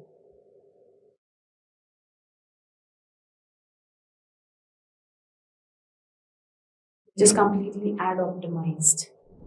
So here we wrap up top 5 AI tools for content writing, covering the best free tools used by content experts. Do give it a try and let us know your thoughts in the comment section below. Recent data indicates that to thrive as a successful marketer, integrating social media marketing into your strategy is essential. Staying informed about the newest technology for social media management is very crucial. The objective is to distinguish yourself from competitors. However, given the multitude of social media tools, it can be pretty challenging to determine the best starting point. In this video, we will furnish you with an extensive compilation of the most highly regarded social media tools for overseeing your marketing campaigns. We will delve into the features and advantages, enabling you to make well-informed decisions about the tool that will most effectively enhance your social media marketing strategy in 2024. Now, let us discuss our today's agenda. We are going to start our session with lead generation tools. Moving ahead, we will discuss about buyer persona tools. Then we will deep dive into security tools. Moving ahead, we will also discuss about analytical tools. And at the end, we are going to conclude our session with the content creation tools. But before we start our session, I request you guys that do not forget to hit the subscribe button and click the bell icon for further updates. In this video, we have made it simple for you by listing the best social media management tool for businesses. We have picked up tools from various categories such as lead generation tools, buyer persona tools, security tools, analytical tools, and content creation tools. Depending on your business size, you might consider using more than one. So let's start with the lead generation tools which drive traffic to your website and help convert visitors into loyal customers. So one standout tool is Opt-in Monster. It lets you engage at the perfect moment by creating attractive on-the-site marketing campaigns with templates and campaign builder, precisely by targeting an easy integration into websites. If I talk about its clients are Harvard University, then Pinterest, then we have TripAdvisor. Let's talk about the pricing. It is $9 per month for basic plan and $19 per month for the plus version. Then you have $29 per month for the pro and $49 per month if you want to grow. If I talk about the rating guys, I would like to give it 4 out of 5 ratings. Now let's move on and discuss the next digital marketing tool. Meet here RafflePress, a WordPress giveaway plugin that comes up with an easy to use drag and drop giveaway builder. And there are ready to use templates. It's designed to help businesses expand their email list and boost website traffic. One standout feature is the verified bonus actions, rewarding users with additional contest entries for actions like following you on social media and sharing your giveaway. Its clients are Single Grain Marketing School and Blogging Wizard. If I talk about its pricing guys, RafflePress offers a plus version for $49 per year, a pro version for $99 per year, a growth version for $199 per year, or a lifetime version for $449 per year. Now let us discuss its rating. If I talk about its rating guys, I want to give it 4.1 out of 5. Now let us discuss the next lead generation tool, that is Smashballoon. Smashballoon is a handy social media tool that lets you seamlessly embed social media feeds directly onto your WordPress site. This nifty feature assists in turning your website visitors into loyal social media followers. If I talk about its clients guys, its clients are Coca-Cola, Clorox. And if I talk about its pricing guys, Smashballoon provides 5 distinct plugins with options like $98 per year for professional version, $198 per year for business version, and $398 per year for the Smash version. If I want to give a rating for this digital marketing tool, I would give 4 out of 5. Now let us discuss our next lead generation tool, that is Tweepy. Tweepy, your go-to-go tool for boosting your Twitter followers. It identifies users interested in your topic and engages them actively to grow your following. It offers the silver plan at $12.99 per month and platinum plan at $24.99 per month. Now, if I want to give it a rating, I would give it 3.9 out of 5. Now let's move on and discuss about the buyer persona tools which are crucial for understanding your ideal customer. One standout tool is Socido, which identifies social media users matching your buyer persona. It tracks social behavior to categorize users and even allows you to segment them for more targeted approaches. If I talk about its clients, guys, its clients are Extreme Networks and Microsoft. Now, let us discuss its pricing. If I talk about its pricing, guys, it's recommended to reach out to Socido directly. Now, let us discuss its rating. Its rating is 3.6 out of 5. Now, let us discuss the next tool. That is Social Bakers. Social Bakers is a tool that aids business into monetizing campaigns by assessing competitive performance and leveraging follower data for informed business decision. Its client base are National Geographic, Heineken, and Sony. If I talk about its pricing, guys, Social Bakers offers the essential package at $200 per month for 10 profiles or $400 per month for 20 profiles. And if I want to give it a rating, I want to give it 3.6 out of 5. Now let us discuss our next tool, which comes into the security domain. When it comes to securing your business against threats like hackers and scammers, consider using ZeroFox. This tool collaborates with social media platforms to detect and safeguard businesses from potential hackers. Additionally, it actively removes offensive content, shielding your followers from scammers and help preserve your business reputation. If I talk about its client, guys, it is trusted by Phoenix Suns and First Command. Let us discuss its pricing. For pricing tailored to your business, get in touch with ZeroFox directly. That is recommended very much. Now guys, if I want to give it a rating, I would give it 3.5 out of 5. Now let us discuss our next tool, that is LastPass, which is a password protection tool designed to assist businesses in managing social media passwords. It not only aids in creating robust passwords, but also securely stores your existing passwords in a vault. If I talk about its clients, it is trusted by the New York Times, Fox Business, and The Economist. Now guys, let us discuss its pricing. LastPass provides a free version, a premium version for $3 per month, a team version for $4 per month, and a business version for $6 per month. I hope so guys, you would have got a brief idea that how this tool can be useful. Mostly in the media industry, it would be very good. Now guys, let us discuss about its rating. Its rating is 3.6 out of 5. Now let us discuss another analytical tool, which is Twitter Analytics. If I talk about guys Twitter Analytics, it sounds very synonymous with Twitter. Actually, it is a valuable social media tool for businesses, and the best part is it's free for anyone with a Twitter account. This tool enables you to analyze and measure your campaign's performance by examining engagement, understanding how users interact with your account, and facilitating adjustments to your marketing efforts. Now guys, if I discuss about its clients are Fujitsu and Panasonic. Let us discuss its pricing, as I have already told earlier that it is free. And if I want to give it a rating, I would give 4 out of 5. It's a very amazing tool, and I would recommend it to you to integrate it with your business. Now, let us discuss the next tool. This tool is also a very versatile social media tool designed for crafting Instagram and Pinterest content. Tailwind empowers you to create visually appealing social media posts, schedule them effortlessly using their auto-publishing system, and optimize for maximum impact. If I talk about its client guys, its clients are Allora and also Meredith. Let us discuss its pricing. Tailwind's community of 1 lakh members are for free, or elevate your experience with the Pro version just at $9.9 per month. The advanced version is $99.99 per month, and you can go for the max version, which is $39.99 per month. If I want to discuss about its rating, I would like to give it 3.9 out of 5. Now guys, let us discuss the next tool.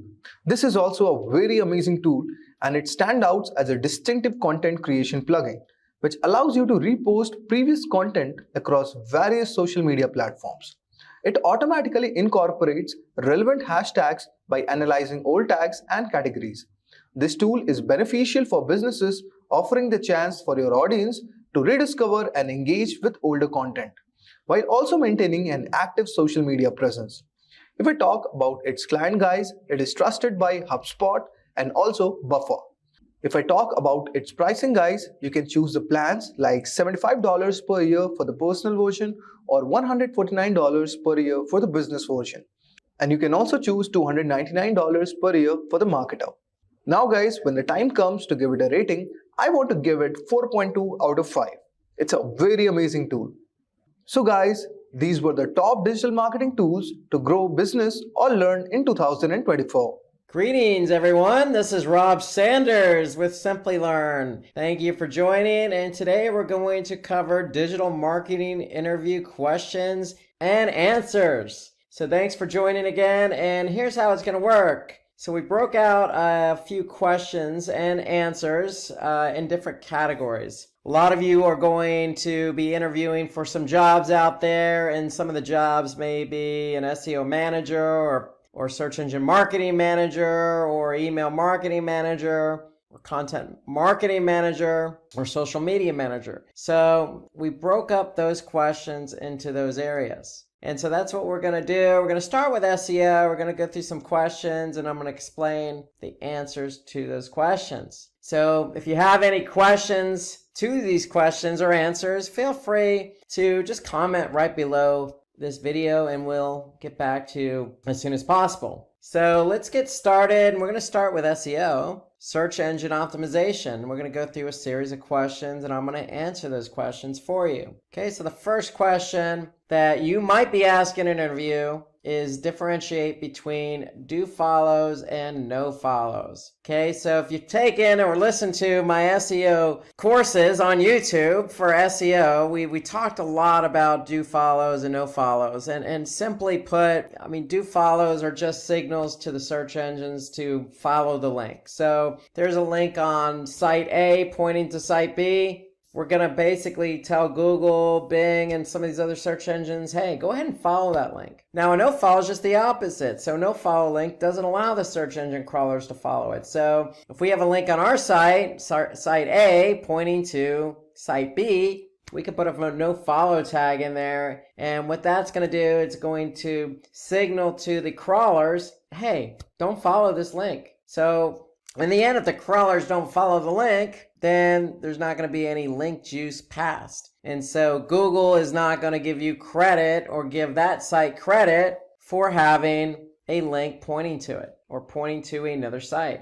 or from another site. And so it's all about linking. So we can control if there's links on our site, whether we want the crawlers to recognize those or not, simply with no follow tags. So just a reminder, link juice is the reputation or equity passed from one website to another. So if you have a link on another website and that website is of high quality, meaning their page authority, their domain authority is high, they have a lot of content, they're not spammy, they're really rich and they're relevant, then you may want to make sure that the link pointing from that site to your site is a no follow. So that way that Google can recognize the link from that site to your site. And basically that reputation is going to be passed on to you. Okay, so that's a do follow versus a no follow. And why would we do a no follow? Well, it depends. It really depends. A lot of social media platforms like Facebook have no follows. If you have a lot of content, you may not want to be pushing out a lot of do follows. It could actually look bad from an external linking standpoint. And so a lot of sites are really particular about who they want to pass link juice onto and give credit for the link. So it's a business decision at the end of the day. There's really no hard, fast rule here, except from an SEO perspective, if I have a site and I have a lot of external links pointing outward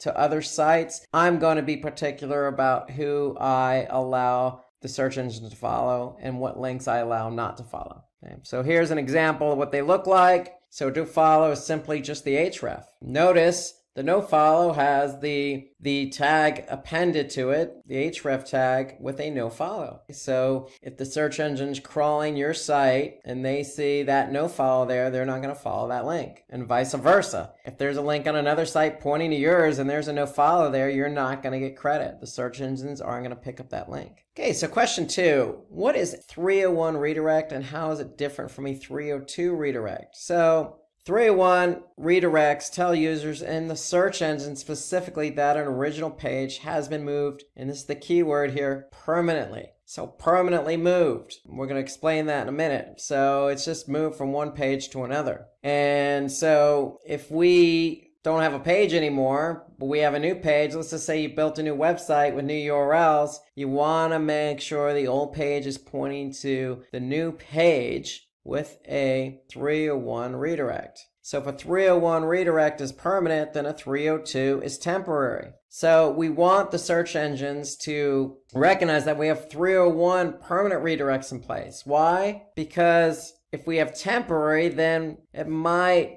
alert Google to not keep that page in its search engine rankings because it's temporary. So why would Google want to keep a temporary page or even a page that is pointing to another page on a temporary basis? So they may remove both pages from its index. Okay, but if we have something permanent in place, Google may say, okay, this page is permanently linking to another page or redirecting to another page. Therefore, it's stable, it's permanent. We're going to keep that new page in the index and eventually remove the old page. So really, something permanent is more stable in the eyes of the search engine. Something temporary may not be as stable in the eyes of, say, Google. And if they don't see it as stable, then they may remove both pages from the index. Okay, so the idea is we want to be found in Google Search Index, and we get it. Sometimes pages go away for a variety of reasons. And if it does go away, just make sure you have a new page for it. And that new page is a 301 permanent redirect. Okay, so question 3. Why are backlinks important in SEO? Well, we kind of hinted on that a bit with the nofollow. Because if we have a link from another website pointing to ours, and that link from that other website is really relevant, and it has a high page and domain authority, then it's going to benefit us. And so backlinks are important because if we have backlinks from high quality sites, it's going to improve the credibility of our site, especially if it's a do follow tag. So the search engines are going to recognize the relationship between the site that has a link pointing to us. Okay, so it's just going to build our credibility. It's going to increase our domain authority. And then the net effect of that is if we're credible and we have high domain authority, then that's going to increase the rankings of our pages. And when the pages increase in ranking, then we're going to get more of a lion's share of the traffic for certain keywords that our pages are found for. And if our pages are found and getting traffic, then because we have increased rankings, we're likely going to have increased traffic. And then it's just a snowball effect. So more traffic leads to more engagement and conversions. So the whole idea for SEO is, remember, you have an on-page strategy and an off-page strategy. Building external links is part of an off-page SEO strategy, and we want to make sure that we are relevant in the form of a link or in the form of content on other high-quality sites. Being on a high-quality site only benefits us because, again, increases our domain authority. Google sees us as more relevant. Therefore, our pages are going to benefit by ranking higher, and therefore, when we rank higher, we get more traffic. So it's a snowball effect. So having backlinks is important because it snowballs all the way through to conversions. Okay, so what are the best practices to rank your videos on YouTube? This is a great question, really great question. Given the importance of videos, especially with SEO, because videos are found. YouTube in itself is a search engine. So if we have a video, how are we going to get it to rank on YouTube? Well, first things first, you never want to put a video out there and want it to rank if it's not engaging or informative. So make sure you go ahead and follow the best practices of having engaging and informative content in your video. Now, once you have that video in place, you want to optimize it. And then some of the key factors for optimizing the video are you want to choose a title that has high search volume and low difficulty. Just as you would keyword, for example, for a web page, you want to choose a title with a keyword in it that has high volume and low difficulty, i.e. low competition. Okay, so you want a nice ratio there. And you want to choose a title that's going to get people to watch the video too. So it's not all about just choosing a title just for the sake of high volume. you also have to choose something that's relevant, that's going to be catchy as well. And then with that title goes the description. So you want a description that's very relevant to your title, okay? Because most people aren't going to click on a video just for the sake of the title. They're going to want to probably get a sneak peek via the description of what it is. So again, you want to optimize that description, but make sure the description is just as snazzy as the title. Okay, you also want to use accurate and relevant video tags, just as you would on Twitter or Facebook. Tag these videos. Okay, so make sure your title tag length doesn't exceed 100 characters because it will get chopped off. So again, that goes back to just writing something really short and to the point that's going to grab somebody's attention. Okay, you also want to upload a captivating thumbnail, something that's relevant, that's going to grab somebody's attention. And then again, we set it similar to the video tags. We want to use relevant hashtags. Again, just as you would with Twitter and Facebook, go ahead and throw some hashtags in there that people could see because people search via hashtagging. And then this goes without saying, you did all the work, created a really great video. It's engaging, it's informative, you optimized it. Feel free to promote your video on other social media platforms. Okay, don't just stick with YouTube per se. So the benefit here is if you post it on Facebook or LinkedIn or whatever platform of your choice and it gets engagement, people click on the link, go to YouTube, they're going to like it, and then other people are going to see that engagement. They're going to see how many people liked it or how many subscribers you have. So promote your videos to help you with the ranking of the video on YouTube. So that does play into it. So go ahead and promote it so other people can watch it, like it, comment, etc. And that's going to engage other people to want to do the same. So what is mobile first indexing? This is a really important and timely question. Mobile first indexing means Google's just using mobile friendly content for indexing and ranking websites. So in other words, Google, for example, has two bots. They have the traditional desktop bot and they have a smartphone bot. And eventually everybody that has a website is going to be migrated over to the smartphone bot. And so if that smartphone bot goes to your website and starts crawling, what do you think they're looking for? Their smartphone bot, they're looking for mobile friendly content. If it's not mobile friendly, meaning the page isn't designed for a smartphone browser, or let's just say the images are way too large, or you have to expand the text just to read it. You know, a lot of these issues that somebody would have just simply trying to read something on a web page on their mobile device, Google's not going to grab that content. So you want to make sure it's mobile friendly so it gets indexed. And so if your website has a responsive design, Google will rank your website based on its performance on mobile devices. Okay, so you want to make sure that your website is mobile friendly. And if you're in an interview and somebody asks you this question, you could even take it a step further and say, look, I'm going to measure how friendly my website is for mobile devices in Google Search Console. Because Google Search Console has a report that will show you what pages on your website are not mobile friendly. And it's not a guarantee, but I could tell you if I'm Google and I'm crawling your site with my smartphone bot and that page or one of my pages is not mobile friendly, I'm probably not going to index it or rank it. So you want to leverage that report in Google Search Console to see what pages are mobile friendly. So that's a little bonus for you to really impress the interviewer who asked you this question. Because how are you going to know if one of your pages is mobile friendly or not if you don't look at a report? So keep an eye on Google Search Console's mobile usability report. Okay, number 6. List down the most important local SEO ranking factors. Okay, so organic local ranking is just as important as anything else in organic search. Because if you have a local business, you want to use the likes of, say, Google My Business to show up when somebody types in, looking for a florist or looking for a coffee shop. So what you want to do is you want to create a web page for every product and service. Okay? You also want to opt for your business listings on Google My Business. And there are plenty of other local business directories out there like Yelp, for example. or Bing even has one. So go ahead and also make sure you have a business listing as well. But since Google in the United States has a huge market share, you want to start with Google first. You want to update your NAP citations on your website, maintain consistency of your NAP.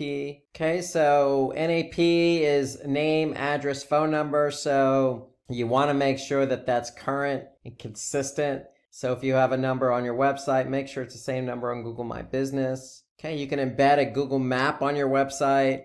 You could certainly optimize the meta tags and content, not only on your web pages, but within your Google My Business directory. So you can add your business to other local directories, like I mentioned, Yelp. And then also, just as important, opt for reviews and ratings. Okay, so the more reviews you have, the better off you are. Okay, so I always say this with local search. 3 of the main factors in showing up for local search on, say, Google is obviously the keyword. The second is the proximity of where that person is. And then third is the reviews. So you can't really control the proximity, but you can control the keyword and you can control the reviews to some degree. So work hard at getting reviews for your business, but at the same time, you can certainly work in some keywords, let's just say for your product and service pages on your website, but also you can translate that over to Google My Business. Okay, so working in those keywords, making sure your number, your address, your name, they're all consistent.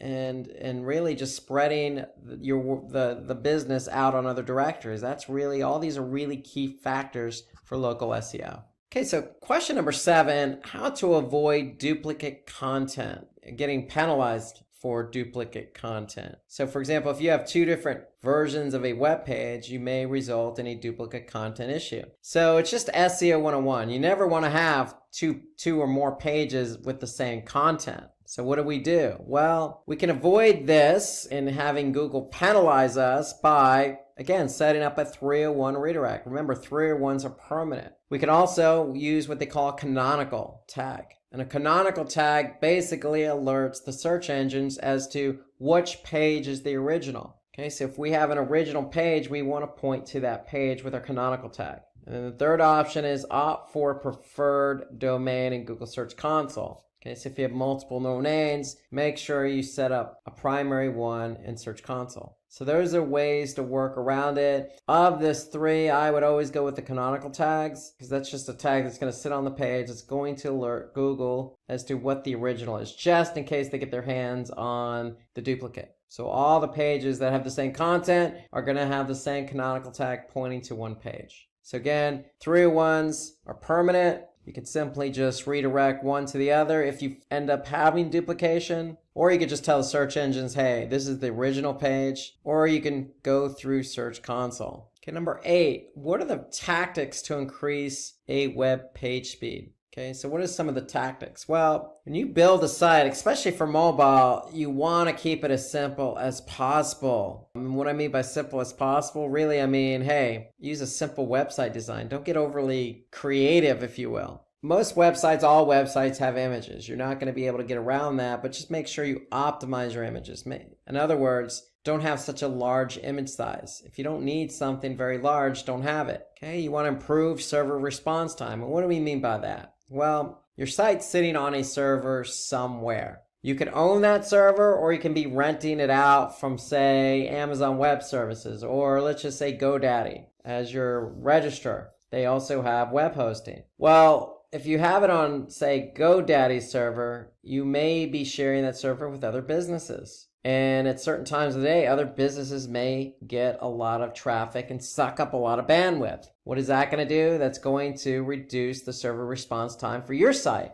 And so you want to make sure you have an idea of, what server your web page or website is on. And you want to be able to have some control over that. Because if your server response is slow, that's going to slow down everything else in terms of loading in the browser, and that's not going to be good for SEO. Okay, optimize your code. We mean by optimize, minifying. When we say minifying, we mean get rid of some of the redundant code. If you have CSS, get rid of the JavaScript you're not using. So that's what we mean by optimizing code. Reduce redirects. Okay, ideally, you just want to have one redirect in place. You don't want to create a daisy chain, so to speak, of redirecting and redirecting after that. That's never going to bode well, and it's going to slow things down as well. Enable browser caching. So if you enable browser caching, basically, if somebody comes back to the page they've been on, say, 2 days ago, they're probably going to see a cached version of that page. And then opt for the content delivery network as well. So these are some of the ways to reduce page speed. Now, if you're curious about the page speed of your website, you can always go to Google's Page Speed Insights tool. And all you have to do is just Google Page Speed Insights, or even just something generic like Google Page Speed.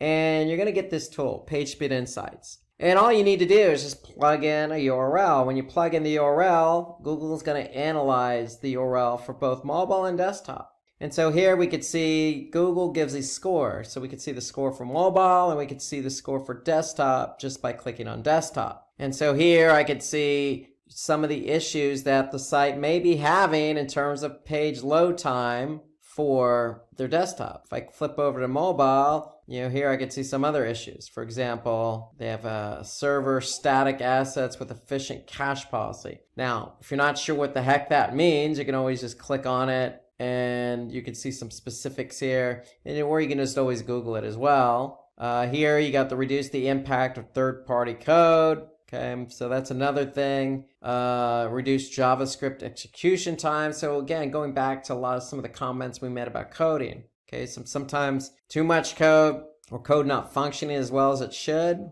will tend to slow down the site. Okay, so you can use Page Speed Insights. You can always get a glimpse of how pages are loading simply by also going to, for example, Google Analytics. Under Behavior, okay, you can go to Site Speed, and if you click on Overview, okay, what Google does is they do a sampling of pages over time. And in this case, based on 89 page views, they have an average page load time. And so you can get a sense of how quick specific pages load your site overall simply by looking at the Site Speed Overview report in Google Analytics to get a sense of how quick your pages are loading. Now, there are certain factors that do affect load time. So obviously the way the page is built with the code, the images, etc., but also the browser. Each browser loads differently. Okay, so you want to take a look at it by browser, also by country. Every country has a different network. Okay, you can be in the United States and have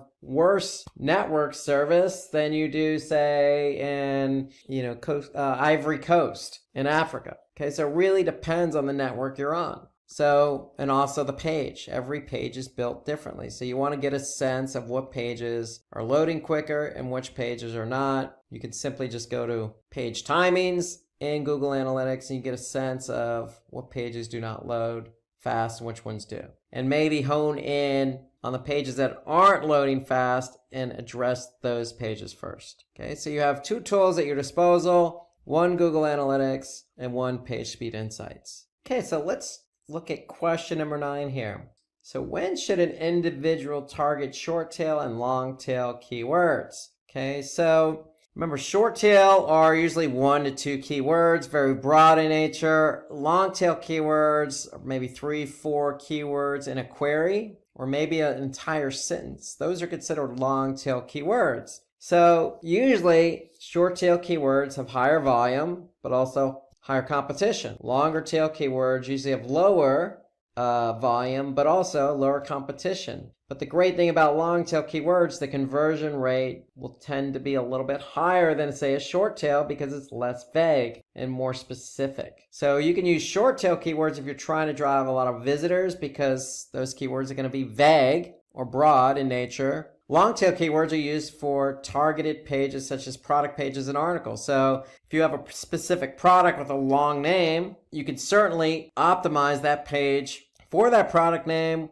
Again, the product name may have low volume, but if somebody types in exactly that product name, you show up, the chance of them converting are going to be very high. So you don't have to always be that specific with the product name, but try and be as specific as you possibly can in order to get somebody to click on your link in the search engine results and get them over to your site to convert. Okay, so those are really the big differences. Short tail, very broad, very vague, a lot of volume, but also a lot of competition. But hey, if you're ranking for a short tail keyword, you're probably going to get a lot of traffic. The conversion rates may not be as high as something, say, long tail, where, hey, maybe you're just honed in on a few set number of products and you don't care a lot about the traffic, you just care about getting the relevant traffic to your site to convert. Okay, number 10, what are the important elements to focus while developing a website? So we're talking in terms of SEO. Okay, so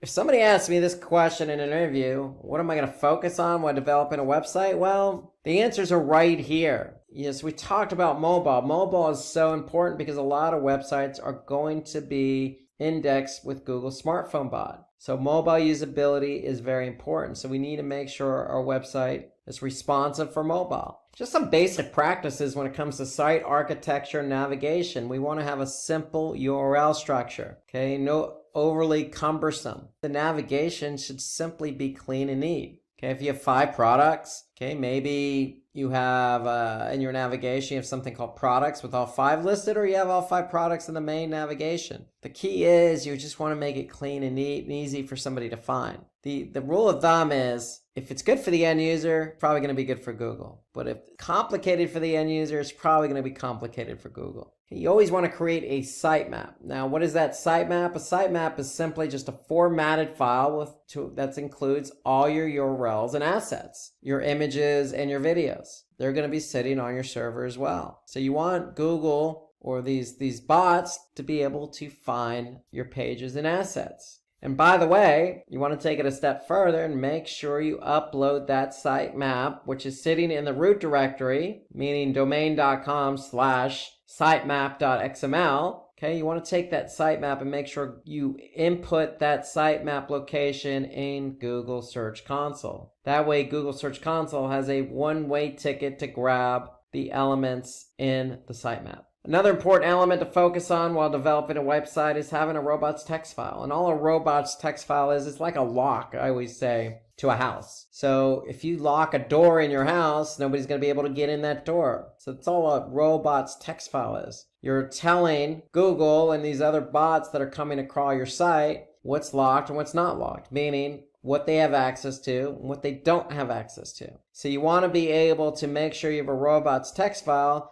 if you're trying to non-index specific pages of your website. Because if you tell Google, don't crawl these pages or this directory, they're not going to get crawled. And if they don't get crawled, they're not going to get indexed. So robots text file is an important element to focus on while you're developing your website. And while you're developing your website, it could be on in a directory just called new website. So you probably want to have new website as the directory in the robots text file, and just to let Google know, don't go into this directory because it's my new website and I'm not ready to go live yet. So you don't want it indexed. So there are a lot of reasons to have robots text files. That's the main reason. Sitemap, you want Google to get these pages and assets quickly. Okay, you want to make sure that your site architecture navigation is in order. You want to make sure your site is mobile friendly. And you also want to make sure you have content on your website. That's the key, because that's what's going to keep people on the website and engaged. And when I say content,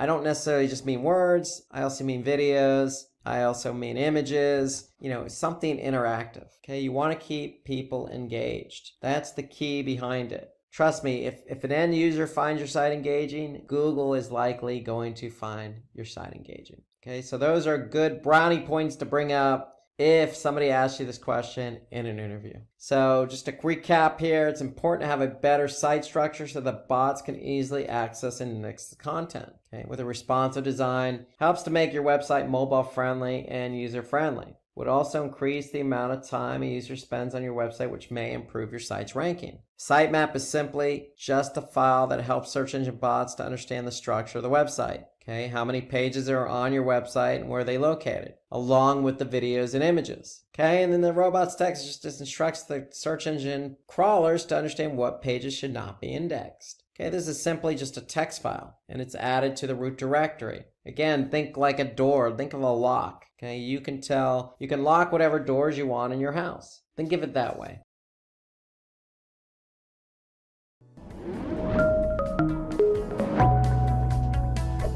Hi there, if you like this video, subscribe to the Simplilearn YouTube channel and click here to watch similar videos. To nerd up and get certified, click here.